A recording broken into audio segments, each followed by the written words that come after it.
HarperCollins presents House of Cards by Michael Dobbs, read by Samuel West. Part 1. The Shuffle. Nothing lasts. Not forever. Not laughter, not lust, not even life itself. Not forever. Which is why we make the most of what we have.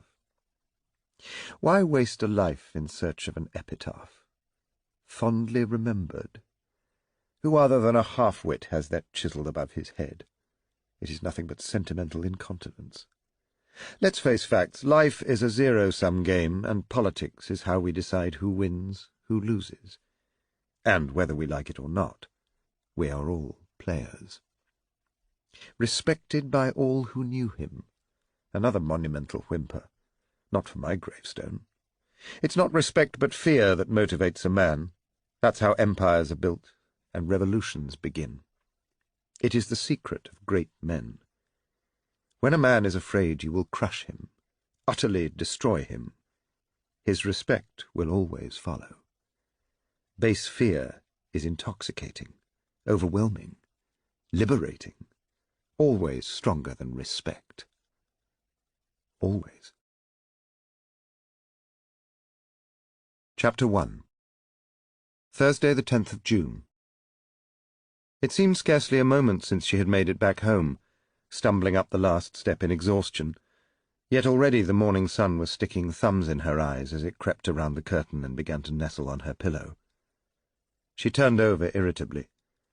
Her head was thick, her feet sore, and the bed beside her empty. Helping finish off that second bottle of Liebfraumilch had been a lousy idea. She'd let down her defences, got herself stuck in a corner with some creep from the son who was all acne and innuendo. She'd had to spill the last of the wine down his shirt before he'd backed off. She took a quick peek under the duvet just to make sure she hadn't screwed up completely and he wasn't lurking there. She sighed. She hadn't even got round to taking off her socks. Mattie Storrin beat her pillow into submission and lay back once again. She deserved a few extra moments in bed. She knew she wouldn't get any sleep tonight. Election night. Day of damnation. Voters' vengeance. The past few weeks had been ferocious for Mattie, under siege from her editor, stretched too tightly between deadlines, tossed between excitement and exhaustion. Maybe after this evening she could take a few days off, sort her life out, find a better quality of both wine and man to spend her evening with. She pulled the duvet more closely around her. Even in the glare of the early summer sun she felt a chill. It had been like that ever since she had left Yorkshire almost a year before. She'd hoped she could leave all the accusations and the anger behind her, but they still cast a cold shadow, followed her everywhere, particularly into her bed. She shivered, buried her face in the lumpy pillow. She tried to be philosophical. After all, she no longer had any emotional distractions, nothing to get in the way of discovering whether she really had what it took to become the best political correspondent in a fiercely masculine world. Only herself to bother about, not even a cat. But it was difficult to be philosophical when your feet were freezing, and when you didn't have any clean laundry. She threw back the duvet and clambered out of bed, only to discover that her underwear drawer was bare. She'd miscalculated, forgotten. Too much to do and so little time to do any of it, least of all the bloody washing. She searched other drawers, every corner, made a mess, but found nothing. Damn, she was glad no man had to watch her do this. She dived into her laundry basket, ferreted around, and came up with a pair of knickers a week old but only a day worn. She turned them inside out, stepped into them, ready for battle. With a sigh, Mattie Storrin threw open the bathroom door and got on with her day. As dusk began to settle across the June skies, 4 sets of HMI mercury oxide television lamps clicked on with a dull thud, painting the front of the building with high-intensity power. The brilliant light pierced deep behind the mock Georgian facade of the party's headquarters. A curtain fluttered at a third-floor window, as someone took a quick glance at the scene outside. The moth also saw the lamps. It was waiting for the approaching night, resting in a crevice of one of the nearby towers of St. John, the graceful church built by Wren in the middle of Smith Square. The church had long been deconsecrated, St. John dismissed, but its 4 limestone towers still dominated this now godless square in the heart of Westminster. They stared down, frowning in disapproval. But not the moth. It began to tingle with excitement. It stretched its wings, drawn by 10,000 watts and 1,000,000 years of instinct. The moth strained in the early evening air, forcing its body along the river of light. It flew above the heads of the growing crowd, beyond the bustle and gathering pace of preparations. Nearer and nearer it flew, eager, passionate, erratic, ambitious, heedless of everything other than the power it was being drawn to, power beyond dreams, beyond resistance. It had no choice. There was a bright flash as the moth's body hit the lens a millisecond before its wings wrapped around the searing glass and vaporized. Its charred and blackened carcass gave off little vapors of despair as it tumbled towards the ground. The night had gained its first victim. Another of the night's early victims was propping up the varnished bar at the Marquis of Granby, just around the corner from the growing commotion. The original Marquis of Granby had been a popular military figure more than 200 years earlier, and had more pubs named after him than any other figure in the land, but the Marquis had succumbed to politics, lost his way, and died in debt and distress. Much the same fate lay in store for Charles Collingridge, according to his many tolerant friends. Not that Charlie Collingridge had ever been elected, but neither had the Marquis. It wasn't the done thing in those early days. Collingridge was in his mid-50s, looked older, worn, and hadn't had a particularly glorious military career. 2 years of national service that had left him with little more than a sense of his own inadequacy in the order of life. Charlie had always tried to do the decent thing, but he was accident-prone. It happens when you have a drink habit. His day had started early with a shave and a tie, but now the stubble was beginning to show, and the tie was hanging at half-mast. The eyes told the barman that the large vodka he had served 2 glasses ago hadn't been the first of the day. But Charlie was a genial drunk, always ready with a smile and a generous word. He pushed his empty glass back across the counter. "Another?" the barman asked, dubious. "And one for yourself, my good man," Charlie replied, reaching for his wallet. But it seems I'm a little short," he muttered, staring at a solitary note in disbelief. He searched through his pocket, pulled out keys, a grey handkerchief, and a few coins. "I'm sure, somewhere." "The note will do," the barman replied. "Nothing for me, thanks. It's going to be a long night." "Yes, it will. My younger brother, Hal, you know him?" The barman shook his head, pushed the drink across the varnish, glad the old drunk was out of money and soon out of his bar. "You don't know Hal?" Charlie asked in surprise. "You must." He sipped. "Everyone knows Hal." Another sip. "He's the Prime Minister." Chapter 2. It's a very good idea for a politician to have vision. Yes, the vision thing. Just the ticket. Really useful, don't you think? Why, on a clear day, most politicians can see as far as— well, I know some who can see almost as far as Battersea. Francis Urquhart was a man of many parts. A member of Parliament, a Privy Councillor that gave him the prefix of Right Honourable, a Minister of the Crown, and a Commander of the most excellent order of the British Empire. He was all these things, and this was his night. Yet still he wasn't enjoying himself. He was squashed into the corner of a small and stuffy living room, pressed hard up against a hideous 1960s standard lamp that showed every sign of toppling over. He was hemmed in by a posse of matrons who doubled as his constituency workers, and who had cut off his means of escape as they chattered proudly about their last-minute drops and pinched shoes. He wondered why they bothered. This was suburban Surrey, the land of the A and B social classes in the terminology of pollsters, where passports lay at the ready, and Range Rovers stood in the driveway. Range Rovers? The only time they ever encountered mud was when being driven carelessly over front lawns late on a Friday night, or when dropping off their little Johnnies and Emmas at their private schools. Canvassing in these parts was held to be almost vulgar. They didn't count votes here. They weighed them. "Another vol au vent, Mr. Urquhart." A plate of sagging pastry was thrust in front of him by an overweight woman whose bosom was clad in a large floral print and seemed to be hiding 2 fractious cats. "No, thank you, Mrs. Morecambe. I fear I shall explode." With impatience.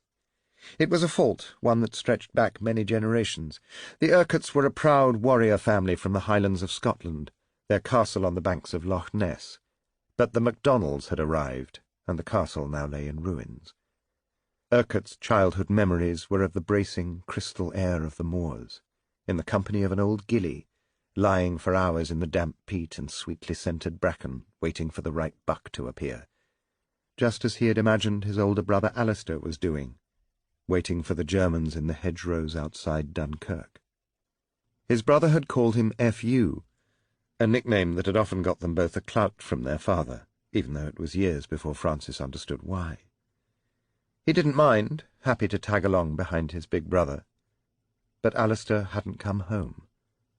His mother had crumbled, never recovered, lived in memory of her lost son and neglect of Francis, so F.U. had eventually come south, to London, to Westminster, to Surrey, abandoned his duties. His mother had never spoken to him again. To have sold his heritage for the whole of Scotland would have been unforgivable. But for Surrey... He sighed, even as he smiled. This was the 18th committee room of the day, and the enthusiasm that had knitted together the early morning humour had long since unravelled and turned to thread. It was still 40 minutes before the polling booths closed, and the last vote was cast. Urquhart's shirt was wringing wet. He was tired, uncomfortable, penned in by the posse of women who pursued him with spaniel-like persistence. Yet still he kept his smile afloat, because his life was about to change, whatever the result. Urquhart had spent years climbing the political ladder, from backbencher through junior ministerial jobs, and now attending cabinet as chief whip, one of the 24 most powerful posts in the government. It provided him with splendid offices at 12 Downing Street, just yards from the Prime Minister's own. It was behind the door of number 12 that 2 of the most celebrated Britons of all time, Wellington and Nelson, had met for the first and only time. The walls echoed with history, and with an authority that was now his. Yet Urquhart's power didn't stem directly from his public office. The role of chief whip didn't carry full cabinet rank. Urquhart had no great department of state or massive civil service machine to command. His was a faceless task, toiling ceaselessly behind the scenes, making no public speeches and giving no television interviews. A man of the shadows. And also a man of discipline. He was the enforcer, the one whose job it was to put a bit of stick about. That meant he was not simply respected, but also a little feared. He was the minister with the most acute political antennae in government.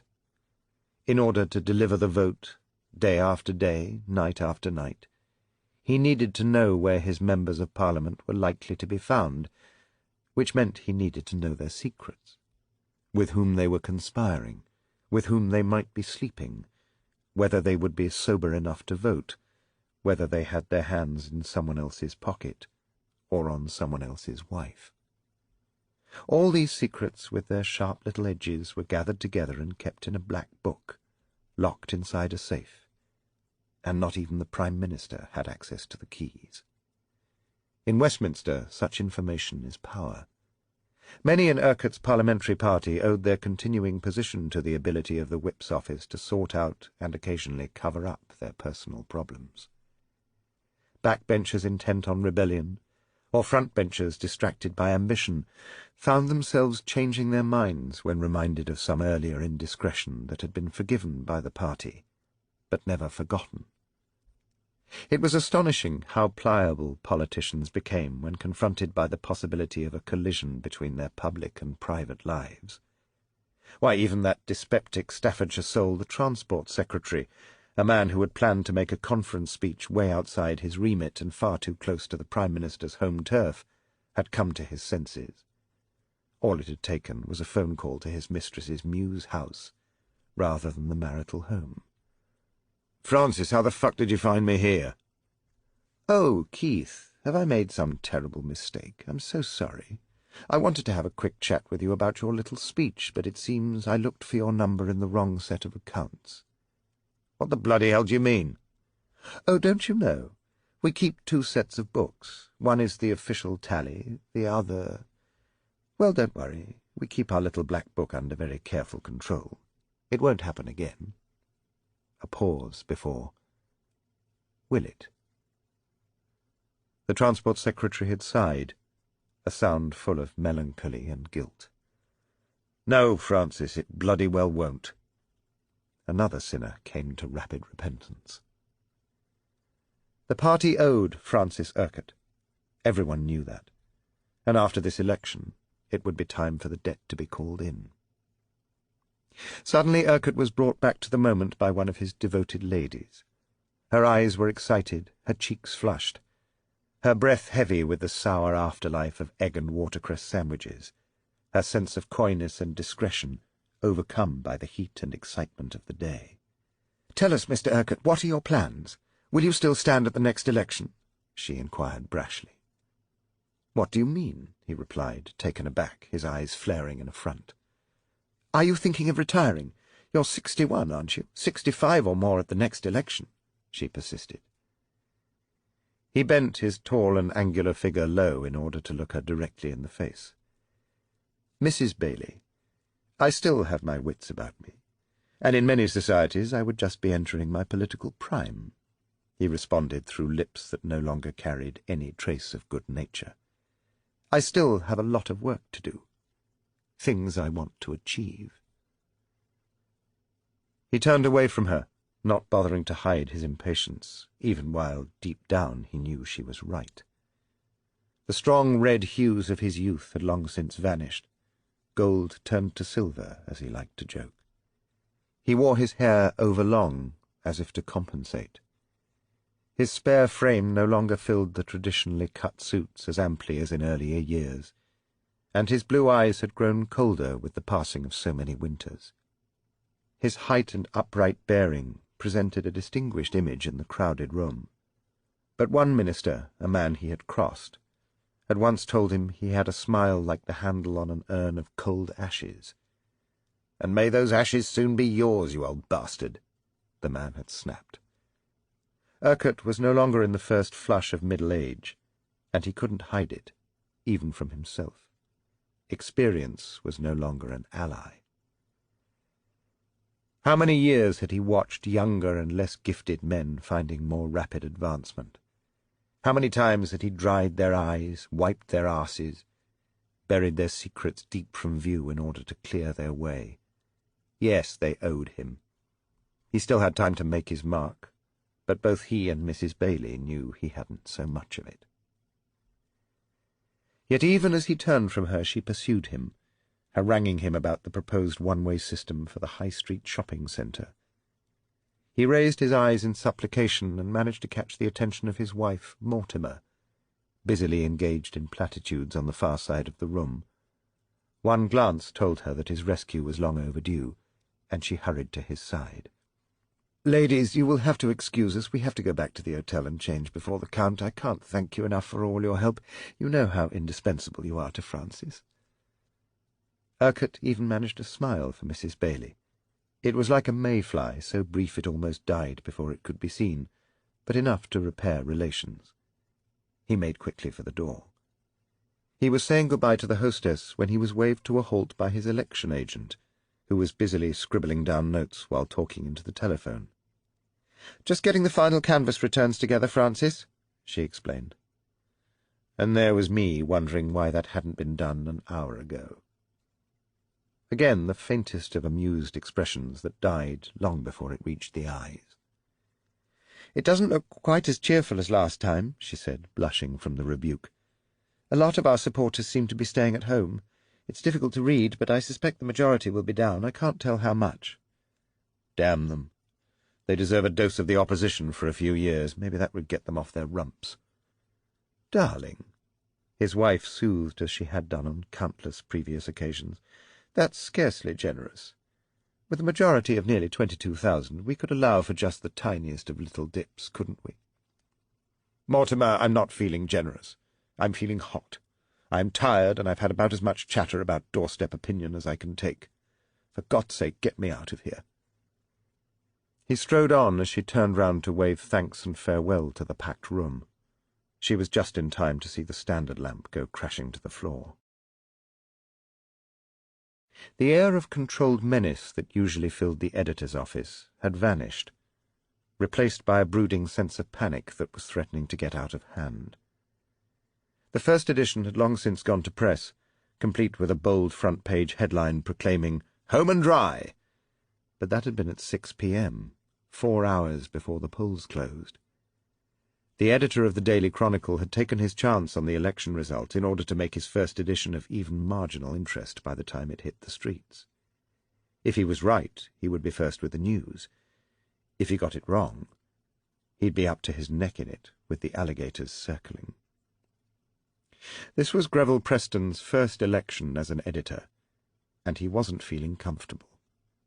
His nervousness showed in his constant change of headlines, his insatiable demand for updates from his political staff, and his increasingly lurid language. He'd been brought in just a few months earlier by the new owner of Chronicle newspapers, with one simple and irreducible instruction: succeed. Failure wasn't an option in his contract, and he knew he wouldn't be given a second chance, any more than he showed any hint of remorse for the others who worked at the Chronicle. The demands of the accountants for instant financial gratification had required ruthless pruning, and a large number of senior personnel had found themselves being rationalized and replaced by less experienced and considerably less expensive substitutes. It was great for the bottom line, but had kicked the crap out of morale. The purge left the remaining staff insecure, the loyal readers confused, and Preston with a perpetual sense of impending doom, a condition that his proprietor was determined to do nothing to dispel. Preston's strategy for increasing the circulation had taken the paper down market, but it had yet to reap the promised harvest. He was a small man who had arrived at the paper with the air of a new Napoleon, but who had lost weight until he required braces to haul up his trousers, and a tide of coffee to keep open his eyes. The once smooth and dapper appearance had begun to be washed away by countless beads of perspiration that collected on his brow and made his heavy-rimmed glasses slip down his nose. Fingers that had once drummed in thought now snapped in impatience. The carefully manufactured attempt at outward authority had been eaten away by the insecurity within. He was no longer certain he could rise to the occasion. Any occasion. He'd even stopped screwing his secretary. Now he turned away from the bank of flickering television monitors piled up against one wall of his office to face the member of staff who had been giving him such a hard time. "How the hell do you know it's going wrong?" he shouted. Mattie Storrin refused to flinch. At 28 she was the youngest recruit to the paper's political staff, replacing one of the senior correspondents who had fallen foul of the accountants for his habit of conducting interviews over extended lunches at the Savoy. Yet despite her relative youth and recent arrival, Mattie had a confidence about her judgment that inadequate men mistook for stubbornness. She was used to being shouted at, and no stranger at yelling back. Anyway, she was as tall as Preston, and almost as beautiful, as she often quipped at his expense. What did it matter if he spent most of his time staring at her breasts? It had got her the job, and occasionally won her a few of their arguments. She didn't find him a sexual threat. She knew his secretary too well for that. And being harassed by short men in lurid red braces was the price she had chosen to pay by coming south. Survive here, and she could make her career anywhere. She turned to face him with her hands thrust defensively into the pockets of her fashionably baggy trousers. She spoke slowly, hoping her voice wouldn't betray her nervousness. "Grev, every single government MP I've been able to talk to in the past 2 hours is downgrading their forecast. I've telephoned the returning officer in the Prime Minister's constituency, who says the poll looks like it's down by 5%. That's scarcely an overwhelming vote of confidence. Something is going on out there. You can feel it. The government aren't home, and certainly not bloody dry." "So?" "So our story's too strong." "Crap. Every poll during the election has talked of the government getting home by a sodding mile, yet you want me to change the front page on the basis of, what, feminine instinct?" Matty knew his hostility was built on nerves. All editors live on the edge. The secret is not to show it. Preston showed it. "OK," he demanded. "They had a majority of over 100 at the last election. So you tell me what your feminine instinct suggests it's going to be tomorrow. The opinion polls are predicting around 70 seats. What does little Matty Storrin think?"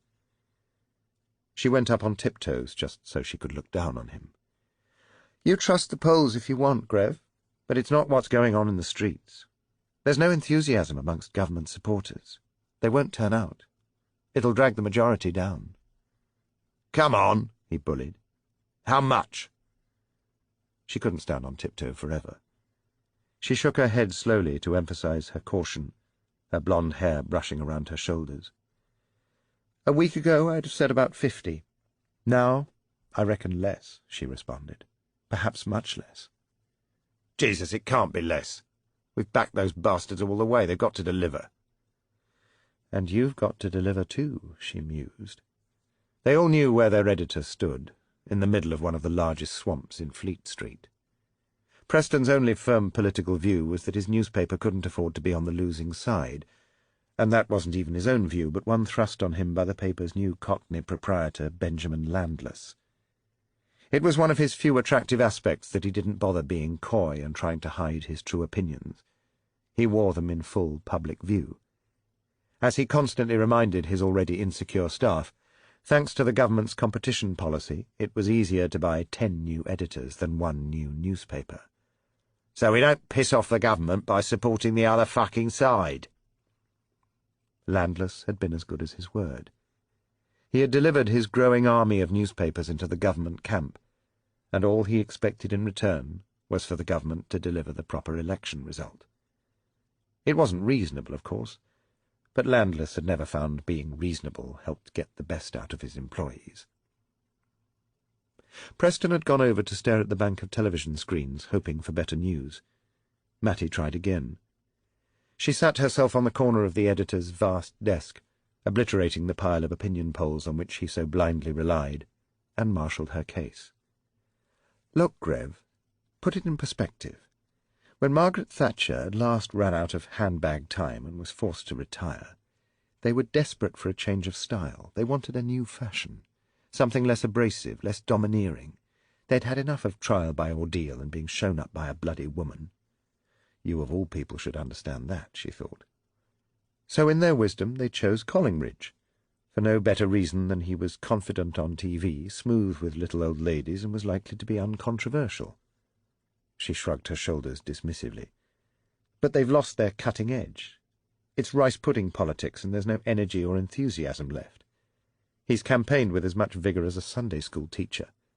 Another 7 days of listening to him mouthing platitudes, and I think even his wife would have voted for the other lot. Anything for a change. Preston had turned from the television screens and was stroking his chin. At last he seemed to be paying attention. For the 10th time that evening Matty wondered if he used lacquer to keep his carefully coiffured hair so immaculate. She suspected a bald patch was developing. She was certain he used eyebrow tweezers. He returned to the charge. "OK, let's dispense with the mysticism and stick to hard numbers, shall we? What's the majority going to be? Are they going to get back in or not?" "It would be a rash man who said they wouldn't," she replied. "And I have no goddamned intention of being rash, Matty. Any sort of majority will be good enough for me. Hell, in the circumstances, it would be quite an achievement. Historic, in fact. 4 straight wins, never been done before, so the front page stays." Preston quickly brought his instructions to an end by pouring out a glass of champagne from a bottle that was standing on his bookcase. He didn't offer her any. He started scrabbling through papers in dismissal, but Mattie was not to be so easily put off. Her grandfather had been a modern Viking, who in the stormy early months of 1941 had sailed across the North Sea in a waterlogged fishing boat to escape from Nazi-occupied Norway and join the RAF. Mattie had inherited from him not only her natural Scandinavian looks, but also a stubbornness of spirit that didn't always commend itself to inadequate men. But what the hell? Just stop for a moment and ask yourself what we could expect from another 4 years of Collingridge. Maybe he's too nice to be Prime Minister. His manifesto was so lightweight it got blown away in the first week of the campaign. He's developed no new ideas. His only plan is to cross his fingers and hope that neither the Russians nor the trade unions break wind too loudly. Is that what you think the country really wants? Daintily put, as always, Mattie, he taunted, patronising once more. But you're wrong. The punters want consolidation, not upheaval. They don't want the toys being thrown out of the pram every time the baby's taken for a walk. He wagged his finger in the air like a conductor bringing an errant player back to the score. So a couple of years of warm beer and cricket will be no bad thing, and our chum Collingridge back in Downing Street will be a marvellous thing. It'll be bloody murder, she muttered, turning to leave. Chapter 3. Jesus told us to forgive our enemies, and who am I to second-guess the Almighty? But in his infinite wisdom he didn't mention a damn thing about forgiving our friends, and least of all our families. I'm happy to take his advice on the matter. In any case, when it comes to it, I find it much easier to forgive myself. It was the number 88 bus thundering past and rattling the apartment windows that eventually caused Charles Collingridge to wake up. The small one-bedroom flat above the travel agency in Clapham was not what most people would have expected of the Prime Minister's brother, but reduced needs must. Since he had run out of money at the pub, he had come home to regroup. Now he lay slumped in the armchair, still in his crumpled suit, although his tie was now completely missing. He looked at his old wristwatch and cursed. He'd been asleep for hours, yet still he felt exhausted. He'd missed the party if he didn't hurry, but first he needed a drink to pick himself up. He poured himself a large measure of vodka, not even Smirnoff anymore, just the local supermarket brand. Still, it didn't hang on the breath or smell when you spilled it. He took his glass to the bathroom and soaked in the tub, giving the hot water time to work its wonders on those tired limbs. Nowadays they often seemed to belong to an entirely different person. He must be getting old, he told himself. He stood in front of the mirror, trying to repair the damage of his latest binge. He saw his father's face, reproachful as ever, urging him on to goals which were always just beyond him, demanding to know why he never managed to do things quite like his younger brother Henry.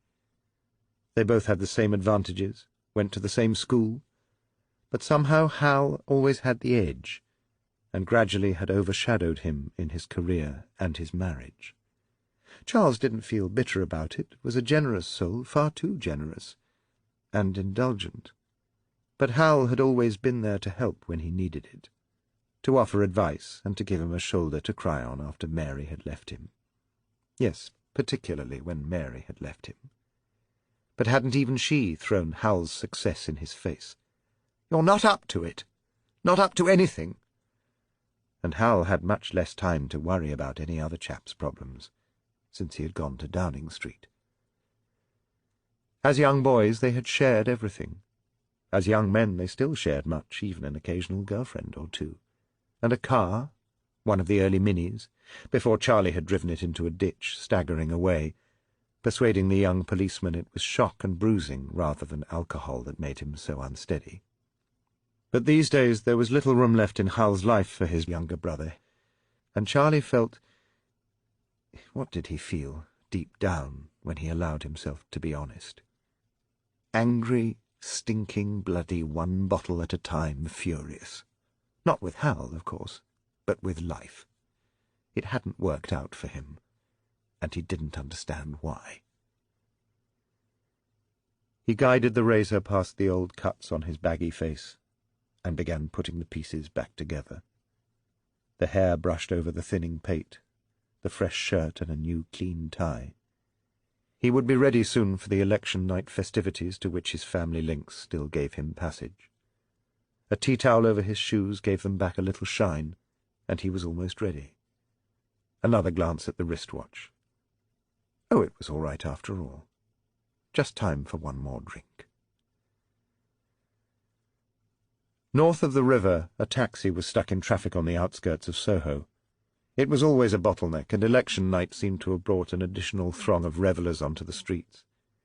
In the back of the taxi, Roger O'Neill cracked his knuckles in impatience, watching helplessly as bikes and pedestrians flashed past. He was growing agitated. He didn't have much time. He'd had his instructions. "Get over here quick, Rog," they had said. "We can't wait all fucking night, not even for you, and we ain't back till Tuesday." O'Neill neither expected nor received preferential treatment. He'd never tried to pull rank. He was the party's director of publicity, but he hoped to Christ they knew nothing of that. There were times when he thought they must have recognized him, seen his photo in the papers, but when he was less paranoid he realized they probably never read a newspaper, let alone voted. What did politics matter to these people? Bloody Hitler could take over for all they cared. What did it matter who was in government when there was so much loose tax-free money to make? The taxi at last managed to make it across Shaftesbury Avenue and into Wardour Street, only to be met by another wall of solid traffic. Shit, he would miss them. He flung open the door. "I'll walk," he shouted at the driver. "Sorry, mate, it's not my fault. Cost me a fortune stuck in jams like this," the driver replied, hoping that his passenger's impatience wouldn't lead him to forget a tip. O'Neill jumped out into the road, jammed a note into the driver's hand, and dodged another motorcyclist as he made his way past the endless huddle of peep shows and Chinese restaurants into a narrow Dickensian alley piled high with rubbish. He squeezed past the plastic bin liners and cardboard boxes and broke into a run. He wasn't fit, and it hurt, but he didn't have far to go. As he reached Dean Street, he turned left, and 100 yards further down ducked into the narrow opening to one of those Soho mews which most people miss as they concentrate on finding fun and dodging traffic. Off the main street, the mews opened out into a small yard, surrounded on all sides by workshops and garages that had been carved out of the old Victorian warehouses. The yard was empty, and the shadows deep. His footsteps rang out on the cobbles as he hurried towards a small green door set in the far, gloomiest corner of the yard. He stopped only to look around once before entering. He didn't knock. It took less than 3 minutes before he had re-emerged. Without glancing to either side, he hurried back into the crowds of Dean Street. Whatever he had come for, it evidently hadn't been sex. Behind the brick facade of party headquarters in Smith Square, opposite the limestone towers of St. John's, the atmosphere was strangely subdued. For the past weeks this had been a place of ceaseless activity, but on election day itself most of the troops had disappeared, heading for the constituencies, those far outposts of the political world, where they had tried to drum up the last few converts for the cause. By this hour most of those who remained were taking an early supper at nearby restaurants or clubs, trying to exude confidence, but lapsing repeatedly into insecure discussion of the latest rumours about voter turnout and exit polls and critical seats. Few of them had much appetite, and they soon began drifting back, pushing their way through the ever-growing crowds of spectators, beyond the cordons of police, and past the mounting piles of scorched moths. During the last month these offices had grown overcrowded, overheated, and impossibly cluttered, but tomorrow everything would be different. Elections are a time of change and of human sacrifice. By the weekend, no matter what the result, many of them would be out of a job, but almost all of them would be back for more, sucking at the nipple of power. For now they settled in for what would seem an interminable wait. Big Ben struck 10 o'clock. It was over. The polling booths had closed, and no further appeal, explanation, attack, insinuation, libel, or god-awful cock-up could now affect the outcome. As the final chime of the old clock tower faded into the night air, A few of the party workers shook each other's hand in silent reassurance and respect for the job well done. Just how well done they would discover very shortly. As on so many previous evenings, like a religious ritual, they turned their attention to the news screens and the familiar voice of Sir Alistair Burnett. He appeared like a latter-day Moses, with his reassuring tones and ruddy cheeks, his flowing silver hair with just enough backlighting to give him a halo effect. "Good evening," he began, in a voice like a gently flowing stream. "The election campaign is over. Just seconds ago, thousands of polling booths across the country closed their doors, and now we await the people's verdict. The first result is expected in just 45 minutes. We shall shortly be going over live for interviews with the Prime Minister Henry Collingridge in his Warwickshire constituency and the opposition leader in South Wales. But first, ITN's exclusive exit poll conducted by Harris Research International outside 153 polling booths across the country during today's voting. It gives the following prediction." The country's most senior newsreader opened a large envelope in front of him, as reverently as if the A4 manila contained his own death certificate. He extracted a large card from within the envelope and glanced at it. Not too quickly, not too slowly, he raised his eyes once more to the cameras, holding his congregation of 30 million in the palm of his hand, teasing them gently. He was entitled to his moment. After 28 years and 9 general elections as a television broadcaster, he had already announced that this was to be his last. ITN's exclusive exit poll forecast, and I emphasize this is a forecast, not a result, is... He glanced once more at the card, just to check he hadn't misread it. "Get on with it, you old sod!" a voice was heard to cry from somewhere within the Smith Square complex. From elsewhere came the sound of a champagne cork being loosened in premature celebration, but for the most part they stood in profound silence. History was being made, and they were part of it. Sir Alistair stared at them, kept them waiting a heartbeat longer. "That the government will be re-elected with a majority of 34. The building itself seemed to tremble as a roar of triumph mixed with relief erupted from within. 30 It was victory, and when you're in a game to the death, it's really only the winning that matters, not how the game has been played or how close the result. Time enough later for sober reflection, for history to reach its verdict, but to hell with history. For the moment it was enough to have survived. In every corner there were tears of joy, of exhaustion, and of release that many found almost as good as orgasm, and, in the view of a few old hands, considerably better. The screen divided briefly between mute shots of the party leaders taking in the prediction. Collingridge was seen nodding in acceptance, his smile thinner than satisfaction, while the broad grin and shake of his opponent's head left viewers in no doubt that the opposition had yet to concede. "Wait and see," he was mouthing, in triumph.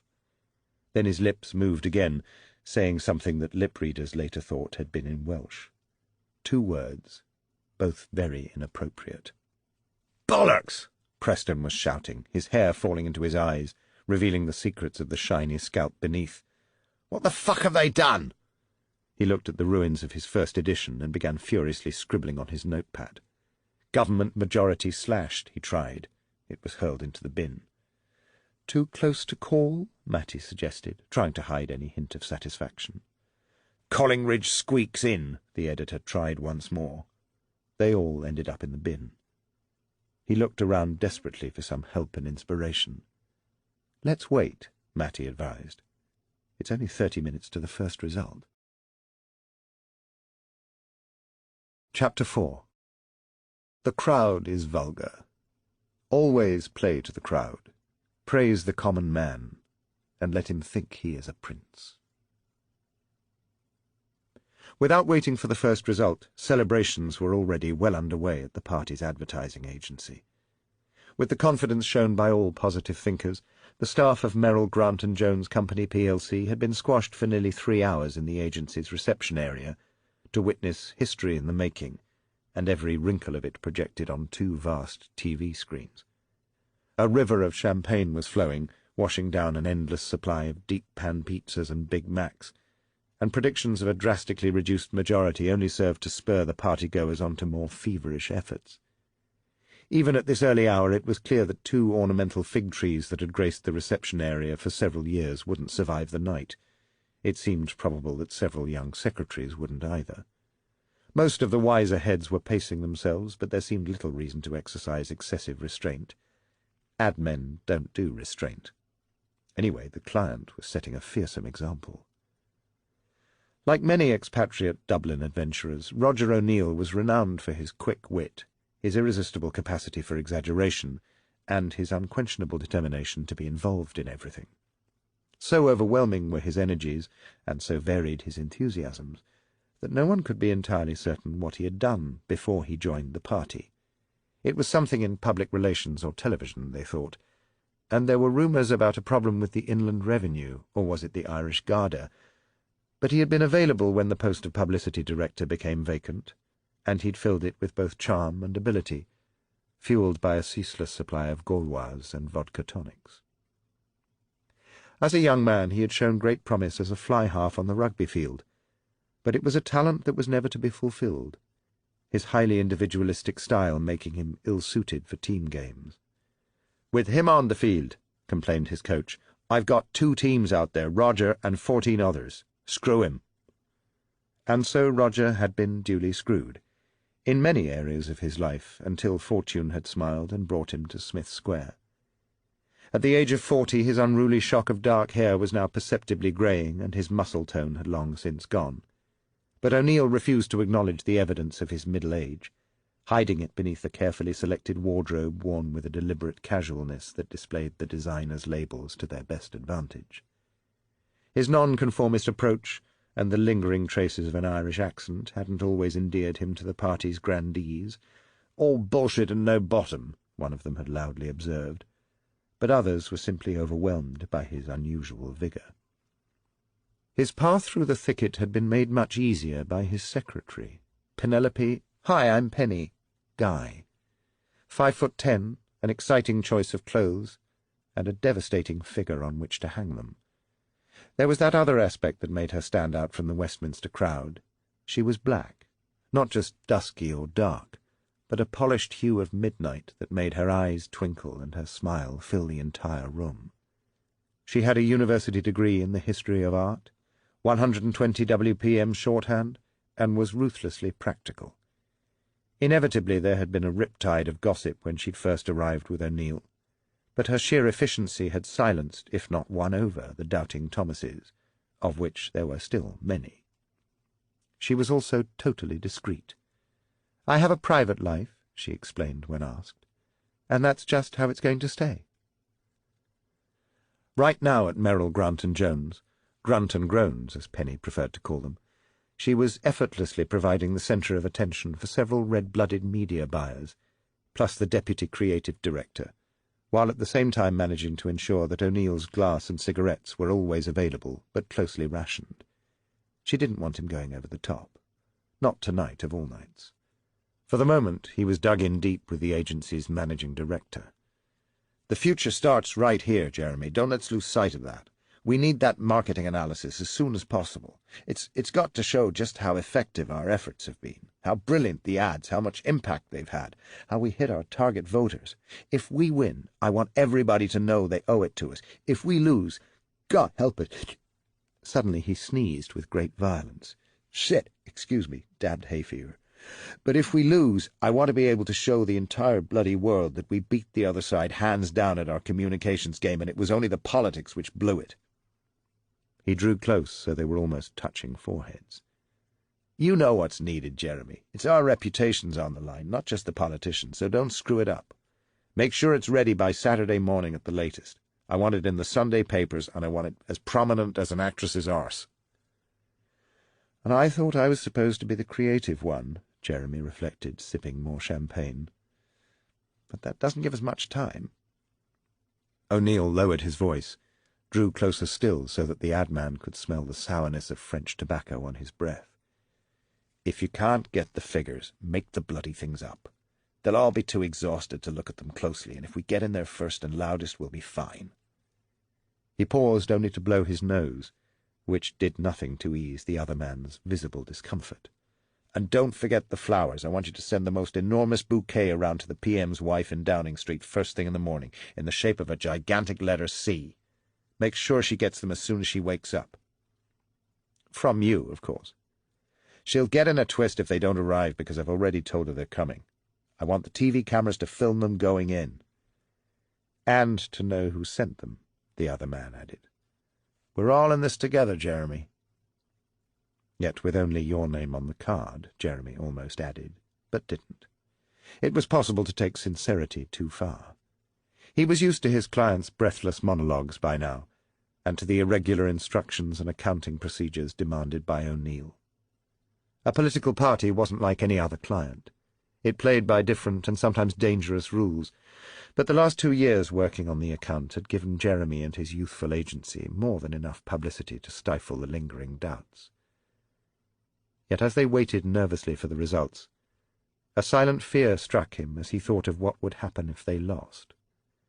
Despite O'Neill's assurances that they were all in this together, he had no doubts the agency would be made the scapegoat. It had all looked rather different when they'd started their work, with the opinion polls predicting a comfortable win, but his confidence had begun to evaporate with the exit polls. His was an industry of images, where reputations withered like yesterday's flowers. O'Neill rattled on, effervescent, irrepressible, until their attention was grabbed by the 6-foot image of Sir Alister, who was now holding his ear with his head cocked to one side. Something was coming through his earpiece. "And now I believe we are ready for the first result of the evening. Torbay once again, I'm told, breaking all records, just 43 minutes after the polls have closed, and already I see the candidates are gathering behind the returning officer. It's time to go over live." The assembly room, Torbay, Victorian, crowded, humid, desperately hot, crackling with tension. Bundles of counted votes stretched out along trestle tables, empty black tin ballot boxes stacked to one side. On the stage at one end, amidst the banks of hyacinths and spider plants, the rosettes and mayoral regalia, the candidates were gathered. The first result was about to be announced, yet the scene resembled more a village pantomime than an election.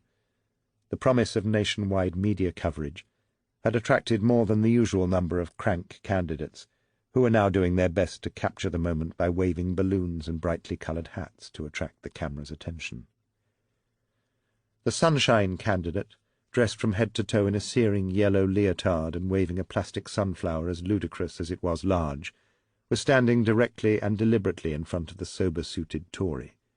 The Tory, his suit pressed and hair cut for the occasion, tried to move to his left to escape from the embarrassment, but succeeded only in bumping into the man from the National Front, who was inciting a minor riot in the crowd by displaying a clenched fist and an armful of tattoos. The Tory, desperate to do the right thing and uncertain what his candidate's manual prescribed in such circumstances, retreated with reluctance back behind the sunflower. Meanwhile, a young woman representing the Key Parsee's clean party, and who was clad in blue and green chiffon, walked back and forth in front of everyone, trailing yards of cloth that billowed like an incoming tide. The mayor coughed into his microphone. "Thank you, ladies and gentlemen. I, as returning officer for the constituency of Torbay, hereby declare that the votes cast in the election were as follows." "So there we have it from colourful Torbay," Sir Alister's sepulchral tones intervened. "The government hold the first seat of the night, but with a reduced majority, and a swing against them of, the computer says, nearly 8%. What does that mean, Peter?" the newscaster asked as the screen cut to the channel's academic commentator. A bespectacled, rather tousled figure in Oxford tweeds was given on the screen. "It means the exit poll is just about right, Alister." Chapter 5. Politics requires sacrifice. The sacrifice of others, of course. Whatever a man can achieve by sacrificing himself for his country, there's always more to be gained by allowing others to do it first. Timing, as my wife always says, is everything. "Great show, Roger, isn't it? Another majority. I can't tell you how absolutely thrilled I am. Relieved, delighted, all of that. Well done indeed." The breathless enthusiasm of the chairman of one of Grunt & Groan's major retail clients poured into O'Neill's face without any visible effect. The thick-waisted industrialist was enjoying himself, sweating, smiling. The evening was turning into a fully-fledged victory party, irrespective of the fact that the government had just lost its first 2 seats of the night. "That's very kind of you, Harold. Yes, I think a 30 or 40-seat majority will be enough, but you must take some of the credit," O'Neill replied. "I was reminding the Prime Minister just the other day how your support goes way beyond the corporate donation. I remember the speech you gave at the Industrial Society lunch last March. By God, it was good, so it was. If you'll forgive a touch of blasphemy, you really banged the message home. Surely you've had professional training." Without waiting for an answer, O'Neill rushed on. "I told the PM, told him how good you were, that we need to find more platforms for captains of industry like you, giving us the view from the coalface." "There was no need for that, I'm sure," replied the captain, without the slightest trace of sincerity. The champagne had already overcome his natural caution, and images of ermine and the House of Lords began to materialize in front of his eyes. "Look, when all this is over, perhaps you and I could do lunch together. Somewhere a little quieter, eh? I've several other ideas he might find interesting, on which I'd very much welcome your views." The eyes bulged expectantly. He took another huge mouthful of wine. "And talking of banging home the message, Roger, tell me, that little secretary of yours—" Before the thought could be pursued any further, O'Neill burst into a series of volcanic sneezes that bent him almost double, leaving his eyes bloodshot and rendering any hope of continued conversation impossible. "Sorry," he spluttered, struggling to recover. "Hay fever. Always seem to get it early." As if to emphasize the point, he blew his nose with the sound of many trumpets and what seemed like a few bass drums. The moment gone, the industrialist backed off. The government lost another seat, a junior minister with responsibility for transport, a callow man who'd spent the last 4 years rushing to every major motorway crash scene in the country, dragging the media behind him. He had developed an almost religious conviction that the human race's capacity for violent self-sacrifice was unquenchable. It didn't seem to be helping him very much to accept his own. His chin jutted forward to meet adversity, while his wife dissolved in tears. "More bad news for the government," commented Sir Alister, "and we'll see how the Prime Minister is taking it when we go over live for his result in just a few minutes. In the meantime, what is the computer predicting now?" He punched a button and turned to look at a large computer screen behind his shoulder. "Nearer 30 than 40, by the look of it." A studio discussion began as to whether a majority of 30 was enough to see a government through a full term of office, but the commentators were constantly interrupted as more results began to pour in. Back in the agency, O'Neill excused himself from the group of overheated businessmen and fought his way through a growing and steadily more voluble group of admirers that was pressing in on Penny. In spite of their protests, he drew her quickly to one side and whispered briefly in her ear. Meanwhile, the ruddy face of Sir Alister intruded once more to announce that the Prime Minister's own result would soon be declared. A respectful silence took hold of the revellers. O'Neill returned to the industrial captains. All eyes were fixed on the screen. No one noticed Penny gathering her bag and slipping quietly out. In the studio, an opposition gain from the government was announced, a less than splendid night. Then it was Collingridge's turn. His appearance brought forth a roar of loyal approval from the Grunt & Groan staff, most of whom had by now lost whatever political convictions they'd brought with them beneath the tidal wave of celebration. Hell, it was only an election. As they stared, Henry Collingridge waved back from the screen, his stretched smile suggesting he was taking the result rather more seriously than was his audience. His speech of thanks was formal rather than polemical, his face grey with exhaustion beneath the make-up. For a moment they watched somberly, almost soberly, as he hurried from the platform to begin his long drive back to London. Then they sat to celebrating once more. It was a few minutes later that a shout pierced the party atmosphere. "Mr. O'Neill! Mr. O'Neill, there's a call for you!" The security guard who was presiding over the reception desk held the telephone up in the air and gesticulated dramatically at the mouthpiece. "Who is it?" mouthed O'Neill back across the room. "What?" queried the guard, looking nervous. "Who is it?" O'Neill mouthed again. "Can't hear you." the guard yelled above the hubbub. O'Neill cupped his hands to his mouth and once more demanded to know who it was, in a voice and with a volume that would have done justice to a winning try at Lansdowne Road. "It's the Prime Minister's office!" screamed the frustrated guard, unable to restrain himself and not quite sure whether he should be standing to attention. His words had an immediate effect. The room fell an expectant hush. An avenue to the telephone suddenly opened up in front of O'Neill. Obediently he stepped forward, trying to look modest and matter-of-fact. "It's one of his secretaries. She'll put you through," the guard said, in awe, grateful to hand over the awesome responsibility. "Hello? Hello, yes, this is Roger." A brief pause. "Prime Minister, how very good to hear from you. Many, many congratulations. The result is really excellent in the circumstances. My old father used to say that a victory is sweet whether you win 5-0 or 5-4. His eyes darted around the room. Every face was turned to him. "What did you say?" "Oh, yes, yes, that's so kind. I'm at the advertising agency right this moment, as it happens." The room was now hushed to a point. They could hear the fig trees weeping. "I think they've performed marvellously, and I certainly couldn't have done it without their support. May I tell them that?" O'Neill placed his hand over the mouthpiece and turned to the audience, which was held in total rapture. "The Prime Minister just wants me to thank you all on his behalf for helping run such a fantastic campaign. He says it made all the difference." He went back to the phone and listened for a few seconds more. "And he's not going to demand the money back." The room erupted into a great roar of applause and cheers. O'Neill held the phone aloft to catch every last sound. "Yes, Prime Minister, I want to tell you that I'm totally thrilled, overwhelmed to receive your first telephone call after your own election. I look forward to seeing you too. Yes, I shall be at Smith Square later. Yeah, of course, of course. See you then, and congratulations once again." He replaced the telephone gently in its cradle, his expression heavy with the honour that had been done him. He turned to face the room. Suddenly his face burst into a broad smile, and the gathering broke into a series of resounding cheers, and everyone attempted to shake his hand.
The idea of air conditioning was to open a window and flap an order paper was an ordeal, but it would soon be over.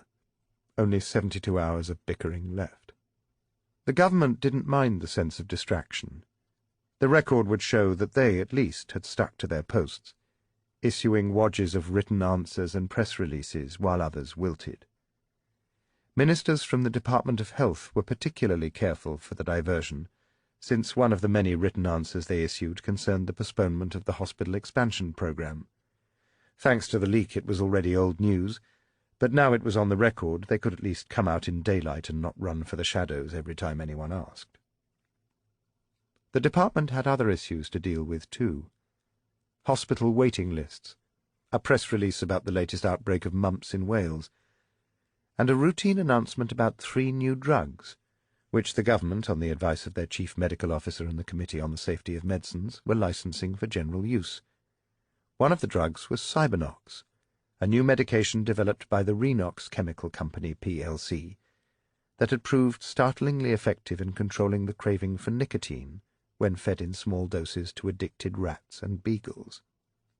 The same excellent results had been obtained during extensive testing on humans, and now the entire population could get it, under doctor's prescription. The announcement caused a flurry of activity at Renox Chemicals. A press conference was called for the following day. The marketing director pressed the button on a pre-planned mail shot to every single general practitioner in the country, and the company's broker informed the stock exchange of the new license. The response was immediate. Shares in the Renox Chemical Company plc jumped from 244 pence to 295 pence. The 20,000 ordinary shares purchased 2 days before by the Union Bank of Turkey's brokers were now worth £59,000, give or take a little loose change. Shortly before noon the following day, a telephone call to the manager of the Union Bank of Turkey instructed him to sell the shares and credit the amount to the appropriate account. The caller also explained that regrettably the hotel venture in Antalya was not proceeding, and that the account holder was returning to Kenya. Would the bank be kind enough to close the account, and expect a visit from the account holder later that afternoon? It was just before the bank closed at 3 p.m. that the same bespectacled man in the hat and sports jacket and tinted glasses walked into the branch on Seven Sisters Road. He was invited into the manager's office where tea was waiting, but he declined. He watched as the manager and an assistant placed bundles of £20 notes on his desk to the value of £58,250, plus another £92.16 in other denominations, which the customer placed in the bottom of his brown corduroy bag. His eyebrows arched at the £742 in charges the bank had levied on his short-lived and simple account, but as the manager had suspected, he chose not to make a fuss. He asked for a closing statement to be sent to him at his address in Paddington, and thanked the clerk for his courtesy. The following morning, and less than 1 week after Firdaus Jabvala had met with Urquhart, the chief whip delivered £50,000 in cash to the party treasurer. Substantial payments in cash were not unknown, and the treasurer expressed delight at discovering a new source of funds. Urquhart suggested that the treasurer's office make the usual arrangements to ensure that the donor and his wife were invited to a charity reception or two at Downing Street, and asked to be informed when this happened, so that he could make a specific arrangement with the Prime Minister's political secretary to ensure that Mr. and Mrs. Jabvala had 10 minutes alone with the Prime Minister beforehand. The treasurer made a careful note of the donor's address, said that he would write an immediate and suitably cryptic letter of thanks, and locked the money in a safe. Uniquely amongst the fellowship of cabinet ministers, Urquhart left for holiday that evening, feeling utterly relaxed. Part 2. The Cut. Chapter 14. I once won second prize at school. I got a Bible, bound in leather. A note inside the cover, written in copperplate, said it was a prize for achievement. Achievement? For coming second? I read that Bible from cover to cover. I noticed that St. Luke said that we should forgive our enemies. I read the rest of his words, and the words of all the saints. Truly I did.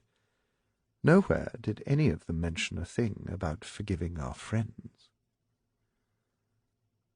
August. A time of respite, of pushing cares to one side, of summer showers and freshness, of ice cream and strawberries and lollipops and laughter, of remembering all those things that life should be about. Except the newspapers during August were bloody dreadful.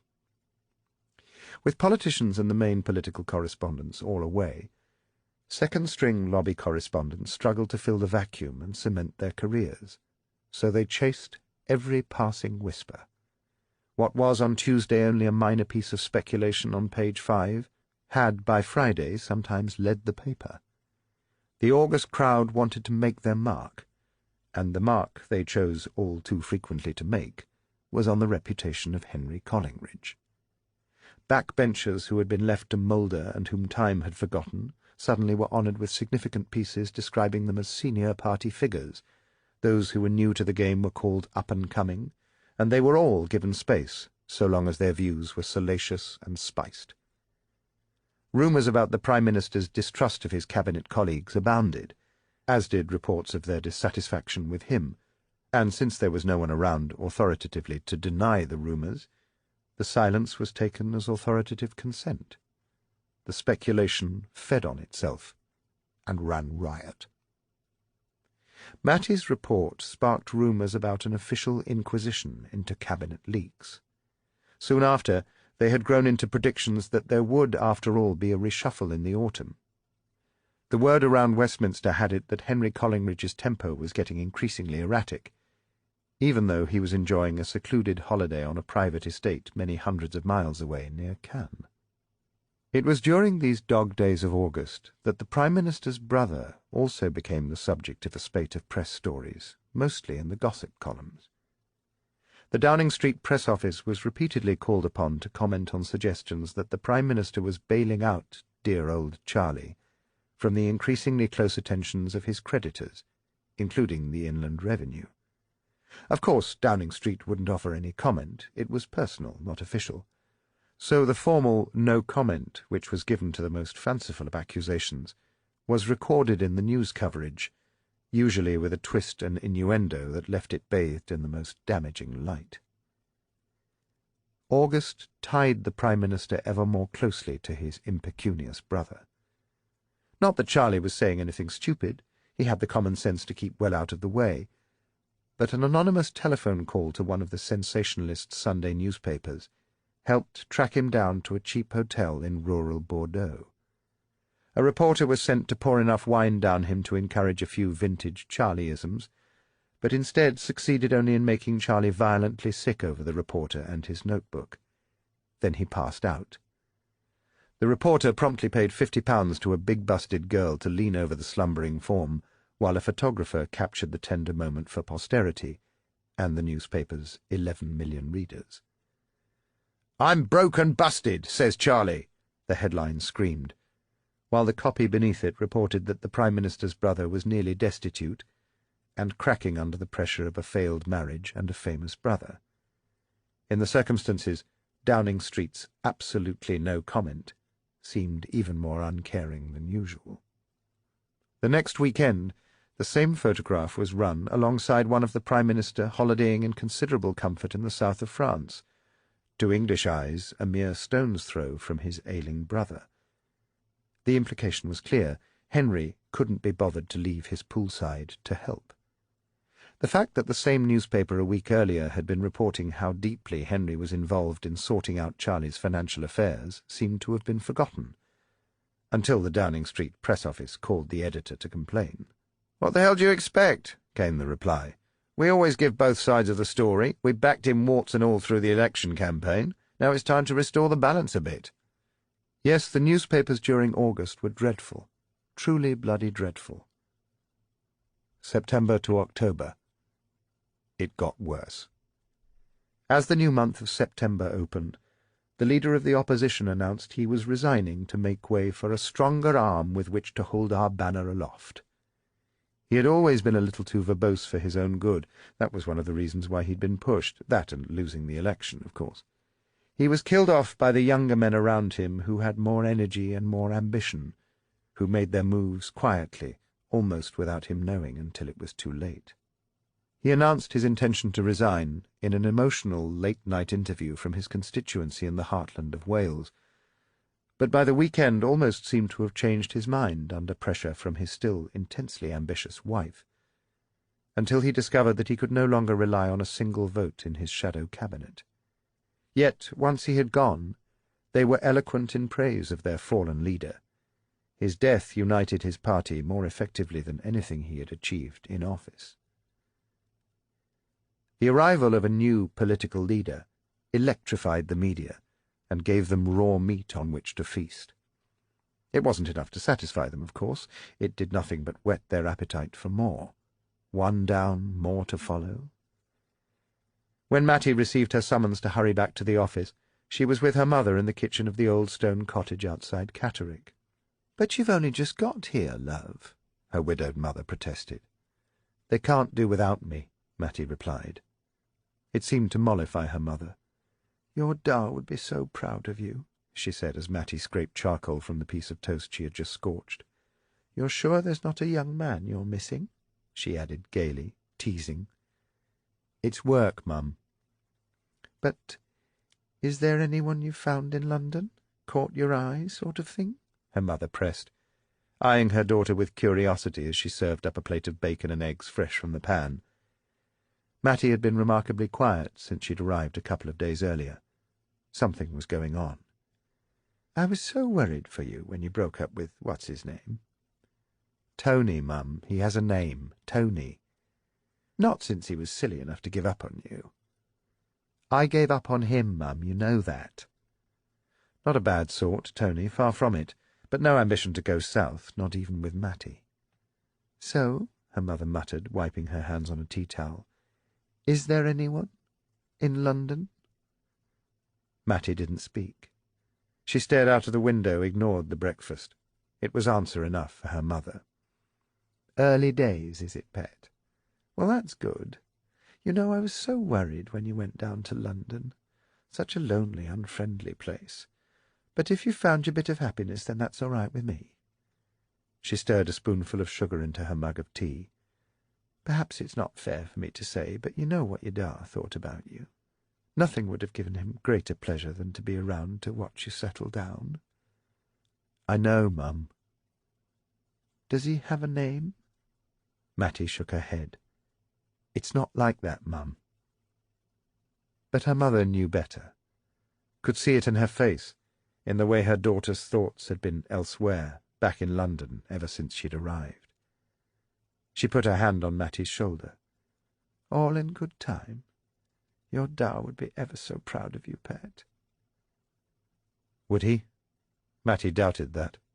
She'd done no more than touch the sleeve of this man, but had spent the weeks since then fixated with him, lying awake, jumping when the phone rang, hoping it was him, conjuring up thoughts she should never have about someone who was 3 years older than her father would have been. No, her dad would never have understood, least of all approved. Mattie didn't understand it either, so she said nothing and went back to her plate of cooling breakfast. Chapter 15. Party conferences can be such fun. They resemble a nest of cuckoos. Sit back and enjoy watching everyone trying to push the others out. The opposition elected its new leader shortly before the party's annual conference in early October. The process of selecting a replacement front face seemed to galvanize them, gave them new hope, resurrection and redemption wrapped in a bright red ribbon. The party that gathered together for its conference was unrecognizable as the rabble that had lost the election only a few months before. It celebrated beneath a banner that was as enormous as it was simple: victory. What took place the following week, as Collingridge's flock was gathered for its own conference, was in complete contrast. The conference centre at Bournemouth could be uplifting when filled with 4,000 enthusiastic supporters, but something was missing: spirit, ambition, balls. The bare brick walls and chromium-plated fitments served only to emphasize the sullenness of those who gathered. which posed a considerable challenge for O'Neill. As publicity director, it was his task to package the conference and raise spirits. Instead, he could be seen talking with increasing agitation to individual members of the media scrum, apologizing, justifying, explaining, and blaming. In particular, and when in alcohol, he blamed Lord Williams. The chairman had cut the budget, delayed decisions, not got a grip on things. Rumours were circulating that he wanted the conference to be low-key because he expected the Prime Minister was likely to get a rough ride. Party doubts Collingridge leadership was the first Guardian report to come out of Bournemouth. In the conference hall, the debates proceeded according to a rigid, preset schedule. An enormous sign hung above the platform, "Finding the Right Way." To many eyes it seemed ambivalent. The speeches struggled to obey its command, and a distracting buzz took hold in margins of the hall that the stewards were quite incapable of quelling. Journalists and politicians gathered in little huddles in the coffee shops and rest areas, stirring tea and discontent. Everywhere they listened, the men from the media heard criticism. Former MPs who had recently lost their seats voiced their frustration, although most asked not to be quoted for fear of screwing up their chances of being selected for safer seats at the next election. However, their constituency chairman showed no such caution. They'd not only lost their MP, but also faced several years of the opposition in control of their local councils, nominating the mayor and committee chairman, disposing of the fruits of local office. And, as a previous Prime Minister had wistfully acknowledged, there were events, dear, events, to reduce the hardiest of men to tantrums and despair. One of the most compelling events of the week was to be a by-election, due on Thursday. The member for Dorset East, Sir Anthony Jenkins, had suffered a stroke just 4 days before the general election. He had been elected while in intensive care, and buried on the day he should have been taking the oath of allegiance. Dorset East would have to do battle all over again. His seat, just a few miles from those gathering at Bournemouth, had a government majority of nearly 20,000, so the Prime Minister had decided to hold the by-election during Conference Week. There were those who had advised against it, but he argued that on balance it was worth the risk. The conference publicity would provide a good campaigning background, and there would be a strong sympathy vote for Sir Anthony, not by those who knew the old sod, his agent had muttered. Party workers at the conference could take a few hours off and get stuck into some much-needed canvassing, and when they had finished their task and success was won, the Prime Minister would enjoy the enormous satisfaction, and cheap publicity, of being able to welcome the victorious candidate during his own conference speech. It was a plan, of sorts. Yet the busloads of conference-goers returning from their morning's canvass were bringing back reports of a coolness and complaint on the doorstep.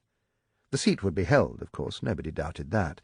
It had been in the party since the war, but the thumping victory that Collingridge had demanded was beginning to look more distant with every day. Bugger. It was going to be a difficult week, not quite the victory celebration the party managers had planned. Wednesday, the 13th of October. Mattie woke with a pounding headache. She looked out of the window at the sheet of greyness that had been pulled across the sky. A cold, wet wind was blowing off the sea, tormenting seagulls and rattling her window. "Another day in paradise," she muttered, throwing back the covers. She had little cause to be ungrateful. As the representative of a major national newspaper, she was one of the few journalists fortunate enough to be offered accommodation in the headquarters hotel. Others fended for themselves in more distant venues, and would get a damned good soaking by the time they made it to the conference centre. Mattie, however, was one of the chosen few, accommodated in a hotel where she could mix freely with politicians and party officials. That's what accounted for her headache. She'd mixed a little too freely the previous evening. She'd been propositioned twice, once by a colleague and much later that evening by a cabinet minister, who had got over Mattie's rejection by turning his attention to a young woman from a PR company. They had last been seen wandering off in the direction of the car park. Mattie wasn't prudish about such matters. She and her colleagues deliberately stoked politicians with alcohol, and there was a price to pay when the furnace grew overheated. A politician in a bar usually had two objectives, sex or slander. and such encounters provided a wonderful opportunity for Mattie to pick up gossip. The biggest problem was how many of the pieces her befuddled mind could pull together in the morning. She stretched her legs, trying to force the blood around her system, and made a tentative start on some calisthenics. Every limb screamed that this was a rotten way to cure a hangover, so she opted instead for an open window, a move which she immediately recognized as the second bad decision of the day. The small hotel was perched high on the cliff tops, ideal for catching the summer sun, but exposed on an autumn morning of scudding clouds and sea storms. Her overheated room turned into an icebox in seconds, so Mattie decided she would make no more decisions until after a gentle breakfast. It was as she wandered out of the shower that she heard a scuffling noise outside in the corridor. A delivery. She pulled a towel around her and crossed to the door. Work, in the form of the morning newspapers, was piled outside on the hallway carpet. She gathered them up and threw them carelessly towards the bed. As they spread chaotically over the rumpled duvet, a sheet of paper fluttered free and fell to the floor. She rubbed her eyes when she picked it up, then rubbed them again. The morning mists were slow to disperse. When they did, she read the words emblazoned across the top of the sheet. Opinion Research Survey No. 40, 6th October. Even more prominent in bold capital letters was the word secret. She sat down on the bed, rubbed her eyes once again to make sure. They've surely not started giving them away with the Mirror, she thought. She knew the party conducted weekly surveys of public opinion, but these had a highly restricted distribution, cabinet ministers and a handful of top party officials. She'd been shown copies on rare occasions, but only when they contained good news that the party wanted to spread about a bit. Otherwise they were kept under strictest security. Two questions immediately sprung into Mattie's mind, which was quickly recovering its edge. What good news could possibly be found in the latest survey? And why had it been delivered, wrapped up like a serving of cotton chips? As she read, her hand began to tremble in disbelief. The party had won the election weeks ago with 43% of the vote. Now its popularity rating was down to 31%, a full 14% behind the opposition. Avalanche and earthquake. Yet there was worse to come. The figures on the Prime Minister's popularity were appalling. He was miles behind the new leader of the opposition, about as popular as an intestinal worm. Collingridge was more disliked than any Prime Minister since Anthony Eden in his mad phase. Mattie reknotted the towel around her and squatted on her bed. She no longer needed to ask why she had been sent the information. It was dynamite, and all she had to do was light the touch paper. The damage it would do if it exploded in the middle of the party conference would be catastrophic. This was a deliberate act of sabotage and a brilliant story. Her story, so long as she got it in first. She grabbed for the telephone and dialed. "What?" a sleepy woman's voice yawned. "Hello, Mrs. Preston. It's Mattie Storrin. Sorry, so sorry if I woke you. Is Grev there, please?" There was some subdued muttering before her editor came on the phone. "Who's died?" he snapped. "What?" "Who's bloody died? Why else would you call me at such a bloody stupid time?" "Nobody died. I'm sorry, I forgot what time it was." "Shit. But it doesn't matter what time it is," she bit back. "It's a brilliant story." "What is?" "I found it with my morning newspapers." "Well, that's a relief. We're now only a day behind the rest." "No, Grev, listen, will you? I've got hold of the party's latest polling figures. They're sensational." "How did you get them?" "They were left outside my door." "Gift-wrapped, were they?" The editor never made much attempt to hide his sarcasm, and none at all at this hour of the morning. "But they're really unbelievable, Grev." "I bet they bloody are. So who left this little present outside the door? Santa Claus?" I don't know." For the first time a hint of doubt crept into her voice. Her towel had slipped and she was sitting there naked. She felt as if her boss were staring at her. She was waking up very rapidly now. "Well, I don't suppose it was Henry Collingridge who left them there, so who do you think wanted to leak them to you?" Mattie's silence confessed her confusion. I don't suppose you were out on the town with any of your colleagues last night, were you?" "Grev, what the hell's that got to do with it?" "You've been set up, little girl. They're probably sitting in the bar right now with the hair of the dog, pissing themselves with laughter, which is more than can be said for me." "But how do you know?" "I don't bloody know, but the point is, Wonder Woman, neither do you." There was another embarrassed silence from Mattie as she tried in vain to retrieve her fallen towel, and before she made a last, despairing attempt to persuade her editor. "Don't you even want to know what they say?" "No, not if you don't know where they came from. And remember, the more sensational they look, the more certain it is you're being set up. It's a bloody hoax." The sound of the telephone being slammed down exploded in her ear. It would have hurt even had she not been hung over. The front-page headlines she had conjured up in her mind dissolved back into the grey morning mists. Her hangover was 1,000,000 times more malevolent. She needed a cup of black coffee, badly. She'd made a fool of herself. Not for the first time, but normally she didn't do it stark naked. Chapter 16. What is the point of drawing a line in the sand? The wind blows, and before you know it, you're right back where you started. Mattie cursed her editor under her breath as she slipped down the broad stairs of the hotel and found her way into the breakfast room. It was still early, only a handful of enthusiasts yet about.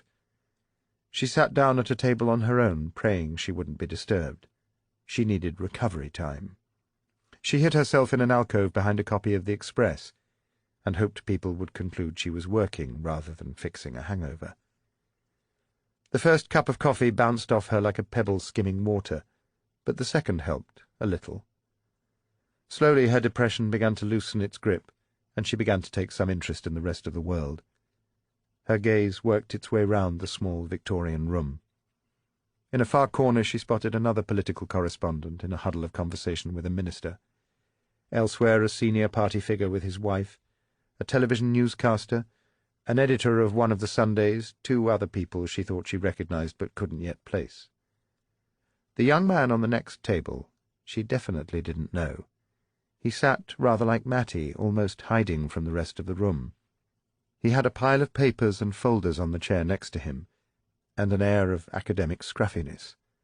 A party researcher, she concluded, not because her intellect was yet working, but because squeezed onto the table between the tea and toast was a folder with a prominent party logo and a name, K.J. Spence.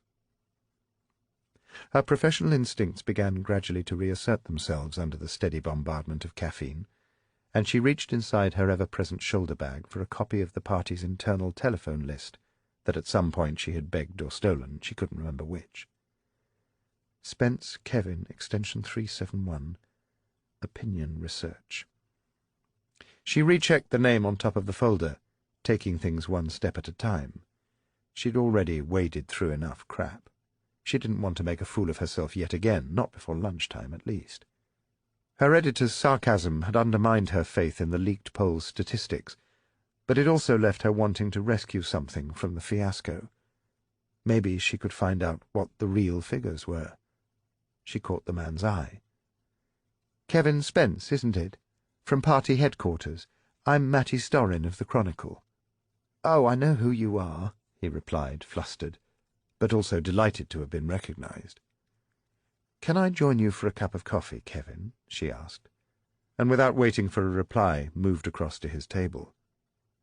Kevin Spence was aged 32 but looked older, was unmarried and a lifelong creature of the party machine with a salary of £10,200, no perks. He was shy, bespectacled, awkward, bobbed up and down, not knowing whether it was the done thing to rise to a young woman at the breakfast table. Mattie shook his hand and smiled, and soon he was explaining with enthusiasm and in detail about the regular reports he'd given during the election to the Prime Minister and the party's War Committee. "They spent the entire campaign claiming that they took almost no notice of opinion polls," she prodded, "that the only poll that mattered—" "Was the one on election day," he interrupted, delighted they were on a wavelength. "Yes, it's a little fiction we have. My job depends on them taking things seriously, although, between you and me, Miss Storrin—" "Mattie, Some of them might be said to take the polls too seriously." "How could that be, Kevin? There's always a margin of error, and a rogue poll just when you don't need it.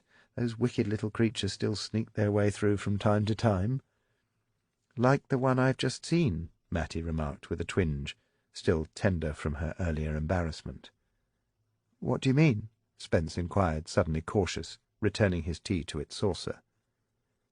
As Mattie stared at him, she saw the affable official had become formal, his hands clasped together on the tablecloth. A flush was spreading upwards from the collar to the eyes, and the eyes themselves had lost their eagerness.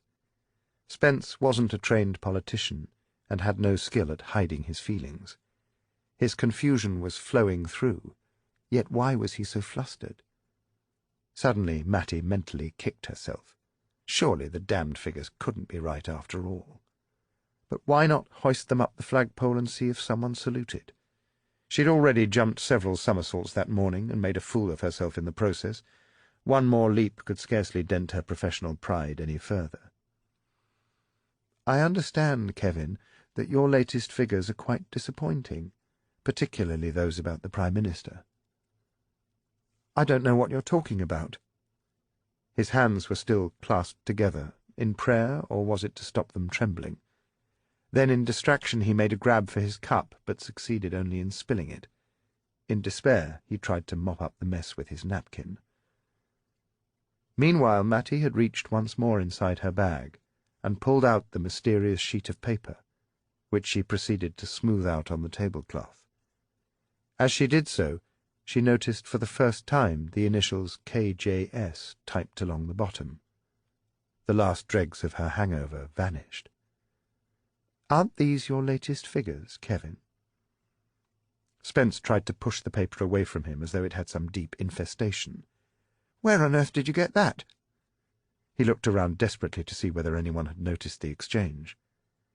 Mattie picked up the note and began reading it out loud. "Opinion Research Survey number 40. Please, Miss Storrin."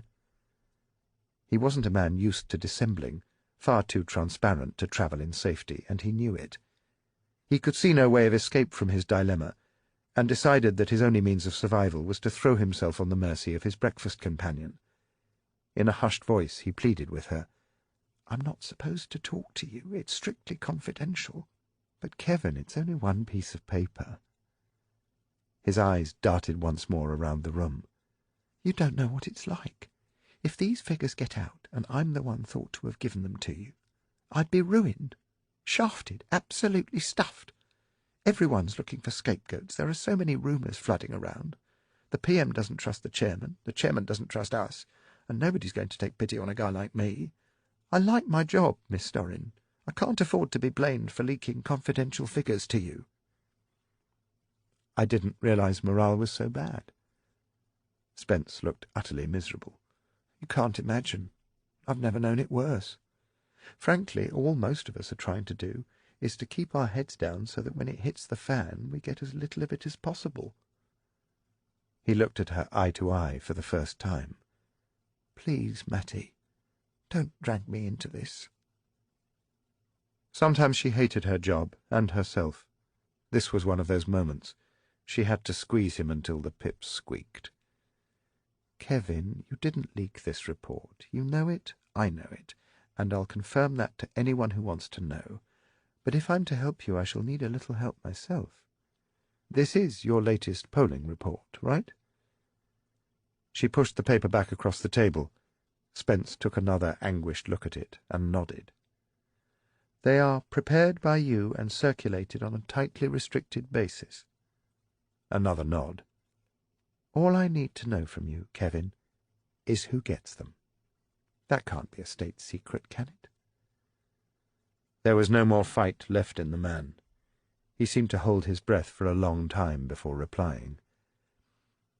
"Numbered copies are circulated in double-sealed envelopes solely to cabinet ministers and 5 senior headquarters personnel, the deputy chairman and 4 senior directors." He tried to moisten his mouth with another drink of tea, but discovered he had already spilt most of it. "How on earth did you get hold of it?" he demanded wretchedly. "Let's just say someone got a little careless, shall we? Not my office. Tell me it wasn't my office." "No, Kevin. Do the arithmetic. You've just given me the names of more than 24 people who get to see these figures. Add in their secretaries or assistants, and that brings the possible number of sources to well over 50. She gave him one of her most reassuring, warm smiles. "Don't worry, I won't involve you." Relief flooded his face. "But let's keep in touch," she added. Mattie left the breakfast room with Spence's gratitude, which made her feel better, and his home phone number, which made her feel better still. Part of her felt elated about the front-page story she was now able to write, and the sense of satisfaction she would get when she watched her editor eat his version of humble pie. The news desk would whine out on that for a week. Yet through it all cut another, altogether more powerful consideration. 50-odd people could have been the turncoat set up Collingridge by leaking this piece of paper. So who the hell was it? Room 561 in the hotel could not be described as 5-star. It was one of the smallest rooms, far away from the main entrance at the end of the top-floor corridor and squeezed under the eaves. This wasn't where the party hierarchy stayed. It was definitely a room for the workers. Penny Guy was taken unawares. She hadn't heard any sound of approaching steps before the door burst open. She sat bolt upright in bed, startled, exposing 2 perfectly formed breasts. "Shit, Roger, don't you ever bloody knock." She threw a pillow at the intruder in exasperation more than anger. "And what the hell are you doing up so early? You don't normally surface until lunchtime." She didn't bother covering herself as O'Neill sat down at the end of the bed. There was an ease between them, suggesting an absence of any sexual threat which would have startled most people. O'Neill constantly flirted with her, particularly in public, could be proprietorial when other men came on the scene. Yet on the 2 occasions when Penny had mistaken the signals and offered more than secretarial service, O'Neill had been very affectionate and warm, and muttered about being too exhausted. She guessed it wasn't her, it was his way with all women, that he had a deep streak of sexual insecurity running through him which he hid beneath flattery and innuendo. He'd been married once, way back, a pain that still pursued him through the mists of years, another part of his private life he was keen to cover up. Penny had worked for O'Neill for nearly 3 years and was devoted to him, longing to ease his insecurities, but he never seemed willing to drop his guard. To those who didn't know him well, he was extrovert, amusing, full of charm, ideas, and energy, but Penny had watched him become increasingly erratic. His caution, even paranoia, about relationships had grown worse in recent months as he found the pressures of political life increasingly infatuating, even as he found them steadily more difficult to cope with. Nowadays he rarely came into the office before noon. He had started making many private phone calls, getting agitated, disappearing suddenly. Penny wasn't in any respect naive, but she did love him, and her devotion made her blind. She knew he depended on her, and if he didn't need her in his bed, he needed her practically every other moment of his day.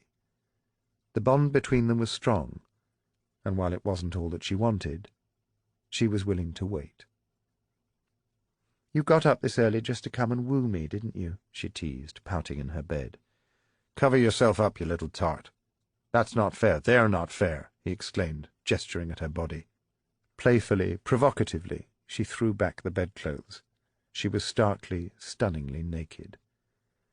"Oh, Pen, my darling, I wish I had this moment captured forever, in oils and on my wall." "But not in your bed." "Pen, please, you know I'm not at my best this early in the morning." Reluctantly she reached for her gown.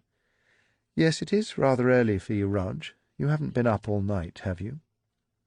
"Well, there was this incredibly beautiful Brazilian gymnast who's been teaching me a whole series of new exercises. We didn't have any gymnastic rings, so we used the chandelier, okay?" "Shut up, Rog," she said firmly, her mood grown grey like the morning sky. "What's going on?" "So young and yet so cynical." "It's never let me down." "Which, youth or cynicism?" "Both, particularly where you're concerned. So tell me the real reason you're here." Okay. I had to make a delivery in the vicinity, so I thought I'd come and say good morning." It was almost the truth, as close as he got nowadays, but not all the truth. He didn't mention that Mattie Storrin had nearly caught him as he was putting the document amongst her newspapers, and he needed a place to lie low for a while. Oh, he'd scuttled down that corridor as though he was sidestepping his way through the entire English defence towards the try-line. What fun! So it would cause the party chairman trouble. Brilliant. The cantankerous old sod had been particularly short with him these last few weeks, as Urquhart had pointed out. The paranoia that possessed O'Neill's mind completely failed to capture the fact that Williams had been short with almost everyone. "Let's just say I believe you," Penny said. "But for pity's sake, Rog, next time you come to say good morning, try knocking first, and make it after 8:30. Don't give me a hard time. You know I can't live without you. Enough passion, Rog. What do you want? You have to want something, don't you, even if not my body?"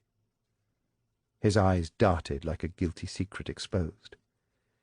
"Actually, I did come to ask you something. It's a bit delicate, really."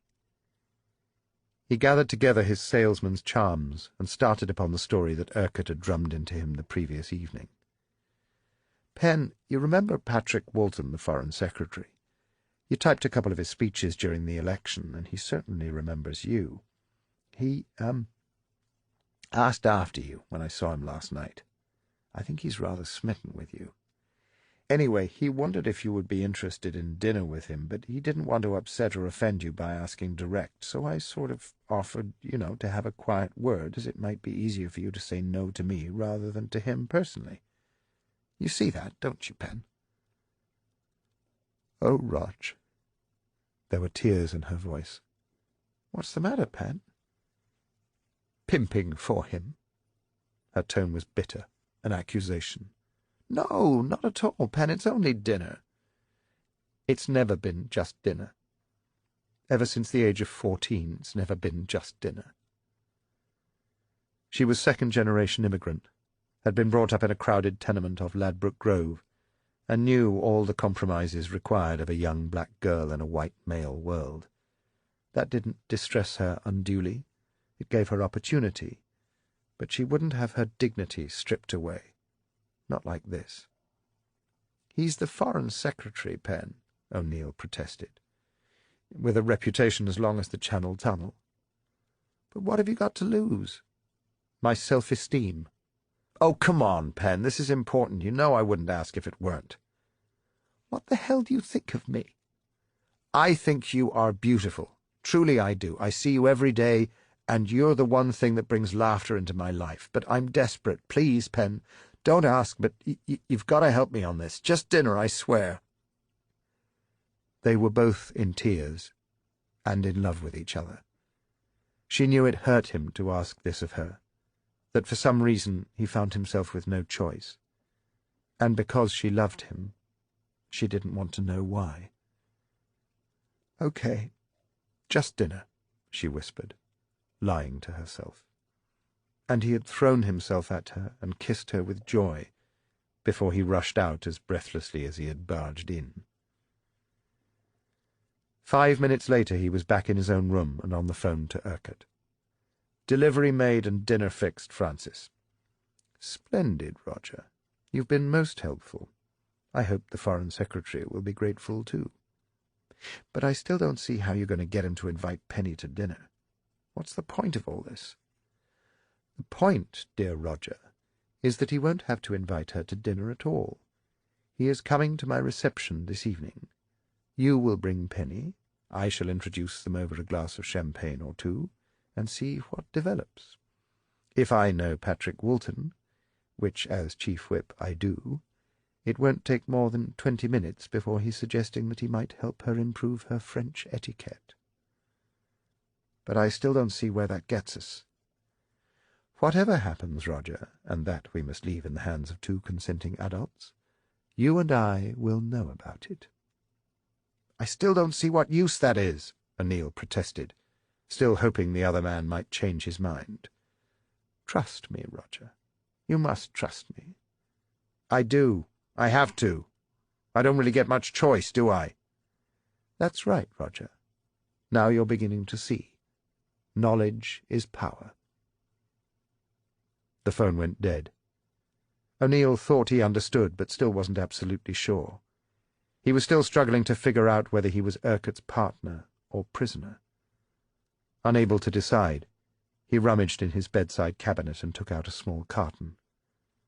He swallowed a couple of sleeping pills and collapsed, fully clothed, on the bed. Chapter 17. Political office is like life. Your attitude towards it is usually determined by whether you are arriving or departing. "Patrick, thanks for the time," Urquhart greeted as the Foreign Secretary opened the door. "You sounded serious on the phone. When the Chief Whip says he wants an urgent private word with you, it usually means he's got the photographs under lock and key, but unfortunately the news of the world has got the negatives." Urquhart smiled and slipped through the open door into Woolton's suite. It was late afternoon. The gale had stopped blowing, but the umbrella standing in a puddle in Woolton's hallway spoke of a tormenting day.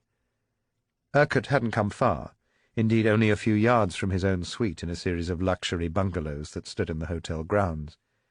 They had been set aside for cabinet ministers, all of whom had a 24-hour rota of police guards running up huge bills. The local constabulary had christened Overtime Alley. "Drink?" the genial Lancastrian offered. "Thanks, Patrick. Scotch." The Right Honourable Patrick Woolton, Her Majesty's Principal Secretary for Foreign and Commonwealth Affairs and one of Merseyside's many successful émigrés, busied himself at a small drinks cabinet which bore the signs of already having been put to use that afternoon, while Urquhart placed the ministerial red box he was carrying beside the four belonging to his overworked host, close to the edge of the puddle of rainwater. These brightly coloured leather-clad boxes were the mark of any minister, their almost constant companions that guarded the official papers, speeches, and other confidential items. A Foreign Secretary requires several red boxes. The Chief Whip, with no conference speech to make and no foreign crises to handle, had arrived in Bournemouth with his box filled with 3 bottles of 12-year-old malt whisky. "Hotel drink prices are always staggering," he explained to his wife, "even when you can find the brand you want." Now he faced Woolton across a paper-strewn coffee table and dispensed with the small talk. "Patrick, I need to take your mind, in the strictest confidence. As far as I am concerned, this has to be one of those meetings which never took place." "Christ, you do have some bloody photographs," explained Woolton, now only half joking. His eye for attractive young women had led him down a few perilous paths. 10 years earlier, when he was just starting his ministerial career, he had spent several painful hours answering questions from the Louisiana State Police about a weekend he'd just spent in a New Orleans motel with a young American girl who looked 20, acted as if she were 30, and turned out to be just a few days over 16. The incident had been brushed over, but Woolton had never forgotten the tiny difference between a glittering political future and a charge of statutory rape. "Something which could be rather more serious," Urquhart muttered. "I've been picking up some unhealthy vibrations in the last few weeks. About Henry. You've sensed the irritation with him around the cabinet table, and the media seem to be falling out of love with him in a very big way." "Well, there was no reason to expect an extended honeymoon after the election, I suppose, but the storm clouds have been remarkably quick to gather." "Patrick, in confidence, I've been approached by 2 of the most influential grassroots party members. They say that feeling at local level is getting very bad. We lost 2 more important local council by-elections last week in what should have been very safe seats, and we're going to lose quite a few more in the weeks ahead." "Bloody East Dorset by-election tomorrow. We're going to get kicked in the crotch on that one too, you mark my words. We'd have trouble winning a vote for local dog-catcher at the moment." "There is a view, Patrick," Urquhart continued in a tone of considerable discomfort, "that Henry's personal unpopularity is dragging the whole party down." "It's a view I share, frankly," Woolton said, sipping his whisky. "The question is, how much time does he have to sort it out?" "With a majority of only 24, not much." Woolton was cupping his hands around his glass for comfort. "A few lost by-elections and we'd be facing an early election." He stared into the peaty liquid, then up at his colleague. "So what's your view, Francis?" "As Chief Whip, I don't have a view." "You always were a canny bugger, Francis." "But as Chief Whip I have been asked by one or two of our senior colleagues to take some gentle soundings about how deep the problem actually goes. In short, Patrick, and you will appreciate this isn't easy—" "You haven't touched your bloody drink." "Give me one more moment. I've been asked to find out how much trouble colleagues think we are in. Cards on the table. Is Henry any longer the right leader for us?" He raised his glass, stared hard at Walton, then took a deep draught before settling back in his chair. The silence settled around the Foreign Secretary, impaling him on the point of the question. "Well, bugger me, it's come to that already, has it?" A pipe appeared from his pocket, followed by a tobacco pouch and a box of Swan Vestas. He made an elaborate ceremony of filling the bowl, tamping down the fresh tobacco with his thumb, before taking out a match. The striking of the match seemed very loud in the silence. Smoke began to rise from around Walton as he drew on the pipe stem until the sweet-smelling tobacco was well alight, and his face was almost obscured from view by a clinging blue fog. He waved his hand to disperse it, coming out of hiding. "You'll have to forgive me, Francis. 4 years in the Foreign Office hasn't prepared me particularly well for handling direct questions like that. Maybe I'm not used any more to people coming straight to the point. You've knocked me out of my stride." This was nonsense, of course. Walton was renowned for his direct, often combative political style that had found an uneasy home in the Foreign Office. He was simply playing for time while he collected his thoughts. "Let's try to put aside any subjective views." He blew another enormous cloud of smoke to hide the patent insincerity of the remark, "and analyze the problem like a civil service position paper." Urquhart nodded and smiled inwardly. He knew Walton's personal views. He already knew the conclusion their hypothetical civil servant was going to arrive at. "First, have we got a problem?" "Yes, and it's a serious one. My lads back in Lancashire are hopping mad. I think it's right that you should be taking soundings. Second, is there a painless solution to the problem? Don't let's forget we did win the bloody election, but we didn't win it like we should have, and that's down to Henry. But," he waved the stem of his pipe for emphasis, "if there was any move to replace him, which is essentially what we are discussing—" Urquhart contrived to look pained at Walton's bluntness. "It would raise hell inside the party, and those bastards in the opposition would have a field day. It could get very messy, Francis. There's no guarantee Henry would go quietly, and it would look like an act of desperation. It would take a new leader at least a year to glue together the cracks. So we shouldn't fool ourselves that getting rid of Henry represents an easy option. No, sir. But third, when all is said and done, can Henry find the solution to the problem himself? Well, you know my views on that. I stood against him for the leadership when Margaret went, and I've not changed my mind that his selection was a mistake." Urquhart lowered his head, stony-faced, as though in gratitude for the candour, but in celebration. He had read his man well. Walton was refilling their glasses while continuing his analysis. "Margaret managed an extraordinary balance of personal toughness and sense of direction.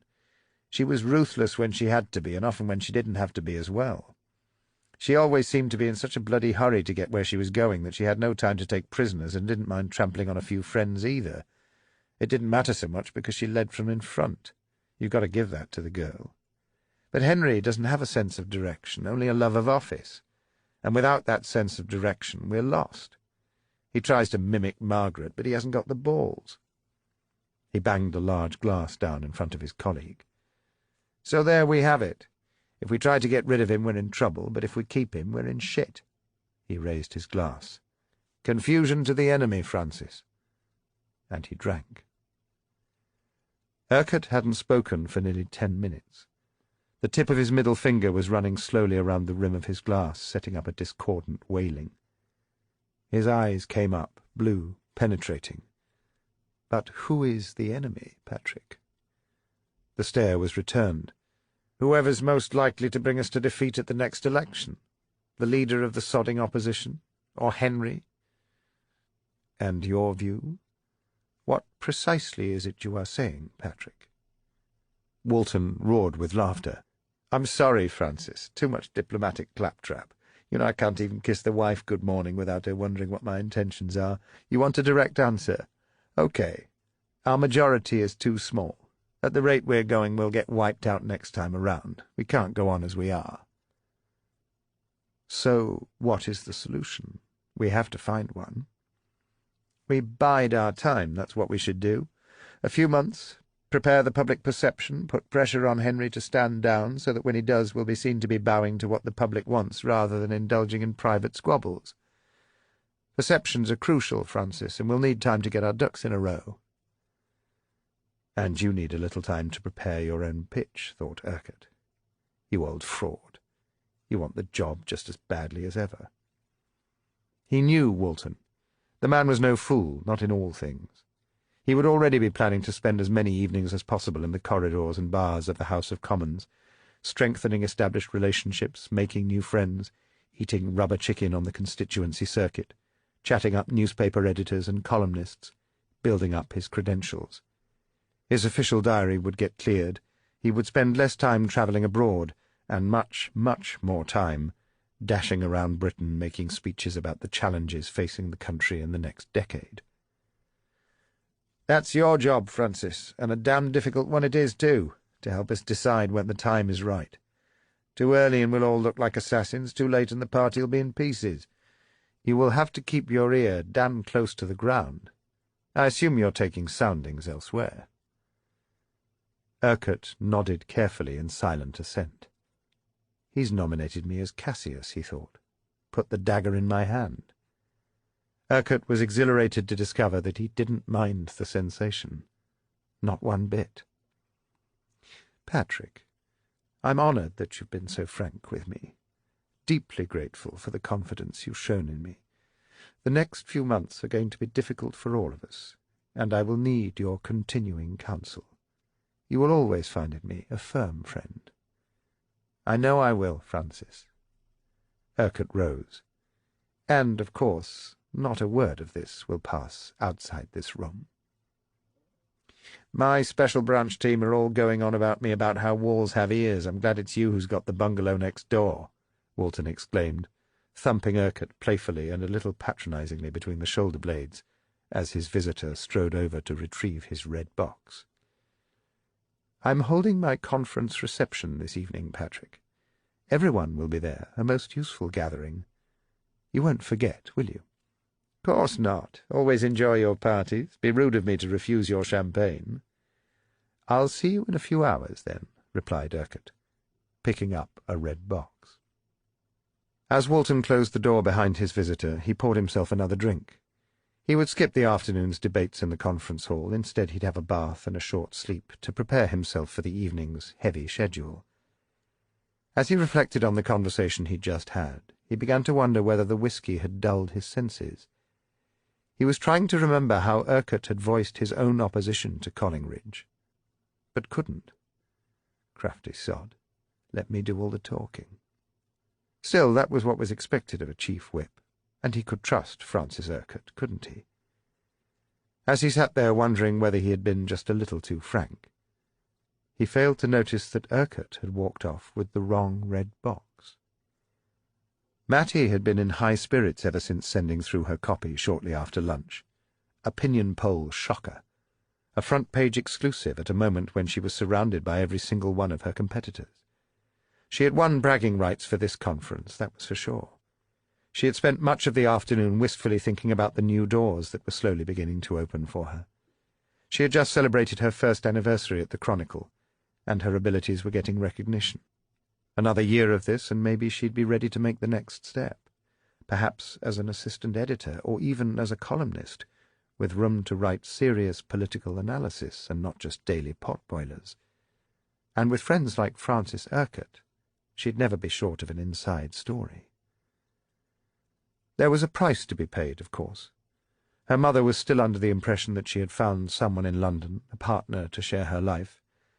But it was a hard and often lonely life, once she had got back to her apartment late at night and scrabbled yet again through her laundry bin in the morning. She had needs, not just professional vanity, and they were becoming increasingly difficult to ignore. Neither could she ignore the urgent message to call her office that she got shortly before 5 o'clock. She had just finished chatting over tea on the terrace with the Home Secretary.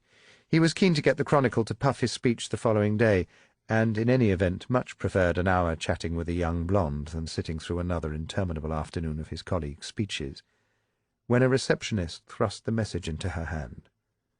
The hotel lobby was crowded, but one of the public telephones was free, and she decided to put up with the noise. When she got through, Preston's secretary explained that he was engaged on the phone, and connected her with the deputy editor, John Krajewski, a gentle giant of a man she had begun to spend a little time with during the long summer months, spurred on by a shared enjoyment of good wine, and the fact that his father, like her grandfather, had been a wartime refugee from Europe. Nothing sexual, not yet, although he'd made it clear he wanted to swap more than office gossip. But his tone was suddenly awkward. "Hi, Matty. Look, oh, fuck it, I'm not going to cover this in 3 yards of bullshit. He's not running your story. I'm really sorry." There was a stunned silence over the phone as she turned over the words to make sure she had understood correctly. But whichever way she turned them, they still came out the same. "What the hell do you mean you're not running it?" "Just what I say, Matty. It's not going to happen." Krajewski was clearly having grave difficulty with the conversation. "Look, I'm sorry I can't give you all the details because Grev has been dealing with it personally. I haven't touched it myself, please believe me on that. But apparently it's such a hot story that our esteemed editor feels he can't run it without being absolutely sure of our ground. He says we've always supported this government, and he's not about to throw editorial policy out of the window on the basis of an anonymous piece of paper. We have to be absolutely certain before we move, and we can't be if we don't know where this information came from." "For God's sake, it doesn't matter where the bloody paper came from. Whoever sent it to me wouldn't have done it if he thought his identity was going to be spread all over our newsroom. All that matters is that it's genuine, and I've confirmed that." He sighed. "Trust me, I know how you must feel about this, Matty. I wish I were a million miles away from this one. All I can tell you is that Grev is adamant. It's not running." Matty wanted to scream long, hard, and very coarsely. Suddenly she regretted making the call from a crowded lobby. "Let me talk to Grev." "Sorry, I think he's busy on the phone." "I'll hold." "In fact," said the deputy editor in a voice heaped with embarrassment, "I know he's going to be busy for a long time and insisted that I had to be the one to explain it to you. I know he wants to talk to you, Matty, but tomorrow. There's no point in trying to beat him into submission tonight." "Tomorrow's no bloody good. Since when do we risk losing an exclusive because Grev's got his phone stuck up his arse?" Matty spat out her contempt. "What sort of newspaper are we running, Johnny?" She could hear the deputy editor clearing his throat, unable to find suitable words. "Sorry, Matty," was the best he could do. "And screw you, Johnny," was all she was able to hiss down the line before slamming the phone back into its cradle. He didn't deserve it, but neither did she. She picked up the phone once again to see whether he was still on the end, and was going to tell her it was all a stupid prank. But all she got was the disinterested buzzing of the dial tone. "Fuck!" she snapped, slamming the phone down once more. A conference steward on the next phone flashed her a tart look. She glared at him. "Fuck!" she said again, deliberately, just to make sure he'd heard, before stalking across the foyer towards the bar. The steward was just raising the grill over the counter when Matty arrived and slapped her bag and a £5 note down on the bar.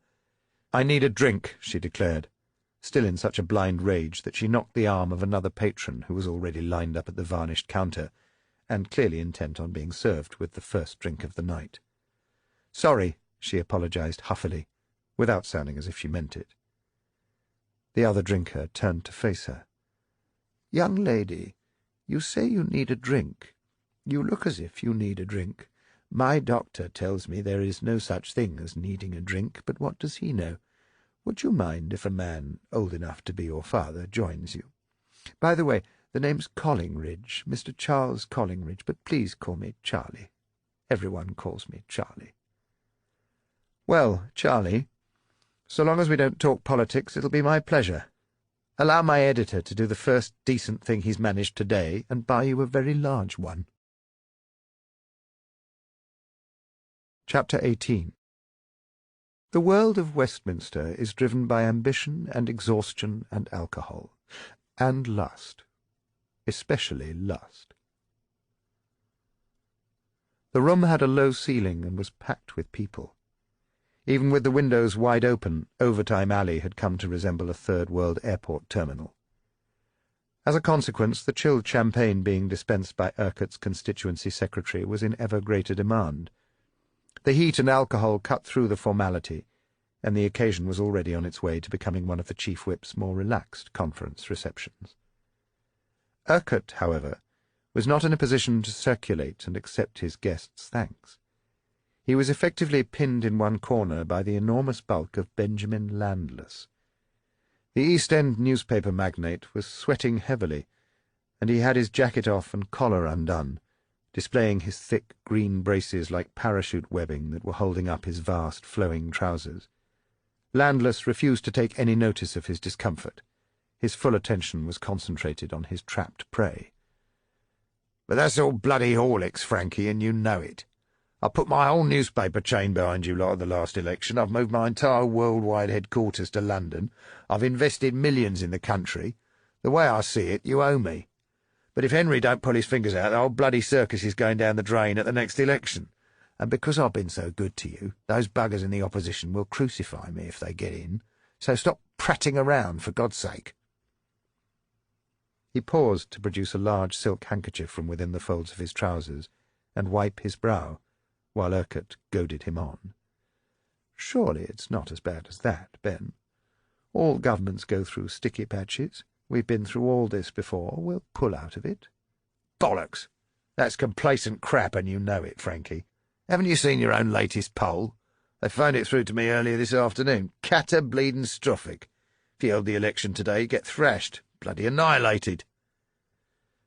Urquhart felt a rush of comfort as he envisaged the Chronicle's headline in the morning, but couldn't afford to show it. Damn! How on earth did you get hold of that?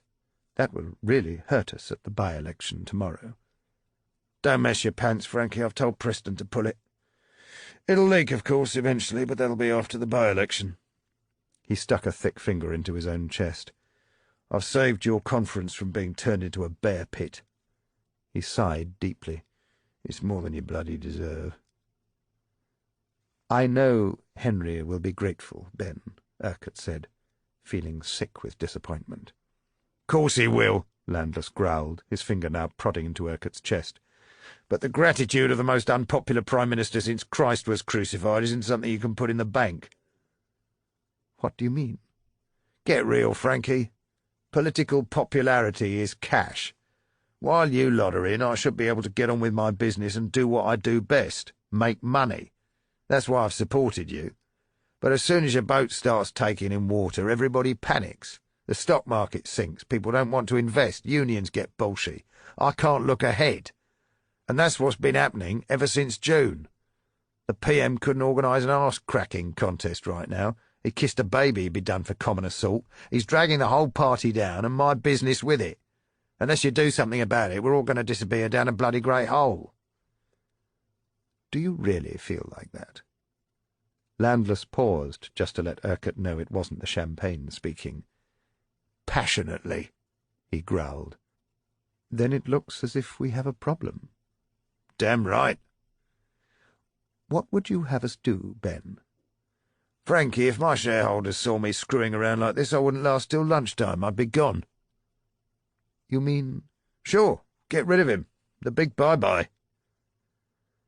Urquhart raised his eyebrows sharply, but Landless was the sort of man who, once he mounted a horse and charged, had difficulty in turning the beast. "Life's too short to spend it propping up losers, Frankie. I haven't spent the last 20 years working my guts out just to watch your boss piss it all away." Urquhart found his arm gripped painfully by his guest's huge fingers. There was real strength behind the man's enormous girth, and Urquhart began to understand how Landless always seemed to get his way.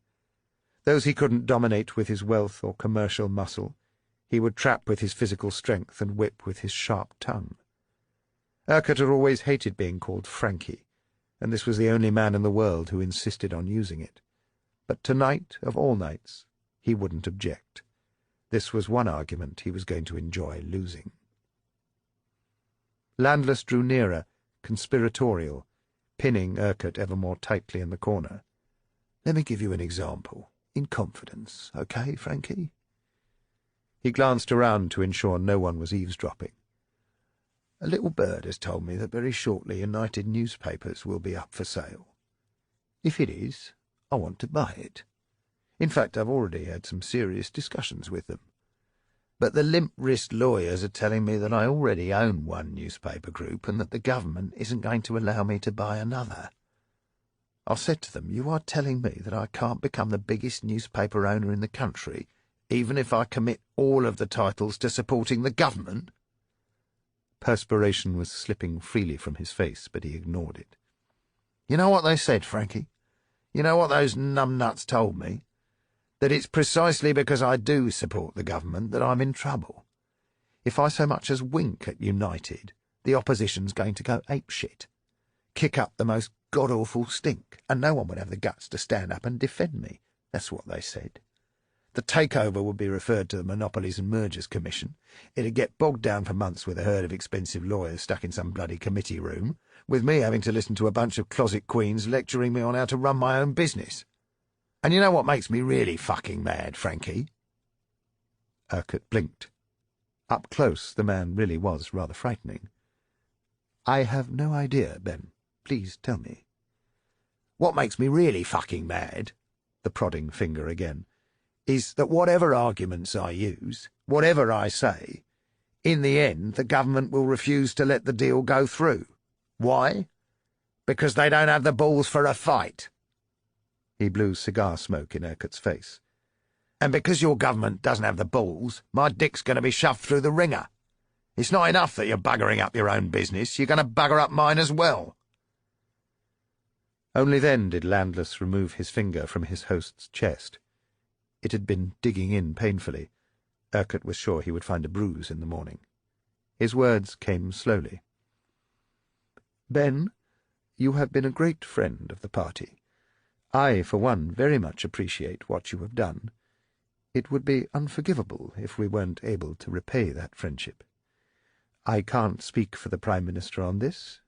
In fact, I find myself increasingly unable to speak for him on anything nowadays. But I would do everything I can to support you when you needed it." Landless was nodding. "That's good to know, Frankie. I like what you say very much. If only Henry could be so decisive." "I fear that's not his nature, but I know he'll be enormously grateful." "For what?" "For burying that opinion poll. I can't imagine what damage it would do to him if it were published. It would turn the entire conference into a bear fight." "Yeah, it would, wouldn't it?" "Mind you, there are those who believe that progress is never made without a little discomfort." The frowns of frustration that had covered the Landless brow now gave way to a smile. His skin was remarkably pink and soft, his grin enormous. "I think I see your point, Frankie." "What point was that, Ben?" "Ha! I think we understand each other, you and me." "Yes, Ben, I think we do." Landless squeezed the Chief Whip's arm once more, but gently, in gratitude. Then he looked at his watch. "Tickle my tits, is that the time? I have work to do, Frankie. The first edition is closing in less than 30 minutes. I need to make a telephone call." He grabbed his jacket and draped it over his arm. "Thanks for the party. It's been fun. Won't forget it, Frankie." Urquhart watched as the industrialist, damp shirt sticking closely to his broad back, pushed his way across the crowded room and disappeared through the door. Across the other side of the crowded room, hidden behind the squash of bodies, Roger O'Neill was huddled on a small sofa with a young and attractive conference-goer. He was in a state of considerable excitement. His fingers fidgeted incessantly, his eyes danced as though scalded, his words rattled out at an alarming pace. The young girl from Rotherham had already been overwhelmed with the names O'Neill had dropped and the secrets he had shared, an innocent bystander in a one-way conversation. The Prime Minister is under constant surveillance by our security men, of course. There's always a threat. Irish, Arabs, black militants. They're trying to get me too. Been trying for months. The Special Branch boys insisted on giving me protection throughout the election. Found both our names on a hit list, Henry and me. So they gave me 24-hour cover. Not public knowledge, of course, but all the journals know. He dragged furiously at a cigarette and started coughing. He took out a soiled handkerchief and blew his nose loudly, inspecting the results before returning it to his pocket. "But why you, Roger?" his young companion ventured. "Soft target. Easy access. High publicity hit," he rattled. "If they can't get the PM, they'll go for someone like me." He looked around nervously, his eyes not settling. "Can you keep a confidence? A real secret?" He took another deep drag. "This morning I found my car had been tampered with. Bomb squad boys went over it with a fine-tooth comb. They found the wheel nuts on one of the front wheels had been undone. Straight home on the motorway, the wheel comes off at 80, and more work for the road sweepers. They think it was deliberate. The murder squad are on their way over to interview me right now." "Roger, that's awful," she gasped. "Mustn't tell anyone. The SB don't want to frighten them off if there's a chance of catching them unawares." "I hadn't realized you were so close to the Prime Minister," she said with growing awe. "What a terrible time for—" She suddenly gasped. "Are you all right, Roger? You're looking very upset. Your eyes—" she stammered. O'Neill's eyes were rotating wildly, sucking still further lurid hallucinations into his brain. His attention seemed to have strayed elsewhere. He was no longer with the young woman, but in some other world, with some other conversation. His eyes wavered back to her, but they were gone again in an instant. They were bloodshot and watering, had no focus. His nose was dribbling like an old man in winter. He gave it a cursory and unsuccessful wipe with the back of his hand. As she watched, his face turned to an ashen grey, his body twitched, and he stood up sharply. He appeared terrified, as if the walls were falling in on him. She looked on helplessly, unsure what he needed, too embarrassed to make a public scene. She moved to take his arm and support him, but as she did so, he turned on her and lost his balance. He grabbed at her to steady himself, caught her blouse, and a couple of buttons popped. "Get out of my way! Get out of my way!" he snarled. He thrust her violently backwards, and she fell into a table laden with glasses before sprawling back onto the sofa. The crash of glass onto the floor stopped all conversation as everyone in the room turned to see what was going on. More buttons had gone, and her left breast stood exposed. There was absolute silence as O'Neill stumbled towards the door, pushing still more people out of the way before he tumbled into the night, leaving behind a room of shocked faces and a young girl clutching at her tattered clothing and fighting back tears of humiliation. An elderly female guest began helping her rearrange herself and shepherding her towards the bathroom. As the bathroom door shut behind them, the room instantly flooded with speculation that quickly grew into a broad sea of gossip that would keep them engaged and entertained all evening. Penny Guy did not join in the gossip. A moment before she had been laughing merrily, thoroughly enjoying the engaging wit and Merseyside charm of Patrick Woolton. Urquhart had introduced them more than an hour earlier, and had ensured that the champagne flowed as easily as their conversation. But the moment of magic had dissolved in the uproar, and Penny's bright smile withered into an expression of abject misery.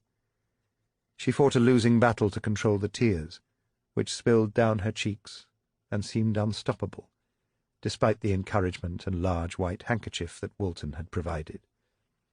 Her pain was all too real. "He's really a kind man, brilliant at what he does," she explained. "But sometimes it all seems to get too much for him and he goes a little crazy. It's so out of character." As she pleaded for him, the tears flowed still faster. "Penny, I'm so sorry, love. Look, you need to get out of this bloody place. My bungalow's next door. What say we go and dry you off there, okay?" She knew what would happen, but it no longer seemed to matter very much. She nodded in gratitude, and the couple squeezed their way through the crowd. No one seemed to notice as they eased their way out of the room, except Urquhart. His eyes followed them through the door, where Landless and O'Neill had gone before. He felt deeply content. This was turning out to be a party to remember. Chapter 19. Most by-election candidates are little more than legal necessities, required to make the victor feel he has done something worthwhile, which he rarely has. Thursday, the 14th of October. "You're not going to make a bloody habit of getting me out of bed every morning, are you?" Even down the telephone line, Preston made it clear that he saw this as an instruction rather than a question.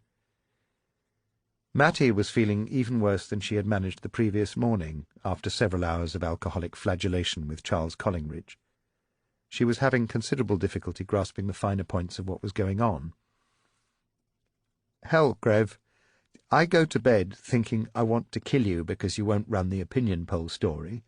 Then I wake up this morning and find a bastardized version of it all over the front page with a byline by someone called Our Political Staff. I'm not thinking I want to kill you anymore. I know I want to kill you. But first I want to find out why you're screwing around with my story. Why did you change your mind? Who's rewritten my copy? And who the hell is Our Political Staff if it's not me?" "Steady on, Matty. Take a breath before you pop your corsets." "I don't do corsets, Grev." "And you weren't doing much last night, were you? What were you up to, flashing your eyes at some eligible peer or burning your bra at some feminist coven?" "But nada. I tried to call. No bloody answer. If only you'd hung around, you'd have heard all about it." Mattie began to recall the events of last night. It was a considerable effort, through a haze. Her distraction gave Preston time to continue. "As I think Krajewski told you, last night some of the editorial staff here didn't believe there was enough substantiation on your piece for it to run today." He heard Mattie snort with indignation. "Frankly, I liked the piece right from the start," he added, trying to sound as if he meant it. "I wanted to make it work, but we needed more corroboration before we tore the country's Prime Minister apart on the day of an important by-election. A single anonymous piece of paper wasn't enough." "I didn't tear the Prime Minister apart. You did," Mattie wanted to interject, but Preston was already ahead of her. "So I had a chat with some of my senior contacts in the party, and late last night we got the backing we needed, just before our deadline." "But my copy. The copy needed to be adapted. The story was moving on. I tried to reach you, but since I couldn't, I rewrote it myself. Didn't want anyone else touching it. The story's too good.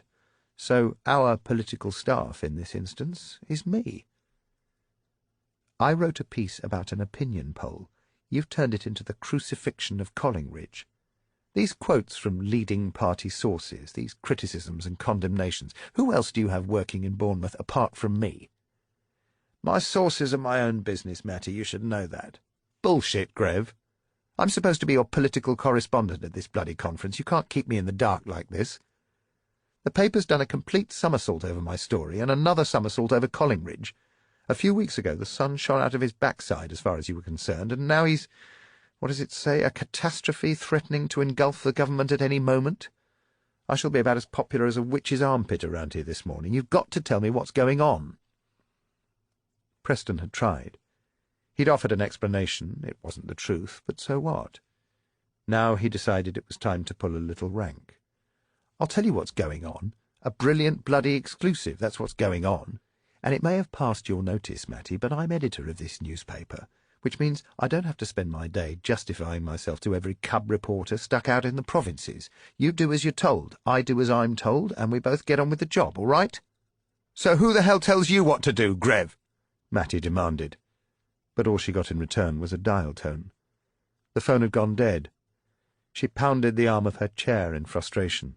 She wouldn't take much more of this. She'd thought new doors were opening up to her.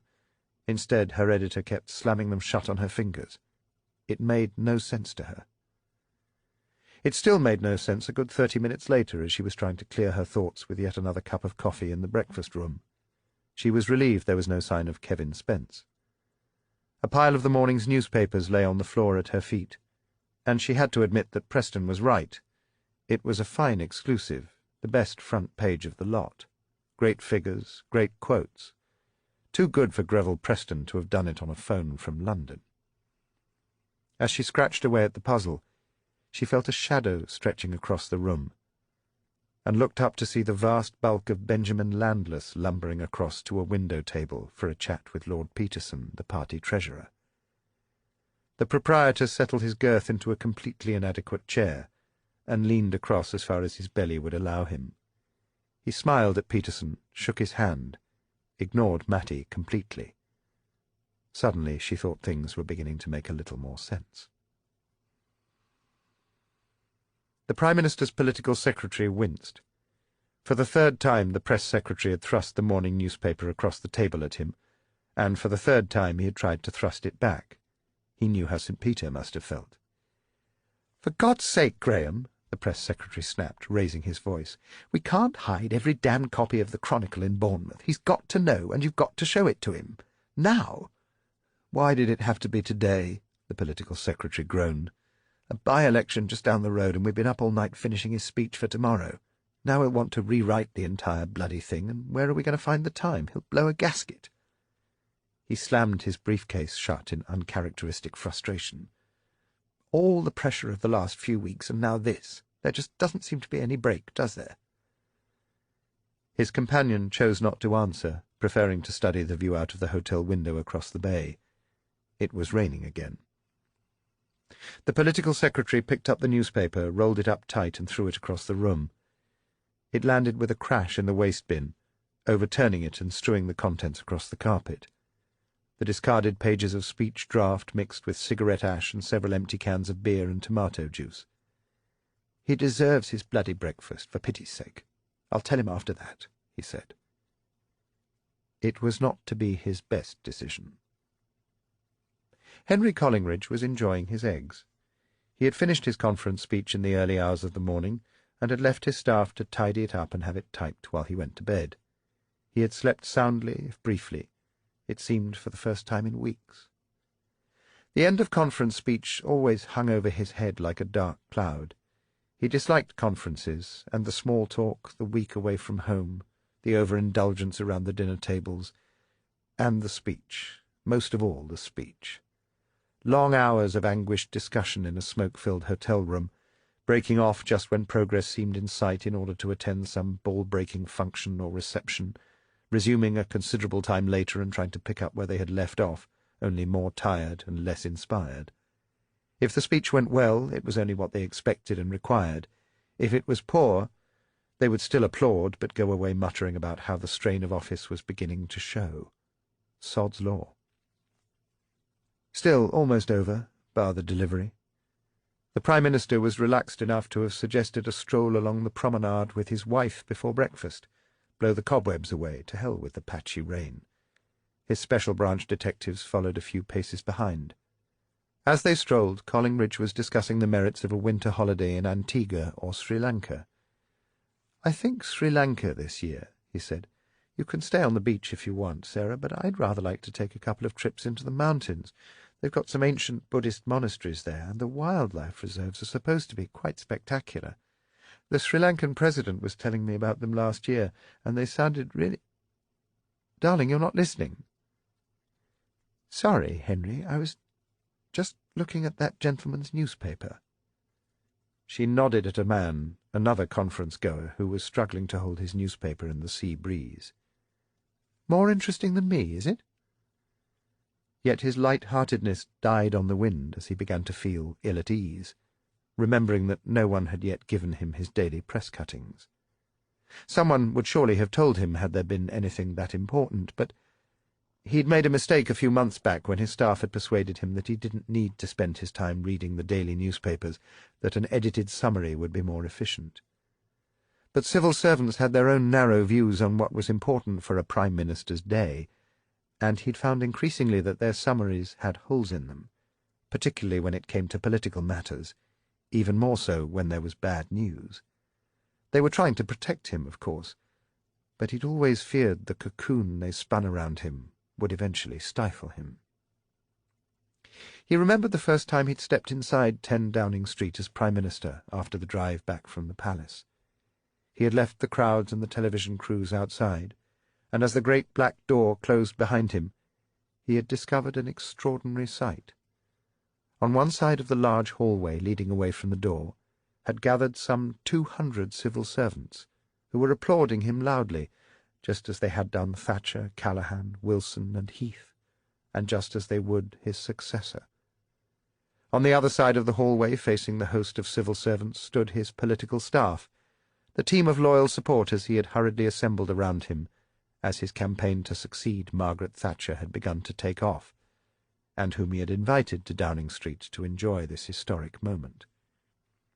There were just 7 of them, dwarfed in their new surroundings, an impossibly unequal struggle. He'd scarcely seen his party advisers for the next 6 months, as they were effectively squeezed out by the official machine, and none of the original band was still left. No, it wasn't a good idea to rely so completely on officials, he'd decided. He had also decided to do away with the press summaries and go back to reading real news, but he hadn't yet got round to it. Next week, for sure. His attention returned to the newspaper being shaken back into shape by its owner. It was several yards away, and at such a distance he had great difficulty in bringing it fully into focus. He tried hard not to stare too hard. Slowly the words came into some form of focus.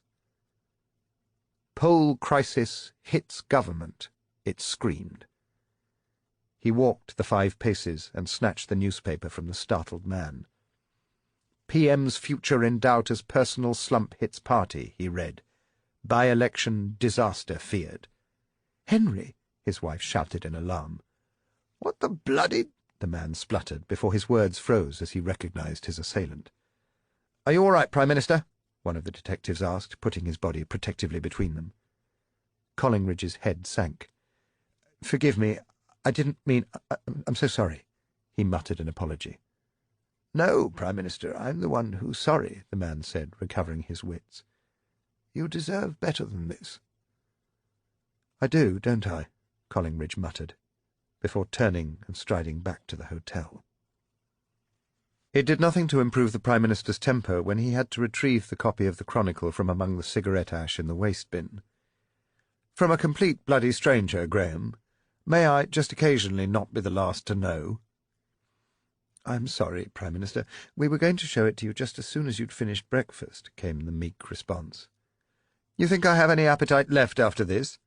Look at this rubbish. It's not good enough, Graham. It's just not bloody—" He stopped.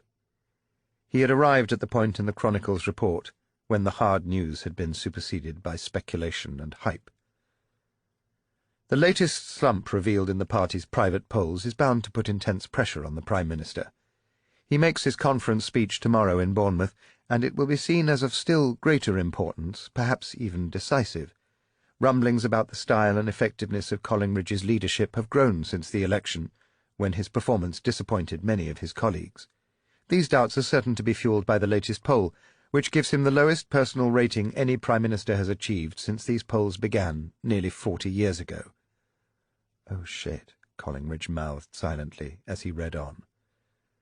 Last night, a leading minister commented, "There is a lack of grip around the cabinet table and in the House of Commons. The party is restive. Our basically excellent position is being undermined by the leader's lack of appeal." Harsher views were being expressed in some government quarters. Senior party sources were speculating that the party was fast coming to a crossroad. "We have to decide between making a new start or sliding gently into decline and defeat," one senior source said.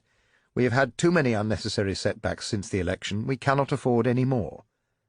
A less sanguine view was that Collingridge is like a catastrophe threatening to engulf the government at any moment. "Shit!" Collingridge exclaimed, out loud, no longer bothering to whisper. Today's parliamentary by-election in Dorset East, reckoned to be a safe government seat, is now being seen as crucial to the Prime Minister's future, the piece concluded. A man can spend half a lifetime at the top of the political ladder learning how to cope with his fear of heights, but sometimes he grows dizzy, and it can all get too much for him. "Find the sewer scum behind this, Graham," Collingridge snarled, throttling the newspaper in two hands like a Christmas chicken. "I want to know who wrote it, who spoke to them, who leaked the poll. And for breakfast tomorrow I want their balls on toast." "Shall I give Lord Williams a call?" the political secretary offered. "Williams?" Collingridge exploded. "It's his fucking poll that's leaked. I don't want apologies, I want answers. Get me the chief whip, find him, and whatever he's doing, get him here, right now." The secretary summoned up his courage for the next hurdle. "Before he arrives, Prime Minister, could I suggest that we have another look at your speech? There may be various things you want to change as a result of the morning press, and we don't have too much time." "The speech stays, just as it is. Every word. I'm not ripping up a perfectly good speech just because those half-wits of the press have gone out shit-spreading. So find Urquhart, and find him now." When the phone rang for Urquhart, who was sitting in his bungalow, it wasn't the Prime Minister but the Foreign Secretary on the end of the line. Much to Urquhart's relief, Walton was chuckling. "Francis, you're a damned fool." "My dear Patrick, I can't— I'm going to have to put more water in your whiskey next time. You walked off with one of my boxes yesterday and left yours behind. I've got your sandwiches, and you've got a copy of the latest secret plans to invade Papua New Guinea, or whatever damn fool nonsense they're trying to get me to sign up to this week. I suggest we swap before I get myself arrested for losing confidential government property. I'll be round in 20 seconds. Soon Urquhart was smiling his way through an apology to his ministerial colleague, but Walton brushed it aside. "No matter, Francis. Truth is, I wouldn't have got round to reading the bloody stuff, not last night. Fact is, I've got to thank you. Turned out to be an exceptionally stimulating evening." "I'm so glad, Patrick. These conferences can be such fun." Yet as soon as Walton had left, still chuckling, Urquhart's mood changed. He became serious, his brow furrowed with concern as he locked the door from the inside, testing the handle to make absolutely certain it was closed. He wasted no time in pulling the blinds down over the windows, and only when he was certain that there was no chance of him being observed did he place the red box gingerly on the desk. He examined the box carefully for any signs of tampering, then selected a key from the large bunch he produced from his pocket, sliding it carefully into the lock. As the lid came up, it exposed neither papers nor sandwiches, but a thick slab of polystyrene packing that entirely filled the box. He extracted the polystyrene and laid it to one side before turning the box on its end. Delicately he eased up the corner of the red leather, peeling a strip of it back until it revealed a small hole that had been carved right through the wall of the box. The recess measured no more than 2 inches square, and snuggling neatly in its middle was a radio transmitter, complete with its own miniaturized mercury power pack, compliments of its Japanese manufacturer. The manager of the security shop just off the Tottenham Court Road he had visited 2 weeks earlier had displayed a mask of utter indifference as Urquhart had explained his need to check up on a dishonest employee. "Happens," was all he said. He'd shown considerably more enthusiasm in describing the full capabilities of the equipment he could supply.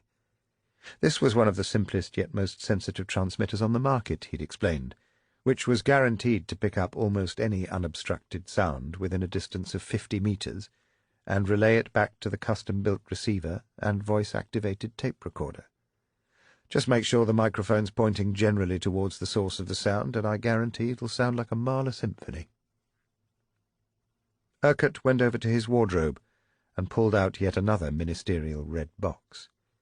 Inside, nestling in another protective wrapping of polystyrene, sat a modified FM portable radio with inbuilt cassette recorder that was tuned to the wavelength of the transmitter.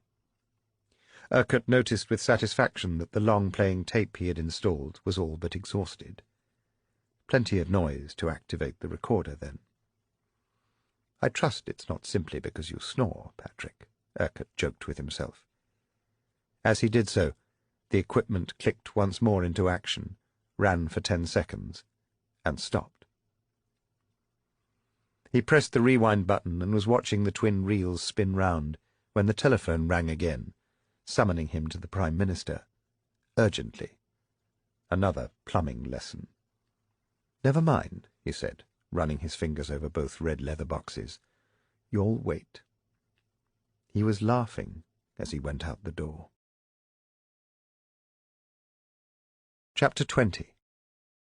Some politicians think of high office like a sailor thinks of the sea, as a great adventure full of unpredictability and excitement. They see it as the way to their destiny. I see it as something they will probably drown in. Saturday, the 16th of October. It wasn't just the Chronicle which, the day after the Prime Minister's speech, declared it to be a disaster. Almost all the other newspapers joined in, as did several government backbenchers and the leader of the opposition. The loss of the Dorset East by-election, when the news had burst upon the conference in the early hours of Friday morning, had at first numbed the party faithful, but the feeling had worn off by breakfast. Over their muesli or full English they began to vent their frustration, and there could be only one target: Henry Collingridge. By lunchtime, correspondents in Bournemouth seemed to have been inundated with nameless senior party officials, each of whom claimed to have warned the Prime Minister not to hold the by-election in Conference Week, and who were now absolving themselves of responsibility for defeat. In turn, and in desperation, the Prime Minister's office retaliated, off the record, of course. They said the blame was down to party headquarters, for which, of course, Lord Williams was responsible. The explanation, however, fell largely on deaf ears. The pack instinct had taken hold. As one traditionally pro-government newspaper put it, "The Prime Minister failed yet again yesterday. He should have used his speech to quell growing doubts about his leadership, yet one cabinet colleague described it as inept and inappropriate. Following the disastrous opinion poll and the humiliating by-election defeat in one of its safest seats, the party was looking for a realistic analysis and reassurance. Instead, in the words of one representative, we got a stale rehash of an old election speech." The criticism of Collingridge has become more open. Peter Bairstead, MP for the marginal seat of Leicester North, said last night, "The electorate gave us a warning slap across the knuckles at the election. It's not going to be satisfied with clichés and suffocating complacency. It may be time for the Prime Minister to think about handing over." In an office tower on the south bank of the Thames, the editor of Weekend Watch, the leading current affairs programme, studied the newspapers and called a hurried conference of his staff. 20 minutes later, the programme planned for the following day on racketeering landlords had been shelved, and the entire 60-minute slot had been recast. Bairstead was invited to participate, as were several opinion pollsters and pundits. The new programme was entitled Time to Go. From his home in the leafy suburbs near Epsom, the senior manager of market makers Barclays de Zoeterwede telephoned two colleagues. They agreed to be in the office particularly early on Monday. "All this political bollocks is going to upset the markets. Time to shift a little stock before the other bastards start selling." The defeated candidate in the East Dorset by-election was contacted by the Mail on Sunday. The paper had deliberately waited until after he'd finished a lunch spent drowning his sorrows. The candidate's animus about his party leader was intense. "He cost me my seat. Can he feel safe in his?" Great headline. In his magnificent Palladian country home in the New Forest of Hampshire, Urquhart was telephoned by several cabinet colleagues and senior backbenchers expressing their concerns. The chairman of the party's grassroots executive committee also called him from Yorkshire, reporting similar worries. "You know I'd normally pass these on to the party chairman, Francis," the bluff Yorkshireman explained, "but it looks like open warfare between party headquarters and Downing Street. Damned if I'm going to get caught in the middle of that." Meanwhile, at Chequers, the Prime Minister's official country residence set amidst rolling lawns and massive security in rural Buckinghamshire, Collingridge just sat, ignoring his official papers and devoid of inspiration. The rock had begun to roll downhill, and he hadn't the slightest idea how to stop it. The next blow, when it fell later that afternoon, caught almost everyone by surprise, even Urquhart. He'd expected the Observer to take at least a couple more weeks checking the bundle of papers and photostats he had sent them, entirely anonymously. A bit of due diligence with the lawyers was the least he'd expected, but it seemed the Observer feared that a competitor might also be on the trail.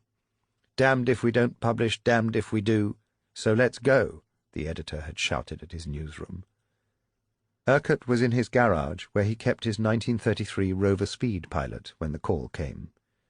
The Rover was a car he used for hurtling carelessly through the lanes of the New Forest, like a pink-skinned version of Mr. Toad, as his wife would say, safe in the knowledge that no policeman was going to be petty enough to book such a beautiful British classic, and, in any event, the chief constable was a member of the same golf club. Urquhart was adjusting the triple carburettors when Mortimer called from inside the house. "Francis! Checker's on the phone!" He picked up the extension on the garage wall, wiping his hands carefully on a greasy rag. "Francis Urquhart here." "Chief Whip, please hold, I have the Prime Minister for you," a female voice instructed. The voice that stumbled down the phone was almost unrecognizable. It was faded, uncertain, drained. "Francis, I'm afraid I've had some bad news. The Observer has been in touch. Bastards. They say they're running a story tomorrow. Can't explain it, but they say my brother Charles has been buying shares in companies with inside information, government information, making a killing on them. They say they've got documentary evidence, bank statements, brokers' receipts, the lot. He bought nearly £50,000 worth of Renox, they say, a couple of days before we approved a new drug of theirs. Sold them a day later for a substantial profit. Did it all from a false address in Paddington, they say. It's going to be the lead story." There was an exhausted pause, as if he no longer had the energy to continue. "Francis, everyone's going to assume he got the information from me. What on earth do I do?" Urquhart settled himself comfortably in the old leather seat of the car before replying. It was a seat from which he was used to taking risks. "Have you said anything to the Observer, Henry?" "No. I don't think they were expecting a comment from me. They were really trying to find Charlie." "Where is he?" "Gone to ground, I hope. I managed to get hold of him. He was drunk. I just told him to take the phone off the hook and not to answer the door." Urquhart gripped the steering wheel, staring ahead. He felt strangely detached. He had set in motion a machine that was far more powerful than his ability to control it. He could no longer be certain what lay around the next bend, only that he was speeding much faster than could ever be considered safe. He couldn't stop. Didn't want to. It was already too late for second thoughts. "Where is Charlie?" "At home in London. You must get someone down there to take care of him. He can't be trusted on his own. Henry, look, I know it must be painful, but there's a drying-out clinic outside Dover, which the Whip's office has used for the occasional backbencher. Very confidential, very kind. Dr. Christian, the head of the clinic, is excellent. I'll give him a call and get him to come to Charlie. I'm afraid you'll have to arrange for someone else from the family to be there too, in case Charlie cuts up rough. Who do you think? Your wife, Sarah, perhaps? We've got to move fast, Henry, because in a few hours the Observer will hit the streets and your brother's home is going to be under siege. We have to beat those bastards to the punch. With Charlie in his present state, there's no knowing what he might say or do." "But what do we do then? I can't hide Charlie forever. He's got to face up to it sooner or later, hasn't he?" "Forgive me for asking, Henry, but did he do it? The shares?"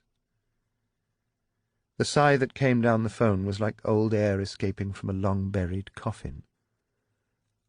"I don't know. I simply don't know. But—"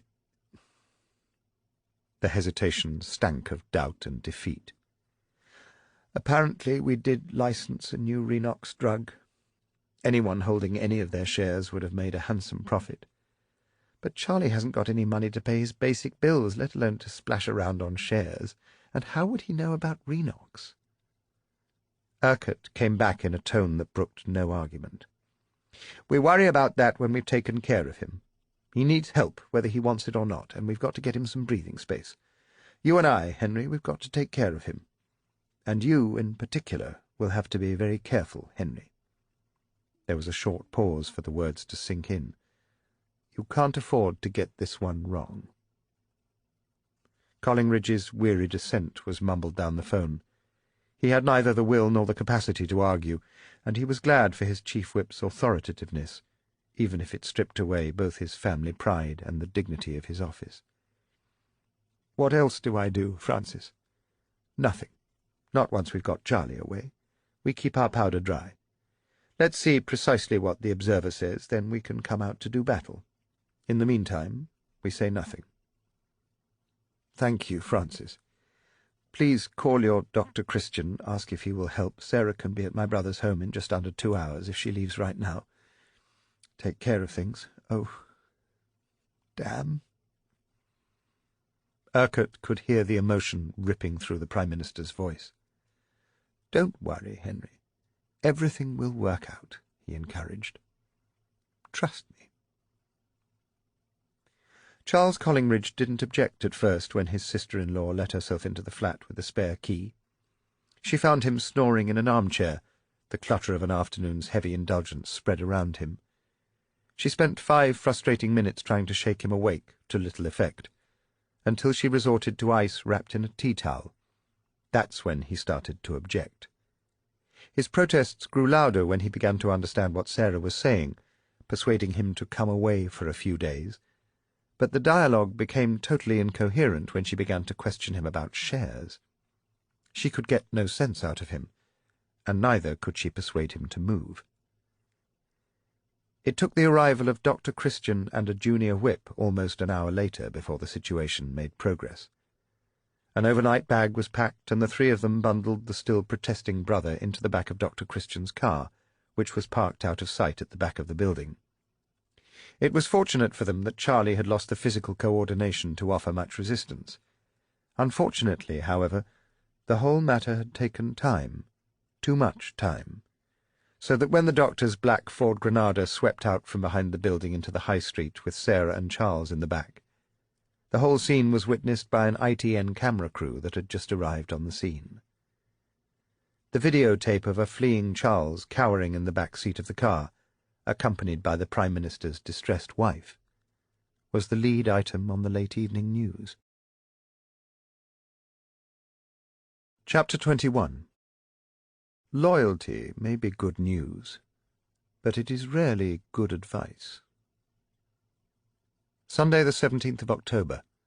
The scenes of the fugitive Charles Collingridge were still the lead news item as Weekend Watch came on the air. The programme had been thrown together in frantic haste, and there were many untidy ends. The control room reeked of sweat and stale tobacco. There had been no time for a proper run-through, and the autocue script for the later parts was still being typed as the presenter welcomed his viewers. They hadn't been able to persuade a single minister to appear. The harder they'd tried, the more belligerent the refusals had been. One of the tame pundits had still not arrived at the studio. The sound man was desperately searching for fresh batteries even as the studio manager counted down with his fingers and the studio went live. An overnight opinion poll had been commissioned through Gallup, and the polling company's chief executive, Gordon Heald, was presenting the results himself. He'd been kicking his computer all morning and was looking slightly flushed. It wasn't just the lights. It was what his polling agents had found. Another fall in the Prime Minister's popularity. Yes, a significant fall, Heald admitted. No, there was no example of a previous Prime Minister who'd ever won an election after being so unpopular. The gloomy prognostications were supported by 2 senior newspaper analysts, and made all the more Stygian by an economist who predicted turmoil in the financial markets in the days ahead. He was cut off mid-ramble as the presenter switched his attention to Peter Bearsted. Normally the East Midlands MP would have been videotaped beforehand, but there had been no time for recording, so he went live. He was scheduled on the director's log for no more than 2 minutes 50 seconds, but that took no account of the fact that once started, the honourable, garrulous and diminutive member for Leicester North was more to put down than a bad-tempered badger. "Well, Mr. Bearsted, but how much trouble do you think the party is in?" "That depends." "On what?" "On how long we have to struggle on with the present Prime Minister." "So you're standing by your comment of earlier in the week that perhaps the Prime Minister should be considering his position?" "No, not exactly. I'm saying he should resign. He's destroying our party, and now he's got himself wrapped up in what looks like a family scandal. It can't go on. It just can't." But do you think the Prime Minister is likely to resign? After all, we've only just had an election. It might be almost 5 years before the next. That must leave enormous scope for recovering lost ground. We will not, I tell you, survive another 5 years with this Prime Minister. The MP was agitated, passionate, rocking back and forth in his studio chair. It is time for clear heads, not faint hearts, and I'm determined that the party must come to a decision on the matter. If he doesn't resign, then we'll have to make him. But how? Force a leadership contest. Against who? Well, I'll blooming stand if no one else will. You're going to challenge Henry Collingridge for the party leadership? The presenter spluttered in surprise. But surely you can't win. Of course I can't win, Bearsted responded, almost contemptuous. But it'll focus the minds of the big beasts in our jungle. They're all griping about the PM, but none of them has the guts to do anything. So if they won't, then I will. Flush it all out into the open. The presenter's lower lip was wobbling as he tried to decide the right place to intervene. I don't want to interrupt, but I do want to be clear about this, Mr. Bearsted. You are saying that the Prime Minister must resign, or else you will stand against him for leadership of the party. There has to be a leadership election no later than Christmas. It's party rules after an election. I know it's normally nothing but a formality, but this time around it's going to be a real contest. My colleagues are going to have to make up their minds. An expression of pain seemed to have taken hold of the presenter's features. He was holding his earpiece, listening to a shouting match that was underway in the gallery. The director was demanding that the dramatic interview should continue, and to hell with the schedule. The editor was shouting that they should get away from it before the bloody fool changed his mind and ruined a sensational story. An ashtray crashed to the floor. Someone cursed very crudely. "We're going for a short commercial break," the presenter declared. Chapter 22. Politics. The word is taken from the ancient Greek. Poly means many, and ticks are tiny, blood-sucking insects. Monday, the 18th of October to Friday, the 22nd of October. Sterling began to be marked down heavily as soon as the Tokyo financial markets opened. It was shortly before midnight in London. By 9 a.m., and with all the Monday newspapers screaming about the challenge to Collingridge, the FT All-Share Index was down 63 points. It fell a further 44 points by lunchtime. The moneymen don't like surprises. The Prime Minister wasn't feeling on top form either. He hadn't slept and had scarcely talked since Saturday evening, gripped by a strong depression. Rather than allowing him to return to Downing Street that morning, Sarah kept him at Chequers and called the doctor. Dr. Wynne Jones, Collingridge's loyal and highly experienced physician, prescribed a sedative and rest. The sedative gave some immediate release. Collingridge had his first lengthy spell of sleep since the start of the party conference a week earlier, but his wife could still detect the tension fluttering behind his closed eyelids. Even as he slept, his fingers remained firmly clamped onto the bedclothes. Late on Monday afternoon, after he had emerged from his drugged sleep, he instructed the besieged Downing Street press office to make it known that of course he would be contesting the leadership election, and was confident of victory, that he was too busy getting on with government business to give any interviews, but would have something to say later in the week. Charlie wasn't giving any interviews either.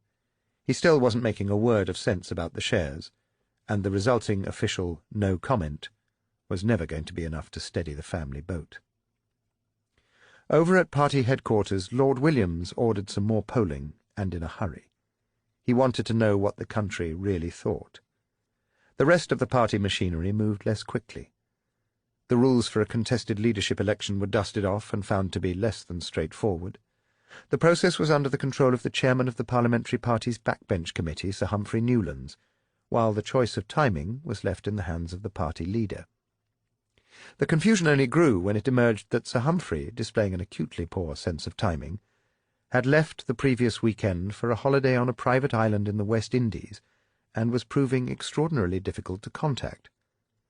This resulted in a flurry of speculation amongst the scribblers that he was deliberately keeping his head low, playing for time while the awesome powers of the party hierarchy were mobilized to persuade the Lion of Leicester, as Bearsted had been dubbed, to withdraw.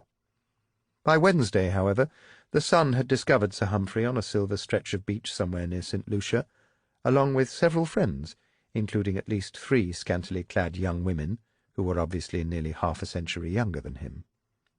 It was announced that he would be returning to London as soon as flights could be arranged. Like Charlie Collingridge, his wife was offering no public comment.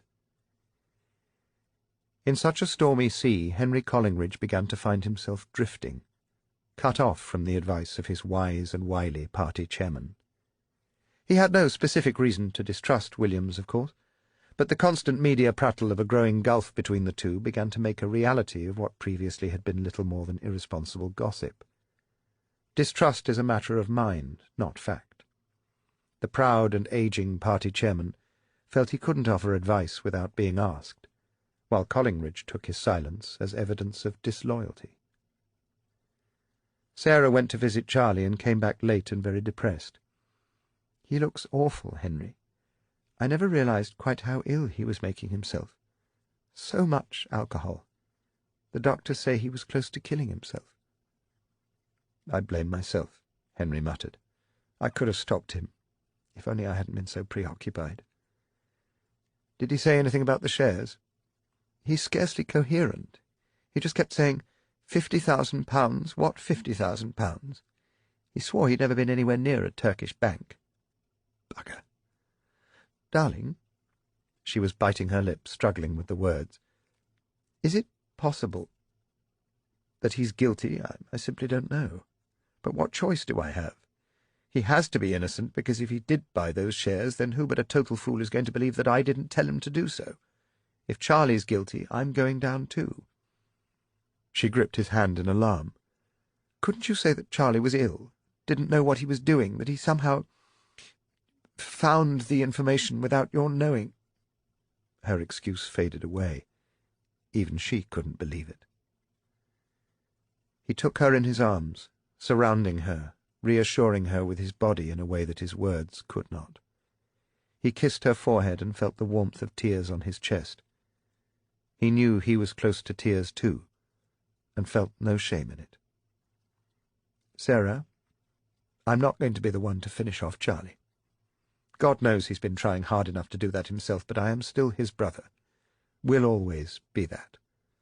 On this one we'll either survive or sink if we must. But whatever happens, we'll do it as a family. Together." The party conference season had been 6 weeks of sleep deprivation and sweat, and it had been Matty's intention to take a little time off to recover. A long weekend had been enough. No matter how much exotic Chilean wine she drank or old films she watched, her thoughts kept straying back to her job, and Collingridge, and Urquhart, and Preston, particularly Preston. She picked up several sheets of sandpaper and began rubbing down the woodwork of her Victorian apartment, but it didn't help, no matter how much she attacked the old paint. She was still mad as hell with her editor. The following morning at 9:30 she found herself back in the office, rooted to the leather armchair in front of Preston's desk, laying siege. He wasn't going to put the phone down on her this time. But it didn't help. She'd been there nearly an hour when his secretary peered apologetically round the door. "Sorry, Mats, the big man's just called to say he's got an outside appointment and won't be in till after lunch."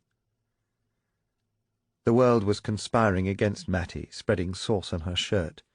She wanted to scream and was building up to do so. It wasn't brilliant timing, therefore, when John Krajewski chose that moment to come in looking for his editor. "I didn't know you were in, Matty." "I'm not. At least not for much longer." She stood up to go. Krajewski stood ill at ease. He often was in her company. Liked just a shade too much for comfort. "Look, Matty, I've picked up the phone a dozen times to call you since last week, but—" "But what?" she snapped. "I guess I couldn't be bothered getting my head bitten off." "Then you were—" She hesitated, about to snap and suggest he was correct in his assumption, but she bit it back. It wasn't his fault. "You were wise," she said, her voice softening. Since his wife had died in a traffic accident 2 years earlier, Krajewski had lost much of his self-confidence, both about women and his professional abilities. He was able, had survived, But the protective shell he had built around him was only slowly cracking. Several women had tried, attracted by his tall, slightly gangly frame and sad eyes. But he wanted more than their sympathy and a mercy fuck. He wanted something, someone, to shake him up and kick-start his life once again. He wanted Matty. "You want to talk about it, Matty? Over dinner, maybe? Away from all this?" He made an irritated gesture in the direction of the editor's desk. "Are you putting the squeeze on me?" The slightest trace of a smile began to appear at the corners of her mouth. "A gentle tickle, perhaps." She grabbed her bag and swung it over her shoulder. 8 o'clock, she instructed, trying in vain to look severe as she walked past him and out of the office. "I'll be there," he shouted after her. "I must be a masochist, but I'll be there." And he was. In fact, he got there 10 minutes early in order to get a beer down him before she arrived 5 minutes late. He knew he would need a little artificial courage. The Ganges, just around the corner from Matty's flat in Notting Hill, was a tiny Bangladeshi restaurant with a big clay oven, and a proprietor who ran an excellent kitchen during the time he allowed himself away from trying to overthrow the government back home. When Matty arrived, she ordered a beer and kept pace with Krajewski until the last of the tikka had been scraped from the plate. She pushed it away from her, as though clearing space. "I think I've made a terrible mistake, Johnny." "Too much garlic in the naan?" "I want to be a journalist. A good journalist. Deep down I think I have the makings of a great journalist. But it's not going to happen with an arsehole as an editor, is it? Grev does have his less attractive side, I suppose. I gave up a lot to come down to London. Funny, we blokes from Essex always think of it as coming up to London. I've decided, made up my mind. I'm not taking any more of Greville Preston's crap. I'm quitting." He looked deep into her eyes, saw the turmoil. He reached out and took her hand. "Don't rush it, Matty. The political world is falling apart. You need a job, a ringside seat to be part of the action. Don't jump before you're ready." "Johnny, you surprise me. That's not the impassioned plea to stay on as part of the team that I was expecting from my deputy editor." "I'm not speaking as the deputy editor, Matty." He squeezed her hand. "Anyway, you're right. Grev is a shit. His only redeeming factor is that he's totally uncomplicated about being a shit. Never lets you down. You know, the other night—" "Oh, tell me before I rip your balls off." The waiter arrived with yet another round of beers. He took the head off his before he replied. "OK. Newsroom, shortly before the first edition deadline. Quiet night, not much late-breaking news. Grev is holding forth, spinning us some yarn about how he'd been drinking with Dennis Thatcher the night of the Brighton bomb. No one believed it. DT wouldn't be seen dead with Grev Preston, let alone drinking with him. And Lorraine in features swears she was shagging him in Hove at the time. Anyway, he's halfway through his pitch when his secretary shouts at him. A phone call. So he disappears into his office to take it. 10 minutes later, he's back in the newsroom and very flustered. Someone's lit a fire under him. 'Hold everything,' he shouts. 'We're going to change the front page.' We all think, Jesus, they must have shot the president, because he's in a real state, nervous. Then he asks for your story to be put up on one of the screens and announces that we're going to lead with it, but we're going to have to beef it up. It doesn't make sense. The reason he spiked it in the first place was because he said it was too strong," she protested. "Shut up and listen. It gets better. So there he is, looking over the shoulder of one of our general reporters who's sitting at the screen, dictating changes directly to him, twisting it, hyping it, turning everything into a personal attack on Collingridge. 'We've got to make the bastard squirm,' he says. And you remember the quotes from senior cabinet sources on which the whole rewrite was based? I think he made them up, on the spot, every single one of them. Didn't have notes, just dictated them straight onto the screen. Fiction from beginning to end. Matty, believe me, you should be over the bloody moon your name wasn't on it." "But why? Why on earth invent a story like that? What made him change his mind in such a hurry? Who made him change? Who was he talking to on the phone? Who was this so-called source in Bournemouth?" "I don't know." "Oh, but I think I do," she whispered. "It has to be, could only be. Benjamin bloody Landless." "We don't work for a newspaper any more. It's little more than a lynch mob run for the personal amusement of our proprietor." They both went back to their beers for a moment as they tried to drown their miseries. "Oh, but it's not just landless, is it?" Mattie said, as though the beer had refreshed her mind. "Isn't it?" Krajewski had taken the opportunity of diving into his drink to run his eye yet again across Mattie. He was growing distracted, while she was growing more intent.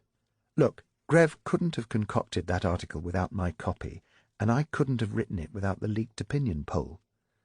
Believe in coincidence if you want, but there's somebody else, someone on the inside of the party who's leaking polls and pulling strings." "What, leaking all that other material since the election, too?" "Of course!" She finished the rest of her beer in triumph. The adrenaline was pouring into her veins. This was going to make the best story of all. It was what she had come south for. "Johnny, you're right." "Am I?" he said, bewildered. He'd lost track of this one a couple of beers ago. "This is definitely not the time to throw in the towel and resign. I'm going to get to the bottom of this, even if I have to kill someone. Will you help me?" "If that's what you want, of course." "Don't sound so bloody despondent." "It's just that—" "Oh, to hell with hesitation. You remember you said you'd rip my balls off if I didn't tell you everything." "But you have." "Could you do it all the same?" "You mean—" Yes, he did. She could see it in his eyes. "Johnny, I don't do office romances." "Romance? Who's talking romance? We've both had far too much beer for that. I'd be quite happy with a good old-fashioned shag for now." She laughed. "I think we both deserve it," he insisted. She was still laughing as they left the restaurant hand in hand. The Downing Street statement, or briefing, in fact, because it wasn't issued in the form of a press release but through the words of the press secretary, Freddie Redfern, was simple. "The Prime Minister has never provided his brother with any form of commercially sensitive government information. He has never discussed any aspect of Renox chemicals with him. The Prime Minister's brother is extremely ill and is currently under medical supervision. His doctors have stated that he is not in a fit state to give interviews or answer questions. However, I can assure you that he categorically denies purchasing any Renox shares, having a false address in Paddington, or being involved in this matter in any way whatsoever. That's all I can tell you at the moment, and that's all you're getting on the record." "Come on, Freddie," one of the assembled correspondents carped. "You can't get away with just that. How on earth do you explain the Observer story if the Collingridges are innocent?" "I can't. Mistaken identity, getting confused with another Charles Collingridge, how do I know? But I've known Henry Collingridge for many years, just as you've known me, and I know he's incapable of stooping to such sordid depths. My man is innocent. You have my word on that." He spoke with the vehemence of a professional placing his own reputation on the line along with that of his boss, and the lobby's respect for one of their former colleagues swung the day for Collingridge. Just. "We're innocent," bawled the front page of the Daily Mail the following day. Since no one had been able to unearth any fresh incriminating evidence, most of the other newspapers followed a similar line, for the moment. "Francis, you're the only smiling face I see at the moment. Henry, it will improve, I promise.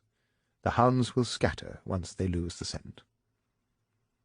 They were sitting together in the cabinet room, newspapers scattered across the brown cloth. "Thank you for your loyalty, Francis. It means a great deal to me right now. The storm clouds are passing." But the Prime Minister was shaking his head. "I wish that were so, but you and I know this is only a breathing space." He sighed. "I don't know how much firm support I still have amongst colleagues." Urquhart didn't contest the point. "I can't afford to run away. I have to give them something to hold on to, something I've nothing to hide. It's time to take the initiative once again." "What do you intend to do?" The Prime Minister sat quietly at his place, chewing the end of his pen. He glanced up at the towering oil painting of Robert Walpole, his longest-serving predecessor, that stood above the marble fireplace. "How many scandals and crises did he survive, Francis?" "More than you will ever have to." "Or be able to," Collingridge whispered, searching the dark, too clever eyes for inspiration. Suddenly he was distracted as the sun burst through the grey autumn skies, flooding the room with light. It seemed to give him hope. Life would go on. "I've had an invitation from those bastards at Weekend Watch. They want me to appear this Sunday and put my own case, to restore the balance. I trust them like I do a nest of adders. Nevertheless, I think I must do it, and do it damned well. They promised no more than 10 minutes on the Observer nonsense, the rest on broad policy and our ambitions for the 4th term, raising sights, lifting the argument out of the gutter. What do you think?" "Me think, Prime Minister? But I'm the Chief Whip. You don't pay me to think." "I know I disappointed you, Francis, but right now I couldn't ask for a better man than you at my side. After this is over, I promise you'll get what you want." Urquhart nodded his head slowly in gratitude. "Would you do it, if you were standing in my shoes?" Collingridge pressed. "Freddie Redfern says it's too dangerous." "There are also dangers in doing nothing." "So?" "At times like these, with so much at stake, I believe a man must follow his heart." "Excellent," Collingridge exclaimed, clapping his hands. "I'm glad you think that way, because I've already accepted." Urquhart nodded in approval, yet suddenly the Prime Minister swore. He was staring at his hands. The pen had leaked. His hands were filthy. He was covered in ink. Penny Guy had been expecting a call from Patrick Walton. Somehow he'd found the direct line number and had been using it, trying to invite her out once again. He'd been persistent, but she had been adamant. It was a party conference thing, nothing more, although she had to admit that he had been fun and remarkably athletic for his age. A mistake, but a memory that hadn't hurt anyone. Yet the call, when it came, was from Urquhart wanting to speak to her boss. She put the call through, and a few seconds later the door to his office was carefully closed. It was some minutes later that Penny heard the sound of O'Neill's raised voice, although she couldn't decipher what he was shouting about. And when the light on the extension phone flashed off to indicate the call was finished, there was no sound of any kind from O'Neill's office. She hesitated for another few minutes, but pressed on by a mixture of curiosity and concern, she knocked gently on his door and opened it cautiously. O'Neill was sitting on the floor in the corner of the room, propped up by the angle of 2 walls. His head was in his hands. "Rog?" He looked up, startled, his eyes full of chaos and pain. His voice croaked, and his speech was disjointed. "He threatened me, Pen. Fucking threatened me. Said if I don't, he would... I've got to alter the file." She knelt down beside him, his head on her breast. She had never seen him like this. "What file, Rog? What have you got to do?" He tried to shake his head, wouldn't answer. "Let me help you, Rog, please." His head jerked up, his expression wild. "No one can help me!" "Let me take you home," she said, trying to lift him. He shoved her away. "Get away from me!" he snarled. "Don't touch me!" Then he saw the look of pain in her eyes, and some of the fire inside him seemed to die. He collapsed in the corner like a little boy, hiding his head in shame. "I'm fucked, you see. Totally fucked. Nothing you can do. Anyone can do. Go away." "No, Rog." But he pushed her away again, so savagely that she fell over backwards. "Fuck off, you little slut. Just leave." In tearful confusion she climbed to her feet.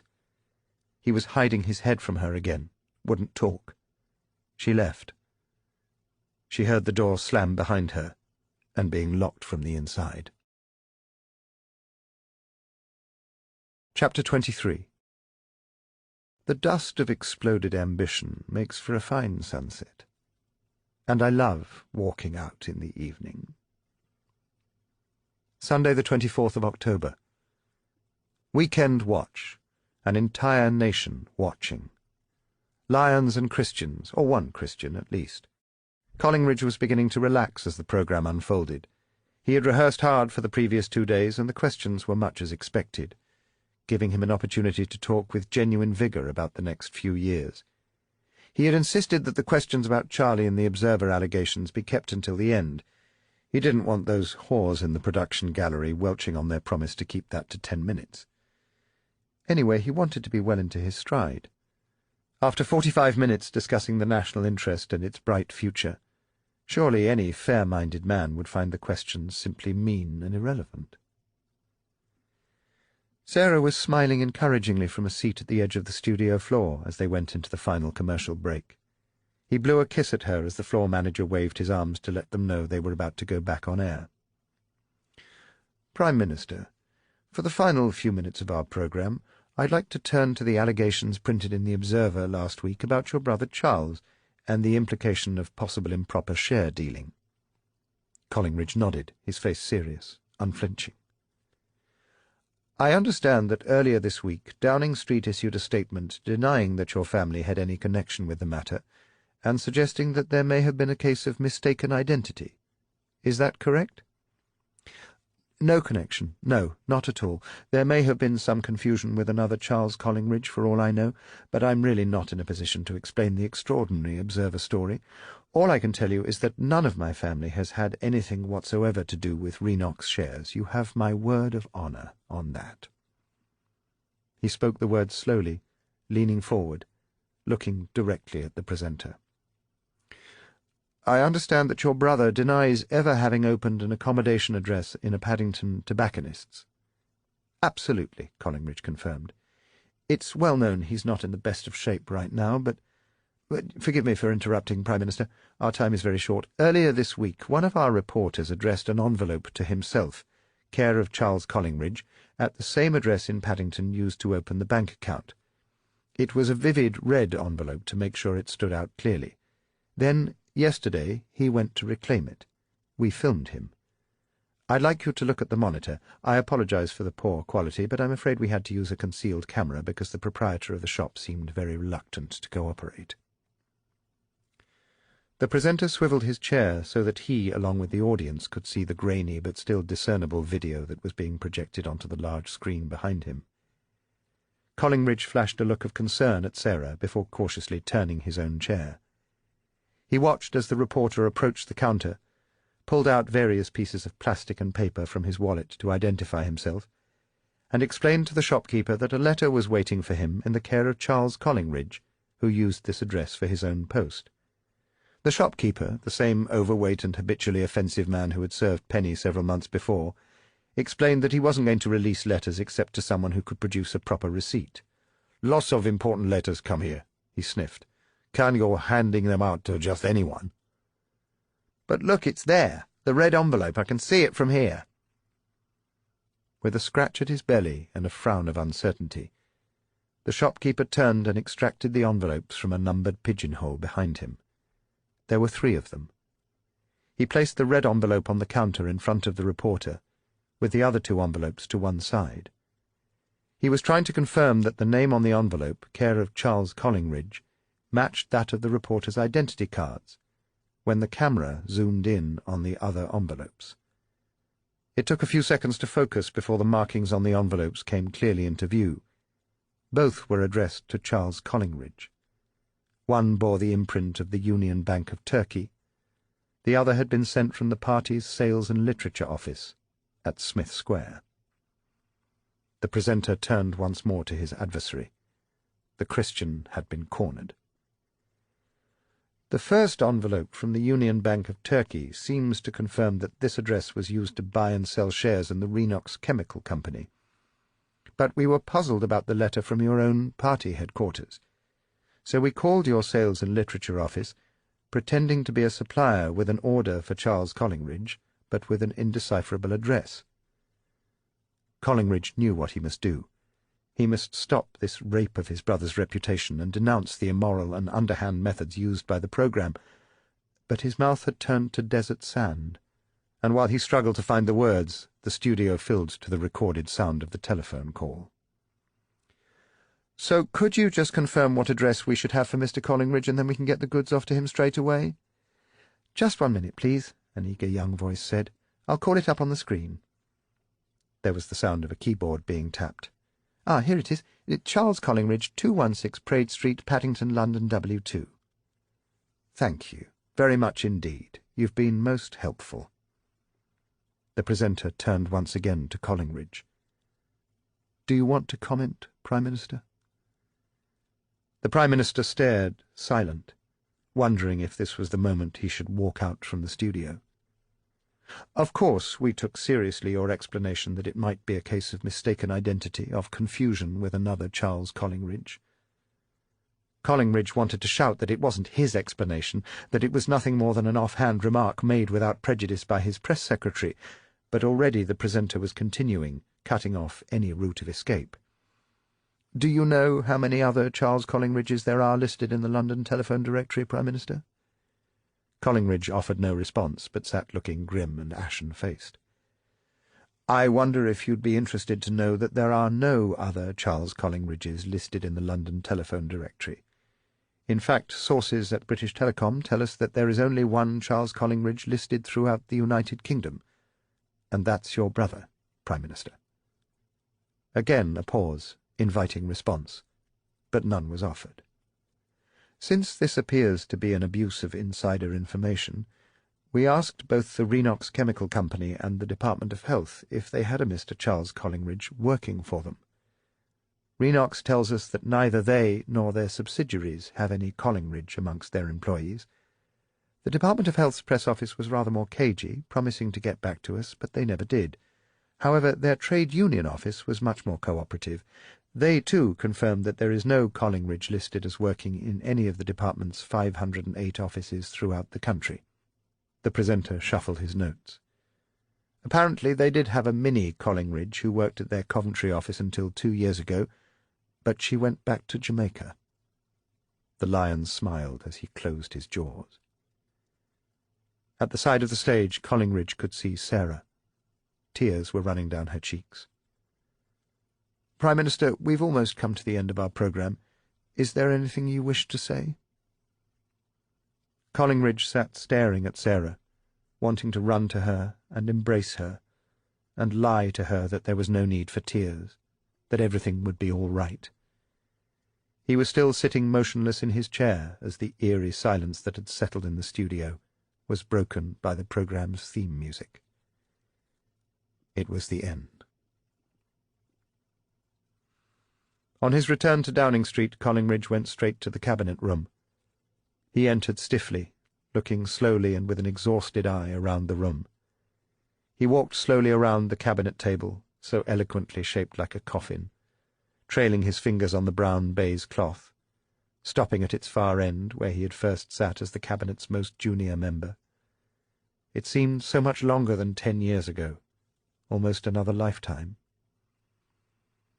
When he reached his own chair in the middle of the room, beneath the gaze of that great survivor Walpole, he reached for the single telephone that stood beside his blotter. The Downing Street switchboard was a legendary institution, simply known as Switch, its female operators seeming to be endowed with powers of witchcraft that enabled them to reach anyone at any time. "Get me the Chancellor of the Exchequer, please." It took less than a minute before the Chancellor was on the line. "Colin, did you see it? How badly will the markets react?" The Chancellor gave an embarrassed but honest opinion. "Bloody, eh? Well, we'll see. I'll be in touch." Collingridge then spoke to the Foreign Secretary. "What damage, Patrick?" "What's not damaged, Henry? We've been trying to stuff our brothers in Brussels for years. Now they're laughing at us." "Is it recoverable?" Collingridge got a prolonged silence in answer. "Bad as that, eh? Sorry, Henry." And for a fleeting moment Collingridge thought the other man meant it. Next it was the turn of the party chairman. Williams was ancient, filled with experience, had seen sad times before. He knew such occasions were best dressed in formality rather than friendship. "Prime Minister," he began, because he was speaking to the office rather than the man. "Within the last hour I have had calls from 7 of our 11 regional chairmen. Without exception, I'm sorry to say, they believe the situation is quite disastrous for the party. They feel that we are beyond the point of no return." "No, Teddy," Collingridge contradicted wearily. "They feel that I am beyond the point of no return. There's a difference." He made one more phone call. It was to his private secretary, asking him to seek an appointment at the palace around lunchtime the following day. The secretary rang back 4 minutes later to say Her Majesty would be available to see him at 1 o'clock. And with that it was done. He was supposed to feel relieved, a great burden lifted from his shoulders, but every muscle in his body hurt, as though he'd been kicked for hours by soccer thugs. He gazed up into the stern features of Walpole. "Oh, yes, you'd have fought the bastards to the very end. You'd probably have won. But this office has already ruined my brother, and now it is ruining me. I won't let it ruin Sarah's happiness too," he whispered. "Better let her know." A little while later he left the room in search of his wife, after he had dried his face. Part 3. The Deal. Chapter 24. The time for change is when it can no longer be resisted. In other words, when you have a man by the balls and are pulling hard, he will invariably follow in your footsteps. Monday, the 25th of October. The day after the disastrous outing on weekend watch, and shortly before 10 o'clock, the members of the Cabinet assembled around the baize-covered table. They had been called individually to Downing Street rather than as a formal Cabinet, which was normally held on a Thursday, and most had been surprised to discover their colleagues also gathered. There was an air of tension. They dragged with them the contents of the newspapers and their explosive editorials, and the conversation around the table was unusually muffled while they waited for their Prime Minister. As the tones of Big Ben striking the hour seeped into the room, the door opened, and Collingridge walked in. "Good morning, ladies and gentlemen." His voice was unusually soft. "I'm grateful to see you all here. I won't detain you long." He took his seat, the only chair in the room with arms, and extracted a single sheet of paper from the leather-bound file he was carrying. He laid it carefully on the table in front of him and then looked slowly around at his colleagues. His eyes were raw, sleepless. There wasn't a sound to be heard in the room. "I'm sorry I wasn't able to inform you that this morning's meeting was to be one of the full Cabinet. I wanted to ensure that you could all be assembled without creating undue attention and speculation." He looked around the table to see if he could read anything in their faces, in search of Barabbas. "I'm going to read you a short statement that I'll be issuing later today. At 1 o'clock I shall be going to the palace to convey the contents formally to Her Majesty. I must ask all of you, on your oaths of office, not to divulge the contents of this message to anyone before it's released officially. I must ensure Her Majesty hears it from me and not through the press. It's a matter of courtesy to the Sovereign. I would also ask it of each of you, as a personal favour to me."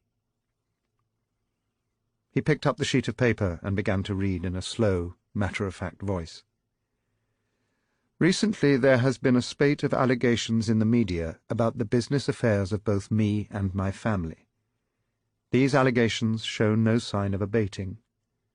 I have consistently stated, and repeat today, that I have done nothing of which I should be ashamed. I have adhered strictly to the rules and conventions relating to the conduct of the Prime Minister." He ran his tongue around dried lips. The paper he was holding trembled. "The implied allegation made against me is one of the most serious kind for any holder of public office, that I have used my office to enrich my family. I cannot explain the extraordinary circumstances referred to by the media that have given rise to these allegations, so I have asked the Cabinet Secretary to undertake a formal independent investigation into them. I am confident that the official investigation by the Cabinet Secretary will eventually establish the full facts of the matter, and my complete exoneration." He blinked, rubbed an exhausted eye. "This investigation will inevitably take some time to complete. In the meantime, the doubts and insinuations are doing real harm to the normal business of government, and my party, and also to those I love. The time and attention of the government should be devoted to implementing this program on which we were so recently re-elected, but this is not proving possible. The integrity of the office of Prime Minister has been brought into question, and it is my first duty to protect that office."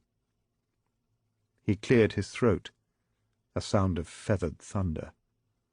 "Therefore, to re-establish and preserve that unquestioned integrity, I have today asked the permission of Her Majesty the Queen to relinquish the office of Prime Minister as soon as a successor can be chosen." The silence was profound. Hearts had momentarily stopped beating. "I have devoted my entire adult life to the pursuit of my political ideals," he continued, "and it goes against every bone in my body to leave office in this fashion. I am not running away from the allegations, but rather ensuring that they can be cleared up as quickly and expeditiously as possible. I also want to bring a little peace back to my family. I believe history will show that I have made the right judgment." Collingridge replaced the piece of paper in his folder. "Ladies and gentlemen, thank you," he said curtly, and before anyone could sigh, let alone respond, he strode out of the door and was gone. Chapter 25.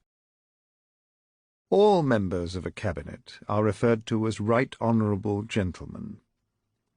There are only 3 things wrong with such a title. Urquhart sat at the end of the cabinet table, transfixed. As the murmurings and gasps of surprise broke out around him, he would not, could not, join in. He gazed for a long time at the Prime Minister's empty chair. He had done this, alone, had destroyed the most powerful man in the country. While the others around the table erupted in a babble of confusion, his mind turned to a memory 40 years old, when as a raw military recruit he had prepared to make his first parachute jump 2,500 feet above the fields of Lincolnshire. Sitting in the open hatchway of a twin-engine Islander, his feet dangling in the slipstream, gazing down at the landscape 1,000,000 miles below.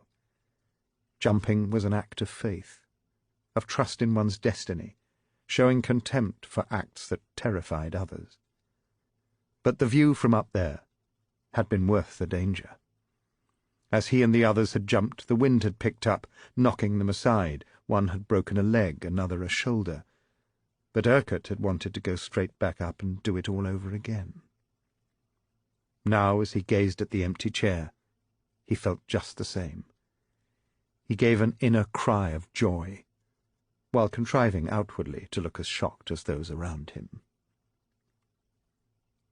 While others lingered, milling around in confusion, Urquhart walked the few yards back to the Chief Whip's office in 12 Downing Street.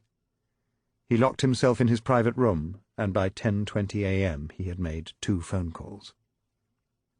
10 minutes later, Roger O'Neill called a meeting of the entire press office at party headquarters. "You guys are going to have to cancel all your lunch arrangements today. I've had word that shortly after 1 o'clock this afternoon we can expect a very important statement from Downing Street. It's absolutely confidential. I can't tell you what it's about, but we have to be ready to handle it. Push everything else aside." Within the hour, 5 lobby correspondents had been contacted with apologies to cancel lunch. 2 of them were sworn to secrecy and told that something big was going on in Downing Street. It didn't take a brain of Britain to conclude that it was likely to have something to do with the Collingridge affair. One of those facing the prospect of a cancelled lunch was the PA's Manny Goodchild. Instead of twiddling his thumbs, he used the formidable range of contacts and favours he had built up over the years to ascertain that every single member of the Cabinet had cancelled engagements in order to be at Downing Street that morning, although the No. 10 press office refused to confirm it. He was a wise and experienced old hound, and he smelled blood. So on a hunch he phoned the Buckingham Palace press office. That, too, like Downing Street, had nothing to say, at least officially. But the deputy press secretary had worked with Goodman many years before on the Manchester Evening News, and confirmed, entirely off the record and totally unattributably, that Collingridge had asked for an audience at 1 p.m. By 11:25 a.m. the PA tape was carrying the story of the secret cabinet meeting and the unscheduled audience expected to take place at the palace. It was an entirely factual report. By midday, IRN local radio was running a sensationalized lead item that the Prime Minister will soon be on his way for a secret meeting with Her Majesty the Queen. Speculation has exploded in Westminster during the last hour that either he is going to sack several of his leading ministers and inform the Queen of a major cabinet reshuffle, or he is going to admit his guilt to recent charges of insider trading with his brother. There are even rumours that she has been advised to exercise her constitutional prerogative and sack him. Downing Street filled with the press pack, jostling, eager. The far side of the street from the famous Black Door became obscured by a forest of cameras and hastily erected television lights. At 12:45, Collingridge walked out onto the doorstep of number 10. He knew the presence of the crowd denoted treachery. Someone had betrayed him, again. He felt as though nails had been driven through his feet. He ignored the screams of the press corps, didn't look up, wouldn't give them the satisfaction. He drove off into Whitehall, pursued by camera cars. Overhead he could hear a helicopter hovering, pursuing. Another crowd of photographers was waiting outside the gates of Buckingham Palace. His attempt at a dignified resignation had turned into a public crucifixion.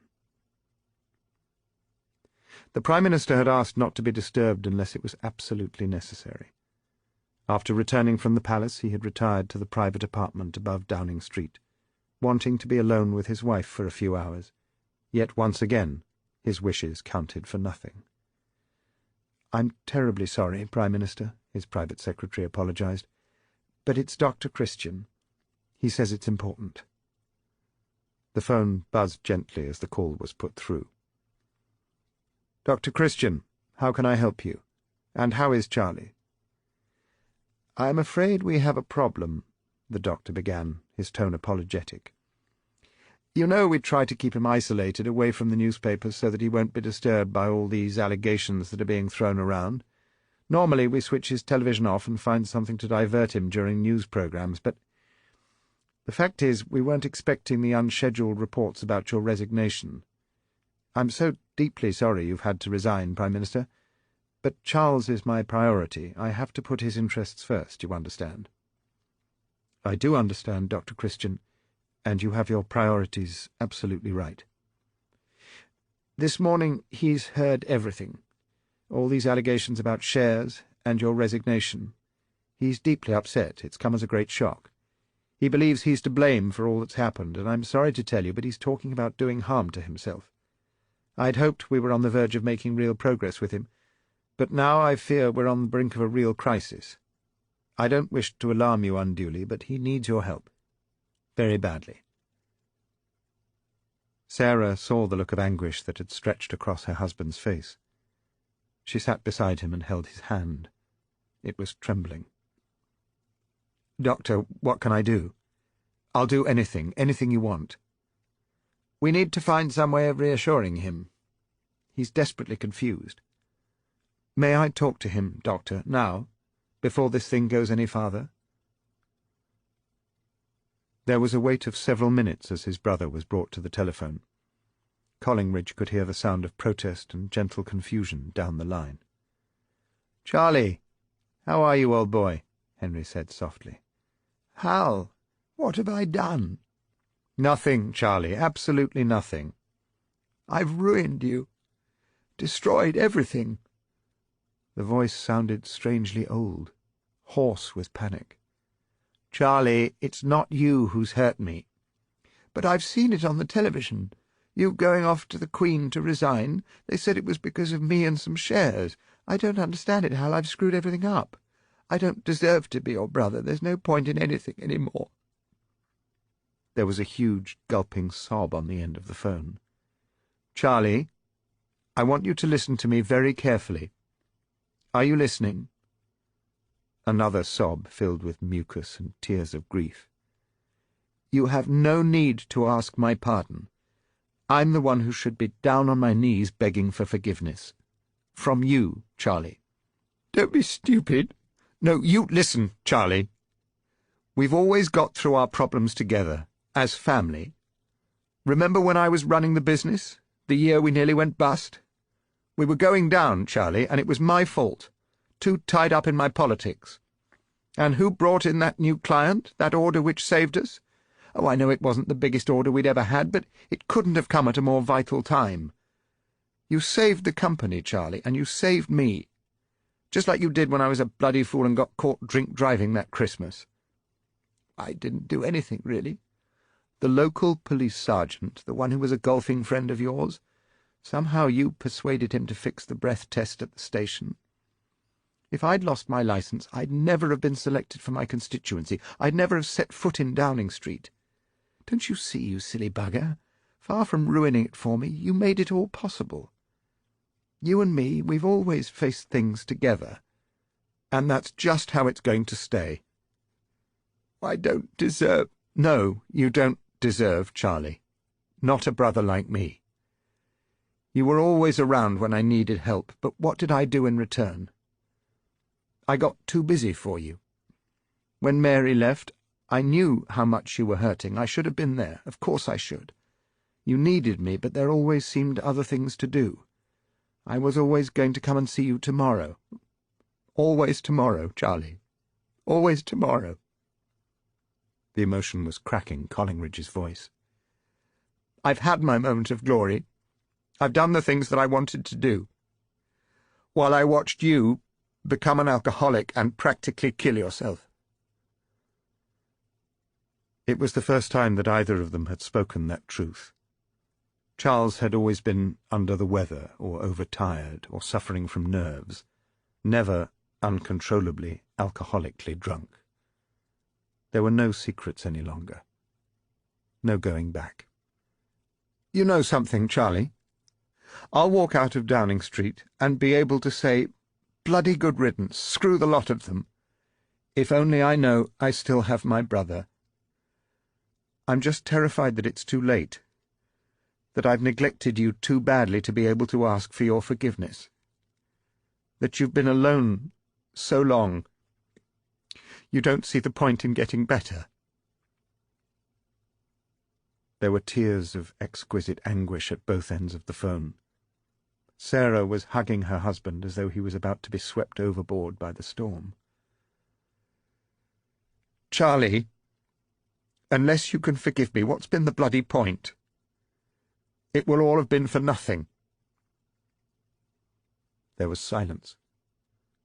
"Say something, Charlie," he said in desperation.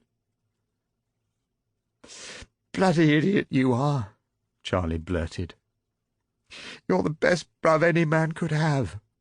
I'll come and see you tomorrow. Promise. We'll both have a lot more time for each other now, eh? Sorry about all the fuss. To tell you the truth, I haven't felt this good in years." Chapter 26. The shadows of infidelity should always lurk at the door. Otherwise a marriage grows stale. "Mattie, I'm surprised," Urquhart said as he opened his front door to find her standing beneath the lamp. "You've been avoiding me."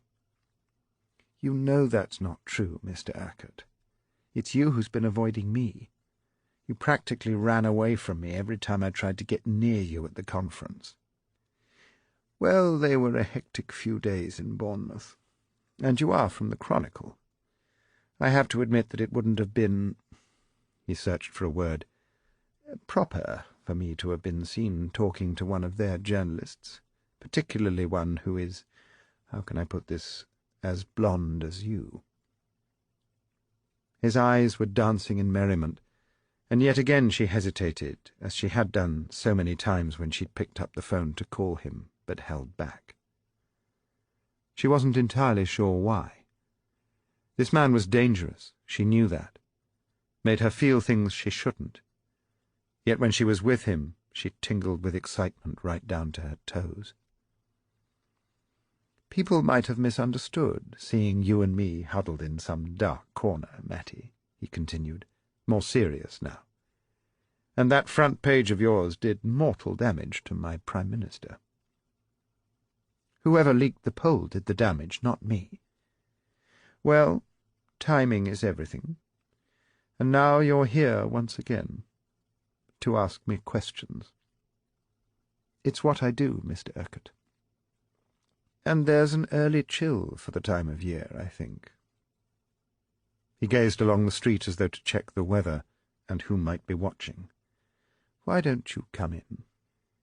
He took her coat, sat her down in a large leather chair in his study, found them both whisky.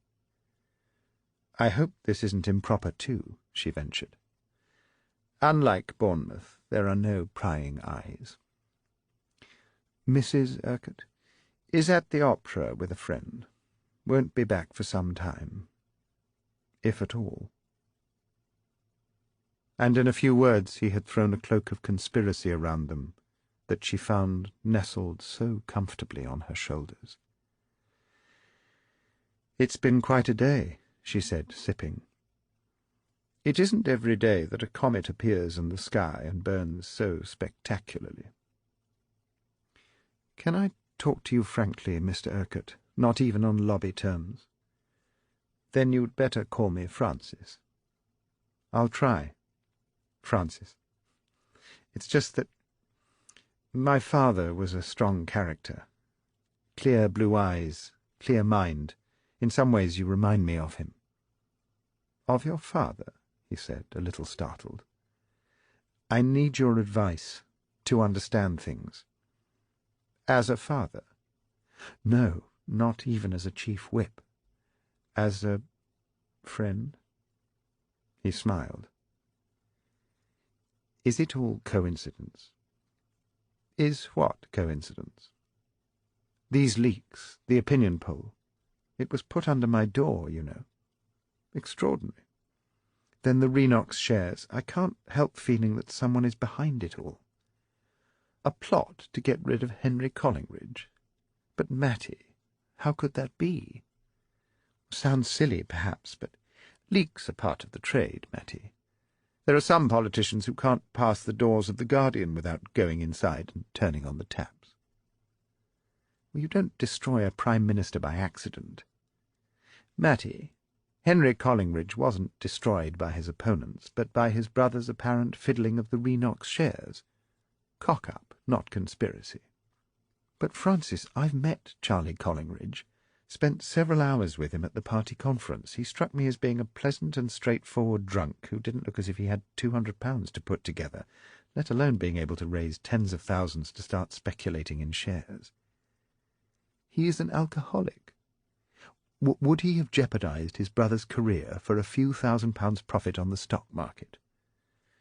Alcoholics are rarely responsible. But Henry Collingridge isn't an alcoholic. Do you really think he'd stoop to feeding his brother insider share tips to finance his boozing? I take your point. But is it any more credible to believe there's some form of high-level plot involving senior party figures to cause total chaos? She pursed her lips and a frown crept across her brow. I don't know, she conceded. It's possible, she added stubbornly. You may be right. I'll bear that in mind. He finished his drink. The moment was over. He found her coat, escorted her to the door. He had his hand on the lock, but didn't open it. They were close together. Look, Matty, it's possible your fears are correct. I don't fear it, Francis, she corrected him. In any event, the next few weeks are going to be tumultuous. Can we do this again? Discuss these ideas, whatever twists and turns we discover? Just you and me? Entirely privately? She smiled. You know, I was going to ask you much the same. Mrs. Urquhart doesn't spend the entire week in London. She's often away or involved with her other activities. Tuesday and Wednesday nights I'm usually here on my own. Please feel free to drop round." His gaze was steady, penetrating, left her stirred and with a sense of danger. "Thank you," she said softly. "I will." He opened the door. She was down the step when she turned. "Are you going to stand, Francis?" "Me? But I'm the chief whip, not even a full member of the cabinet. You're strong, you understand power, and you're a little bit dangerous. That's kind of you, I think. But no, I won't be standing." "I think you should." She took another step, but he called after her.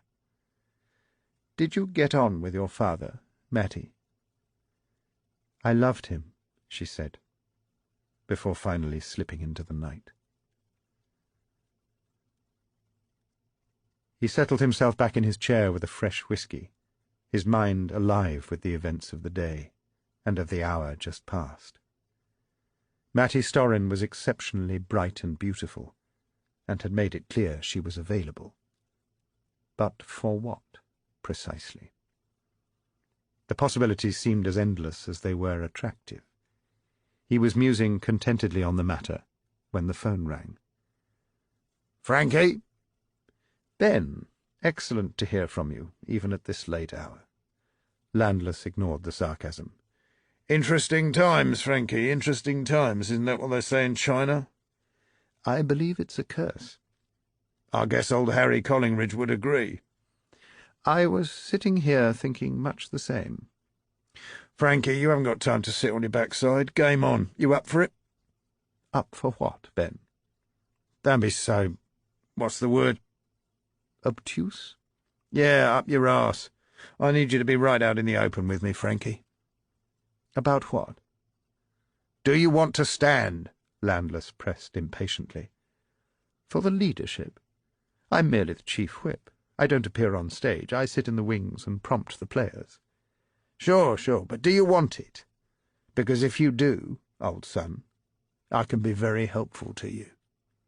"Me? Prime Minister?" "Frankie, we're playing a new game now. Bigger balls. And your balls are almost as big as mine.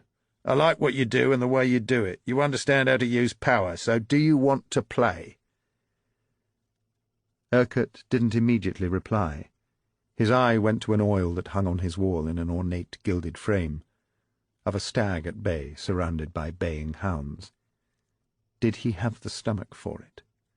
The words came slowly. They took him by surprise. "I would like to play very, very much." It was the first time he had confessed his ambition to anyone other than himself. Yet with a man like Landless, who exposed his naked desires with every chime of the clock, he felt no embarrassment. "That's good, Frankie. That's great. So let's start from there.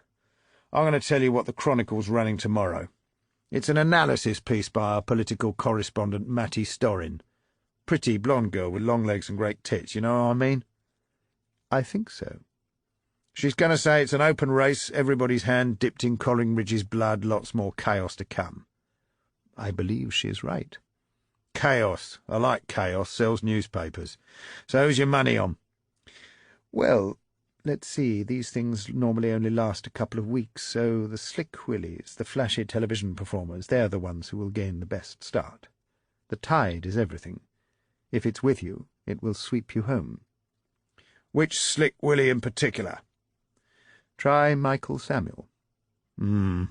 Young, impressive, principled, seems intelligent. Not at all to my liking. He wants to interfere all the time, rebuild the world. Too much conscience, not enough experience." "So what do you suggest, Ben?" "Frankie, tides turn. 1 minute you're swimming for the shore, the next you buy an outfall pipe just after I've flushed my toilet." Urquhart heard the other man swilling drink around a goblet and taking a huge draught before he continued. "Frankie, I'm going to tell you something. This afternoon I instructed a small and extremely confidential team at the Chronicle to start contacting as many of your party's MPs as they can get hold of to ask which way they're going to vote. Wednesday we're going to publish, which I confidently predict will show young Mickey Samuel with a small but clear lead over the rest of the field. What? How do you know this? The poll hasn't even been finished yet. A sigh of understanding. Oh, Ben, I'm being naive, aren't I? Ring-a-ding-ding, Frankie, you're on the ball. That's why I like you. I know what the fucking poll is going to say because I'm the fucking publisher. You mean you've fixed it? But why are you pushing Samuel? First one to get to the sewage pipe. Oh, you'll be there somewhere, Frankie, towards the back of the field, but not in bad shape for a chief whip. But young Mickey will be out in front, so everyone has a target, the man they most want to beat. I reckon in a couple of weeks' time he's going to be amazed at the number of bad friends he's got. So where do I fit into this great plan? You come from behind, as the actress said to the Archbishop, the compromise candidate. While all those other bastards are drowning each other, you slip quietly through as the man they all hate least. When all the other trees have been blown down, even a bush can stand tall. What? Nothing. Can I trust you? Trust me? He sounded horrified. I'm a newspaper man, Francis. Urquhart burst into dark laughter. It was the first time the proprietor had called him by his proper name. Landless was serious. So aren't you going to ask me what I want out of all this? The proprietor asked. I think I already know, Ben. And what's that? A friend. A friend in Downing Street. A very good friend. A friend just like me. Chapter 27. A politician should never spend too much time thinking. It distracts attention from guarding his back. Tuesday, the 26th of October. The Prime Minister's private office, his inner sanctum. Urquhart found him at his desk signing a thick pile of letters. He was wearing reading glasses, something he rarely did with others around. Even more unusual, there wasn't a single newspaper in sight. Henry, I haven't had a chance to speak with you since yesterday. I can't tell you how shocked, devastated I was. No sympathy, Francis. No sackcloth and ashes. I feel strangely content with the situation. A burden lifted, and all those other clichés. As I listened to you, I felt as if I were falling out of the sky, quite literally. Happy landings. The Prime Minister cast his spectacles aside and rose from his desk, leading Urquhart over to two well-stuffed armchairs overlooking the park. Anyhow, I don't have time for self-pity. Humphrey Newlands is on his way over, so we can get the leadership election underway. Then I'm off to spend the rest of the day with Charlie. It's marvellous to have time for such things. Urquhart was astonished to see he meant every word of it. You wanted a private chat, Francis? Yes, Henry. Look, I know you're not going to support any particular candidate in the election, not publicly at least. It would be most improper. Yes, but that doesn't stop you from taking a keen academic interest. We both know you've been badly let down by some of your colleagues recently. The term ungrateful bastards does somehow spring to mind. You have a right, I would argue you even have a duty, to make sure you leave the party in safe hands. Now, as Chief Whip, I'm not going to stand myself, of course, entirely neutral, but that wouldn't stop me keeping you informed of what's going on. They both knew that a Prime Minister in his last days still had influence, political followers and personal friends, as well as the not inconsiderable matter of his nominations for the Resignation Honours List, with its peerages and knighthoods that every retiring Prime Minister was allowed. For many senior members of the party this would be their last chance to rise above the mob and achieve the social status their wives had so long aspired to. Collingridge scratched his chin. You're right, Francis. I haven't worked all these years simply to watch someone throw everything away. So tell me, how do things look? Early days, difficult to tell. I think most of the press is right to suggest it's an open race. But I'd expect things to develop quickly once they get going. No front-runners, then? Well, Urquhart wobbled his head from side to side, just like Jabvala had done. Come on, Francis, your gut feeling is good enough for me. My nose tells me Michael Samuel has something of a head start. Michael? Why so? In a short and furious race, there's no time for developing solid arguments. It's all about image. Michael's good on television. A media man. And inevitably he'll have the subtle support of Teddy and party headquarters. Collingridge's face clouded. Yes, I see what you mean. He drummed his fingers loudly on the arm of his chair, weighing his words carefully. Francis, it's not my intention to interfere, but neither can I play the innocent. If the party is to have a free and fair contest, we can't have party headquarters messing about with things. Not after their recent performance, the wretched election, all those leaks, not to mention that bloody opinion poll. He spat out the last words. For all his protestations of contentment, there was still a tempest raging inside. And one thing above all the others I won't forgive. You know, someone leaked the news of my visit to the palace yesterday. I'm told that came out of the back door at Smith Square. How dare they? How did I become the clown in a media circus? His fist smacked down on the arm of his chair. You were owed a little dignity, Henry. It's not just me, it's Sarah, too. She doesn't deserve that. He was breathing more strenuously, in anger. No, I won't bloody well stand for it. I will not have Teddy's merry men interfering in this fucking election. He leaned towards Urquhart. I don't suppose you have much love for Teddy either, not after he did such a hatchet job on your reshuffled proposals. I'm sure you guessed that at the time. Urquhart nodded, glad to have his suspicions confirmed. What can I do, Francis? How can I make sure this election is run properly? My interests are like yours. I simply want to ensure fair play. People need time to think, not to be swept along in a rush to judgment. So give them a little longer to make their choice. Slow the pace down. Enjoy your last few weeks in office. I've got nothing against Michael, but you should make sure you hand over to a successor chosen by the party, not the media. And least of all by that old goat Teddy. You might say that, as Prime Minister, but as Chief Whip I couldn't possibly comment. Collingridge chuckled. I don't want to extend the period of uncertainty any longer than necessary, but I suppose an extra week or so couldn't do any great harm. Under the rules, the timing is entirely in your hands, Henry. Collingridge glanced at his watch. Look, Humphrey will be outside. Better not keep him waiting any longer. He'll offer his advice, and I shall listen to it most attentively, although I suspect his expertise is more in the area of beach resorts than leadership races. I'll stew on it overnight, let you know in the morning what I decide. You'll be the first to know, Francis. He led the Chief Whip towards the door. I'm so grateful to you. I can't tell you how comforting it is to have someone like you around. Someone with no axe to grind. They had come back to her apartment, kicked the door closed, laughed as they had ripped off their clothes, stumbled across the floor, hadn't even made it as far as the bedroom. Now Matty and Krajewski lay in a cat's cradle of limbs. He thought he had never been happier, tangled together on her sofa. Her mind was already elsewhere. Collingridge, he muttered, removing his hand from her unblemished breast.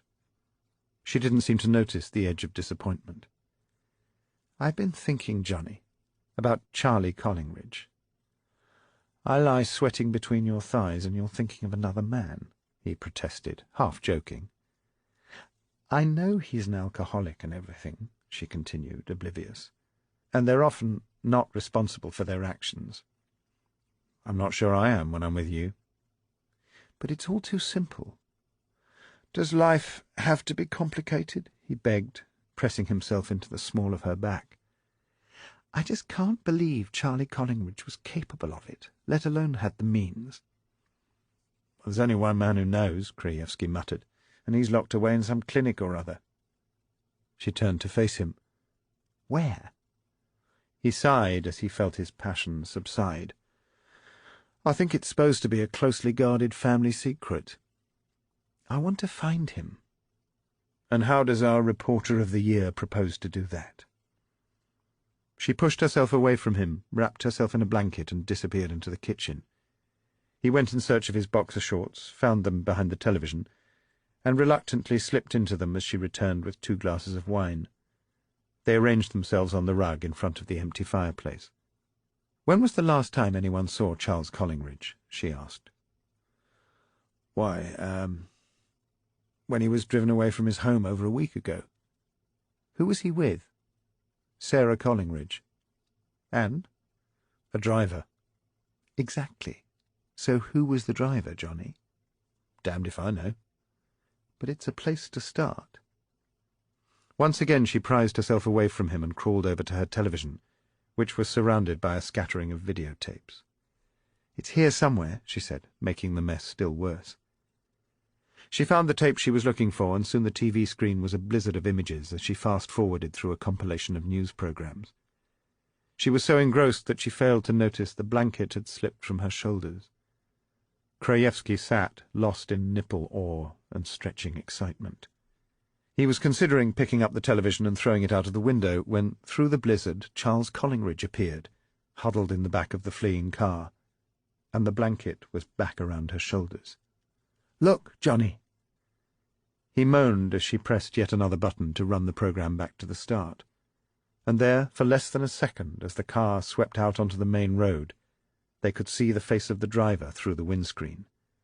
She pressed the pause button, and they found themselves staring at a balding and bespectacled face. "And who the hell is he?" Krajewski muttered. "Let's figure out who he's not," Matty said. "He's not a government driver. It's not a government car, and the driver's pool is very gossipy, so we would have heard something. He's not a political figure, or we would have recognized him." She turned from the screen and faced him, failing to recognize his scowl of disgust. "Johnny, where were they going?" He felt himself torn between his own journalistic curiosity and his desire to throw himself at her. "Damn, grow up, Krajewski," he scolded himself. "OK, not to Downing Street, and not to some hotel or other public place." He pondered the options. "To the clinic, I suppose." "Precisely. That man is from the clinic. If we can find out who he is, we'll know where they've taken Charlie." "I suppose I could get a hard copy of the face off the videotape and show it around. We could try Freddie, our old staff photographer. He's got an excellent memory for faces, and he's also an alcoholic who dried out a couple of years ago. Still goes every week to Alcoholics Anonymous. Might be able to put us on the right track. There aren't that many treatment centres. We should be able to make some progress." "You're the best, Johnny." And for the first time that evening, he felt she meant it. "I'm a mercenary bastard. I require payment," he ventured. "Matty, can I stay the night?" Her eyes filled with regret. She shook her head. "Johnny, remember our ground rules?" "No romance. Right. Well, if you've got what you want from me, I suppose I'd better be going," he snapped, eaten away with what he called nipple rage. He sprang to his feet and dressed hurriedly, but as he was halfway towards the door, his shoulders sagged in defeat. "Sorry, Matty," he said. "It's just that you're someone very special for me. I live in hope." He was at the door. He turned. "Is there anyone else, Matty?" "No, Johnny, of course there isn't," she said. "That's not what this is about." But as he closed the door behind him, she wondered if she was being honest with him. How could she be? She wasn't sure she was being honest with herself. It wasn't the sort of conversation nice girls had. Chapter 28. Some political campaigns hit the ground running. Others simply hit the ground. Wednesday the 27th of October. Daily Chronicle, page 1. Samuel ahead. Takes shock lead. Michael Samuel, the Youthful Environment Secretary, was last night emerging as the front-runner in the race to become Prime Minister. In an exclusive poll conducted during the last 2 days by the Chronicle amongst almost two-thirds of government MPs, 24% nominated him as their first choice, well ahead of other potential candidates. Samuel is expected to announce his candidacy within days. In a bitter blow to his rivals, he is expected to get the backing of influential party figures such as Lord Williams, the party chairman. Sources predict such support could be crucial. No other name attracted more than 16%. 5 potential candidates obtained between 10% and 16%. These were Patrick Walton, Foreign Secretary, Arnold Dollis, Home Secretary, Harold Earl, Education, Paul Mackenzie, Health, and Francis Urquhart, the Chief Whip. Urquhart's inclusion in the list at 12% caused surprise at Westminster. He is not even a full member of the Cabinet, but as Chief Whip has a strong base in the parliamentary party. Observers say he could prove a strong outside candidate. However, sources close to Urquhart last night emphasised he had made no decision to enter the contest, and is expected to clarify his position sometime today. The Prime Minister had changed his mind. He read all the newspapers that morning. The commentaries which a week before had been ripping his flesh off in strips were now in their fickle and inconstant fashion, praising his self-sacrifice that would enable the government to make a fresh start, although he must still resolve many outstanding personal and family issues to the public's satisfaction, thundered the Times. As always, the press had no shame in sleeping on both sides of the bed like tarts. He read the Chronicle particularly carefully, as clearly had others. A consensus seemed to be emerging. It was an open race, but Samuel was the front-runner. Collingridge cast the paper into a corner where it flapped like a dying swan, and summoned his political secretary. Graham, an instruction to Lord Williams, copy to Humphrey Newlands. He is to issue a press release at 12:30 this afternoon for the lunchtime news. Nominations for leadership election will close in 3 weeks' time on Thursday, November the 18th, with the first ballot to take place on the following Tuesday, November the 23rd. If a second ballot is required, it will be held as prescribed by the party's rules on the following Tuesday, November the 30th, with any final run-off ballot 2 days later. Have you got that? Yes, Prime Minister. The Secretary nodded, but hid his eyes. It was the first time since his resignation announcement that they had been alone and able to talk. You know what that means, Graham? In exactly 6 weeks and 1 day, you and I will be out of a job. I haven't always found time to thank you properly these past years, but I want you to know how bloody grateful I am. The aide shuffled with embarrassment. You must start thinking about your own future. There will be my resignation honours list, you'll be on it, as will several newly knighted gentlemen in the city who will be happy to make you a generous offer. I'll make sure of it. Think about what you want, let me know. I still have a few favours to cash in. The Secretary raised eyes filled with regret and gratitude. By the way, Graham, it's possible Teddy Williams might want to get hold of me and encourage me to shorten the election process. I will not be available. You are to make it clear to him that these are instructions, not terms for negotiation, and they are to be issued without fail by 12:30. There was a short pause. Otherwise, tell him, I shall be forced to leak them myself. The tide waits for no man, and it was already ebbing for Michael Samuel. Almost as soon as Collingridge had announced his resignation, he had consulted his mentor, Teddy Williams. "Patience, Michael," the elder statesman had advised. "You will almost certainly be the youngest candidate. They'll try to say you're too callow, too inexperienced, and too ambitious. So don't look too much as if you want the job. Show a little restraint, and let them come to you." Which was to prove excellent advice, but entirely irrelevant to the circumstances. No sooner had the Chronicle hit the streets promoting Samuel's name than Urquhart appeared in front of television cameras to confirm that he had no intention of standing. "I'm flattered, of course, that my name should even be mentioned, but I feel it would be in the party's best interests if I, as Chief Whip, remain entirely impartial in this contest," he said, adding a self-deprecatory nod before disappearing, pursued by the shouted but unanswered questions of the mob. The search was on for Samuel, and the release later that morning of the detailed election timetable added fuel to the fervour. By the time the breathless inquisitors of the mob had tracked him down to the Intercontinental Hotel off Hyde Park just before an early lunch meeting, it was in no mood to accept conditional answers. Samuel couldn't say no. They wouldn't accept maybe, not when they discovered that he had already appointed the nucleus of a campaigning team. So, after considerable harassment, he was forced into making an announcement on the steps of the hotel, surrounded by a chaos of baggage and raised umbrellas, that he would indeed be running. The 1 o'clock news offered a clear contrast between Urquhart, the dignified and elder statesman, declining to run, and the apparently eager Samuel holding an impromptu press conference on the street and launching himself as the first official candidate nearly a month before the first ballot was to be held. Urquhart was watching the proceedings with considerable satisfaction when the telephone rang.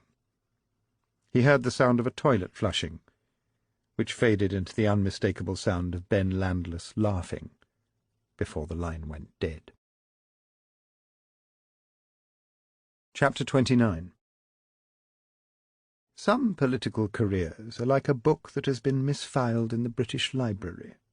It's a small mistake, as mistakes go, but the result is perpetual oblivion.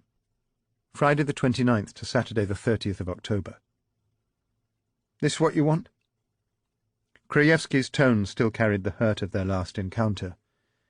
He'd been avoiding Mattie in the newsroom since then, but now he was leaning over her shoulder, careful not to get too close, clutching a large manila envelope in his hand. He let it drop in front of her, and from it she withdrew a 10x12 colour photograph. The face of the driver stared at her, grainy and distorted, but with reasonable clarity. "Freddie came up trumps," Krajewski continued. "He took this along to his AA meeting last night, and the group leader recognised it immediately. The name is Dr. Robert Christian, who's a well-known authority on the treatment of drug and alcohol addiction. Runs a treatment centre in a large private house near the south coast in Kent. Find Dr. Christian, and my bet is you've found your Charlie." "Johnny, I don't know how to thank you," she said excitedly. But already he had gone. The following day, Saturday, wasn't a working one for Mattie. Immediately after an early lunch, she climbed into her old BMW, filled it with petrol, and pointed it in the direction of Dover. The traffic was heavy as she barged her way through the shopping crowds of Greenwich before she emerged onto the A2, the old Roman road which pointed the way from London into the heart of Kent. It took her past the cathedral town of Canterbury, and a few miles beyond she turned off at the picturesque village of Barham. Her road map wasn't particularly helpful in finding the even smaller village of Norvington nearby, but with the help of several locals she found herself some while later outside a large Victorian house, bearing a subdued sign in the shrubbery that declared itself to be the Fellowship Treatment Centre. There were several cars in the leafy driveway, and the front door was open. She was surprised to see people wandering around with apparent freedom, and no sign of the formidable white-coated nurses she had expected to find patrolling the grounds for potential escapees. She parked her car on the road, and, sucking a mint for courage, walked cautiously up the drive. A large, tweed-suited gentleman with a white military moustache approached her, and her heart sank. This was surely the security patrol in pursuit of intruders. "Excuse me, my dear," he said in a clipped accent as he intercepted her by the front door. "Have you seen any member of staff about? They like to keep out of the way on family visiting days, but you ought to be able to find one when you need them." Mattie offered her apologies and smiled in relief. Fortune had followed her, and she had struck the best possible day to avoid awkward questions. The place had the atmosphere of a fashionable country retreat rather than an institution. No straitjackets, no restraints, no locks on the doors, no institutional smells. She found a fire safety map on the wall of the hallway with a detailed plan of the house, which Mattie used to guide herself around the premises in search of her quarry. She found him outside on a garden bench, staring out across the valley in the last of the October sun. Her discovery gave her no joy. She had come to deceive. "Why, Charlie!" she exclaimed, sitting herself down beside him. "What a surprise to find you here!" He looked at her with a total lack of comprehension. He seemed worn down, his reaction slow, as though his mind was in some far-away place. I'm sorry," he mumbled. "I don't recognize Mattie Storrin. You remember, of course you do. We spent a thoroughly enjoyable evening together in Bournemouth a couple of weeks ago." "Oh, I'm sorry, Miss Storrin. I don't remember. You see, I'm an alcoholic. That's why I'm here, and I'm afraid I was in no condition a few weeks ago to remember very much at all." She was taken aback by his frankness, while he smiled serenely. "Please don't be embarrassed, my dear," he said, patting her hand like an elderly uncle. "I'm an addict, trying to cure myself. Had a million ways of hiding it from everyone, but only managed to fool myself. Want to get better. That's what this treatment centre is all about." Mattie blushed deeply. She had intruded into the private world of a sick man, and felt ashamed. "Charlie, if you don't remember who I am, then you won't remember I'm a journalist." The hand was withdrawn, the smile disappeared, replaced by a look of resignation. "Bugger. And you look such a nice girl. Suppose it had to happen sometime, although Henry was hoping I could be left alone here quietly. Charlie, please believe me, I haven't come here to make life difficult for you. I want to help." "They all say that, don't they?" "Don't say anything for the moment. Just let me talk a little." "Oh, all right. Not as if I'm going anywhere." "Your brother, the Prime Minister, has been forced to resign because of allegations that he helped you buy and sell shares to make a quick profit." He started waving his hand to bring her to a halt, but she brushed his protest aside. "Charlie, none of this makes any sense to me. It just doesn't add up. I think someone was deliberately trying to undermine your brother by accusing you." "Really?" His old oyster eyes began to wobble with interest. "Who would do that?" "I don't know. I only have suspicions. I came to see if you could point me towards something more solid." "Miss Storrin, Mattie, may I call you that? You said we were old friends. I'm a drunk. I can't even remember meeting you. So how can I be of help? My word carries no weight whatsoever." "I'm neither a judge nor a prosecutor, Charlie. I'm just trying to piece together a puzzle from 1,000 scattered shards." His weary eyes searched beyond the hills towards Dover and the Channel, as though a different world lay out there. "Mattie, I've tried so hard to remember, believe me.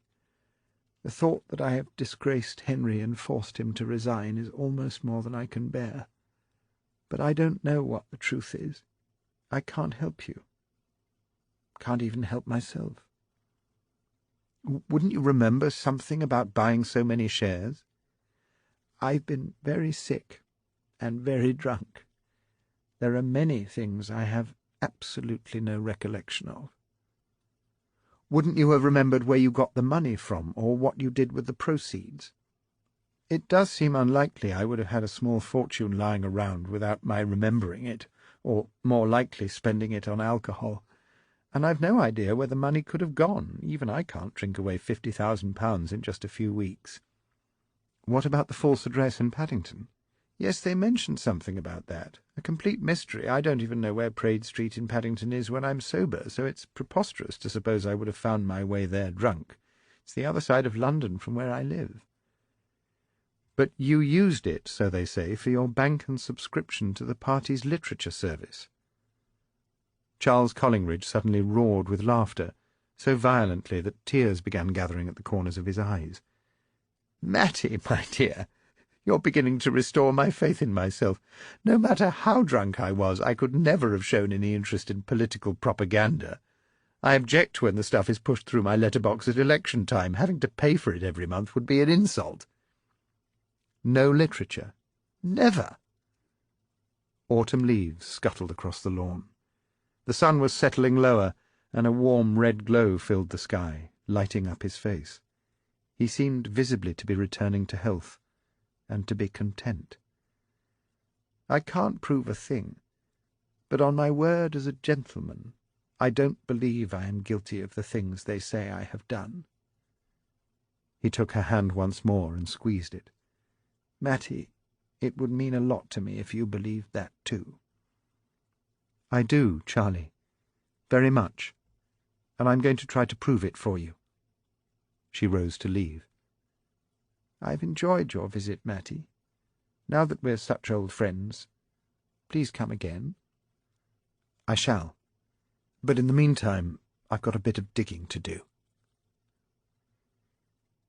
It was late by the time she got back to London that evening. The first editions of the Sunday newspapers were already on the streets. She bought a heavy pile of them, and with magazines and inserts slipping from her laden arms, threw them on the back seat of her car. It was then she noticed the Sunday Times headline. The Education Secretary, Harold Earl, not a noted Greenpeace lover, had just announced his intention to stand for the leadership and launched his campaign with a speech entitled "Clean Up Our Country."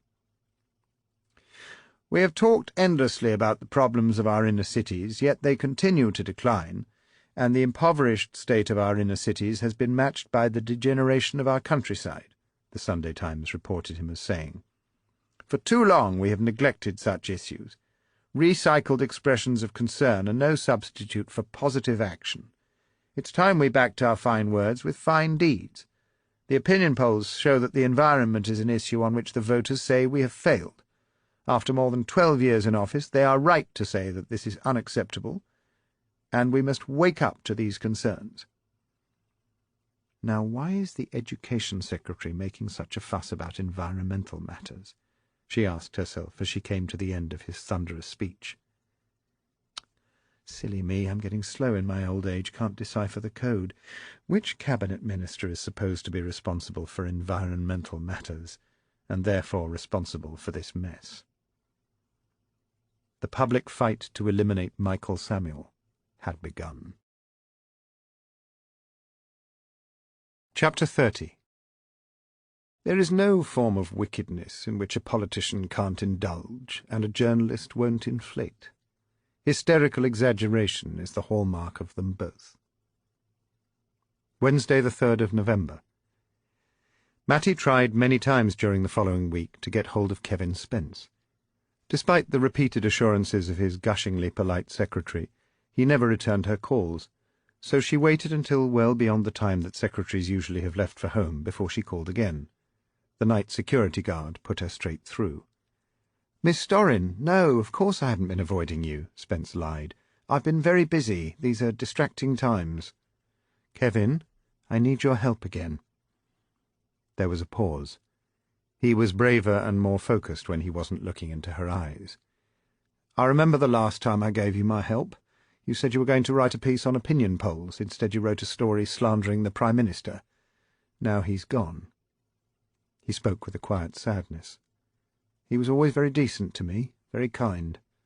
I think you and the rest of the press have been unspeakably cruel." "Kevin, that wasn't my story. I give you my word. My copy was hijacked. My byline wasn't on it. I was even more furious than you must have been. I'm afraid I've been very naive. Good night, Miss Storrin." He was about to put the phone down. "Kevin, just give me a moment, please. There's something strange about Mr. Collingridge's resignation." And he was still there. "Personally, I don't believe what's being said about him and his brother. I'd like to be able to clear his name." "I can't see how I could assist you," Spence said in a distrusting tone. "Anyway, nobody outside the press office is allowed to have contact with the media during the leadership campaign. Chairman's strictest orders." "Kevin, there's a whole lot at stake here, not just the leadership of the party and whether you're going to win the next election. There's something much more personal, about whether history is going to regard Henry Collingridge as a crook, or whether he's going to get a chance to put the record straight. Don't we owe him that?" Another cautious pause, then, "If I could help, what would you want?" "Something very simple. Do you understand the computer system at party headquarters?" "Yes, of course. I use it all the time." I think your computer system has been tampered with. Tampered with? That's impossible. We have the highest security. Nobody from outside can access it. Not outside, Kevin. Inside.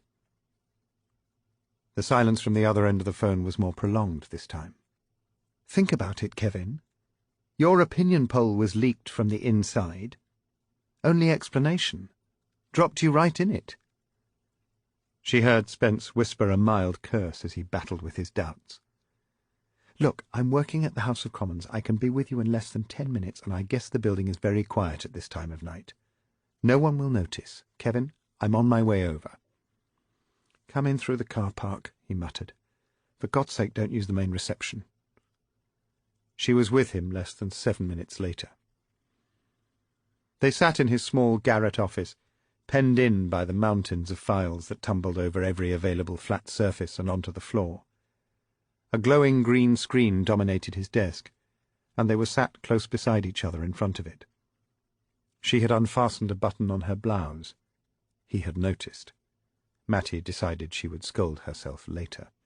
Kevin, Charles Collingridge ordered material from the party's Sales and Literature Service and asked for it to be delivered to an address in Paddington, right? Correct. I checked it as soon as I heard, but it's there all right, look. He tapped a few characters on the keyboard, and up came the incriminating evidence on the screen. Chas Collingridge, Esquire, 216 Praed Street, Paddington, London, W2, 001A/01.0091.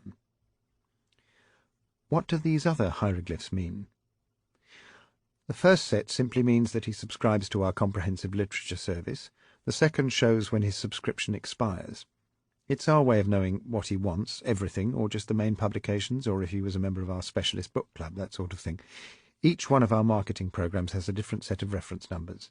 It also shows how he pays, if he's up to date or behind on subscription. And Charles? Was fully paid up from the beginning of the year. Even though he's an alcoholic with no money who can't even read when closing time has come. Spence shifted uneasily in his chair. This information, can you bring it all up on the monitors in the building? Yes, it's not information we regard as particularly confidential. So tell me this, Kevin. She leaned forward a little, breathed deep. Men were pathetic. It worked all the time. If you felt like bending the rules a little, wanted to make me a subscriber to your comprehensive literature service, could you do that? Enter my details from this terminal? Why, yes. Spence was beginning to follow her line of inquiry. You think that Charles Collingridge's details were hacked or invented? It could be done. Look. His fingers flew like a concert pianist, and within a few seconds the screen was showing a comprehensive literature subscription in the name of M. Mouse, Esquire, 99 Disneyland, Miami. But that's not enough, Mattie. You couldn't get away with backdating it to the beginning of the year, because— What a fool I am, of course, he exploded, and started thrashing away once more at the keyboard. If you really know what you're doing, which very few people in this building do, you can tap into the mainframe subdirectory. His words were almost drowned in the clattering of the keys. You see, that gives access to the financial data, so I can check the exact date when the account was paid, whether it was paid by cheque or credit card, when the subscription was first started. The monitor screen started glowing. You can only do it if you've got the right password. Oh, my giddy aunt. He pushed himself away from the screen as if it had insulted him. Then he stared once more. Mattie, you're not going to believe this. Whatever it is, I think I just might. According to the accounting record, Charles Collingridge has never paid for the literature service this month or any month. His details only appear on the distribution file, not the payment file. Kevin, can you tell me when his name first appeared on the distribution file? She asked, very softly. A few more keystrokes, this time cautious, deliberate affairs. Jesus. Exactly 2 weeks ago today. Let me make sure I understand, Kevin. I want to be clear. Someone in this building, not the account staff or anyone who understood computers very well, altered the file to include Charles Collingridge's name for the first time 2 weeks ago. He nodded. His face had got white. "Can you tell me who altered the file, or from which terminal it was altered?" "No. It could have been done from any terminal in this building. The computer program trusts us." He shook his head as if he had failed the most crucial test of his life. "Don't worry, Kevin. You've been brilliant." She turned from the screen to face him, leaned towards him. "We're on the trail, but it's very important you don't utter a word of this to anyone. I want to catch whoever did this, and if he knows we're looking, he will cover his trail. Please, will you help me? Keep this quiet until we've something more to go on." His eyes met hers. "Who on earth would believe me anyway?" he murmured. Chapter 31. Beauty is in the eye of the beholder. Truth lies in the hands of its editor. Monday the 8th of November to Friday the 12th of November. The weekend newspapers hadn't even tried to hide their irritation. Samuel and Earl, and the cabinet ministers who were expected to run, had all behaved themselves, no outright personal attacks on their rivals, so the press did it for them. The Observer declared that it had been a disappointing and uninspiring campaign so far, still waiting for one of the candidates to breathe life back into the party. The Sunday Mirror dismissed it as irrelevant and irritating, while the News of the World, not to be outdone, described it in characteristic style as flatulent, a passing breeze in the night. "Samuel and Earl," the People said. "If that's the answer, it was a damned fool question." These criticisms kicked the campaign to life early on Monday morning. Encouraged by the media view that the right contender still hadn't emerged, 2 further cabinet ministers threw their hats into the ring, Patrick Walton and Paul Mackenzie, the Secretary of State for Health. Both were reckoned to have a reasonable chance of success. Mackenzie had made a name for himself selling the popular hospital scheme, and had managed to duck the blame for its postponement by pointing the finger at the Treasury and Downing Street. "I'm in," he announced. Ever since his conversation with Urquhart at the party conference, Walton had been running hard behind the scenes. He had lunched almost every editor in Fleet Street, taken drink with leading backbenchers, and slept with no one but his wife. He also thought he had an advantage, or at least a uniqueness, in his northern roots, which he hoped would establish him as the one-nation candidate, in contrast to the avocado and olive oil backgrounds of most of the other major contenders. Not that this was likely to impress the Scots, of course, who tended to view the whole affair as if it were an entirely foreign escapade. Walton had been hoping to delay his formal entry into the race, wanting to see how his rivals' campaigns developed. But the weekend press had been like a call to arms, and he decided he should delay no longer. He summoned a press conference at Manchester Airport to make the announcement on what he termed his home ground, trusting that no one would notice he had flown up from London in order to be there. The press criticism incited everyone to sharpen their edges. Earl repeated his environmentalist criticisms, but this time chose to attack the record of Michael Samuel by name. No more coded messages. Samuel retorted that Earl's conduct was reprehensible and incompatible with his status as a cabinet colleague, as well as being a rotten example for an education secretary to set for young people. Meanwhile, Walton's loose language at Manchester concerning the need to restore English values with an English candidate was vigorously attacked by Mackenzie, who was desperately trying to rediscover his lost Gaelic roots and claiming it was an insult to 5 million Scots. The Sun went further, interpreting Walton's words as a vicious anti-Semitic attack on Samuel.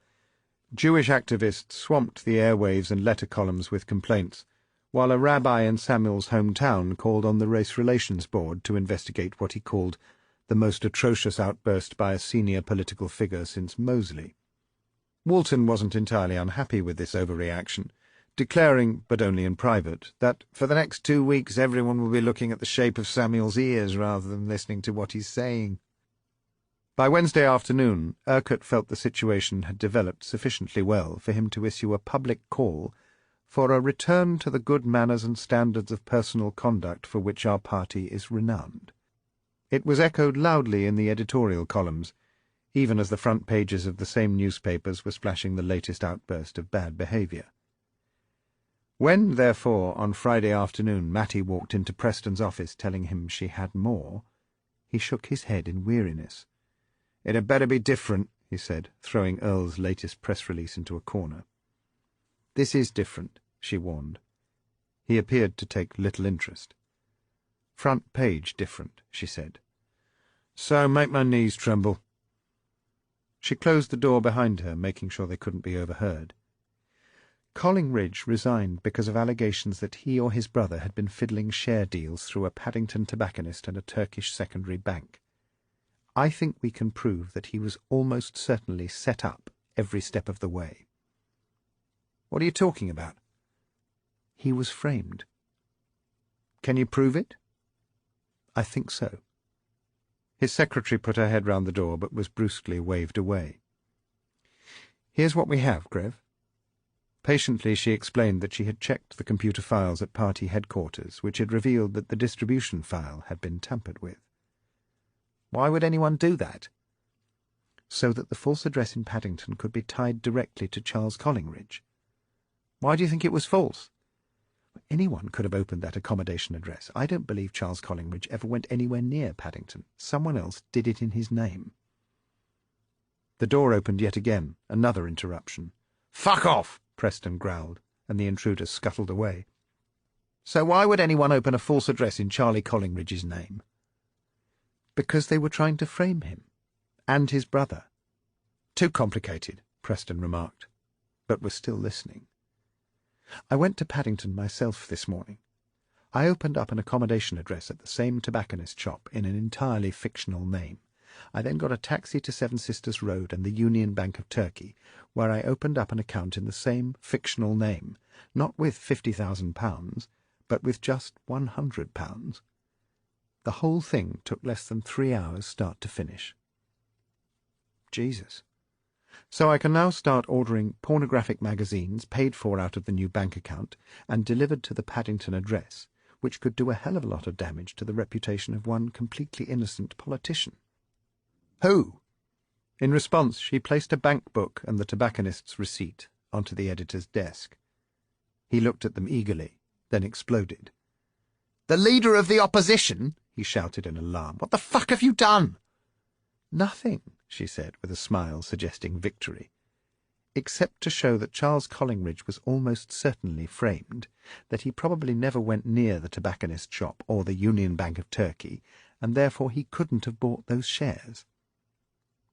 Preston was holding the documents at arm's length as if they might catch fire. "Which means Henry Collingridge didn't tell his brother about Renox Chemicals."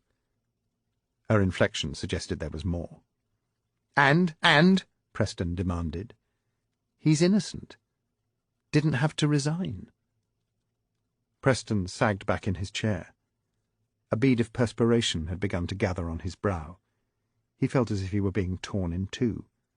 With one eye he could detect the makings of a superb story.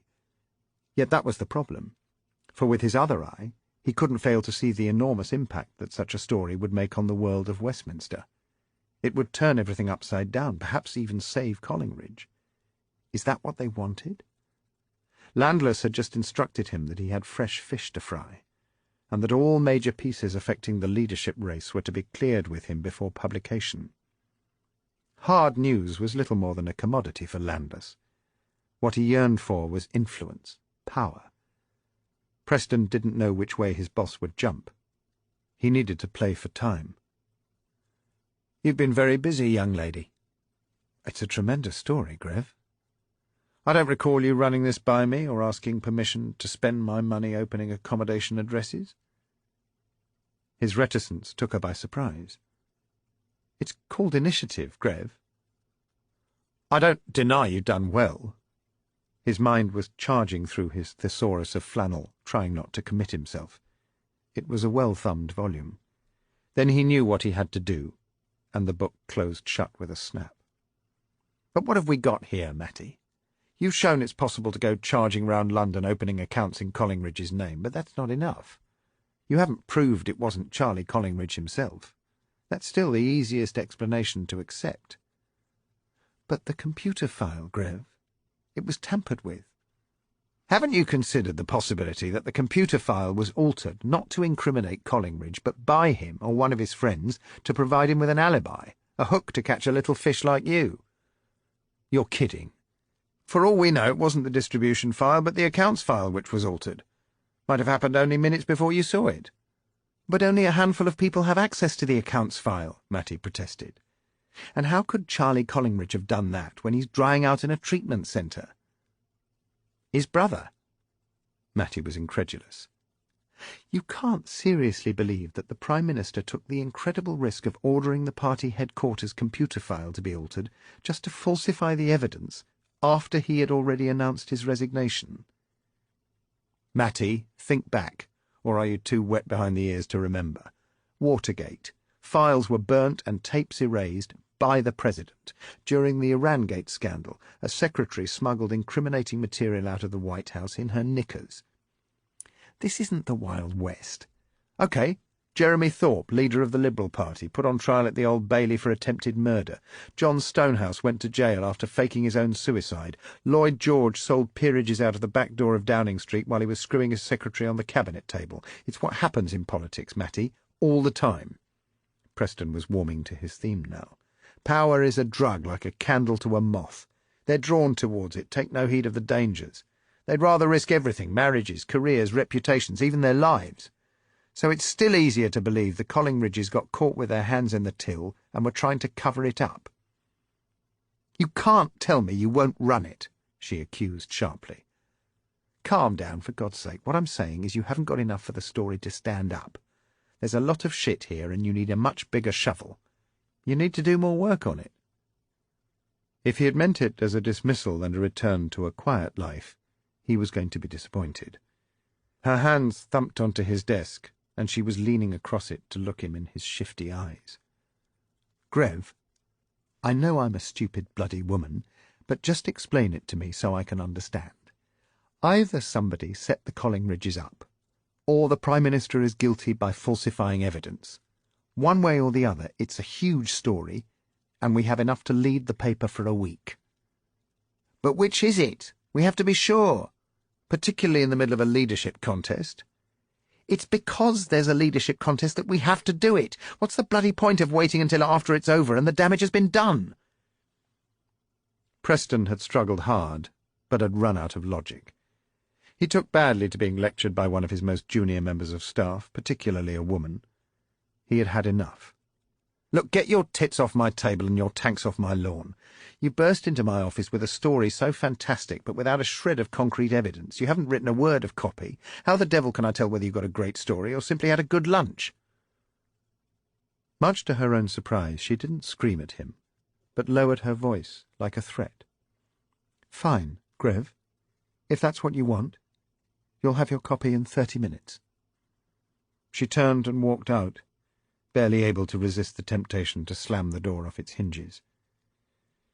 It was nearer 40 minutes when she walked back in, without knocking, 6 pages of double-spaced copy clutched in her hand. Without comment, she dropped them onto the desk, standing directly in front of Preston to make it clear she wouldn't budge until she had her answer. He left her standing as he read slowly through the pages, trying to look as if he was struggling with an important decision. But it was a sham. The decision had already been made, in a phone call he'd made moments after Matty had left his office. She's determined, Ben. She knows she's got the makings of a great story, and she won't take no for an answer. Who cares? We don't run it, Landless had told him. That's not my agenda right now. What the hell do you want me to do? Act like an editor, Grev. Persuade her she's wrong, put her on the cookery page, send her on holiday, promote her, but keep her quiet. It's not that simple. She's not only stubborn as hell, she's also one of the best political brains we've got. I'm really surprised I have to remind you, but you've already got the best political brains in the business. Mine. I didn't mean... Look, we've only got a couple of weeks before this bloody leadership race is over. There are big things at stake here, not just the future of the country, but my business and your job. Do you understand me?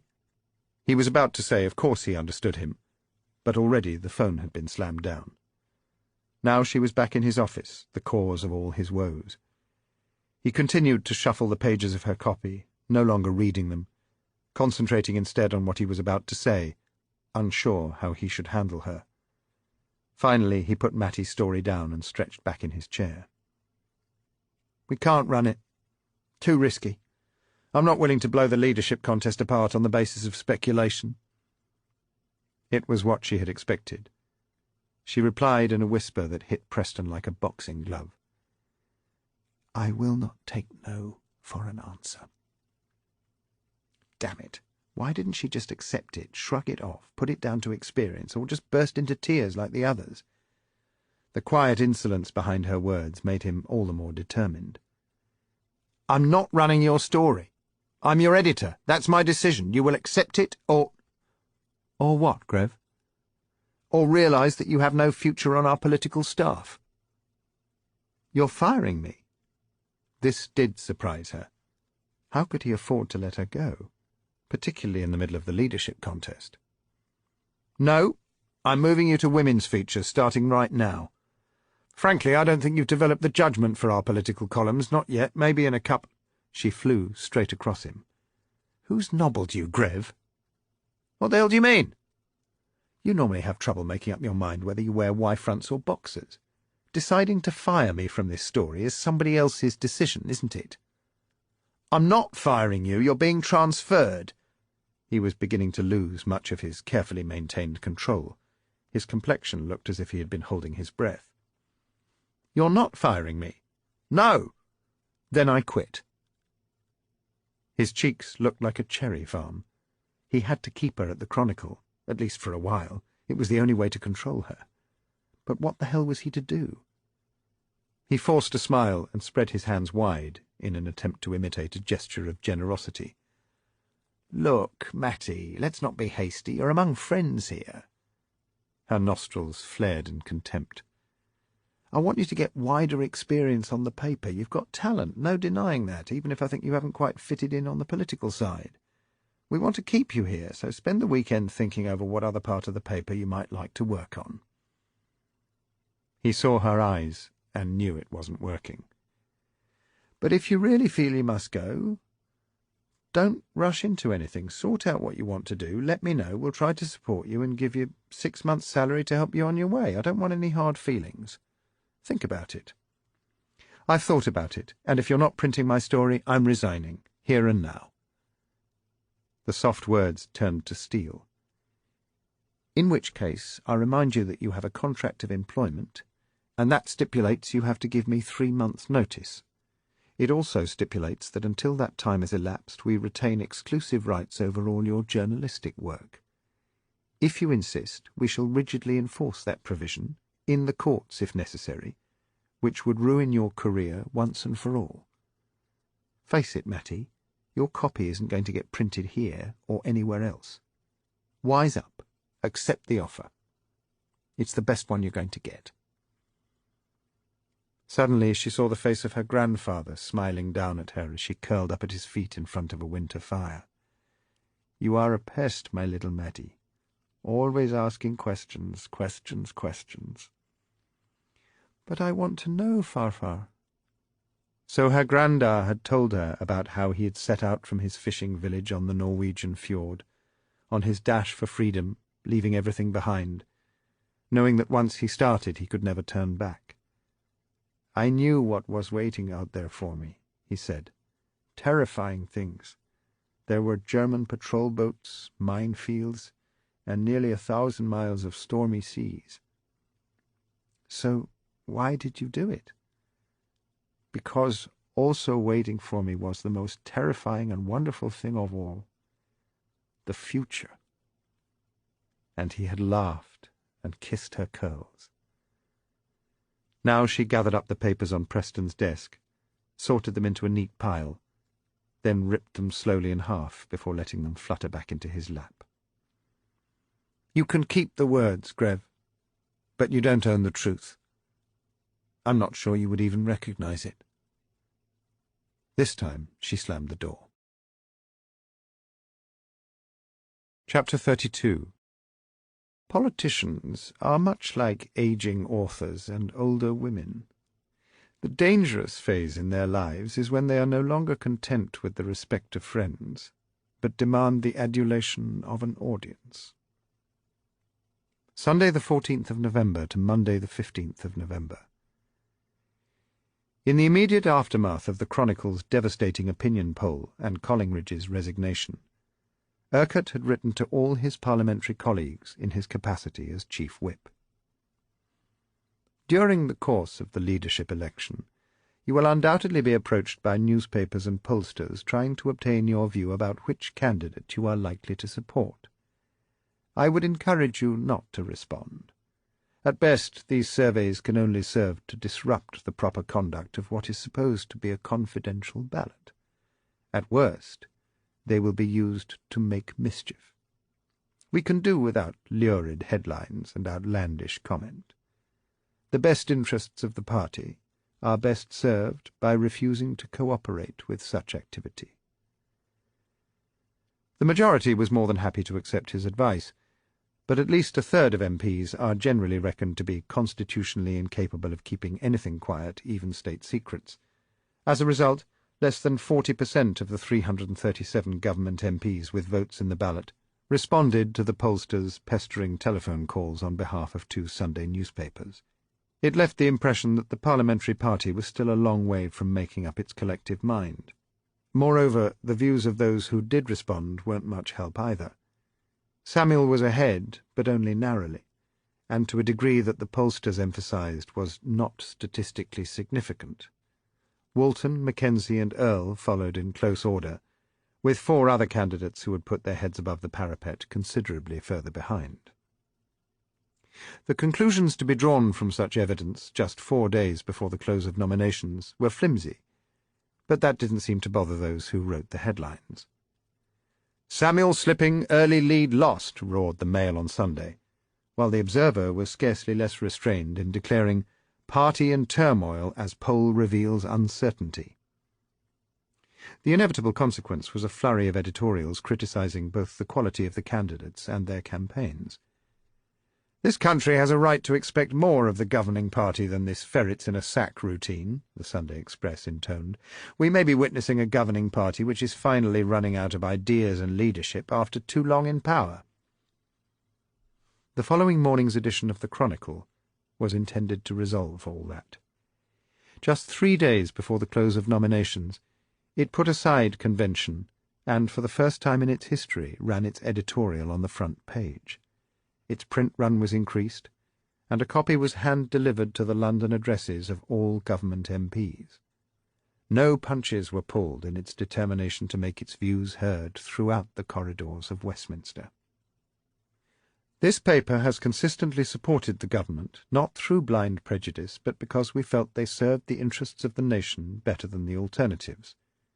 Throughout the Thatcher years, our convictions were well supported by the progress which was made, but in recent months we began to feel that Henry Collingridge was not the best leader to write the next chapter. That was why we supported his decision to resign. But the lack of judgment being shown by the present contenders for his job threatens a return to the bad old ways of weakness and indecisiveness, which we hoped had been left behind for good. Instead of the steadying hand which we need to consolidate the economic and social advances of recent years, we have been offered a choice between youthful inexperience, environmental upheaval, and injudicious outbursts bordering on racial intolerance.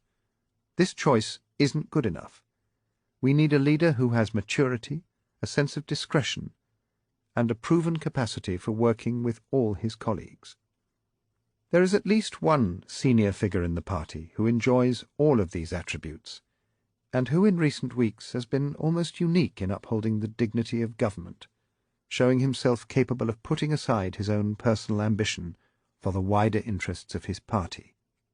He has announced that it is not his intention to seek election as leader of the party, but he still has time to reconsider before nominations close on Thursday. We believe it would be in the best interests of the party if the Chief Whip, Francis Urquhart, were to stand. We believe it would be in the wider interests of the entire country if he were to be elected.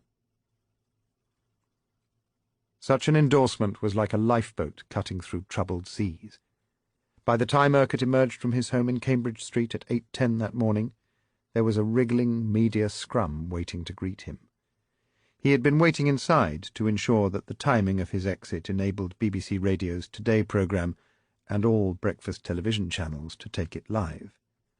Attracted by the scramble of newsmen, a host of passers-by and commuters from nearby Victoria Station had gathered to discover the cause for the commotion, and the television images suggested a crowd of ordinary folk, real people, as one commentator described them, who were showing considerable interest in the man who now emerged onto the doorstep.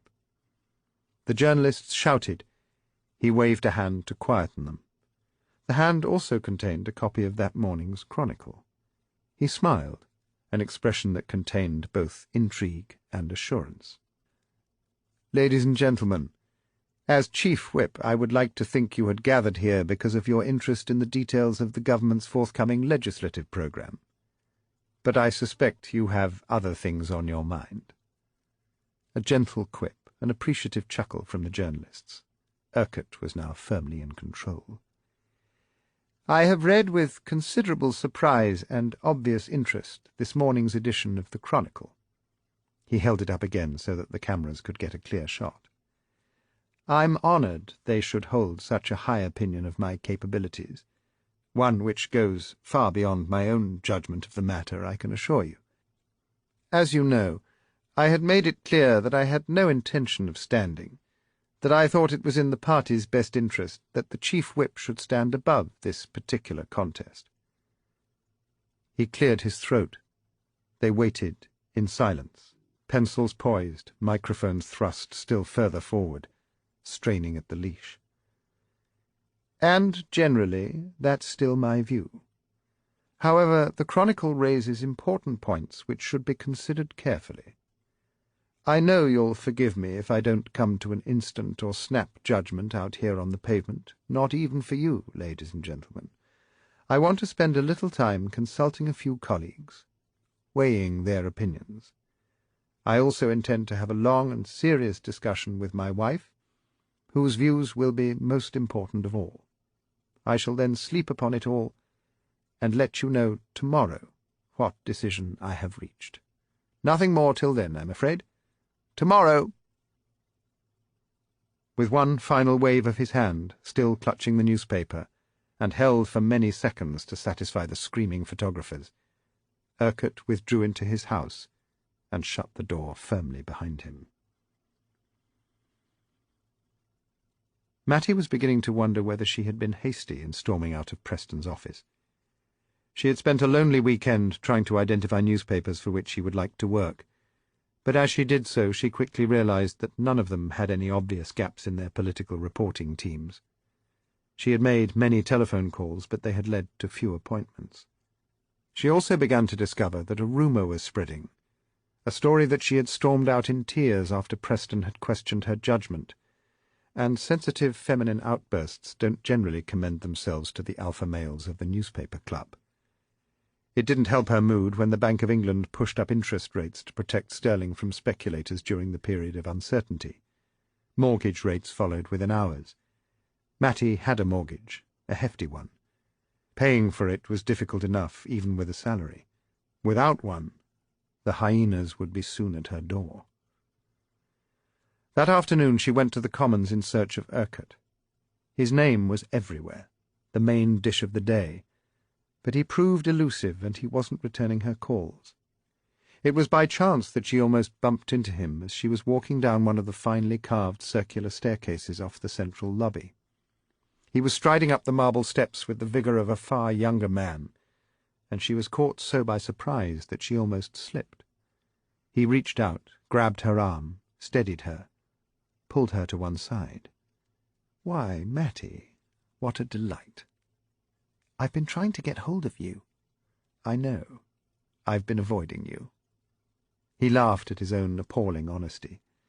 "Don't be offended. I'm hiding from everyone, keeping a low profile, for the moment. But will you stand? I think you ought to." "I really couldn't possibly comment, Mattie. You know that, not even to you." "Tonight? Can I come round?" Their eyes met. They both knew the request wasn't entirely professional. Only at that point did he let go of her arm. "Mrs. Urquhart will be there. I will need to spend some time with her." "Of course." "And I suspect you'll find dozens of photographers waiting to photograph every little coming and going." "Sorry, silly of me. I'd better go, Matty." "I hope—" She bit her tongue. "Yes? What do you hope, Matty?" "I hope you win. But I'm not even a candidate yet." "You will be, Francis. How can you possibly tell? Let's call it feminine intuition." That long, penetrating look again, the one that wasn't entirely professional. "I'm a great admirer of such qualities, Matty." She held his stare. "But I must rush. I look forward to our next encounter." And he was gone. The tide was coming in at a rush, and the wooden platform that formed part of Charing Cross Pier bobbed in the current. It was early evening, but already densely dark, with a chill breeze that had started its journey somewhere out in the North Sea beyond the estuary, coming off the water and wrapping itself around her ankles. Matty pulled her coat tight and stuffed her hands back into her pockets. She was relieved to see the Chronicle's private river taxi coming into view. It shuttled employees between the newspaper's Docklands plant downstream and the more central reaches of the capital.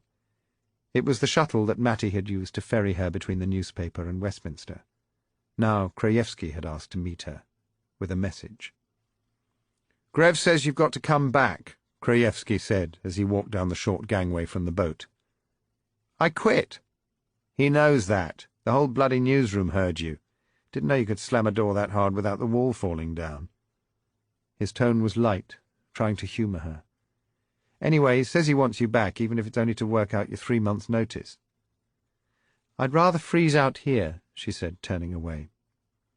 "You will freeze if you're not working, Matty." He took her sleeve to slow her down. "Work your notice out."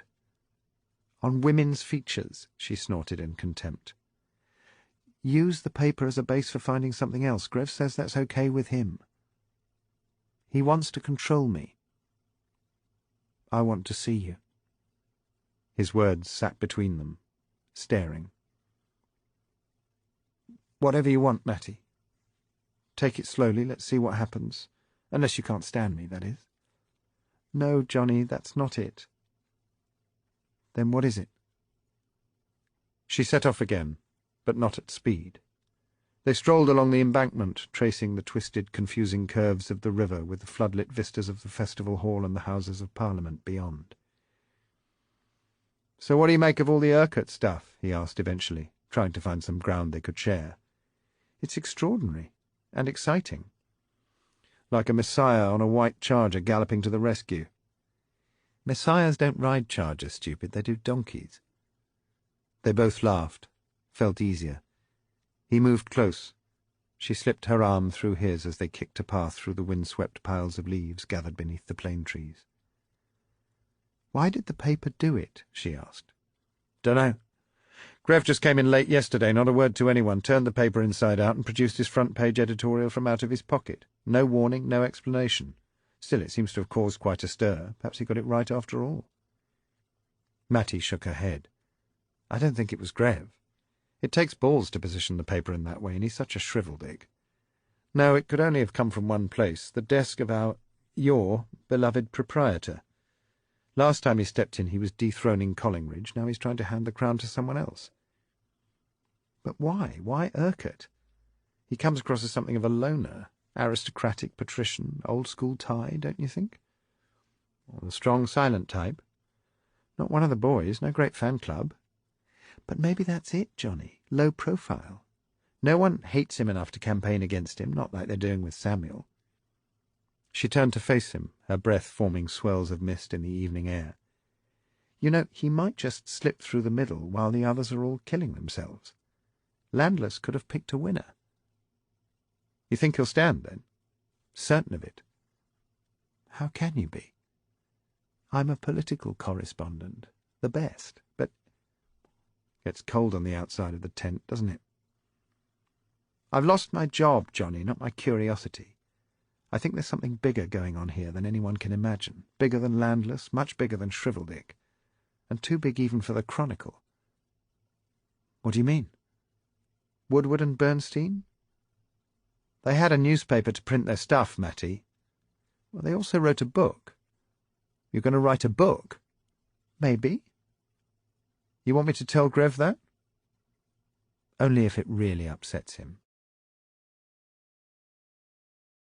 Chapter 33. The higher up a tree a cat climbs, the further it will fall. It's the same for politicians, except politicians don't bounce. Tuesday the 16th of November. Would he? Wouldn't he? The following day's news was dominated by speculation about whether Urquhart would run. The media had excited itself to the point where they would feel badly let down if he didn't. Yet by mid-afternoon he was still keeping his own counsel. So was Roger O'Neill.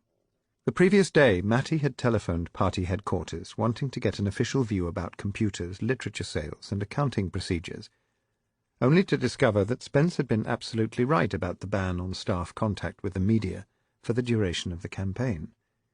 She could only talk with the press office, yet no one in the press office seemed capable or willing to talk to her. "Sounds as if you're investigating our expenses," a voice down the phone had suggested. "Literature sales? We're a bit busy drowning right now, Matty. Call back in a couple of weeks." So she had asked for O'Neill's office and been put through to Penny Guy. "Hi, it's Matty Storrin from the Chronicle," she said, feeling only a twinge of dishonesty. "We met a couple of times at the conference, remember?" "Yes, Matty. How can I help?" "I was wondering, I know it's short notice and everything, but I was wondering if I could come over tomorrow morning sometime and have a quick word with Roger." "Oh, I'm sorry, Matty, but he likes to keep his mornings free to clear his paperwork and for internal meetings." It was a lie, and one she was increasingly forced to use, as O'Neill's timekeeping had become spectacularly erratic. He rarely came into the office before 1 p.m. nowadays. "Damn, I was really hoping—" "What's it about?" "I've got some ideas I want to bounce off him. About Charles Collingridge's sudden love of political literature, and the Praed Street address." There was a pause, a distraction, as if Penny might have dropped the phone. "I'll call you back," she said, and cut the connection. Penny had expected her alarm at Matty's call to be converted into a volcano of panic when she phoned O'Neill. Yet he seemed surprisingly confident. "She's got nothing, Pen," he insisted. "I hear she's in trouble with her newspaper anyway. It's not a problem." "But what does she know, Rog?" "How the fuck should I know? Let's get her in and find out." "Rog, you think I can't still do my old body swerve, Pen? She's only a bloody girl." She had tried to insist that it was foolish, he should be cautious, but he didn't do caution. Neither did he do mornings any more, so Matty had been invited to see him the following afternoon. Penny loved O'Neill, but her feelings brought her too close to him. She thought he was stressed, working too hard, suffering. She didn't comprehend the mind-pulverizing effects of cocaine. It kept O'Neill hyperactive into the small hours, unable to sleep until a cascade of depressant drugs gradually overwhelmed the cocaine and forced him into an oblivion from which he rarely emerged before midday, or sometimes later. So she grew increasingly confused and embarrassed as Matty sat waiting for O'Neill. He had promised he would be on time, but as the clock on his wall ticked on remorselessly, Penny's ability to invent new excuses began to vanish beneath her bewilderment about his public bravado and his private remorse, his inexplicable behaviour, and the irrational outbursts. She brought Matty yet another cup of coffee. "Let me give him a call at home," she suggested. "Perhaps he's had to go back there. Something he forgot, or not feeling too well." She went into his office to make the call, away from Matty. She sat on the corner of his desk, picked up the phone, and punched the numbers. With some embarrassment she greeted Roger on the phone, explaining in a whispered voice that Matty had been waiting for more than half an hour, and— Out of sight of Matty, her face gradually began to crumple in concern as she listened. She tried to interrupt, but it was useless. Her lip began to tremble. She bit it hard, until the point came when she couldn't stand it any longer. She dropped the phone and fled from the office, past Matty, in tears. Matty's first instinct was to run after the distressed Penny. Her second and stronger instinct was to find out what had upset her.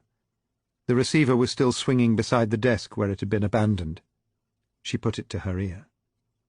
The voice that was still coming out of the phone was unrecognizable as Roger O'Neill. The words were incoherent, indecipherable, slowed and slurred to the point where it sounded like a doll with the batteries almost dead.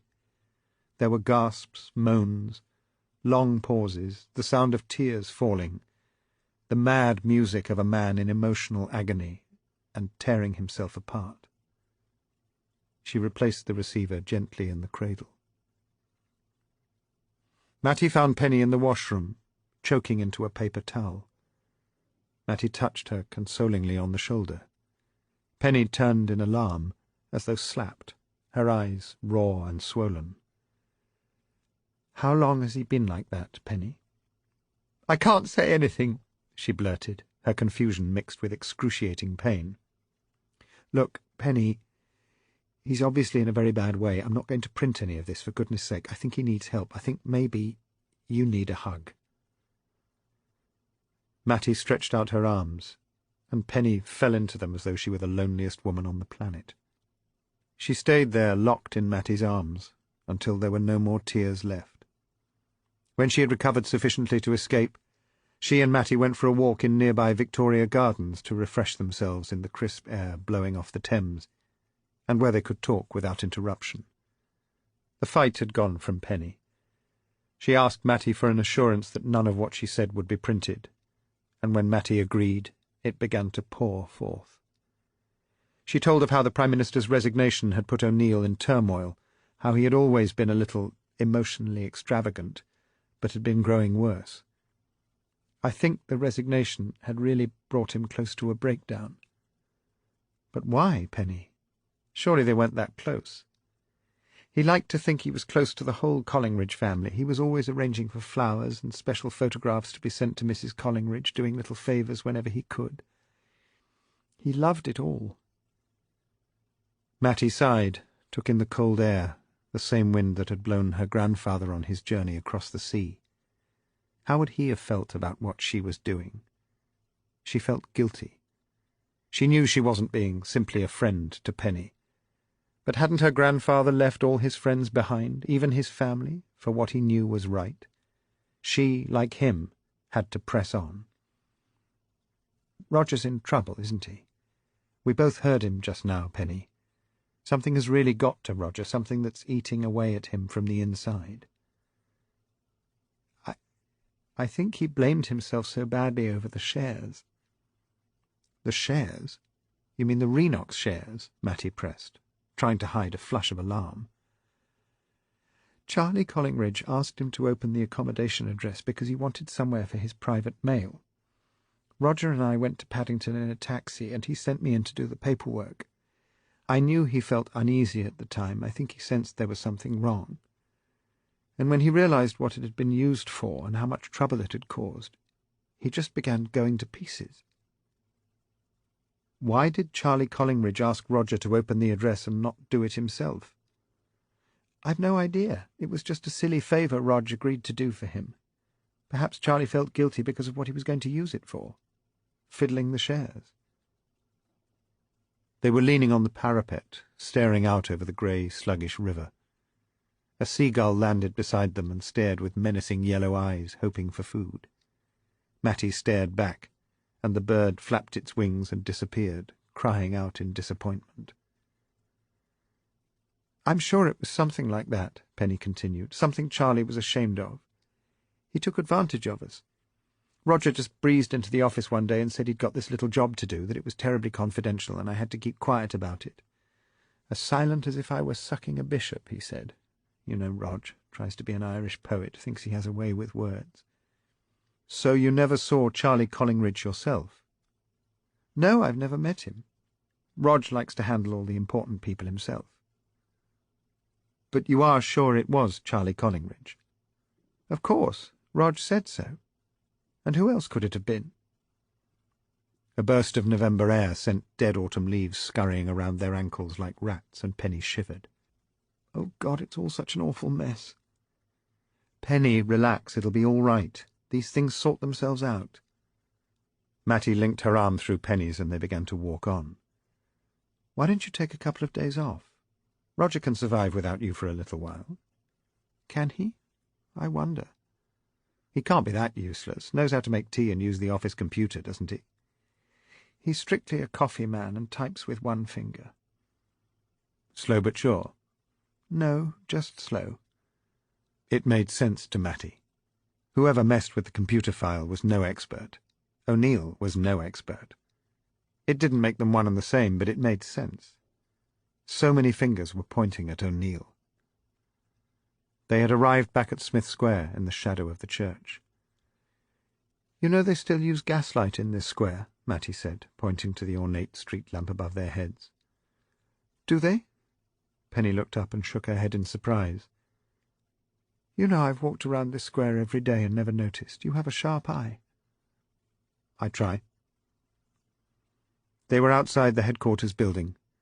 Penny heaved a sigh as she contemplated going back inside to everything that waited for her there. She squeezed Mattie's hand. I love him, you know. That's the problem.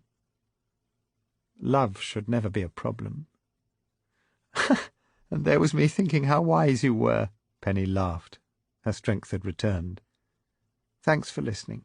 It's been great just to be able to talk. Call me any time. And take care of yourself. You too.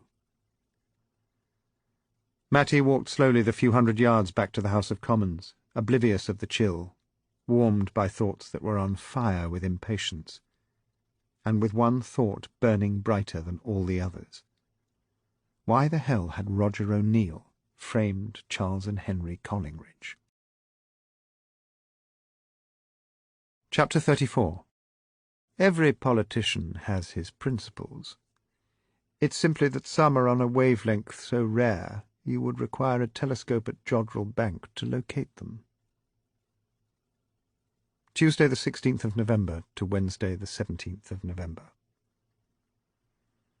Urquhart declared his intention to run for the leadership at a press conference held in the House of Commons timed to catch the early evening news and the following day's first editions. This was no pavement scramble, but an announcement backed by the historic atmosphere of the Palace of Westminster, with its noble stone fireplaces, its dark oak panelling, and its atmosphere of ageless authority. It was dignified, restrained, almost humble. No one had accused Samuel, Walton, and the others of such things. Mortimer was by his side, and he emphasized that this was a family decision. He gave the impression of a man who was being dragged reluctantly towards the seat of power, placing his duty to his colleagues and his country above his own personal interests.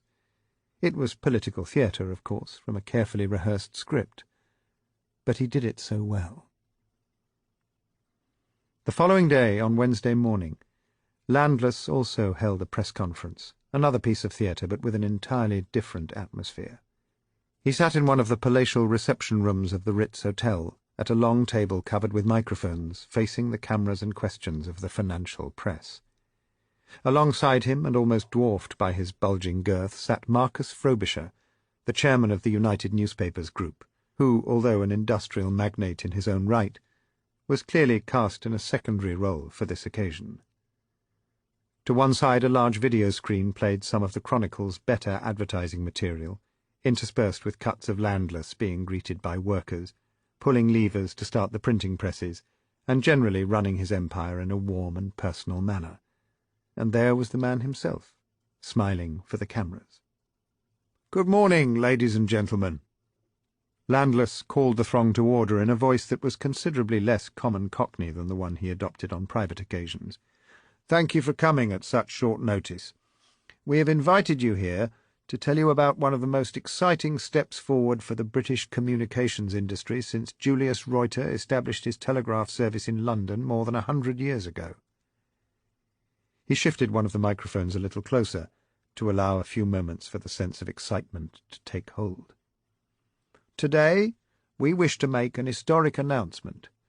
We have decided to create the largest newspaper group in the United Kingdom, which will provide a platform for making this country once again the worldwide leader in information services." He smiled around the room, then at Frobisher. "Chronicle Newspapers has made an offer to purchase the full issued share capital of the United Newspapers Group at a price which values them at £1.4 billion. That's a premium of 40% above the current market price. And I'm delighted to say that the board of the United Newspapers Group has unanimously accepted the bid." More smiles. Frobisher was smiling too, but Landless had a magnetism and physical presence that dragged all attention in upon him, leaving others struggling in shade. "We have also agreed the terms for the future management of the combined group. I shall become chairman and chief executive of the new company, and my good friend and former competitor, now colleague," he stretched a huge paw to grasp the shoulder of Frobisher, stopping just short of his neck, "is to be our president." Several wise heads around the room were nodding in understanding. They knew Landless, had no doubts he would be in sole charge of the new operation. Frobisher had been kicked upstairs so high that the only view anyone would get of him was his arse. He sat there trying hard to put on a good face. "This is a huge step for the British newspaper industry and for the country as a whole. The combined operation will control more national and major regional titles than any other newspaper group. The amalgamation of our international subsidiaries will make us the third largest newspaper group in the world.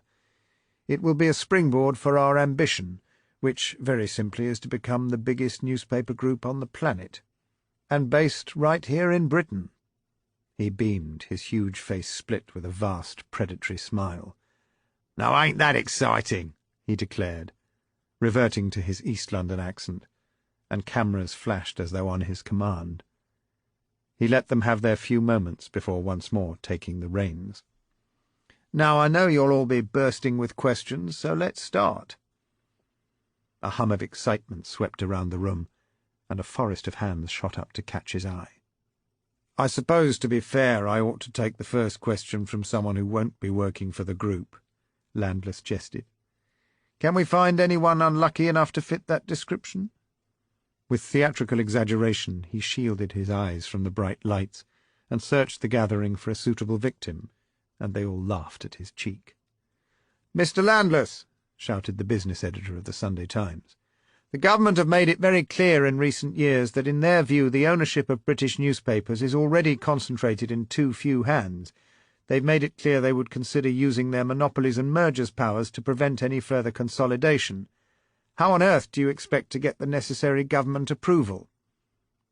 Many heads around the room nodded in agreement. Good question. Landless appeared to agree. "An excellent point," he said, spreading his arms wide, as if to hug the question to his chest and slowly throttle it to death. "You're right, of course, the government will need to make its mind up. Newspapers are part of the worldwide information industry. It's growing and changing every day. You all know that. 5 years ago you lot worked in Fleet Street with old typewriters and printing presses that should have been scrapped when the Kaiser surrendered. Today the industry is modernized. It's decentralized. It's computerized." "Shame!" cried a voice, and the room burst into nostalgic laughter for the days of long liquid lunches at Elvino's wine bar, and prolonged printers' strikes which allowed them weeks or sometimes months off, a time when they could write books or build boats and dream dreams, and all of it while still on full pay. "You know that had to change, and we've got to keep on changing. We can't stand still. We have to face competition not just from each other, but from satellite television, local radio, breakfast TV, and the rest. More people will be demanding information 24 hours a day from all parts of the world. They won't be buying newspapers which arrive hours after the news has occurred and then covers them in filthy printing ink. If we're going to survive, we've got to move from being parochial newspapers to being suppliers of information on a worldwide basis, and for that we need clout." He lifted his shoulders in an enormous shrug that subsided with the deftness of an avalanche. So the government has got to decide. Does it play the ostrich, bury its head while the British newspaper industry goes bust like the British car industry, dead inside 10 years as the Americans, Japanese, and even Australians take over? Or will it be visionary and back the best of British? Simple proposition. Do we duck and decline, or take on the rest of the world and beat it? A blitz of flash guns greeted him as he sat back in his chair, while the journalists who still took shorthand scribbled furiously to catch up with him. The questioner turned to his neighbour. "What do you think? Will the old bastard get away with it?" "The industrial logic is compelling, that's for sure, and there's something rather charming about a working-class kid on the make, don't you think? But if I know our Ben, he won't be relying just on persuasive logic or passion. He's the sort of guy who's already prepared the ground, every inch of it, even the cracks.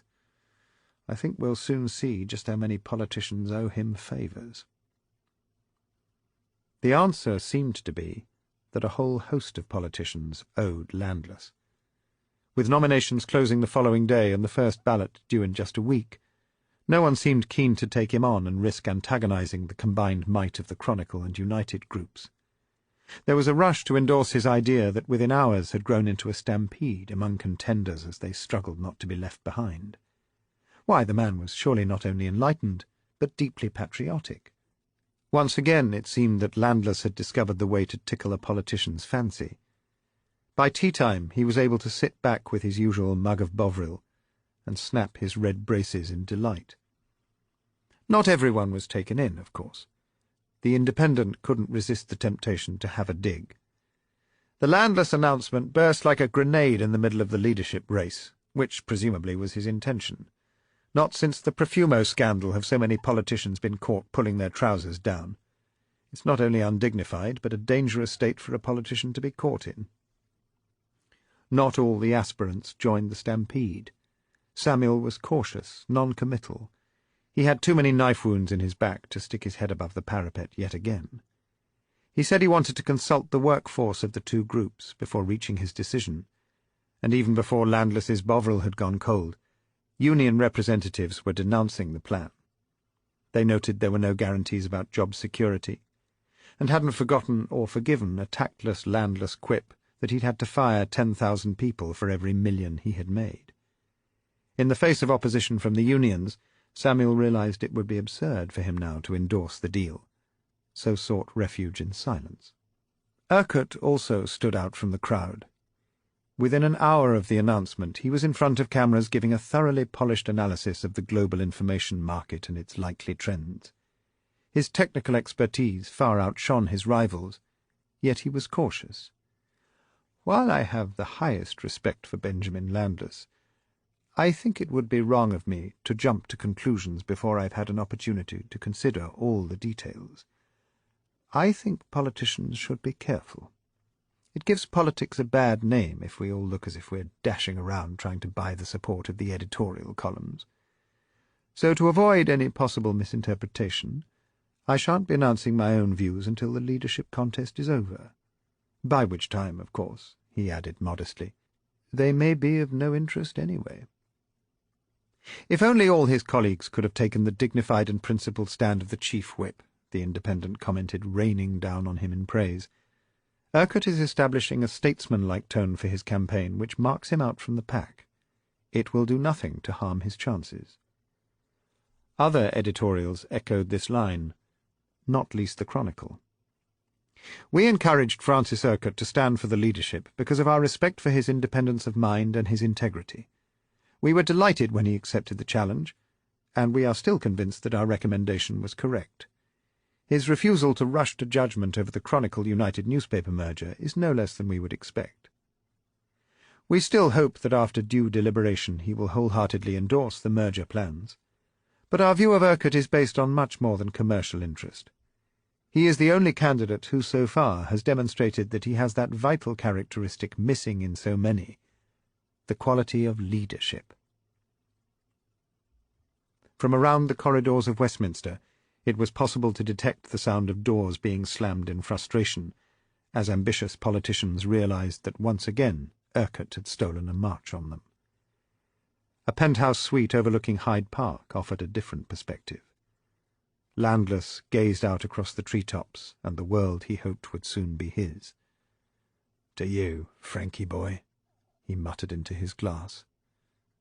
"To us." Chapter 35.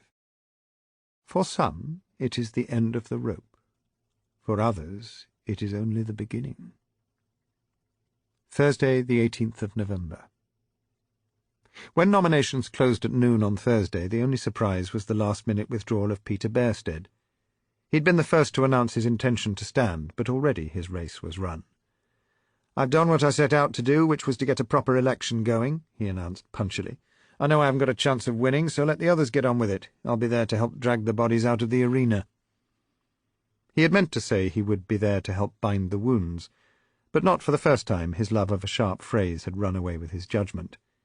He immediately signed up with the Daily Express to write personal and indiscreet profiles of the candidates for the duration. So now there were 9, an unprecedentedly large field, but the prevailing view was that only 5 of them were in with a serious chance: Samuel, Walton, Earl, Mackenzie, and Urquhart. With the list of combatants complete, pollsters redoubled their efforts to contact government MPs and sniff which way the tide was running. Paul Mackenzie was determined to show the sharpest edge of his sword. The Secretary of State for Health was a frustrated man. He had been in charge of the health service for more than 5 years, and had hoped as ardently as Urquhart for a new challenge in a post-election reshuffle. The long years in charge of an unresponsive bureaucracy had left him feeling diminished. A few years previously he had been regarded as one of the rising stars of the party, a man who could combine a tough intellect with a deep sense of caring. Many predicted he would go all the way. But the health service had proved to be a bureaucratic beast he was incapable of breaking, let alone training, and his encounters with picket lines of protesting nurses and ambulance men had left his image deeply frayed. The postponement of the hospital expansion plan had been the last straw. He'd grown dispirited, had talked with his wife about quitting politics at the next election, so had greeted Collingridge's downfall like a drowning man discovers dry land. He entered the final 5 days before the first ballot overflowing with enthusiasm and energy, anxious to make an immediate impact, determined to get his head above the crowd. He had asked his staff to find a suitable photo opportunity, some excuse to revive his tarnished image, but no bloody hospitals, he instructed. His fingers had been chewed off all too often. He'd spent the first 3 years of his time in the ministry conscientiously visiting hospitals and trying to learn about patient care, only to be met on bad days by picket lines of nurses complaining about slave wages, and on worse days by violent demonstrations from ancillary staff protesting about savage cuts. He'd been nicknamed Dr. Cut, although the unions had often painted an additional consonant onto their banners. Even the doctors' union seemed to take the view that health budgets should be set by the level of noise rather than the level of need. At times, but only in private, it had reduced Mackenzie to tears of frustration. He almost never got to see the patients. Even when he tried to sneak into a hospital by a back entrance, the demonstrators always seemed to know beforehand precisely where he would be, ready to throw their abuse at him just when the television camera crews had arrived. Being beaten up in public by an angel of mercy was never great for the image or his self-esteem, so Mackenzie had simply stopped visiting hospitals. Rather than running a gauntlet of abuse, he opted out and stuck to safer venues. It was a matter of self-preservation. So his plan was as simple as it was safe. Instead of a hospital, it would be entirely wrong to use sick patients for my own political purposes. His office had arranged for him to visit the Humanifit laboratories at their headquarters just off the M4. Humanifit made a wide range of equipment for handicapped people and had just developed a revolutionary wheelchair operated by voice commands. Even paraplegics unable to move their limbs could use it. The combination of new British technology and enhanced care for the disabled was just what Mackenzie was looking for, and so, barely a couple of hours after nominations closed, the Secretary of State's car was hastening down the motorway in search of his salvation. Mackenzie had been careful. He didn't take the success of the visit for granted. Factories were all well and good, But a spirited demo was 1,000 times more attractive to the cameras. He had been ambushed too many times, so he was careful to ensure that his office informed the media only 3 hours before his impending arrival, soon enough to scramble their camera crews, but not enough to get Rent-A-Mob out and active. As he approached the Humanifit facility, he nestled back in his leather seat, practiced his smile, and congratulated himself on his caution. It was all going to work very well. Unfortunately for Mackenzie, his staff had been too efficient. Governments need to know where their ministers are at all times. Like all other MPs, they have to be available if at all possible in the event of an emergency or in case of a sudden vote in the House of Commons. So on the previous Friday, following her standing instructions to the letter, Mackenzie's diary secretary had sent a full list of his forthcoming engagements to the office of the government's coordinating authority, otherwise known as the Chief Whip. As he was driven the final few hundred yards down the country road to the factory's greenfield site, Mackenzie combed his hair and prepared himself.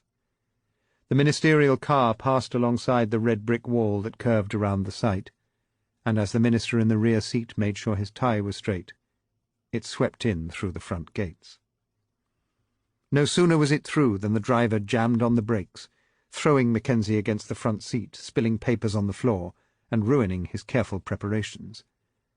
Before he had a chance to curse the driver and demand an explanation, the cause of the problem confronted and swirled around him. It was a sight beyond his wildest nightmare.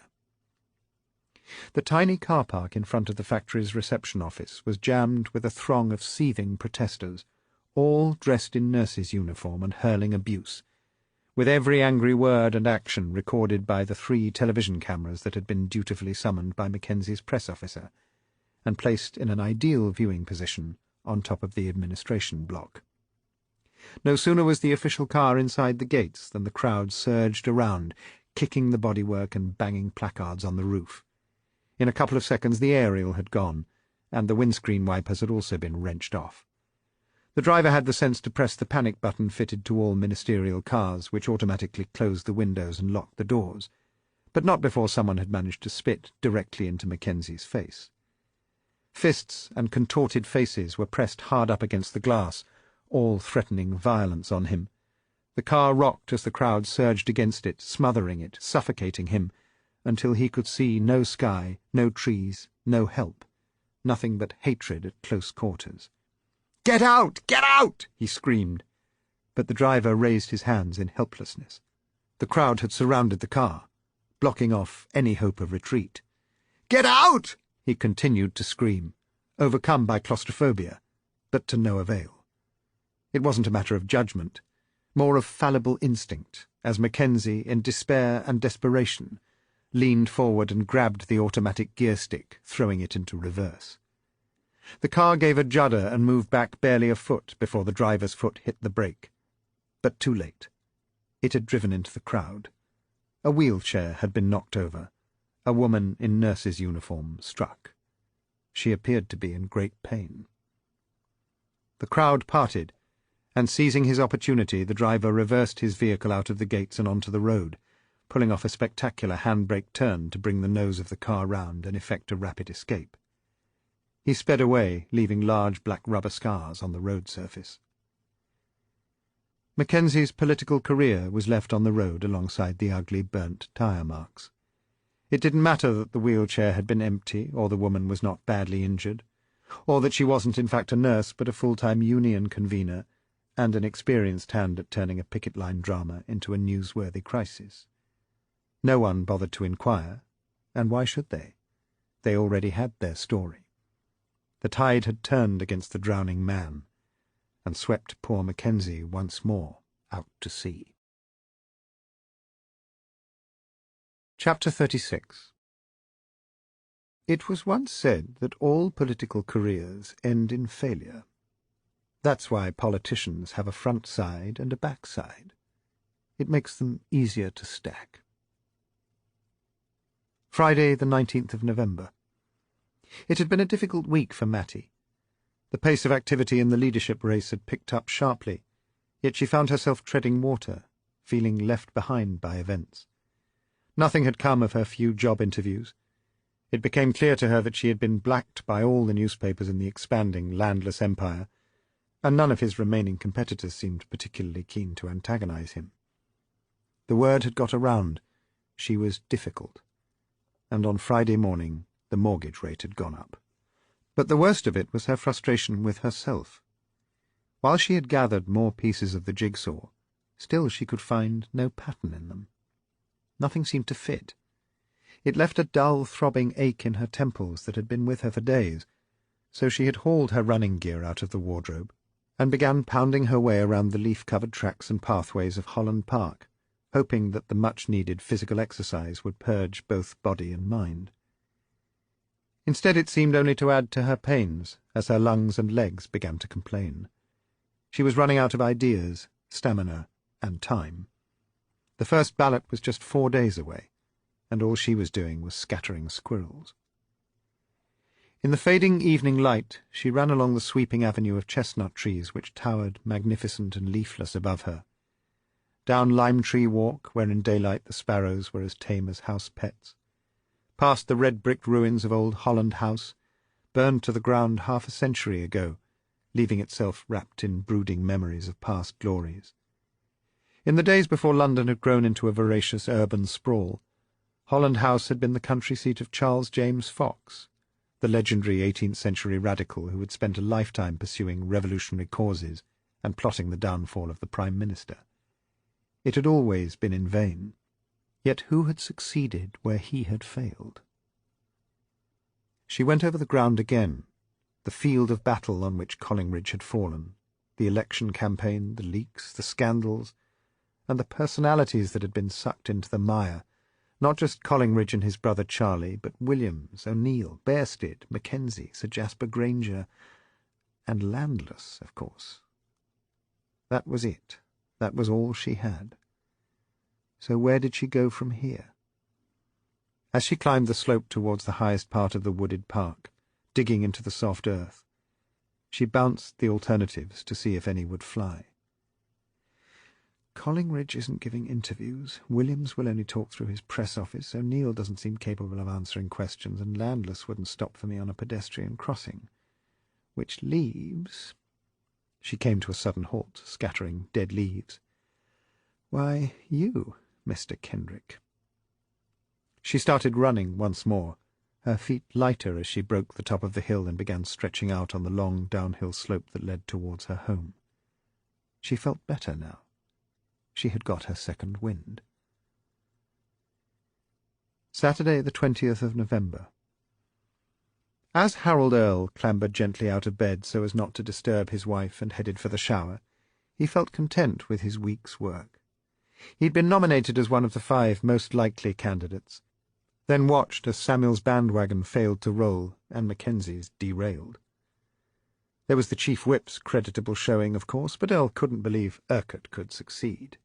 He had no senior cabinet experience of running any great department of state, and at the end of the day experience counted, particularly experience like Earl's. He'd started his climb many years before as Maggie Thatcher's parliamentary private secretary, a post of no formal power, but whose position close to the eternal flame left others in awe. His promotion to the cabinet had been rapid, and he'd held several important portfolios, including, for the last 2 years under Collingridge, responsibility for the government's extensive school reforms as Secretary of State for Education. Unlike some of his predecessors, he had managed to find common ground with the teaching profession, although there were those who accused him of being unable to take really tough decisions, and of being a conciliator. But didn't the party in its present mood need a touch of conciliation? The infighting around Collingridge had left scars, and the growing abrasiveness of the campaign for his successor was doing little but rub salt in the wounds. Walton, in particular, was proving a pain with his attempts to rekindle memories of his early rough-and-tumble North Country political style. Calling a spade a bloody shovel only antagonized the more traditional spirits in the party. The time was right for Earl. Exactly right. Today, Saturday, would be a big day. A rally amongst the party faithful in his constituency to wave the flag, a brightly decked hall packed with supporters whom he could greet on first-name terms, in front of the cameras, of course. And he would announce a major policy initiative. He and his officials had been working on it for some time, and with just a little fire under their fannies they would have it ready. The government already offered school leavers without a job a guaranteed place on a training course. But now they would have the opportunity to complete that training in another common market country, providing practical skills and language training as well. Earl was confident it would be well received, a speech that would glow with references to new horizons and youth opportunity and brighter futures and every other kind of cliché he could squeeze within an inch of its life. And the coup de grâce, he would call it that, use the French, entirely appropriate. He'd got the bureaucrats in Brussels to pay for the whole thing. He could already feel the tumultuous applause that would wash over him, carrying him all the way to Downing Street. A large crowd of cheering supporters was waiting for him outside the Essex Village Hall when he arrived. They were waving little Union Jacks and old election posters proclaiming him as the Earl of Essex, that had been brought out to give the occasion all the atmosphere of the campaign trail. There was even a brass band that struck up as he came through the doors of the hall, proceeding down the aisle shaking hands on all sides. The local mayor led him up onto the low wooden platform as the cameraman and lighting crews manoeuvred to find the best angle. He climbed the steps, kissed his wife, gazed out over the crowd, shielded his eyes from the lights, waved to their applause even as the mayor was trying to herald him as the man who needs no introduction, not to you and soon not to anyone in the country. At that moment Harold Earl felt as if he was on the brink of the greatest personal triumph of his life. And that was the moment he saw him, standing in the front row, squashed between the other cheering supporters, waving and applauding with the rest of them. Simon, the one person in the world he had hoped he would never see or hear from again. They had met in a railway carriage, late one night as Earl had been coming back from a rally in the north-west. They had been alone, Earl had been drunk, and Simon had been very, very friendly. And handsome. Appealed to a side of Earl he had been struggling since university to forget. As the train thundered through the night, he and Simon had entered a world cut off from the bright lights and responsibilities they had just left. Earl had discovered himself committing acts which would have made him liable to a prison sentence several years before, and which were still only legal between consenting adults in private, and certainly not in a British rail carriage 20 minutes out of Birmingham. Earl had staggered from the train at Euston, thrust 2 20s into Simon's hand, and spent the night at his club. He couldn't face going back home. He hadn't seen Simon for another 6 months, until out of the blue he'd turned up in the central lobby of the Houses of Parliament, asking the police attendants if he could see him. When the panic-stricken minister arrived, the youth hadn't made a public fuss, had explained how he had recognised Earl from a recent party political broadcast, and asked for the money in a very gentle fashion. Earl had paid him some expenses for his trip to London, and wished him well. Simon had turned up again a few weeks later, and Earl knew there would be no respite. He had instructed Simon to wait. Then he had sought sanctuary in the corner of the chamber, spent 10 minutes looking over the scene he had grown to love, knowing that the youth outside threatened everything he treasured in his life. Finding no answer himself, he had dragged himself to the Chief Whip's office and spilled the lot. There was a youth sitting in the central lobby, blackmailing him for a brief and stupid fling they'd had many months before. He was finished. "Bit of a bugger's muddle," Urquhart had suggested before apologising for the inappropriate metaphor. "But not to worry, Harold. Worse things happened on the retreat from Dunkirk, not to mention the upper corridor committee room. Just point the little shit out to me." Urquhart had been as good as his word. Bloody magnificent, in fact. He had introduced himself to the boy, and assured him that if he were not off the premises in 5 minutes, the police would be called and he would be arrested for blackmail. "Oh, don't think you're the first," Urquhart had assured him. "Happens remarkably often. It's simply that in such sordid cases the arrest and subsequent trial are held with desperately little publicity. No one will hear who you've been trying to blackmail, and very few people will even get to know how long you've been sent down for. Perhaps only your poor mother." Without further inducement, the youth had come to the conclusion he had made a terrible mistake, and should vanish from the premises and from Harold Earl's life as quickly as possible. But Urquhart had taken the precaution of taking down the details from Simon's driving licence, just in case he were to continue to cause trouble. And now he was back, squashed into a seat in the front row, ready to make unknown demands about which Earl's fevered imagination could only torment itself. The torment went on throughout the speech, which ended as a considerable disappointment to his followers. The content was there, printed in large type on his small pages of recycled paper, but the fire was gone. He stumbled through his official's tired prose, sweat dripping from his nose even on a cold November day, his mind seeming elsewhere even as he was delivering the lines. The faithful still clapped and applauded enthusiastically when he was finished, but it didn't help. The mayor had almost to drag him into the pit of the hall to satisfy the clamour of the crowd for one last handshake, and the chance personally to wish their favourite son well.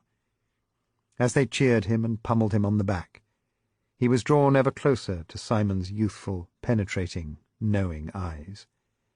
It was as if he were being dragged towards the gates of hell itself. But Simon caused no scene, did nothing but shake his clammy hand and smile while toying nervously with the medallion that swung ostentatiously around his neck.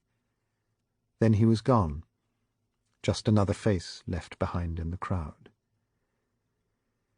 When Earl arrived back home, 2 men were standing outside in the cold street, waiting. "Evening, Mr. Earl, Mrs. Earl. Simmons and Peters from the Mirror. Interesting rally you had. We've got the press handout, the words, but we need a bit of colour for our readers. Like how the audience reacted. Got anything to say about your audience, Mr. Earl?" He rushed inside without a word, dragging his wife and slamming the door behind him. He watched through a curtained window as they shrugged their shoulders and retreated to the estate car parked on the other side of the street. They pulled out a book and a thermos flask and settled down for the long night ahead. Chapter 37. The nature of ambition is that it requires casualties. Sunday the 21st of November. They were still out there the following morning, just after dawn, when Earl looked out. One was asleep, napping under a Trilby hat pulled down over his eyes. The other was rifling through the Sunday newspapers. They bore little resemblance to the previous week's editions. A leadership campaign that had been dead in the water had now, with Urquhart's intervention and Mackenzie's catastrophe, sprung into life. What was more, the pollsters were beginning to wear down the MP's resistance. "All square," declared the Observer, announcing that the 60% of the parliamentary party they had managed to cajole into giving a view were now evenly split between the 3 leading candidates, Samuel, Earl, and Woolton, with Urquhart close behind. Mackenzie had disappeared without trace, as had the small lead which Samuel had previously enjoyed. The news would give no joy to Earl. He had spent a sleepless night pacing the floors and fending off the questions of his increasingly worried wife. He had tried to find comfort, but could see only Simon's face. The presence of the 2 journalists had kept nagging at him. How much did they know? Why were they squatting on his doorstep? As the first fingers of dawn began to spread cold and grey in the November sky, he found himself drained. He could resist no longer. He had to know. Peters nudged Simmons awake as the unshaven figure of Earl, his silk dressing-gown wrapped tight around him, emerged from the front door of his house and made towards them. "Works like a dream every time," Peters said. "Like a mouse after cheese. Let's see what he has to say for himself, Alf, and turn that bloody tape machine on." "Good morning, Mr. Earl," Peters shouted as Earl approached. "Don't stand out there in the cold. Come sit inside. Care for a cup of coffee?" "What do you want? Why are you spying on me?" Earl demanded, ignoring the offer. "Spying, Mr. Earl? Don't be silly. We're just looking for a bit of colour. You're a leading candidate to become Prime Minister. Seen the newspapers yet? You're all over them. People are bound to take more interest in you, about your hobbies, what you do, who your friends are." "I have nothing to say." "Could we interview your wife, perhaps?" Simmons asked. "What are you implying?" Earl demanded in a contorted, high-pitched voice. "My goodness me, nothing at all, sir. By the way, have you seen the photos of your rally yesterday? They're very good, really clear. We're thinking of using one on our front page tomorrow. Here, have a look." A hand thrust a large, glossy photograph out of the window and waved it under Earl's nose. He grabbed it, then he gasped. It showed him gripping the hand and looking straight into the eyes of a smiling, simpering Simon. The details were awesomely clear. It almost looked as if some hidden hand had added a trace of eyeliner around Simon's large eyes, and his fleshy, petulant lips appeared to have grown darker, more prominent. The fingers playing with the medallion around his neck were beautifully manicured. "Know this gentleman well, do you, sir?" Simmons asked. "One of your close supporters, is he? And how precisely does he support you, Mr. Earl?" Peters joined in. Earl's hand was trembling. He threw the photograph back through the car window. "What are you trying to do? I deny everything. I shall report your harassment to your editor." "Editor, sir? Why, bless me, it's him what sent us." Chapter 38. It's all very well volunteering to lead an army, but that's just the point that the enemy aims at first. Better just a few steps behind. Give yourself time to pick your way through the piles of bodies. Monday, the 22nd of November. The members' lobby, that is the main entrance to the chamber, is dominated by large bronze figures of Churchill and Attlee and Lloyd George. The toe-caps of the statues are bright from the brushing fingers of MPs hoping to share in their greatness. The lobby has 2 solid oak doors that protect the chamber, and on which Black Rod knocks to summon MPs for the state opening of Parliament. The door is set in a battered stone arch that still bears the scars of the destruction of the original chamber in the bombing of 1941. When the chamber had been rebuilt, Churchill had asked for the disfigured and scorched arch to be retained, to remind us. The lobby is also where members collect messages. "Hello, Mr. Kendrick." He looked up from his inspection of various pieces of paper to find Mattie at his elbow. He smiled. "You're Mattie Storrin?" "Yes, of course you are." His eyes wandered before returning to her face. "And what can I do for you, Mattie?" "I'd like to ask you a few questions, if that's all right." "My pleasure, but not now, I'm afraid," he said, glancing at his watch. "How about tea? My place, 4:30? I'll have plenty of time for you then." Kendrick was an opposition backbencher, and his office was a small single room in Norman Shaw North, the red brick building made famous in countless aging black-and-white films as New Scotland Yard, the headquarters of the Metropolitan Police. The forces of law and order had long since moved to a grey concrete fortress in Victoria Street, and the parliamentary authorities had been delighted to snap up the vacant, albeit dilapidated, space just across the road from the Houses of Parliament to provide much-needed additional office space. Kendrick jumped up from his desk as she walked in. "Mattie, come into my home and invade my personal space. It's got as much charm as a monk's cell, hasn't it?" "Wouldn't know. I don't do monks," she replied. He helped her out of her coat, his eyes appreciative rather than predatory, her woolen sweater deliberately tight, her skirt short enough to show her knees. She needed his attention, and she was getting it. "Tea or—" he inquired, lifting an eyebrow. "Or," she said. He pulled a bottle of Chardonnay from a small refrigerator that stood in a corner, and pulled down 2 glasses from a bookshelf. She sat on the small sofa while he poured. "Home," she said, raising her glass in salute. "This is nothing like bloody home, and I never want it to be," he growled. "How the hell we're expected to run a faded empire from broom closets, God only knows, but I'll drink to it with you anyway." "You can't hate it so much. You spent years struggling to get into the place." "Ungrateful sod, aren't I?" he said, and burst into a fetching smile. "And you've managed to make your mark very quickly. Flattery, eh? And legs. You must want something very badly." He looked at her with steady, understanding eyes. It was her turn to smile. "Mr. Kendrick, Oh, bloody hell, we're way past the Mr. Kendrick stage, I hope. Stephen, I'm looking at a piece on how Parliament works and how politics can be so full of surprises. And when it comes to surprises, yours was one of the biggest. Kendrick chuckled.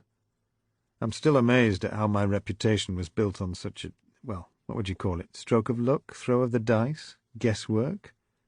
Are you trying to tell me you didn't actually know the hospital scheme had been shelved, that you were guessing? She asked, her tone incredulous. You don't believe that? Let me put it this way, I'm a cynic with a smile. Well, so long as you're smiling, Matty. He poured another glass for her. Let me put it this way. I wasn't absolutely certain. I took a risk. So what did you know? Off the record? Way off, if you like. I've never really told the full story before to anyone.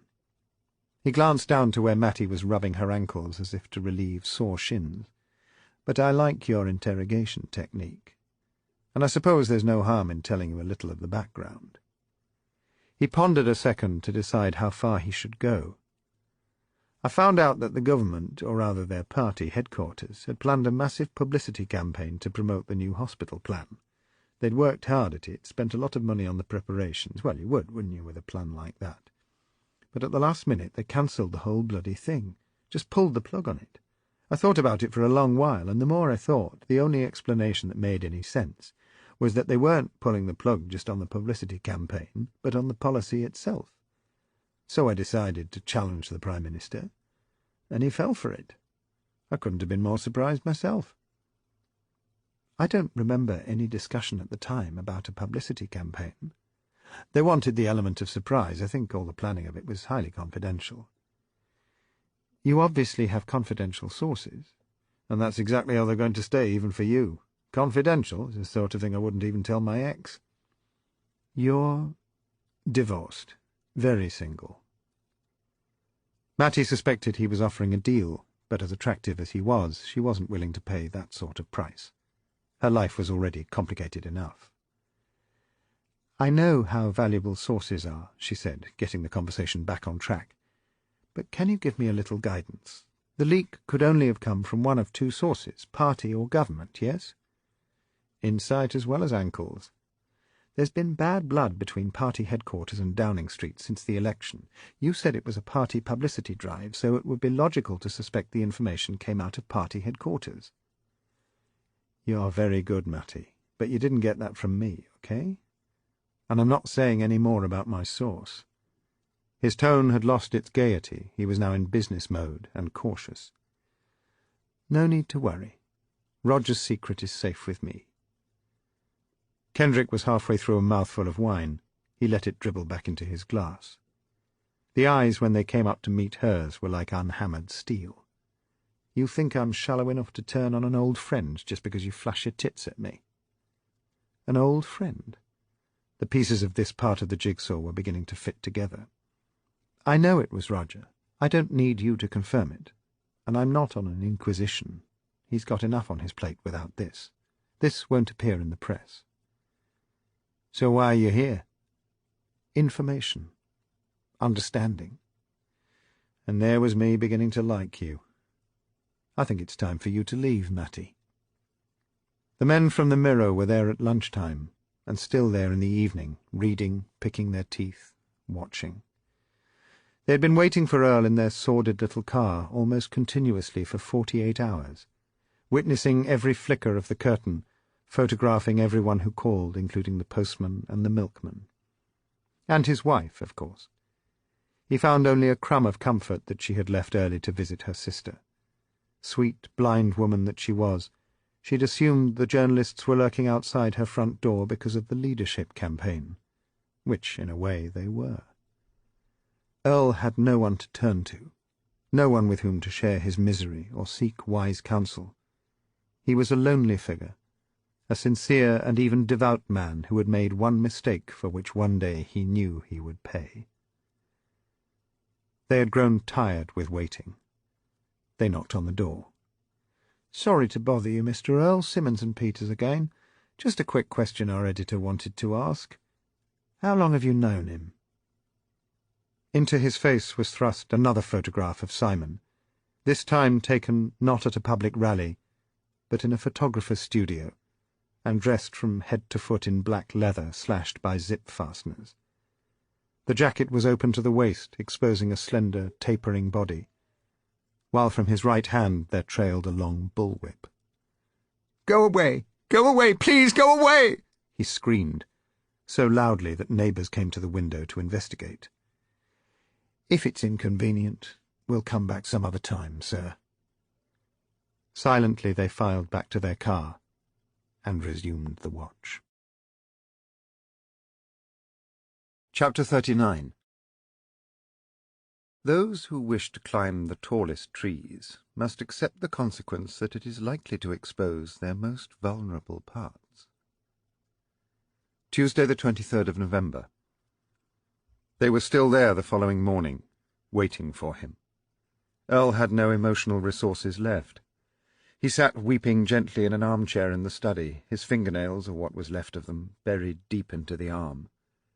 He had worked so hard, deserved so much, yet it had all come to this. He knew he must finish it. There was no point in going on. He no longer believed in himself, and knew he had forfeited the right to have others believe in him. Through misty eyes he reached into the drawer of his desk, fumbled as he took out his private phone book. He touched the numbers on the phone as if he were dipping his fingers in the cruelest acid. He fought hard to control his voice throughout the brief conversation. Then it was finished, and he could weep again. The news that Earl had pulled out of the race left everyone aghast as it flashed through Westminster late on Tuesday morning. It had happened so unexpectedly that there was no time to alter the printed ballot papers except with an ignominious scratching through of his name with a biro. Sir Humphrey was not best pleased that his carefully laid preparations should have been thrown into chaos at the last minute, and had rough words to use for anyone who was willing to listen. But on the stroke of 10 a.m., Committee Room No. 14, which had been set aside for the ballot, opened its doors, and the first of the 335 government MPs who were going to vote began to file through. There would be two prominent absentees, the Prime Minister, who had announced he would not vote, and Harold Earl. Matty's intention had been to spend the day at the House of Commons chatting to MPs and gauging their sentiment. Most appeared to think that Earl's withdrawal would tend to help Samuel.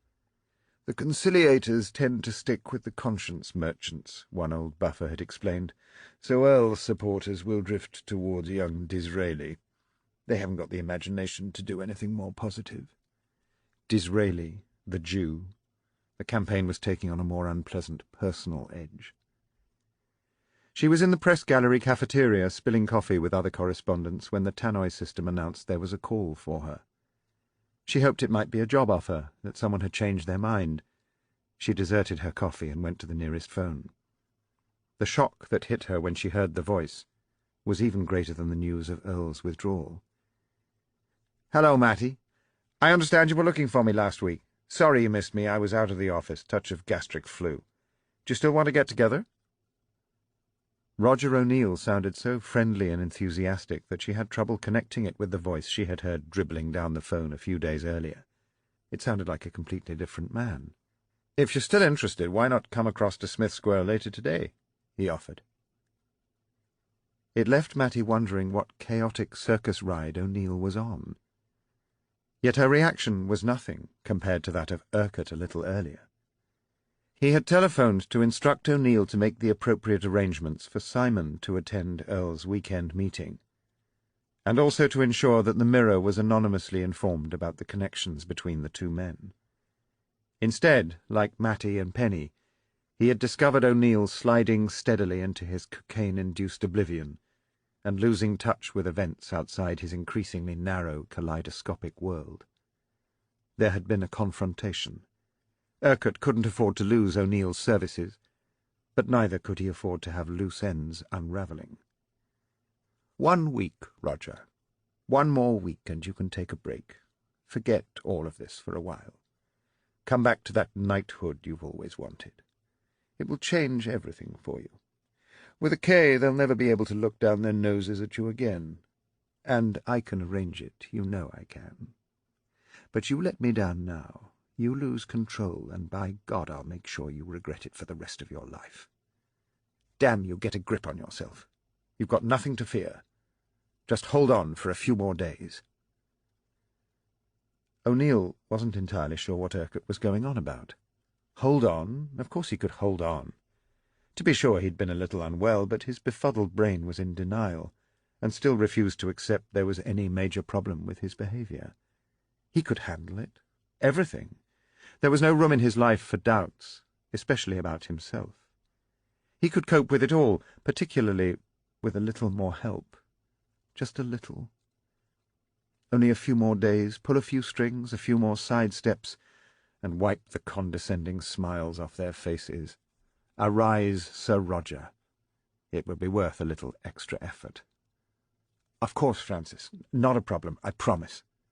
Don't get this wrong, Roger. Don't you dare. And O'Neill had laughed, even as his eyes flowed and his nose dribbled like an old man on a windy day. When at last he had wiped himself down sufficiently to return to his office, Penny had told him of Mattie's visit, that she was asking questions about the Paddington accommodation address. "No worries, Pen. I'll deal with it," he exclaimed, burying the instantaneous flicker of alarm, falling back on the swaggering confidence of years of salesmanship. Why, hadn't they said that he could sell snow to Siberia, that old ladies would cross the street to be kissed by him? All it needed was passion, a little self-belief. Mattie was nothing but a witless woman, no heavy shit. So when she arrived in his office after lunch, he was bright, alert, those strange eyes of his still amazingly animated, but seemingly anxious to help. "It was just a stomach upset," he explained. "Sorry I had to stand you up, but whatever it was the doctor gave me really got to me, gave me a right kicking." He smiled, so full of Irish charm. "Better now. So, Penn tells me you were asking about Mr. Collingridge's accommodation address." "That's right. It was Charles Collingridge's address." "Sure it was." "But he didn't open it himself." O'Neill's eyes were in a renewed frenzy, like objects trying to escape the pull of gravity, but the confident smile remained fixed. And Mattie was desperate to cover her source, Penny, so she invented on the spot. "The shopkeeper has never met Collingridge, doesn't recognize his photograph, swears he's never been in the shop," she continued. "A friend, then," O'Neill said, scrabbling for a cigarette. "Who?" "Well, it certainly wasn't bloody me," O'Neill chortled, emerging from beneath a haze of tobacco smoke.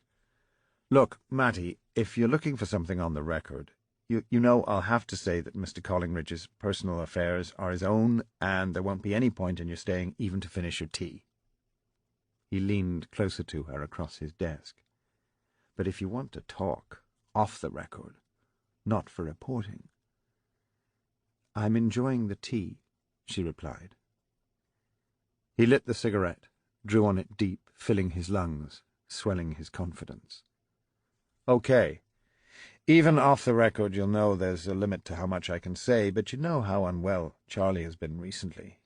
He's not been, how can I put it, fully responsible for his actions." He curled his fingers to emphasize the quotation marks. "It would be a terrible pity if you were to go out of your way to rake through all this and punish him still further. His life is in ruins. Whatever he's done wrong, hasn't he suffered enough? For pity's sake, Mattie, give the man a chance to rebuild his life." Mattie's humour began to curdle inside as she watched the passing of guilt onto innocent shoulders dressed up as selfless charity, but nevertheless she smiled encouragingly. "Fair enough, Roger. Nothing to be gained from further harassment. So let me turn to a different point." And she saw his eyes grow steady for a second, the smile relax. He thought he'd won, beaten this simple girl at her own game. Another sidestep, another swerve, and he was free. God, Roger, you're good. "Let's talk about leaks," she continued. "So many of them in recent months. The Prime Minister is supposed to blame Smith Square for much of his troubles. I doubt whether that's fair, but it's not a state secret that relations between him and the party chairman have been very strained. Strained enough for that opinion poll we published during party conference to have been deliberately leaked from inside party headquarters? The eyes began wobbling once again. People always want someone to blame. Someone else. I guess that's partly what we're here for. He laughed in self-mockery. It's so easy to point the finger, but I think that assumption is very difficult to justify. Apart from the party chairman, there are only, 5 people in this building who get sent those full opinion polls? I'm one of those 5, and I can tell you we take their confidentiality damned seriously. He lit another cigarette. Time to think. But they also get sent to every cabinet minister, all 22 of them, either at the House of Commons, where they might first go through the hands of a gossipy secretary, or to their departments, and they're often a nest of vipers, civil servants who have no love for this government. If you're looking for leaks, they're the obvious places to start. Okay, but the papers were leaked at the headquarters hotel in Bournemouth. Secretaries or unfriendly civil servants don't go to the party conference or roam around the headquarters hotel. Well, who knows, Matty? It's still much more likely to have come from a source like that. For the love of God, can you imagine Lord Williams down on his hands and knees outside hotel room doors? He laughed loudly to show how ridiculous it was, and Matty joined him. But O'Neill had just admitted he knew the manner in which the opinion poll had been leaked. He could only have known that for one reason. His overconfidence was tightening like a noose around his neck. Let me turn to another leak, then, the one on the hospital scheme. I'm told that you were planning a major publicity drive that had to be scrapped at the last minute because of the change of plan. Really? Who on earth told you that? O'Neill asked, his mind in hyperdrive and coming to settle on his old friend Kendrick. Stupid bastard. Always had a weakness for a pretty woman. Never mind, I won't push you. I know you won't reveal your sources. But they sound exaggerated to me. The publicity department here is always ready to support government policy. That's what we do. If the scheme had gone ahead, then certainly we'd have wanted to help promote it, for sure, but we had no specific campaign in mind. I was told you had to scrap a big publicity push which had been carefully planned and was ready to go. The limp ash from his cigarette gave up its struggle to defy the laws of gravity and cascaded down his tie. O'Neill ignored it, his brows knitted in concentration. If that's what you've heard, Matty, you've been misinformed. Sounds to me like someone with his own axe to grind. You're sure he's in a position to know all the facts? Maybe he's got his own angle to sell. With a broad grin, O'Neill tried to smother Kendrick as a reliable source. The smile grew more rigid when he realized he'd talked about the source as he. But there was no way this slip of a girl could have picked up on such a gentle stumble. Yet she was asking too many questions. O'Neill was beginning to feel uncomfortable. He felt a gut-wrenching need for more substantial support than a cigarette could give him, no matter what Urquhart had said. "Matty, I've got a busy day, what with the result of the ballot later this evening and everything. Could we finish it here?" "Thanks for your time, Roger. I found it immensely helpful." "I haven't told you anything." "But you do it so persuasively." "Any time I can help," he said, as he guided her towards the door. As they did so, they passed by the computer terminal stationed in the corner of his crowded office.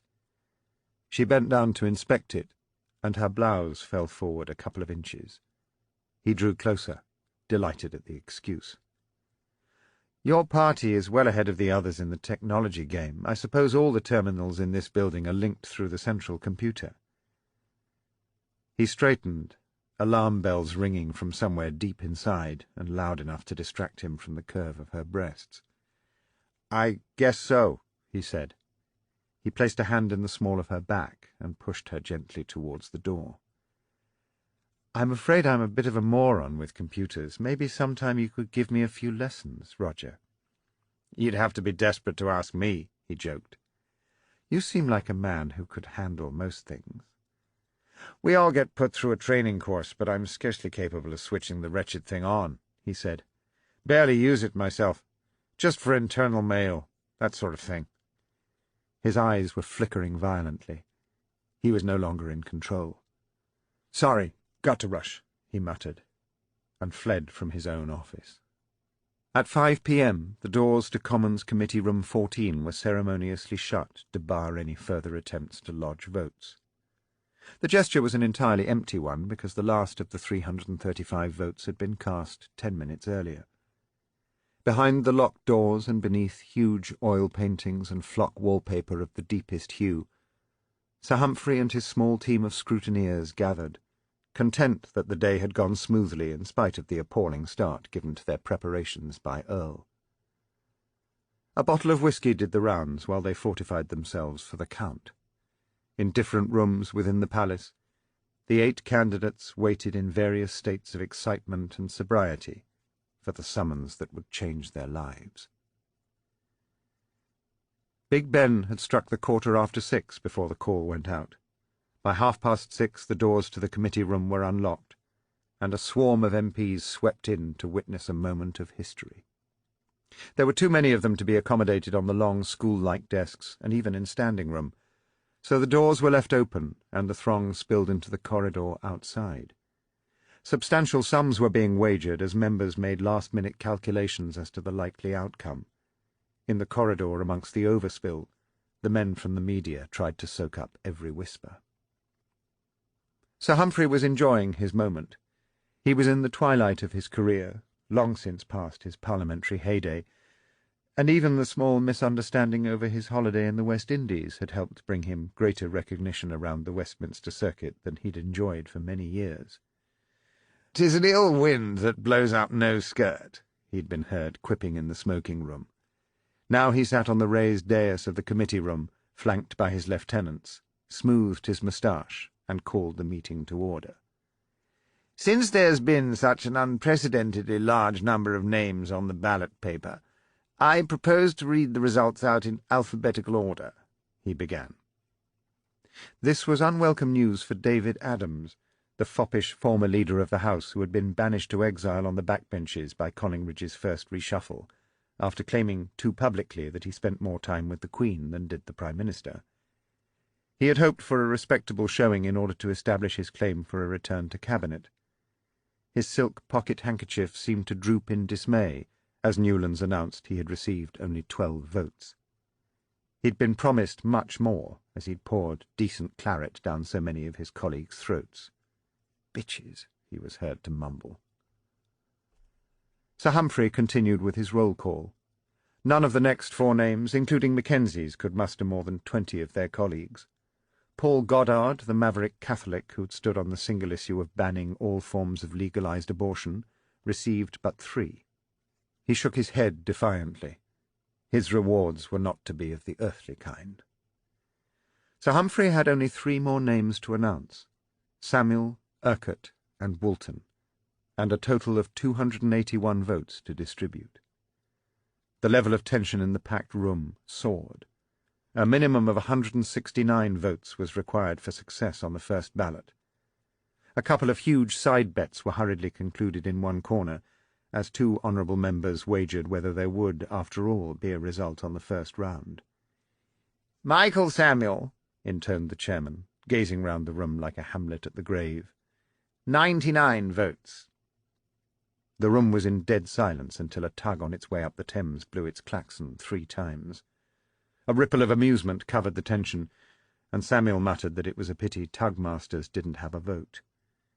He was clearly disappointed to be such a long way from the winning line. Francis Urquhart, 91 votes. He had been given a seat on one of the long desks at the front. He offered a silent nod of gratitude. Patrick Walton, 91 votes. And it was done. The room erupted. No one was paying attention to Newlands any longer. He tried to struggle through. "Since no candidate has been elected, there will be a second round a week today. I would remind everyone that those wishing to offer themselves for the second ballot must resubmit their nominations to me by Thursday. I declare this meeting closed." But no one was paying the slightest attention to him any longer. Chapter 40. Political friendships are only impressions, easily rubbed away. Urquhart's office was overflowing with colleagues and alcohol. Celebration was in full swing. It was one of the finest offices available to a member, with a gracious window offering a fine view across the river to the Archbishop of Canterbury's ancient Gothic palace at Lambeth. Different sides, as he would occasionally reflect. He stood dispensing drinks as still more newcomers pressed his hand and offered their congratulations. It was the first time during the campaign he had seen some of these faces, but that did not matter. New faces were new votes. "Quite splendid, Francis. Absolutely excellent result. Do you think you can go on to win?" inquired one of his senior parliamentary colleagues. "I believe so," Urquhart responded with quiet confidence. "I have as good a chance as anyone." "I think you're right, you know," his colleague said, gushing as he quenched some inner fire with a huge gulp of something white. "Young Samuel may be ahead, but his campaign is going backwards. It's between the experienced hands now, you and Patrick. And, Francis, I want you to know you have my wholehearted support." "Which, of course, you will want me to remember when I have my hands on all that prime ministerial patronage," Urquhart thought to himself, chuckling as he offered his gratitude, and Mortimer, who was gliding seraphically around the room despite the crush, refreshed the depleted glass and offered an endearing smile. One of his younger supporters had produced a box of lapel badges and was pushing his way through the room, sticking them on jackets. The badges simply proclaimed F.U. The young politician, who was Napoleonic in stature and flushed in face, found himself standing in front of Mortimer. Excitedly he thrust one of the badges in the general direction of her chest. His eyes were endearing, but as his hand approached her bosom, increasingly uncertain. Then they met hers, and he blanched as though whipped. "Oh, God! Sorry. I think this belongs elsewhere," he blurted, and disappeared back into the crowd. "Where do you get these people from?" she whispered in mock awe into her husband's ears. "When he grows up, he might be a great man. If he grows up, send him to me. I'll let you know."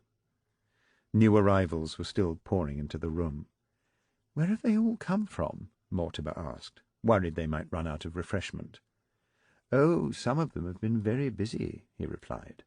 "They'll already have made brief but prominent appearances at both Samuel's and Woolton's receptions, on the basis that we can never be too sure. And you can't, can you, my dear? Be too sure. I like to know where I stand with those around me, Francis. Of course, my dear. That's why I have a friendly whip in both Michael and Patrick's parties, counting heads, collecting faces, making sure." They stared into each other's faces, oblivious for the moment of the crush around them. "Whatever it takes, Francis. Will you want to know?" She shook her head. "No, any more than you want to know, my love." She turned and pressed on with her duties. In the background, the telephone had been ringing persistently with messages of congratulation and inquiry.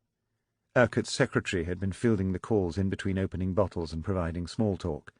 Yet now she was at Urquhart's side, a frown creasing her face.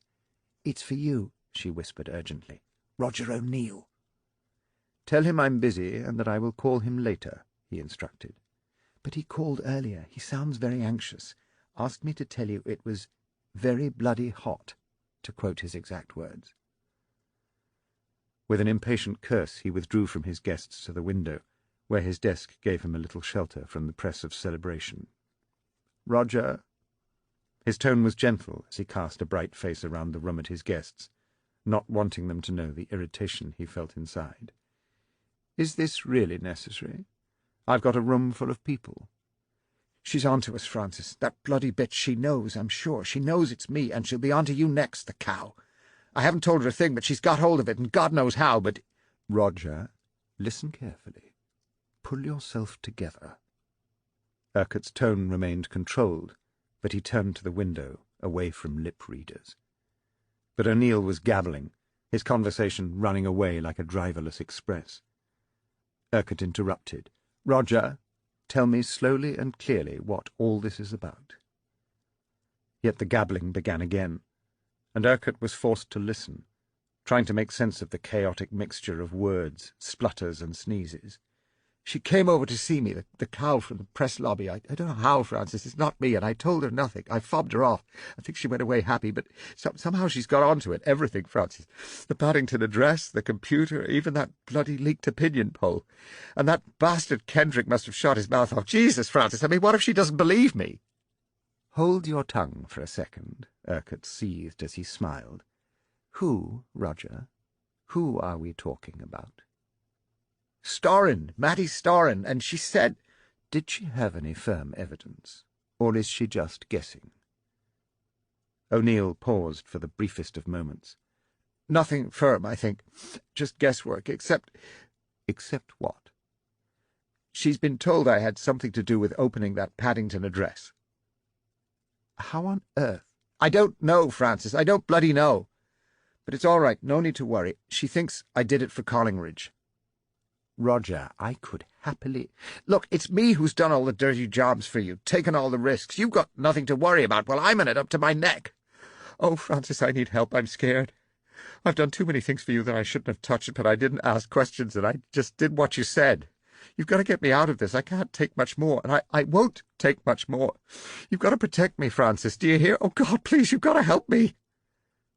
Roger, calm yourself, he said quietly into the receiver, cupping it with both hands. She has absolutely no proof, and you have nothing to fear. We are in this together, you understand? And we shall get through it together, all the way to Downing Street. Nothing but uncontrollable sobbing came from the other end of the phone. I want you to do two things, Roger. I want you to keep remembering that knighthood. It's just a few days away now. Urquhart thought he could detect a stumbling expression of gratitude. And in the meantime, Roger, I want you to keep well away from Miss Storrin. Do you understand? But keep away. Whatever you say, Francis. I will deal with her, Urquhart whispered, and cut the connection.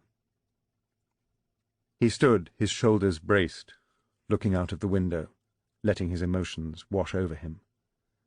From behind him came the hubbub of the powerful men who would propel him into Downing Street. To the front he gazed across the centuries-old view of the river that had inspired so many great men. And he had just put the phone down on the only man who could ruin it all for him. Chapter 41. What does a politician end up saying to St. Peter when at last they meet? Complain about the number of spoilt ballot papers? Plead that if only the polling stations had stayed open a little longer, everything would be different? I have my own plan. I intend to look him in the eye and tell the old bastard he's fired. He had called her later that evening. Mattie, would you care to come round? Francis, I'd love to, really love to, but won't there be a scrum outside your house? Make it late. They will all have gone.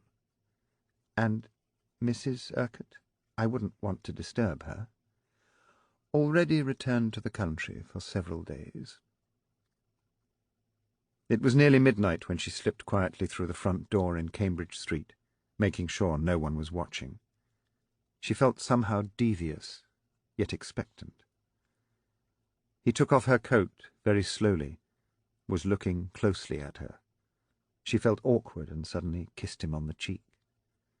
Sorry, she blushed. It's just— Congratulations. Bit unprofessional, I suppose.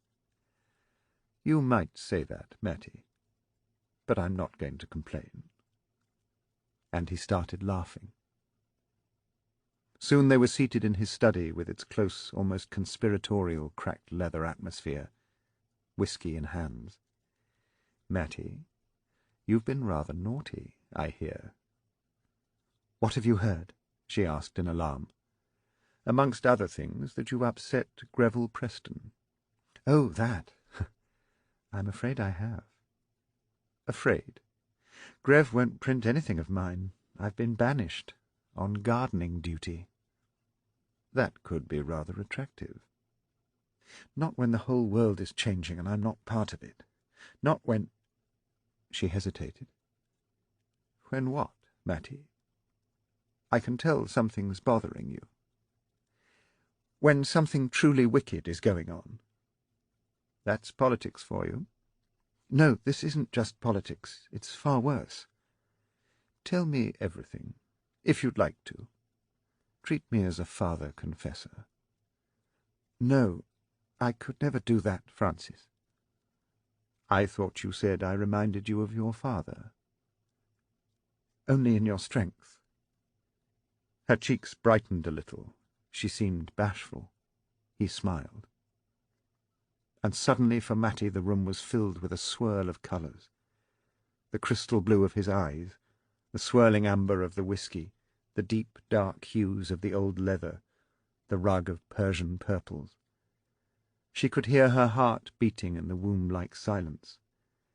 She held out her glass as he refilled it, knowing that she had started something by coming here that she would have to finish. I think someone deliberately targeted Collingridge. I'm fascinated. The leaked polls, leaked information. I think the Paddington address was a set-up, which means... What does it mean? The share dealing was a set-up too. Urquhart looked startled, as if someone had pinched his cheek. But why? To get rid of the Prime Minister, of course, she exclaimed, frustrated that he was being so slow to see what she had now clearly understood. But who, Matty? Who? Roger O'Neill's part of it. Roger O'Neill? Urquhart burst into mocking laughter. But what on earth could he possibly have to gain from all this? I don't know. She pounded the leather sofa with her fist, her frustration boiling over. Urquhart rose from his own chair and came to sit by her. He took her hand, slowly unfurled each of her fingers, rubbed the palm with his thumb. You're upset. Of course I'm upset. I'm a journalist sitting on the biggest bloody story of the century, and no one will print it. And I think you're too upset to think clearly. What do you mean? She said, affronted. Roger O'Neill, he repeated, his tone full of scorn. The man can't control his own habits, let alone juggle the parts of a complicated plot. I've noticed. So, he prodded, encouraging her. He must be acting with someone else, someone more significant, more powerful, someone who could benefit from the change of leadership. He nodded in agreement. There has to be another figure in there somewhere, pulling O'Neill's strings. He was pushing her down a dangerous trail, but he knew she would get there eventually under her own steam. Better to hold her hand. So we're looking for a mystery man with both means and the motive, in a position to control O'Neill, with access to sensitive political information. He looked at her with growing admiration. She was not only beautiful, but once she got going, made her way along the path with surprising skill. She gasped as she reached the end of the trail, and suddenly saw the view. Someone who'd been engaged in a bitter battle with the Prime Minister. There are plenty of those. No, don't you see? There's only one man who fits that whole bill. She was panting with the excitement of discovery. Only one. Teddy Williams. He sat back on the sofa, his jaw sagging. Dear God, this is appalling. It was her turn to take his hand, squeezing it. Now can you understand why I'm so frustrated? This extraordinary story, but Greve won't touch it. Why? Because I can't prove it. There's no hard evidence, so I'm stuffed. I just don't know what to do, Francis. That's one of the reasons I asked you round here tonight, Matty. You're going through a difficult time. I think I might be able to help. Really? You need something else to offer Preston, something he'll be unable to resist. What's that? The inside story of the Urquhart campaign. Who knows, I might even win. And if I do, afterwards those who have favoured access would be in a very powerful position in Fleet Street. And I can assure you, Matty, that if I win, you will have particularly favourable access. You're serious, Francis? You would do that for me. Most certainly. But why? Because. His eyes lit up in amusement, then became serious once again, looking deep inside her. Because you are quite brilliant at your job, Mattie. Because you are exquisitely beautiful. Am I allowed to venture that opinion? She smiled coquettishly. You are very much allowed to say that. I couldn't possibly comment. And because, Mattie, I like you very much. Thank you, Francis. She leaned forward, kissed him, not on the cheek this time, but on the lips. She drew back. I'm sorry, I shouldn't have done that. He hadn't moved, steady like a rock. She kissed him again. It was much later that evening, well after 1, after Mattie had returned to her home, that Urquhart left his house and went back to his room in the Commons. His secretary had already emptied the ashtrays, cleared the glasses, straightened the cushions. It had still been boiling with noise when he had left, but now it was as silent as the dead.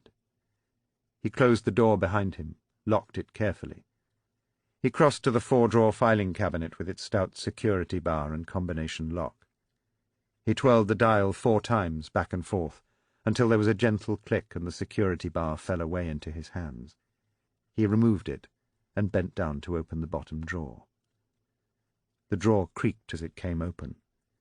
It was stuffed full of files, each with the name of a different MP, each containing embarrassing and even incriminating material he had carefully withdrawn from the safe in the whip's office.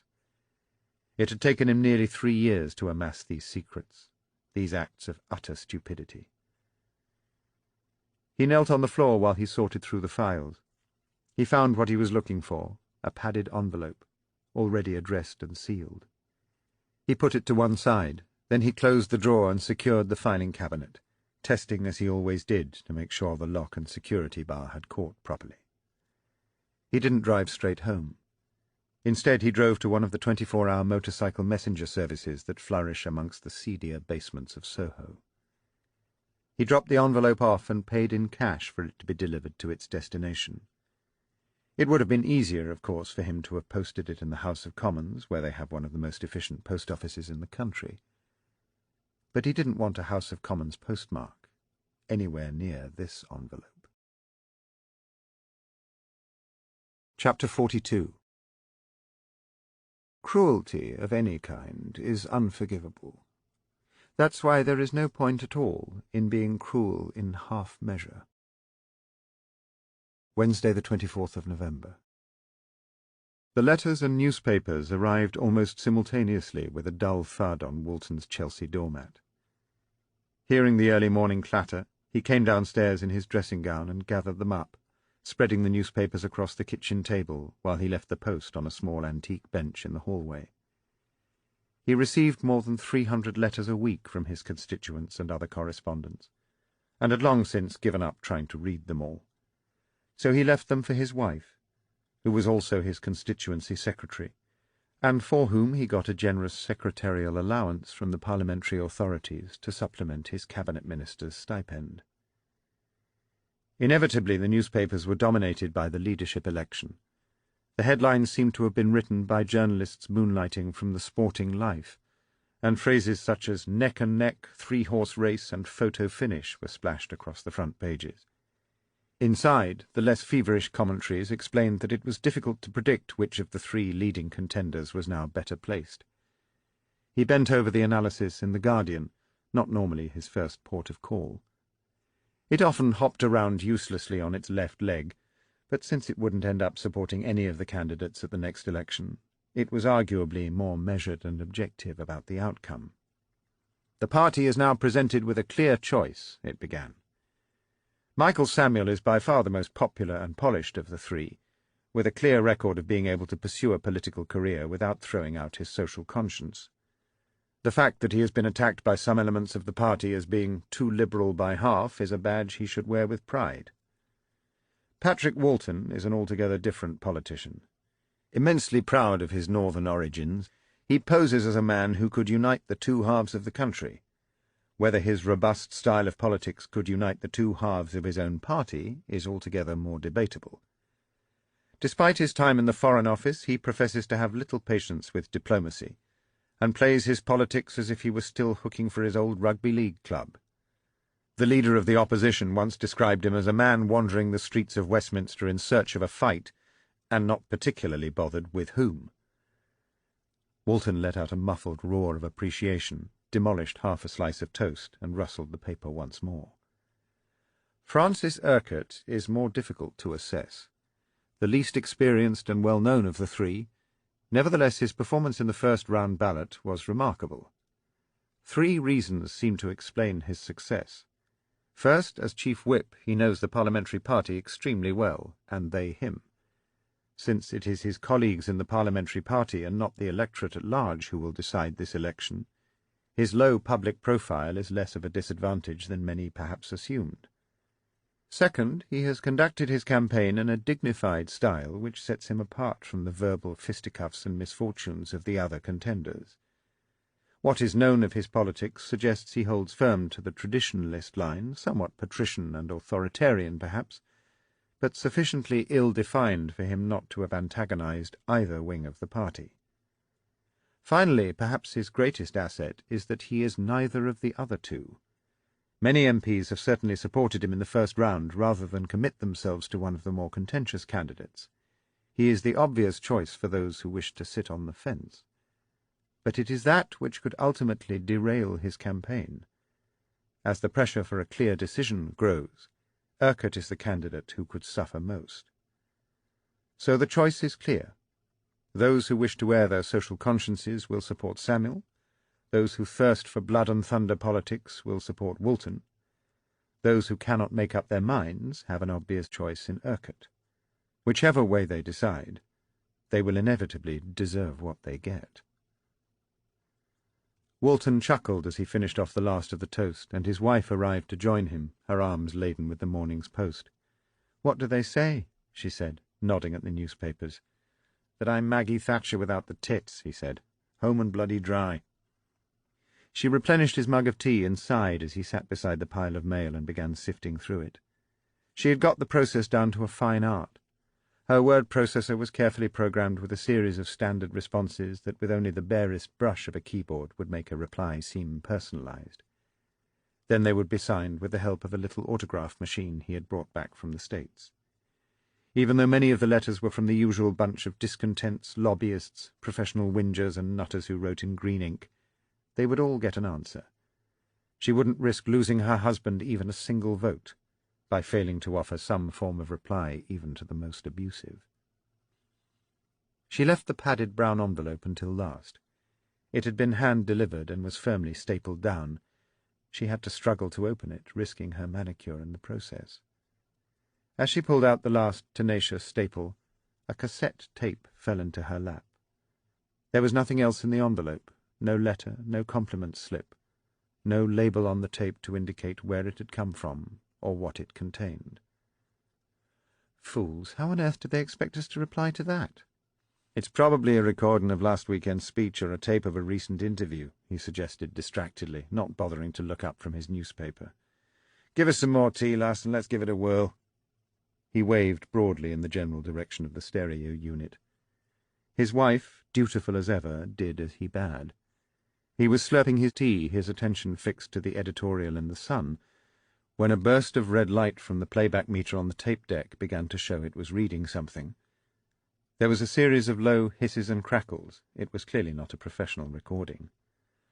"Turn the bloody thing up then, love," he instructed. "Let the fox hear the chicken."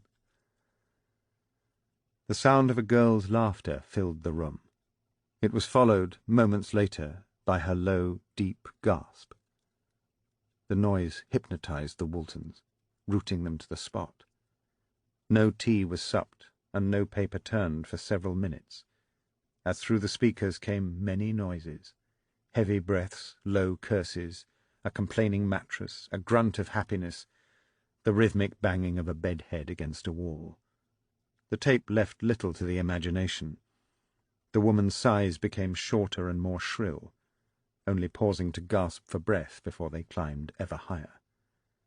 Then, with mutual cries of ascension and fulfillment, it was done.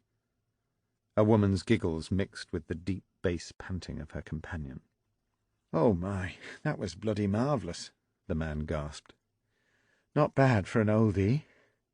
"That's what you get with age, stamina." "Can we do it again, then?"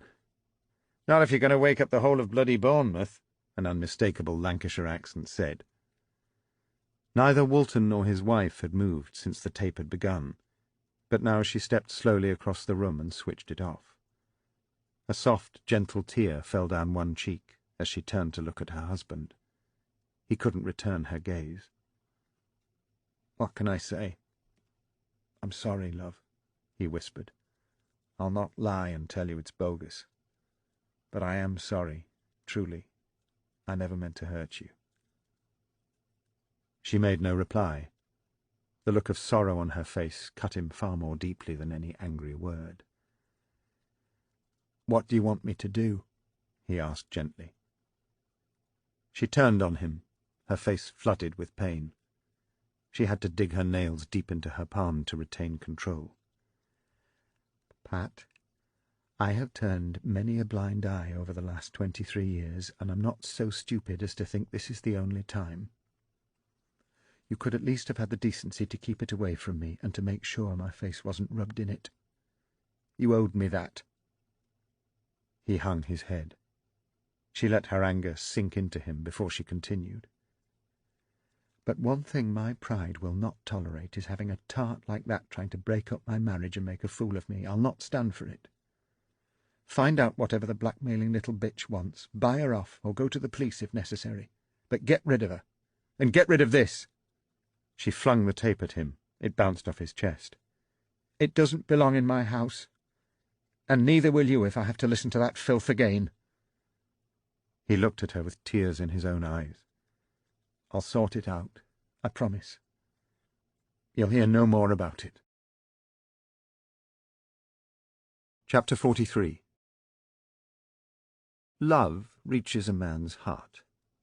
Fear, on the other hand, gets to his more persuadable parts. Thursday, the 25th of November.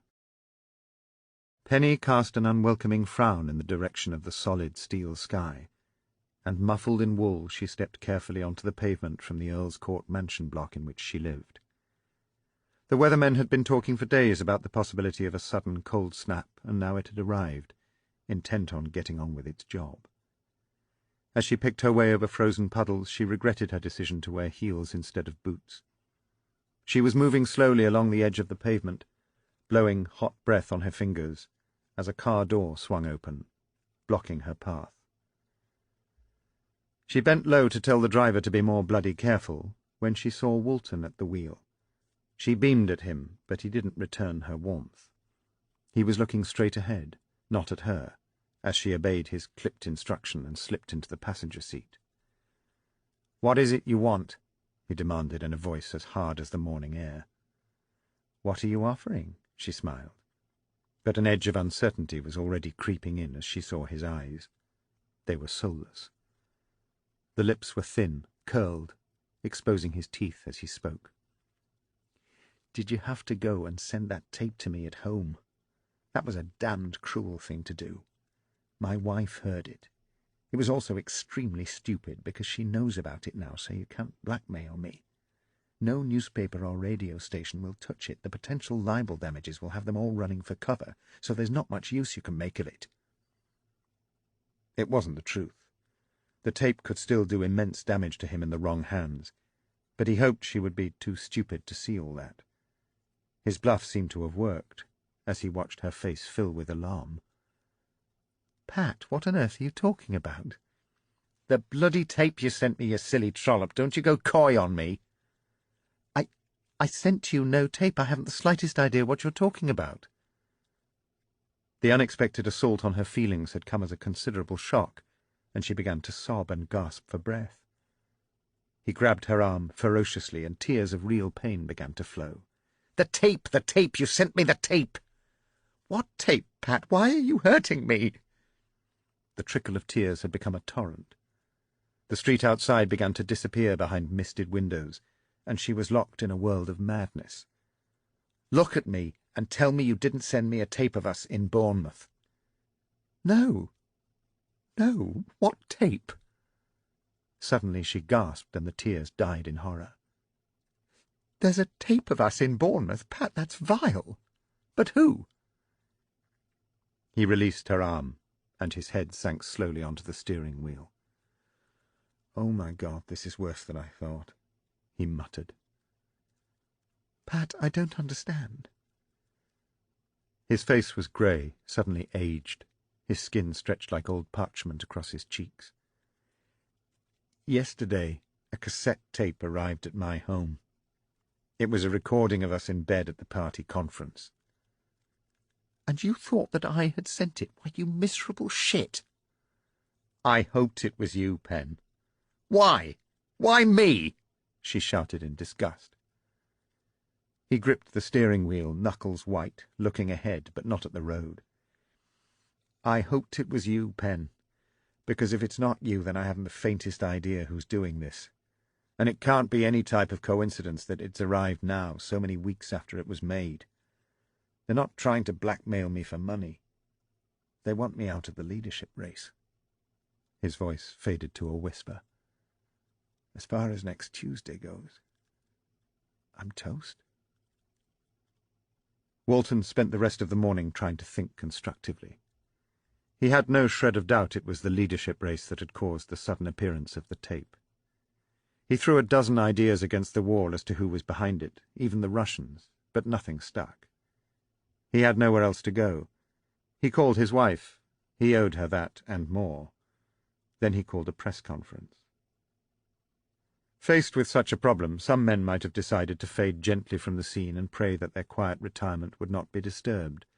But Walton wasn't some men. He was the type who would rather go down fighting, trying to salvage whatever he could from the wreckage of his dreams. He had nothing to lose.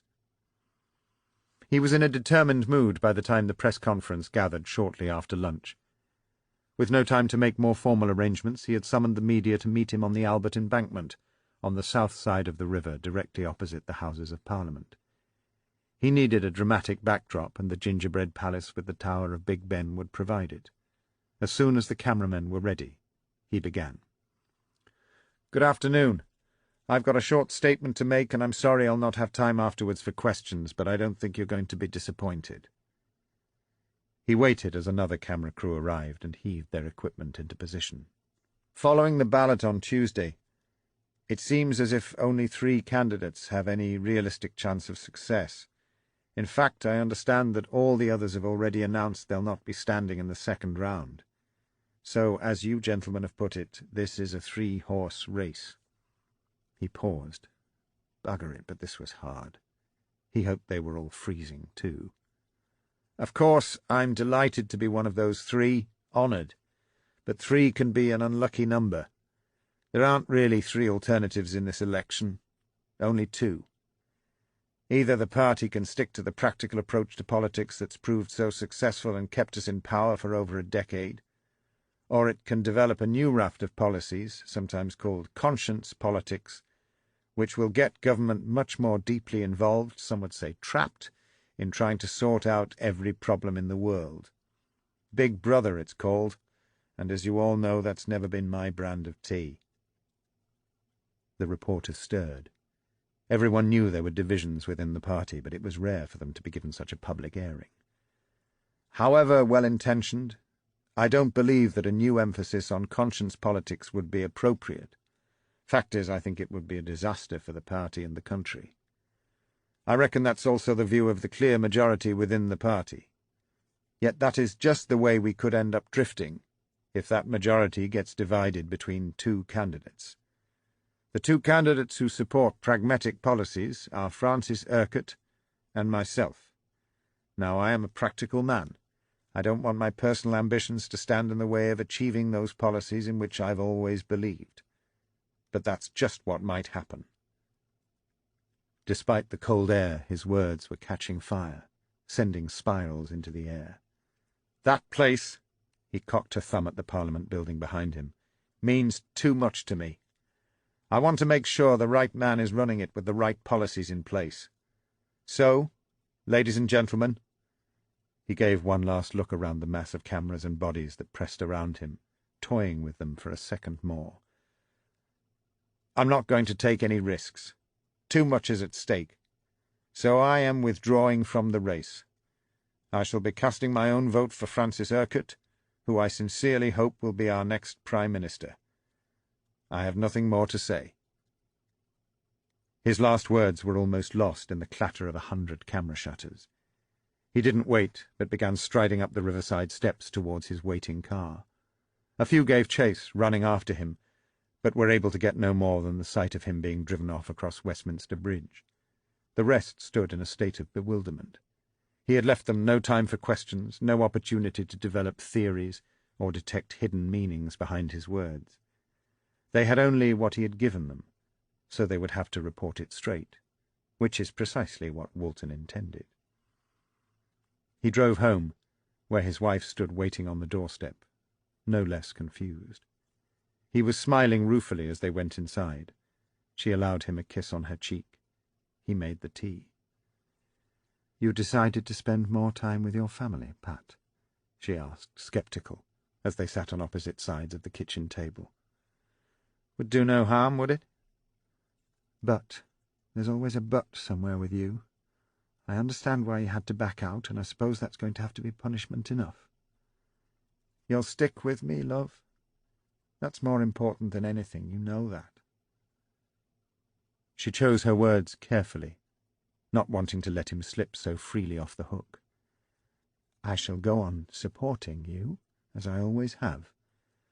But that bloody word again. But why on earth did you decide to support Francis Urquhart? I never knew you two were that close." "That's superior, bugger. We're not close. I don't even like him." "Then why?" "Because I'm 55 and Michael Samuel is 48, which means that he could be in Downing Street for 20 years until I'm dead and buried. Francis Urquhart, on the other hand, is almost 62. He's not likely to be in office more than 5 years, so with Urquhart there's a chance of another leadership race before I'm reduced to dog meat. In the meantime, if I can find out who's behind that tape, or they suffer some really brutal and horribly painful accident, as I sincerely hope they will, then I'm in with a second chance." His pipe was hurling thick blue smoke at the ceiling as he worked on his logic. "In any event, I've nothing to gain from remaining neutral. Samuel would never tolerate me in his cabinet, so instead I've handed the election to Urquhart on a plate, and he'll have to show some public gratitude for that." He looked at his wife, forced a smile for the first time since they had heard the tape. "Hell, it could be worse. How'd you fancy being the Chancellor of the Exchequer's wife for the next couple of years?"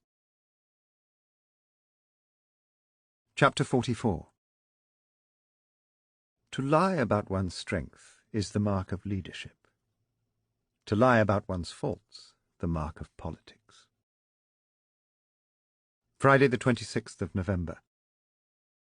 The following morning's weather was still well below freezing, but a new front had passed over the capital, bringing crystal skies to replace the leaden cloud of the previous day. It felt like a fresh start. From the window of his office, Urquhart gazed out at what seemed to him to be a future as bright as the sky. After Walton's endorsement, he felt invulnerable. He was almost home. Then the door burst open with the sound of an exploding shell, and from the rubble emerged the tattered figure of Roger O'Neill. Even before Urquhart could demand to know what on earth he was doing, the babbling commenced. The words were fired like bullets, being hurled at Urquhart as if to overwhelm him by force. "They know, Francis. They've discovered the file is missing. The knocks were bent, and one of the secretaries noticed, and the chairman's called us all in. I'm sure he suspects me. What are we going to do? What are we going to do?" Urquhart was shaking him to stop the incomprehensible gabble. "Roger, for God's sake, shut up!" He pushed him bodily into a chair and slapped his face. Only then did O'Neill pause for breath. "Now, slowly, Roger. Take it slowly. What are you trying to say?" "The files, Francis. The confidential party files on Samuel you asked me to send to the Sunday newspapers." He was panting from both physical and nervous exhaustion. The pupils of his eyes were dilated, the rims as raw as open wounds, the face the colour of ashes. "You see, I was able to use my passkey to get into the basement without any trouble. That's where all the storage rooms are. But the files are in locked cabinets. I had to force the lock, Francis. I'm sorry, but I had no choice. Not very much, but it bent a little. There's so much dust and cobwebs around that it looked as if no one had been in there since the Boer War. But yesterday some bitch of a secretary decided to go in there and noticed the bent lock. Now they've gone through the whole lot and discovered that Samuel's file is missing." "You sent them the original file?" Urquhart asked, aghast. "You didn't just copy the interesting bits, as I told you?" "Francis, the file was as thick as my arm. It would have taken hours to copy. I didn't know which bits they'd be most interested in, so I sent them the lot. It could have been years before anyone noticed the file was missing, and then they'd have thought it was simply misplaced." "You absolute bloody fool! You—" "Francis, don't shout at me!" O'Neill screamed. "It's me who's taken all the risks, not you. The chairman's personally interrogating everyone with a passkey, and there are only 9 of us. He's asked to see me this afternoon. I'm sure he suspects. And I'm not going to take the blame all on my own. Why should I? I only did what you told me." He was weeping. "Francis, I can't go on lying. I simply can't stand it any more. I'll go to pieces." Urquhart froze as he realized the truth behind O'Neill's desperate words. This quivering man in front of him had neither resistance nor judgment left. He was beginning to crumble like an old wall without foundations. Not even for a week, not even for this week of all weeks, could O'Neill control himself. He was on the edge of his own personal disaster. The slightest wind would send him hurtling down towards destruction. And he would take Urquhart with him. When he spoke, his voice was firm but conciliatory. "Roger, you are over-anxious. You have nothing to fear.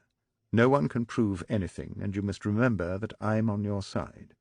You are not alone in this. Look, don't go back to the office. Call in sick, and go home. The chairman can wait till Monday. And tomorrow I would like you to come and be my house guest in Hampshire. Come for lunch and stay overnight while we talk the whole thing through, together, just the 2 of us. How does that sound to you?" O'Neill gripped Urquhart's hand like a cripple clinging to his crutch. "Just you and me, Francis." He wept. "But you mustn't tell anyone you're coming to visit me. It would be very embarrassing if the press were to find out that a senior party official was my house guest just before the final leadership ballot. It wouldn't look right for either of us. So this must be strictly between the 2 of us. Not even your secretary must know." O'Neill tried to mutter words of gratitude, but was cut short by 3 enormous sneezes that had Urquhart reeling in disgust. O'Neill didn't seem to notice as he wiped his face and smiled with the newfound eagerness of a spaniel. "I'll be there, Francis. You can trust me." "Can I, Roger?" "Of course you can. Even if it kills me, I'll be there." Saturday, the 27th of November. Urquhart slipped from his bed before dawn. He hadn't slept, but wasn't tired. He was alone, his wife away for the weekend. He wasn't entirely sure where, but it was his choice. He had asked her for a little time alone. She had searched his face carefully, trying to spot the reflection in his eye of some lover or inappropriate entanglement. He wouldn't be so stupid, of course, not on the weekend before such a week. Yet men had the capacity to be so inexplicably stupid. "No, Mortimer," he had whispered, understanding her concern. "I need a while to reflect, walk a little, read a little Burke." "Whatever it takes, Francis," she had replied, and left.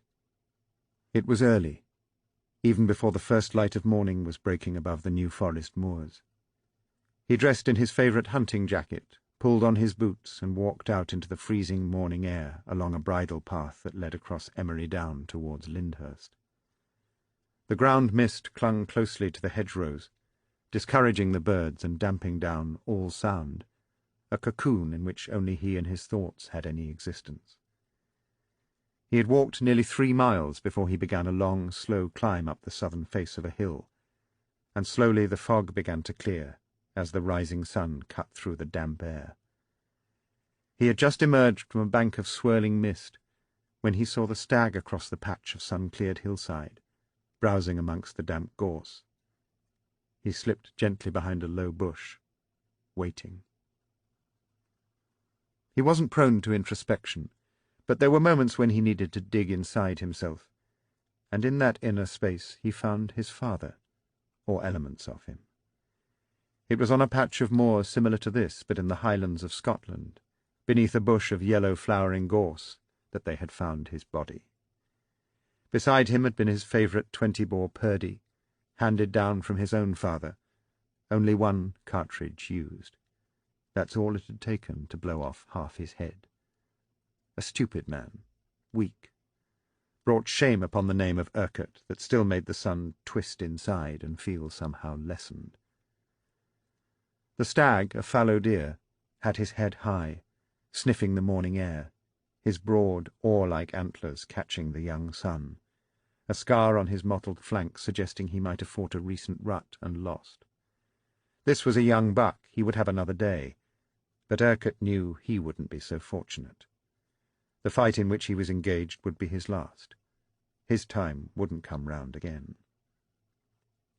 The stag edged closer as it continued to browse, oblivious of his presence, the rich chestnut coat shining in the light, its short tail twitching. It was a sight that when he was younger he might have watched for hours, yet he couldn't sit here now, not with his father. Urquhart stood not 30 yards in front of the buck. It froze in confusion, sensing it should already be dead. Then it leapt to one side, and in an instant was gone. Urquhart's laughter followed it into the mist. When he returned home, he walked straight to his study without changing and picked up the phone. He called the editors of the 4 leading Sunday newspapers. He discovered that 2 of them were writing editorials supporting, one was waving the flag for Samuel, and the other was non-committal. However, all 4 were in varying degrees confident that he had a clear advantage, a conclusion confirmed by the Observer's pollsters, who by now had succeeded in contacting a substantial majority of the parliamentary party. The survey predicted that Urquhart would win comfortably, with 60% of the vote. "It seems it would take an earthquake to stop you winning now," the editor had said. "Or the truth," Urquhart whispered, after he had put down the receiver. Urquhart was still sitting in his study when he heard O'Neill's car draw up sharply on the gravel driveway outside. The Irishman parked carelessly and clambered out wearily. As he stepped into the hallway, Urquhart couldn't help but note that his guest was almost unrecognizable as the man he had taken to lunch in his club less than 6 months before. The casual elegance had turned into outright scruffiness. The hair that was once informal was now unkempt. The clothes were creased, the collar unbuttoned and crumpled. The once suave and fashionable communicator now appeared like a common tramp. And those deep, twinkling eyes, the features which both women and clients had found so captivating, had sunk without trace, replaced by 2 wild, staring orbs that flashed around the hallway in constant pursuit of something they could never find. Urquhart led O'Neill to one of the second-floor guest rooms. He said little as they climbed the stairs, every space in time filled by O'Neill's babbling and breathless commentary. The guest showed little interest in the fine views across the New Forest afforded by the room. He threw his overnight bag carelessly on the bed. They retraced their way down 2 flights of stairs until Urquhart led him through an old battered oak door into his book-lined study. "Francis, this is beautiful. It's truly beautiful," O'Neill said, gazing at the collection of leather-bound books, paintings covering a range of traditional topics from ships under full sail in heavy seas to clansmen in a distinctive green tartan, and a pair of antique globes. It wasn't beautiful, that was typical exaggeration, but it was intimate and entirely Urquhart. Cut crystal glasses surrounded 2 decanters that stood in an alcove in the dark wooden bookcase. "Help yourself, Roger," Urquhart invited. "There's a rare Speyside, and an island whisky full of peat and seaweed. You choose." He watched with clinical concentration as O'Neill overfilled a tumbler with whisky and began draining it. "Oh, can I get one for you, Francis?" O'Neill spluttered, finally remembering his manners. "My dear Roger, not just at this moment. I must keep a clear head, you understand. But please feel free." O'Neill poured another enormous glass and slumped into a chair, and as they talked, the alcohol began to do battle with whatever else was inside his system, and the raging in his eyes became a touch less frenetic, even as his tongue became thicker and his conversation increasingly lost its coherence. Depressant fought stimulant, never achieving peace or balance, always leaving him on the point of toppling into the abyss. "Roger," Urquhart was saying, "it looks as though we shall be in Downing Street by the end of the week. I've been doing some thinking about what I'll need. I thought we might talk about what you wanted." O'Neill took another gulp before answering. "Francis, I'm drenched in gratitude that you should be thinking of me. You're going to be a class act as Prime Minister, Francis, really you are. As it happens, I've also been giving some thought to it all, and I was wondering whether you could use someone like me in Downing Street, you know, as an advisor or even your press spokesman. You're going to need a lot of help, and we seem to have worked so well together, and I was thinking—" Urquhart waved his hand for silence. "Roger, there are scores of civil servants to take on those responsibilities, people who are already doing that work.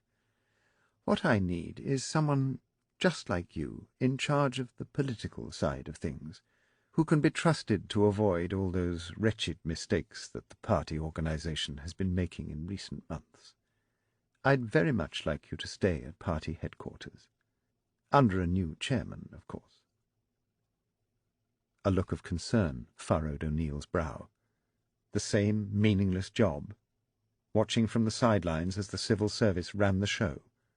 Wasn't that what he'd been doing these last years? "But to do something like that effectively, Francis, I shall need support, some special status, and I thought we'd mentioned a knighthood." "Yes, indeed, Roger. That would be no more than you deserve. You've been absolutely indispensable to me, and you must understand how grateful I am. But I've been making inquiries. That sort of recognition may not be possible, at least in the short term.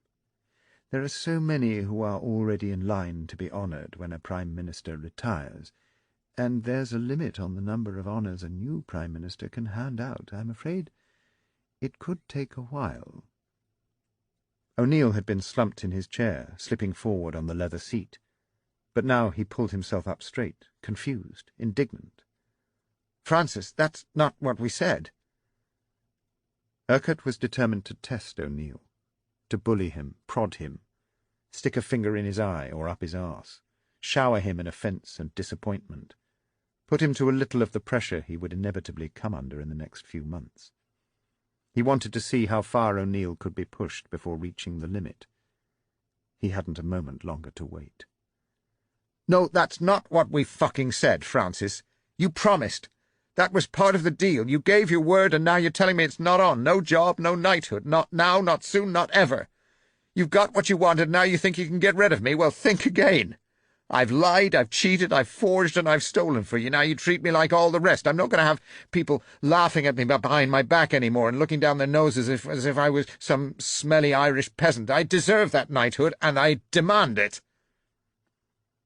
The tumbler was empty, and O'Neill, shaking with emotion, hauled himself from the chair to refill it from the decanter. He chose the second decanter, not caring what was in it, spilling the dark malty liquid over the rim of the glass. He slurped a huge mouthful before turning to Urquhart and resuming his avalanche of outrage. "We've been through all of this together as a team, Francis. Everything I've done has been for you, and you wouldn't have got anywhere near Downing Street without me. We succeed together, or we get fucked together. If I'm going to end up on the shit heap, Francis, I'm damned if I'm going there on my own. You can't afford that, not with what I know. You owe me." He was trembling, spilling more whisky. The pupils of his eyes were like pinpricks. He was dribbling. The words had been spoken, the threat made. Urquhart had offered O'Neill a gauntlet of provocation that almost without pause for breath had been picked up and slapped into Urquhart's face. It was clear it was no longer a matter of whether O'Neill would lose control, but how quickly, and it had taken no time at all. There was little point in continuing to test him.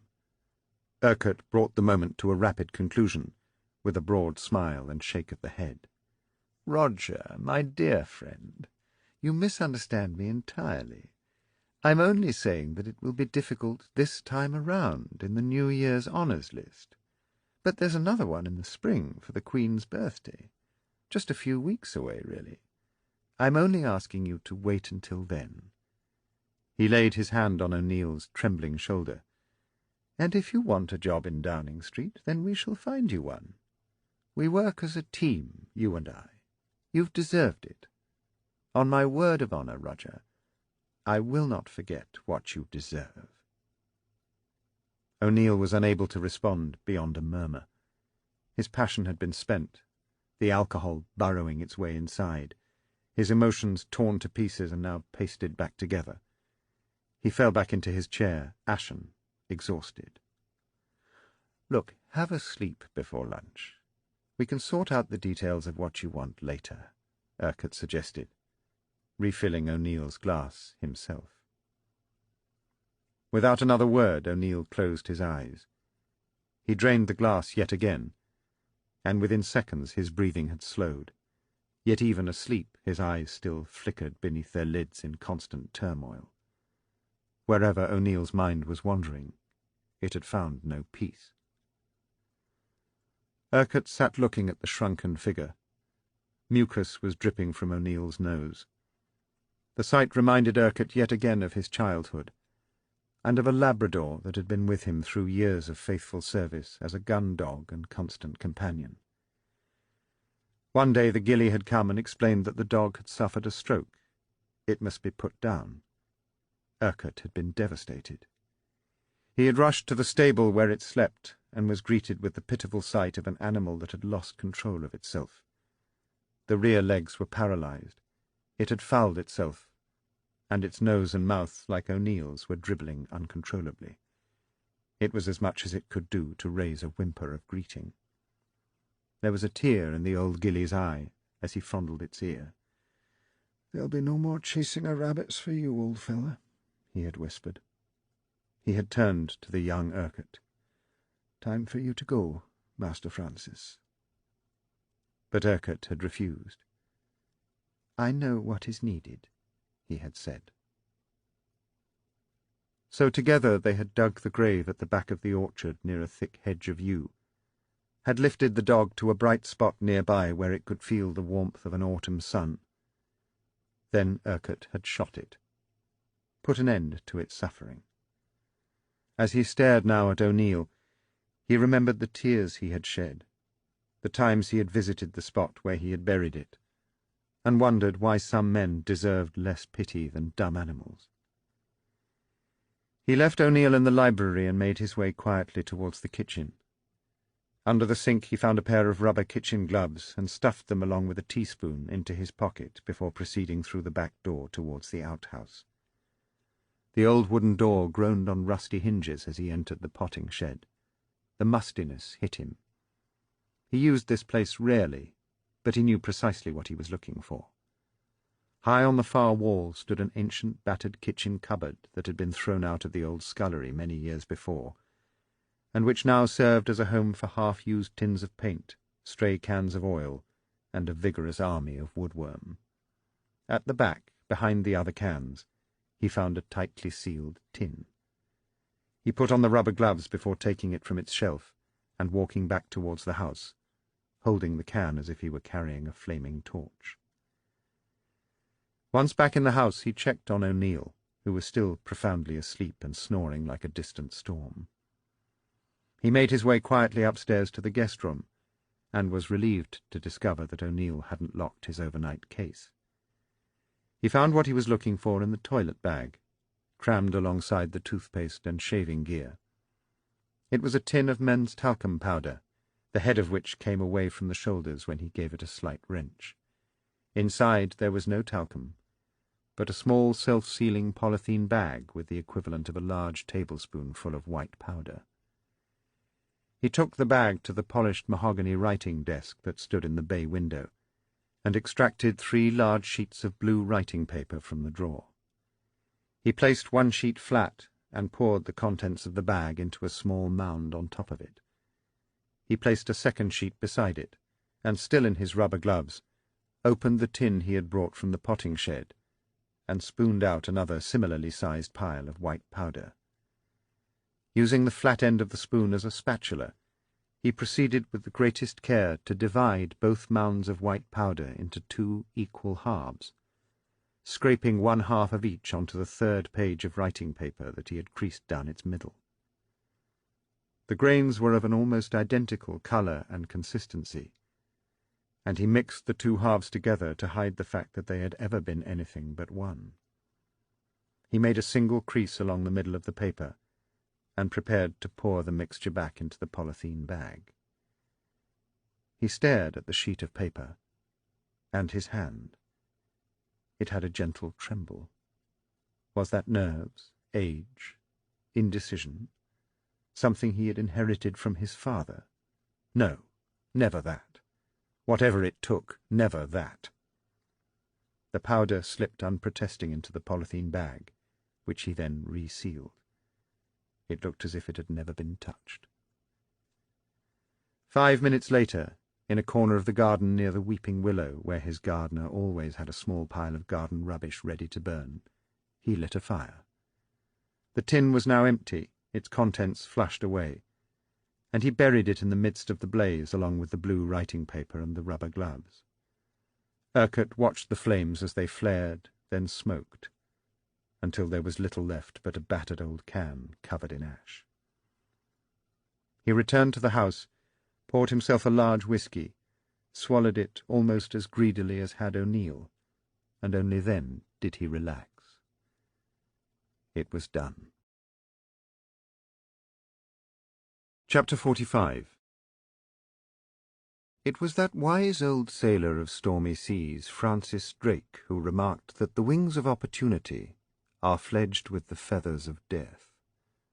Someone else's death, for preference. O'Neill had been asleep for 3 hours when he was roused by someone shaking him fiercely by the shoulder. Slowly he focused his eyes and saw Urquhart leaning over him, instructing him to wake up. "Roger, there's been a change of plan. I've just had a call from the BBC asking if they can send a film crew over here to shoot some footage for their coverage on Tuesday. Samuel has apparently already agreed, so I felt I had little choice but to say yes. They'll be here for some time. It's just what we didn't want.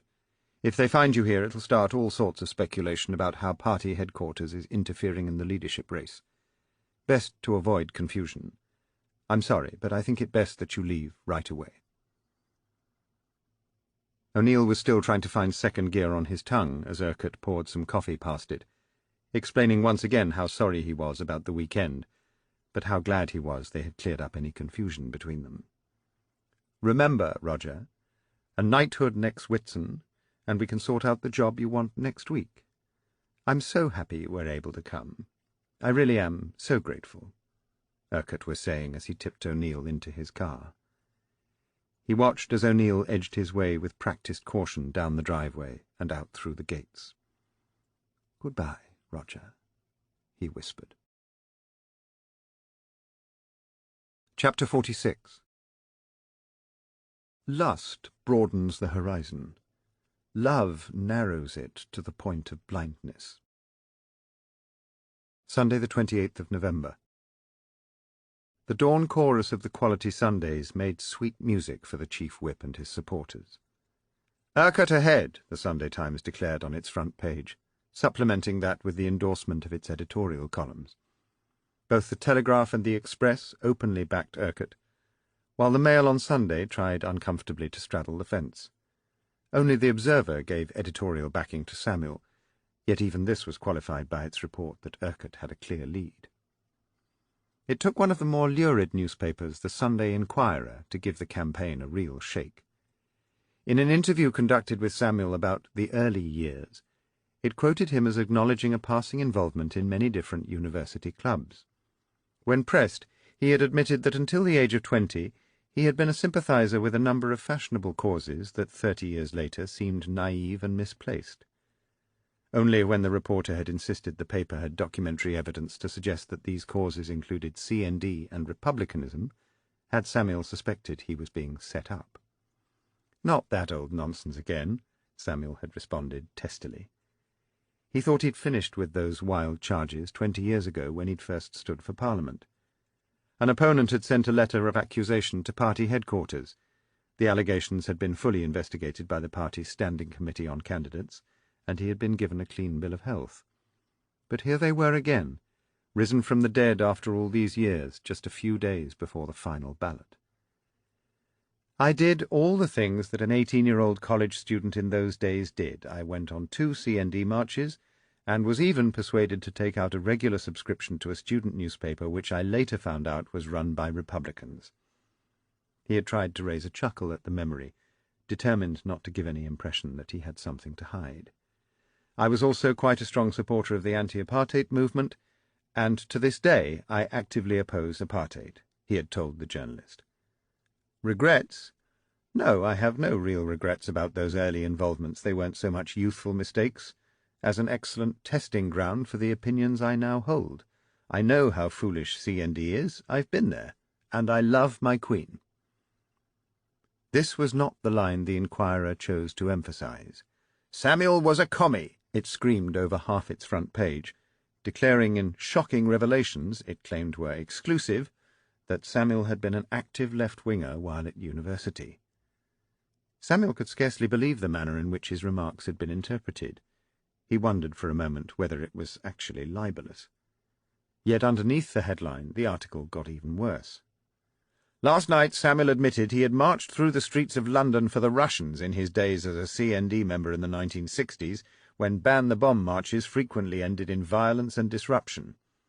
He was also a financial supporter of a militant anti-monarchy group, making regular monthly payments to the Cambridge Republican movement, some of whose leaders actively voiced support for the IRA. Samuel's early left-wing involvement has long been a source of concern to party leaders. In 1970, at the age of 27, he applied to fight as an official party candidate in the general election. The party chairman was sufficiently concerned to write to him demanding an explanation of the frequency with which your name was associated at university with causes that have no sympathy for our party. He managed to pass the test and got himself elected, but last night Samuel was still defiant. I have no regrets, he said, adding that he still sympathized strongly with some of those left-wing movements he used to support. The rest of the day was filled with fluster and commotion. Nobody truly believed he was a closet communist. It was another of those silly sensationalist pieces intended to raise circulation rather than the public's consciousness, but it had to be checked out. The inevitable result was confusion at a time when Samuel was trying desperately to reassure his supporters and refocus attention on the serious issues of the campaign. By midday, Lord Williams had issued a stinging denunciation of the newspaper for using confidential documents that he claimed had been stolen. The Inquirer immediately responded that while the party itself seemed to be unforgivably incompetent with safeguarding its confidential material, the newspaper was happy to fulfill its public obligations and return the folder in its possession to its rightful owners at party headquarters, which they did later that day, in time to catch the television news and give the story yet another lease of life. Nobody took the story as having deep meaning. Most dismissed it as being as much about the typical incompetence of party headquarters as Samuel himself. But his campaign had run into misfortune since it began. Napoleon had asked for lucky generals, and Britain could demand no less. None of it was reassuring for someone who claimed to be on top of events. It wasn't the way to spend the final hours before battle. He had called Mattie. "I need you. Can you come round?" She had all but run to him, at his home in Cambridge Street, and the moment he had closed the door against the outside world, he was on her, over her, soon inside her. He seemed to have extraordinary energy, a man in desperate need of release. He had cried out as he had finished, a lonely sound that for a moment she mistook for anguish. Or was it guilt? The pursuit of power raised many passions that didn't always sit comfortably with each other. She knew that herself. When they had finished and she had eased her body off his, they lay silently beside each other for a while, lost in their thoughts. "Why did you call me, Francis?" she asked eventually. "I needed you, Mattie. I was feeling suddenly very lonely. You'll soon be surrounded by the entire world. You won't have a moment to yourself." I think that was partly it. I'm a little frightened. I need someone I can trust. I can trust you, can't I, Mattie? You know you can. She kissed him. This won't last forever, I know that. But when you've finished with me, I'll understand more about myself and everything I'm interested in. Which is power, its limits, the compromises it requires, the deceits. Have I made you so cynical? I want to be the best political correspondent in the country, perhaps in the entire world. You are using me, he chuckled. I hope so. We are different in so many ways, you and I, Mattie. But somehow I feel that if I can be certain of your— He searched for a suitable word. Loyalty. Then, for a while, the entire world might follow in your footsteps. She ran a soft finger across his lips. I think it's more than loyalty, Francis. We can't get too deep, Mattie. The world won't let us. But there's only you and me here, Francis. She slipped on top of him once more, and this time he didn't cry out in anguish. Chapter 47. Sometimes I hate myself for my inadequacies, but I find it easier to hate others more. Monday, the 29th of November. The janitor found the body soon after he had clocked on at 4:30 on a dark, frost-kissed morning for his shift at the Rownham service area, located on the M27 outside Southampton. He was cleaning the toilets when he discovered that one of the cubicle doors wouldn't open. He was nearing his 68th birthday, and cursed as he lowered his old bones in order to peer under the door. He had difficulty making it all the way down, but eventually spotted 2 shoes. Since socks and feet were attached to the shoes, he needed nothing more to satisfy his curiosity. There was a man inside the cubicle, and whether he was drunk, diseased, or dying, it was going to knock hell out of the cleaning schedule. The elderly man cursed as he staggered off to fetch his supervisor. The supervisor used a screwdriver in an attempt to open the lock from the outside, but it appeared that the man's knees were wedged firmly up against the door, and push as hard as he might, he couldn't force it open more than a few inches. The supervisor bent his hand around the door in an attempt to shift the man's knees, but instead grabbed a dangling hand that was as cold as ice. He recoiled in horror, and insisted on washing his hands meticulously before he stumbled off to call the police and an ambulance, while the cleaner stood guard. The police arrived shortly after 5 a.m., and with rather more experience in such matters than the janitor and supervisor, had the cubicle door off its hinges in seconds. O'Neill's body, fully clothed, was slumped against the wall. His face was drained of colour, and stretched into a leering death mask exposing his teeth. The eyes were staring wide open. In his lap the police found 2 halves of an empty tin of talc, and on the floor beside him they discovered a small polythene bag containing a few grains of white powder, and a briefcase stuffed with political pamphlets.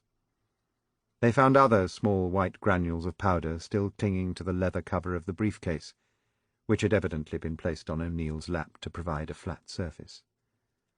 From one clenched fist they managed to prise a twisted 20-pound note that had been fashioned into a tube, before being crumpled by O'Neill's death fit.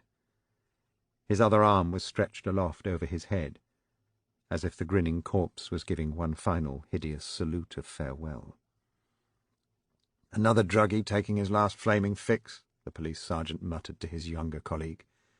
It's more usual to find them with a needle up their arm, but this one looks as if he did his dying swan routine on cocaine. Didn't realise that was lethal, the constable said. Might have been too much for his heart. Or maybe the stuff was adulterated. There's a lot of it pushed around these motorway service stations, and the junkies never know what they're buying. Sometimes they get unlucky. He started rummaging through O'Neill's pockets for clues to his identity. Let's get on with it, laddie. Call the ruddy photographers to capture this sordid little scene.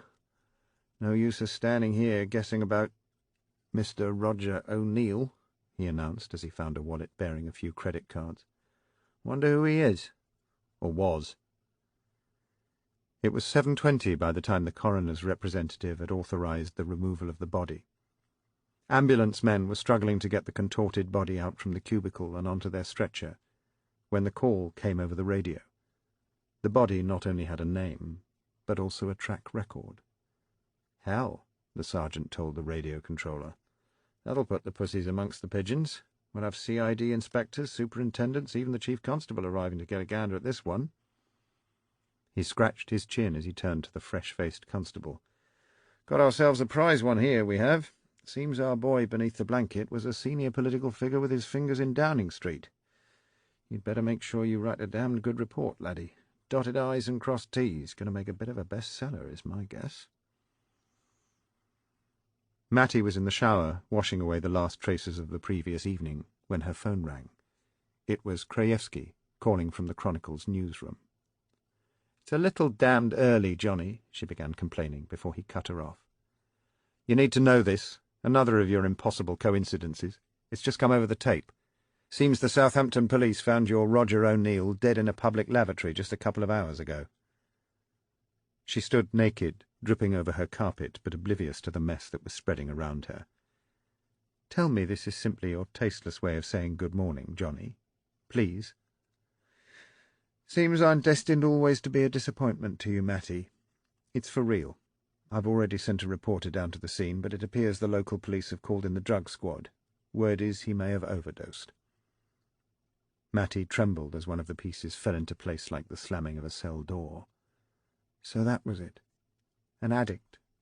No wonder he was all over the place. Not the sort of guy you'd want sitting beside the plane's emergency exit, that's for sure, he responded. But even as he did so, a wail of misery and frustration poured down the phone. Mattie, what on earth? He was our man. The only one we know for certain was involved in all the dirty tricks, who left his prints over everything. The man who could unlock the whole bloody mystery for us. Now he's disappeared from the scene the day before they elect a new Prime Minister, leaving us with a big fat zero. Don't you see, Johnny? What? This can't be coincidence. It's bloody murder. As soon as she had thrown on some clothes, and even without drying her hair, Mattie rushed off in search of Penny Guy. Yet it seemed a futile chase. She rang the bell of Penny's mansion block continuously for several minutes with no response, until a young resident in a hurry left the door ajar and Mattie slipped inside. She took the creaking lift to the 3rd floor and found Penny's apartment. She knocked on it for several further minutes before she heard a scuffling from inside and the latch was thrown. The door opened slowly. At first there was no sign of Penny, but when Mattie walked inside she found Penny sitting quietly on the sofa, curtains drawn, staring into emptiness. "You know," Mattie whispered. The agony that had run lines through Penny's face was answer enough. Mattie sat down beside her and held her. Slowly Penny's fingers tightened around Mattie's hand, as a drowning woman clings to driftwood. When at last Penny spoke, her voice was faltering, soaked in misery. "He didn't deserve to die. He was a weak man, maybe, but not an evil one. He was very kind." "What was he doing in Southampton?" "Spending the weekend with someone. Wouldn't say who. It was one of his silly secrets." "Any idea?" Penny shook her head stiffly by fractions. "Do you know why he died?" Mattie asked. Penny turned to face her with eyes that burned in accusation. "You're not interested in him, are you? Only in his death?" "I'm sorry he died, Penny. I'm also sorry because I think Roger will be blamed for a lot of bad things that have happened recently, and I don't think that's fair. Penny blinked slowly, like a simpleton struggling with a matter of advanced physics. But why would they blame Roger? I think he's been set up. Someone's been using Roger, twisting him and bending him in a dirty little political game, until Roger snapped. Penny considered this for several long moments. He's not the only one who's been set up, she said. What do you mean? Pat. He was sent a tape. He thought I'd done it. Pat who? Patrick Walton. He thought I'd made a tape of us in bed together so that I could blackmail him. But it was someone else. It wasn't me. So that's why he quit, Mattie gasped in a rush of understanding. But who could have made such a tape, Penny? Don't know. Almost anybody at the party conference, I suppose. Anyone in Bournemouth, anyone at the hotel. Penny, that can't be right. Whoever blackmailed Patrick Walton would have to know you were sleeping with him. Rog knew, but he would never. Would he? She pleaded, suddenly desperate for reassurance. Doubts were beginning to close in on her. Someone was blackmailing Roger, too. Someone who must have known he was on drugs, someone who forced him to leak opinion polls and alter computer files and do all those other things. Someone who killed him? I think so, Penny, she said softly. Why? Penny wailed. To cover his tracks. Will you find him for me, Mattie? I'll try, she said. I just don't know where to start. The weather had grown bitterly cold, but Mattie seemed unaware. Her mind had become like her laundry basket, overflowing with cast-off ideas, and in the attempt to sort through them she had spent the day punishing herself. She had gone for a long run through the park, had attacked the masses of cleaning that had piled up in every corner of her flat, even got to ironing her underwear, but nothing helped. O'Neill's death had slammed the door on every thought in her head. It was evening before she called Krajewski. "Come over, Johnny, please. You must be desperate." Her silence did nothing to make him feel any better. "But it's bloody snowing outside," he protested. "Is it?" 20 minutes, he muttered, before putting the phone down. It was nearer 40. He arrived clutching a large box of pizza. "Is that for me?" she asked as she opened her door. "How sweet." "No, it's for me, actually. I assumed you'd eaten." He sighed. "But I guess there's enough for two." He was determined not to give her an easy time. She didn't deserve it. They finished the pizza with their backs propped against her living-room wall, crumbs scattered around them, the box discarded, her newly cleaned floor once more a mess. "Did you tell Grev I was writing a book?" she asked. He wiped his fingers on some kitchen towel. "Decided not to. I didn't think it was a great idea to let him know I was still in contact.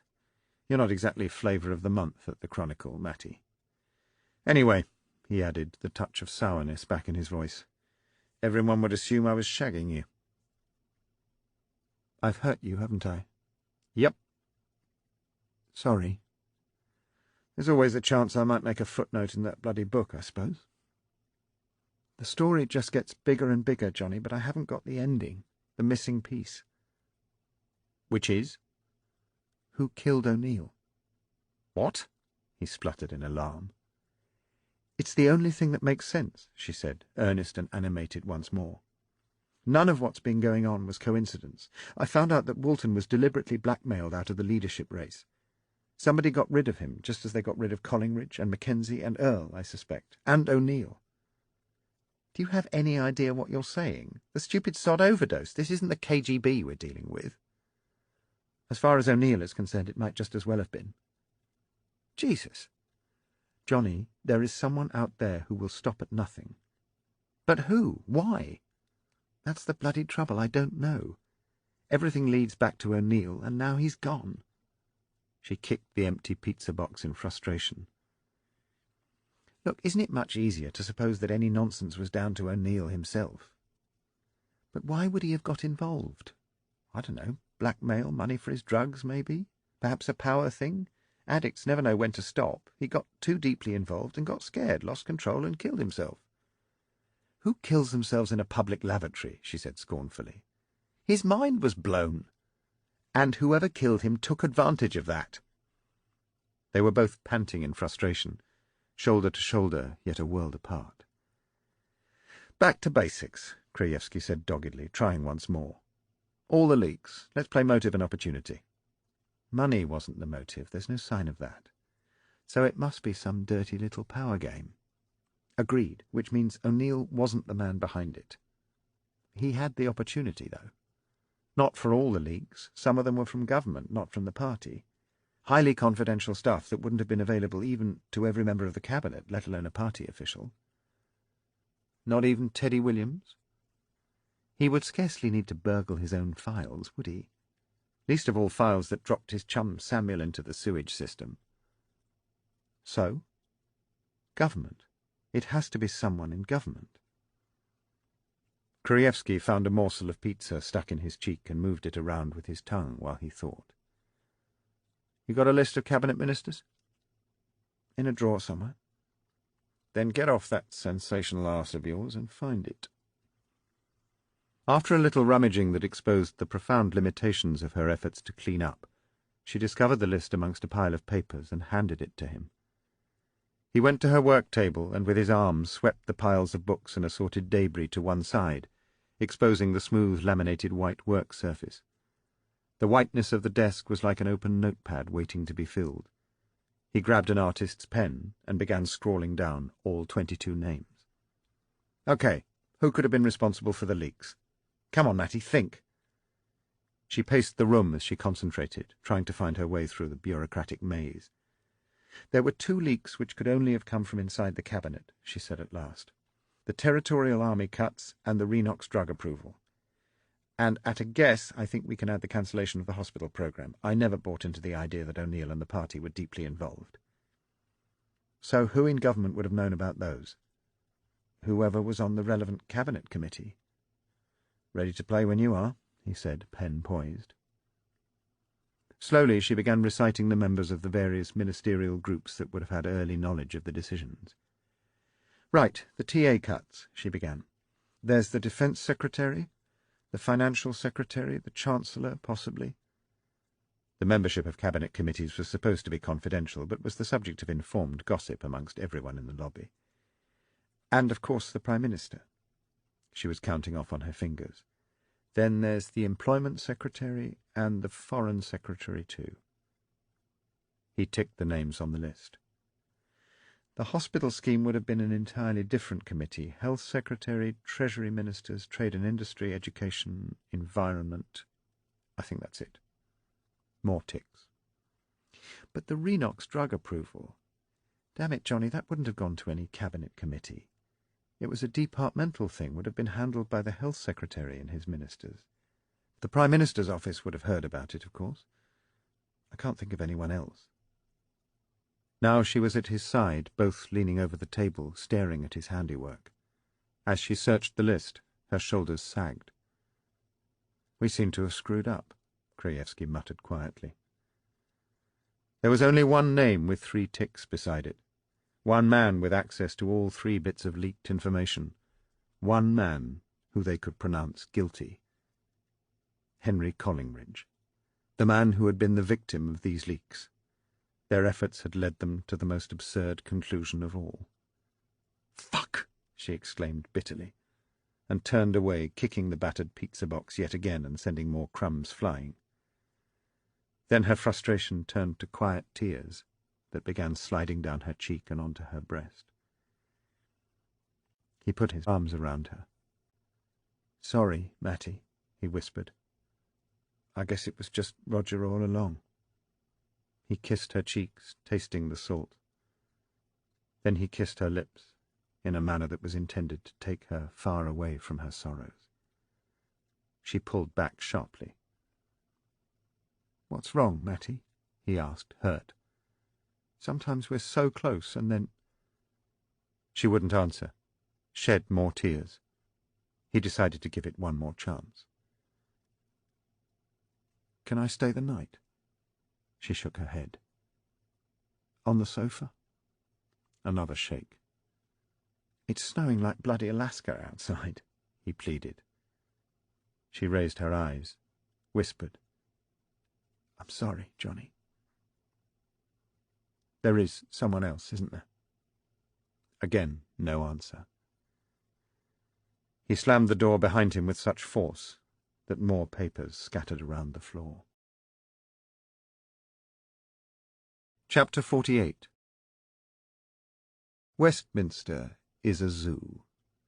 There you will find great beasts on display, penned in behind bars, their strength drained, their spirits slowly crushed, objects of derision for those of small minds, and profound disinterest for those of great thoughts. I prefer the jungle. Tuesday, the 30th of November. The morning newspapers fell onto the doormats of 1,000,000 homes like a death knell for Samuel's candidacy. One by one, editor by editor, they lined up behind Urquhart. Not just the titles that Landless had his fingers on, but most of the others too. Sometimes even editors liked to play safe, swim with the tide, and it was flowing inexorably in Urquhart's direction. Only 2 newspapers among the quality press swam on their own. The Guardian, because it was bloody-minded and insisted on backing Samuel, and the Independent, because it had too many minds and so refused to endorse anyone. The mood was reflected in the 2 camps, Urquhart's supporters finding it difficult to hide their air of confidence, Samuel's already working on excuses. Even before the appointed hour of 10 a.m., a large group of MPs had gathered outside the oak doors of Committee Room 14, each hoping to be the first to cast a vote and qualify for a footnote in history. The thickening snow that was beginning to blanket Westminster gave the proceedings a surrealistic calm. It would be Christmas soon. The lights had already been switched on in Oxford Street. Peace on earth. In a few hours the battle would be over, with public handshakes and congratulations all round when the result was announced, even as in private the victors planned their recriminations and the losers plotted revenge. Mattie hadn't managed any sleep. She felt overwhelmed. There were too many ideas wrestling with each other inside her head. Why was she treating Johnny so badly? Why was she falling for a man like Urquhart she could never have? Why couldn't she see the pattern in what was going on around her? Too many dead ends. They made her feel a failure. She had spent the morning trudging heedlessly through the snow, searching for inspiration, but ending up soaked, her feet frozen with her hair left in damp strings. It was early afternoon before she turned up at Westminster. The snow had stopped falling, and the skies were clearing to blue crystal, leaving the capital looking like a scene from a Victorian Christmas card. The Houses of Parliament appeared particularly resplendent, like some wondrous gingerbread cake covered in white icing. The Union flag on Victoria Tower stretched proudly as Concorde flew overhead on its flight path to Heathrow. In the churchyard of St. Margaret's, nestling under the wing of the great medieval abbey, carol singers filled the air with song and rattled collecting tins at tourists. None of this she noticed. Celebrations were already underway in various parts of the House of Commons. As she made her way beneath the shadow of Big Ben, one of her colleagues from the press gallery rushed over to share the latest news. "About 80% of them have already voted. Urquhart's home and dry. Looks like a landslide." He cast a curious eye at her. "Christ, Mattie, you look awful," he said, before scurrying on. Mattie felt a flutter of excitement. With Francis in Downing Street, she had a chance of rebuilding her life. Yet even as she thought of such things, a cold hand of doubt closed around her. She didn't deserve it. Foolishly, early that morning, she had walked towards his house in Cambridge Street, drawn to him, desperate for his wisdom, only to see him on his distant doorstep kissing his wife Mortimer for the benefit of cameras. Mattie had put her head down and hurried quickly away, ashamed of herself. Yet her doubts and her needs had grown. Some wickedness, some outrage was taking place, but the world seemed stubbornly blind to it. Surely Francis would understand, know what to do. She knew she would never be with him on her own again, not once he was in Downing Street surrounded by bodyguards and diary secretaries. If she were to get to him, it had to be now. Her only chance. Urquhart wasn't in his room, nor in any of the bars or restaurants of the Palace of Westminster. She asked in vain around the corridors, but no one seemed able to help. She was about to conclude that he had left the premises for lunch or interviews, when one of the friendly palace bobbies told her he'd seen Urquhart not 10 minutes earlier headed in the direction of the roof garden. She had no idea that such a place existed, or even where it was. "That's right, miss," he laughed. "There aren't many who do know about our roof garden. Only the staff, really, not the politicians. We like to keep quiet about it in case they all rush up there and spoil it for us. But Mr. Urquhart, he's different, seems to know every corner of this place." "Where is it? Will you tell me?" "It's directly above the chamber itself. A roof terrace where we've put some tables and chairs so that in summer the staff can catch a little sun, take sandwiches and a flask of coffee. It'll be empty this time of year, though. Except for Mr. Urquhart, that is. I guess he wants to do a bit of pondering on his own. Chosen the right place for it, he has. Now don't you go disturbing him, or after tomorrow I'll have to arrest you." She had smiled, he had succumbed, and now she was following his directions, using the stairs past the strangers' gallery and up again until she had passed the panelled dressing-room reserved for the palace doorkeepers. Then she saw a fire door that had been left ajar. As she stepped through it, she emerged onto the roof, bathed in sunlight, and let out a gasp of awe. The view was magnificent. Directly in front of her, towering into the cloudless sky and made brilliant in the sunshine and snow, was the honey-drenched tower of Big Ben. Every detail of the beautifully crafted stone stood out with stunning clarity, and she could see the tremor of the great clock hands as the ancient mechanism pursued its remorseless course. To her left she found the vastness of the tiled roof of Westminster Hall, the oldest part of the palace, survivor of fire, war, bomb, riot, and revolution. To her right the irrepressible Thames ebbed and eddied in its own timeless fashion. There were fresh footprints in the snow. He was standing by the balustrade at the far end of the terrace, looking out beyond the rooftops of Whitehall to the white stone walls of the Home Office. Behind it lay Buckingham Palace, where later that evening he would be driven in triumph. She trod in his footsteps for comfort. He turned suddenly, startled, when he heard the creaking of her step. "Mattie!" he exclaimed. "This is a surprise." She advanced towards him, reaching out, but something in his eyes told her this was neither the time nor the place. Her arms fell to her side. "I had to see you, Francis. But of course. What is it you want, Mattie?" "I'm not entirely sure. To say good-bye, perhaps. I don't think we're going to get much chance to see each other any more, not like our time the other night. I think you may be right, Mattie. But we will always share that memory, and you will always have my friendship. I also wanted to warn you." "About what?" "Something evil is going on." "Where?" "All around us. Around you." "I don't understand." "There have been so many leaks." "Politics is a soggy business." "Patrick Walton was blackmailed." "Really?" He looked at her in sudden alarm, as though he had been slapped. "The Collingridges were set up over the Renox shares." He was silent now. "And I think someone killed Roger O'Neill." She looked at the incredulity bubbling up in his eyes. "You think I'm mad?" "No, not at all. You look distressed, not mad. But that's a very serious allegation, Mattie. Do you have any sort of proof?" "A little. Not enough. Not yet." "So who is behind it all?"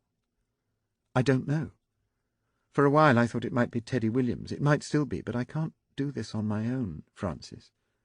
I don't even have a newspaper to write for any more. I was hoping you might help." "And how would you like me to help, Mattie?"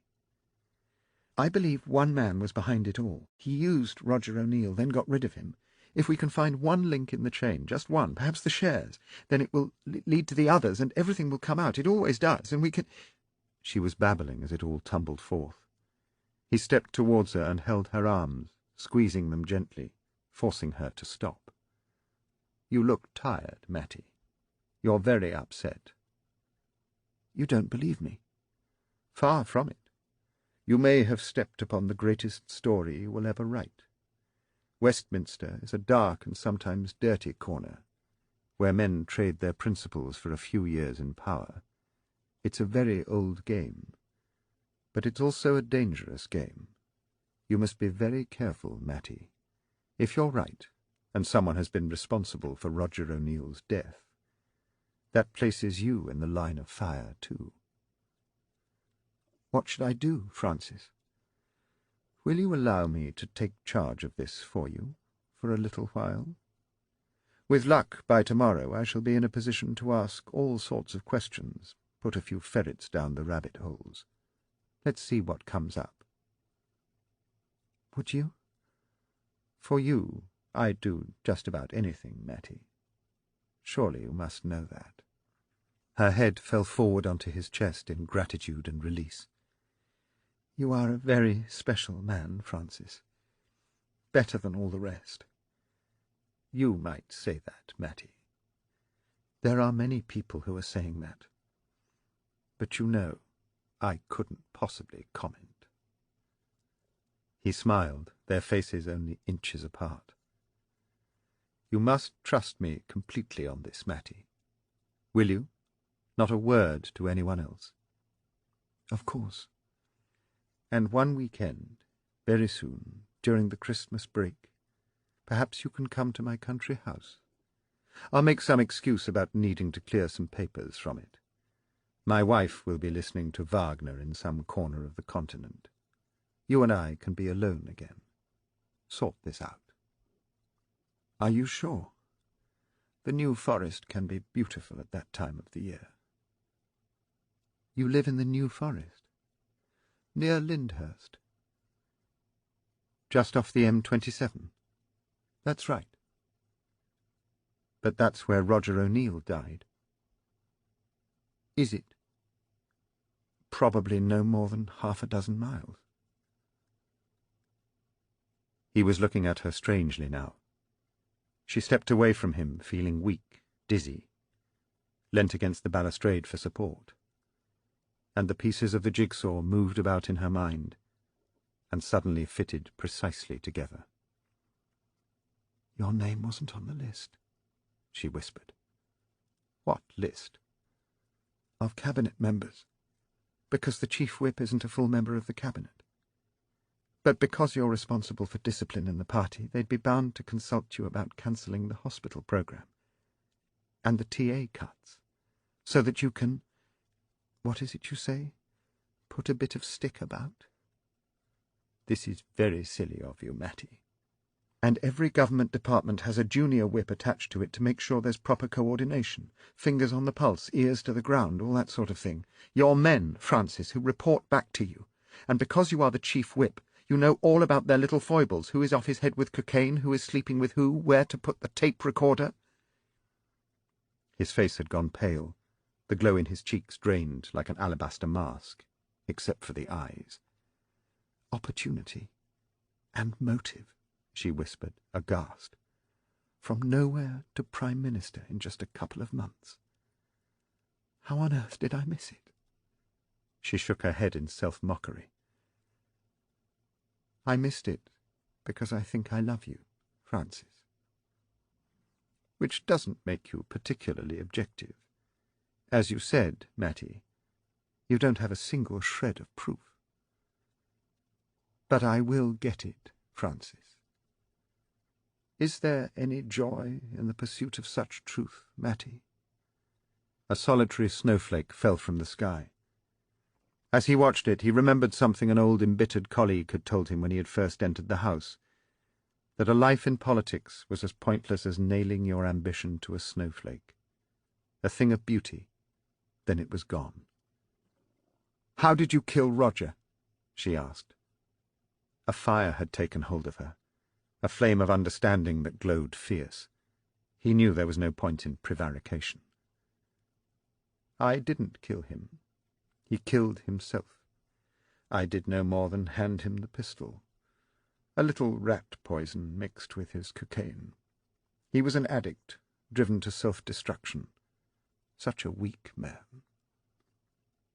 No one deserves to die, Francis. You told me yourself the other night. I remember your words clearly. I remember everything about the other night, Mattie. You said you wanted to understand power, the compromises it requires, the deceits it entails. But not this. If you understand power, you will know that sometimes sacrifice is necessary. If you understand me, you will know that I have the potential to make an exceptional leader, one who could be great. There was rising passion in his voice. And if you understand love, Mattie, you of all people will give me that chance. Otherwise— What, Francis? He stood very still, his lips grown thin, the cheeks gaunt. "Did you know my father killed himself?" he asked, his voice so soft it all but carried away in the winter air. "No, I didn't." "Is that what you want of me?" "No. Expect of me? Never." "Then why do you pursue me?" He was gripping her arms tightly, his face contorted. "There are choices we have to make in life, Mattie. Desperately difficult choices, ones we may hate ourselves for, but which become inevitable. You and I, Mattie, we must choose. Both of us." "Francis, I love you. Really I do. But—" And with that tiny, sharp-edged conjunction, he broke. The chaos within him suddenly froze.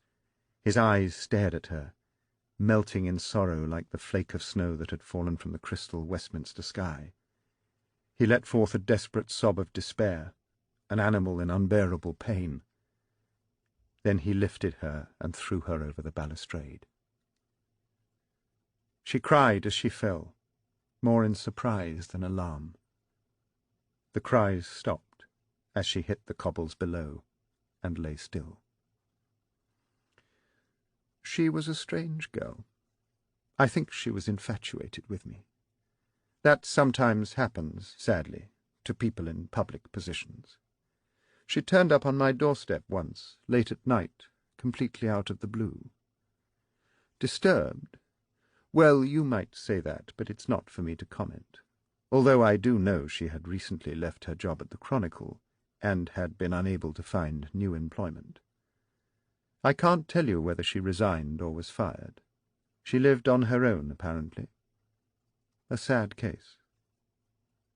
When she approached me on the roof, she seemed distressed and rather dishevelled.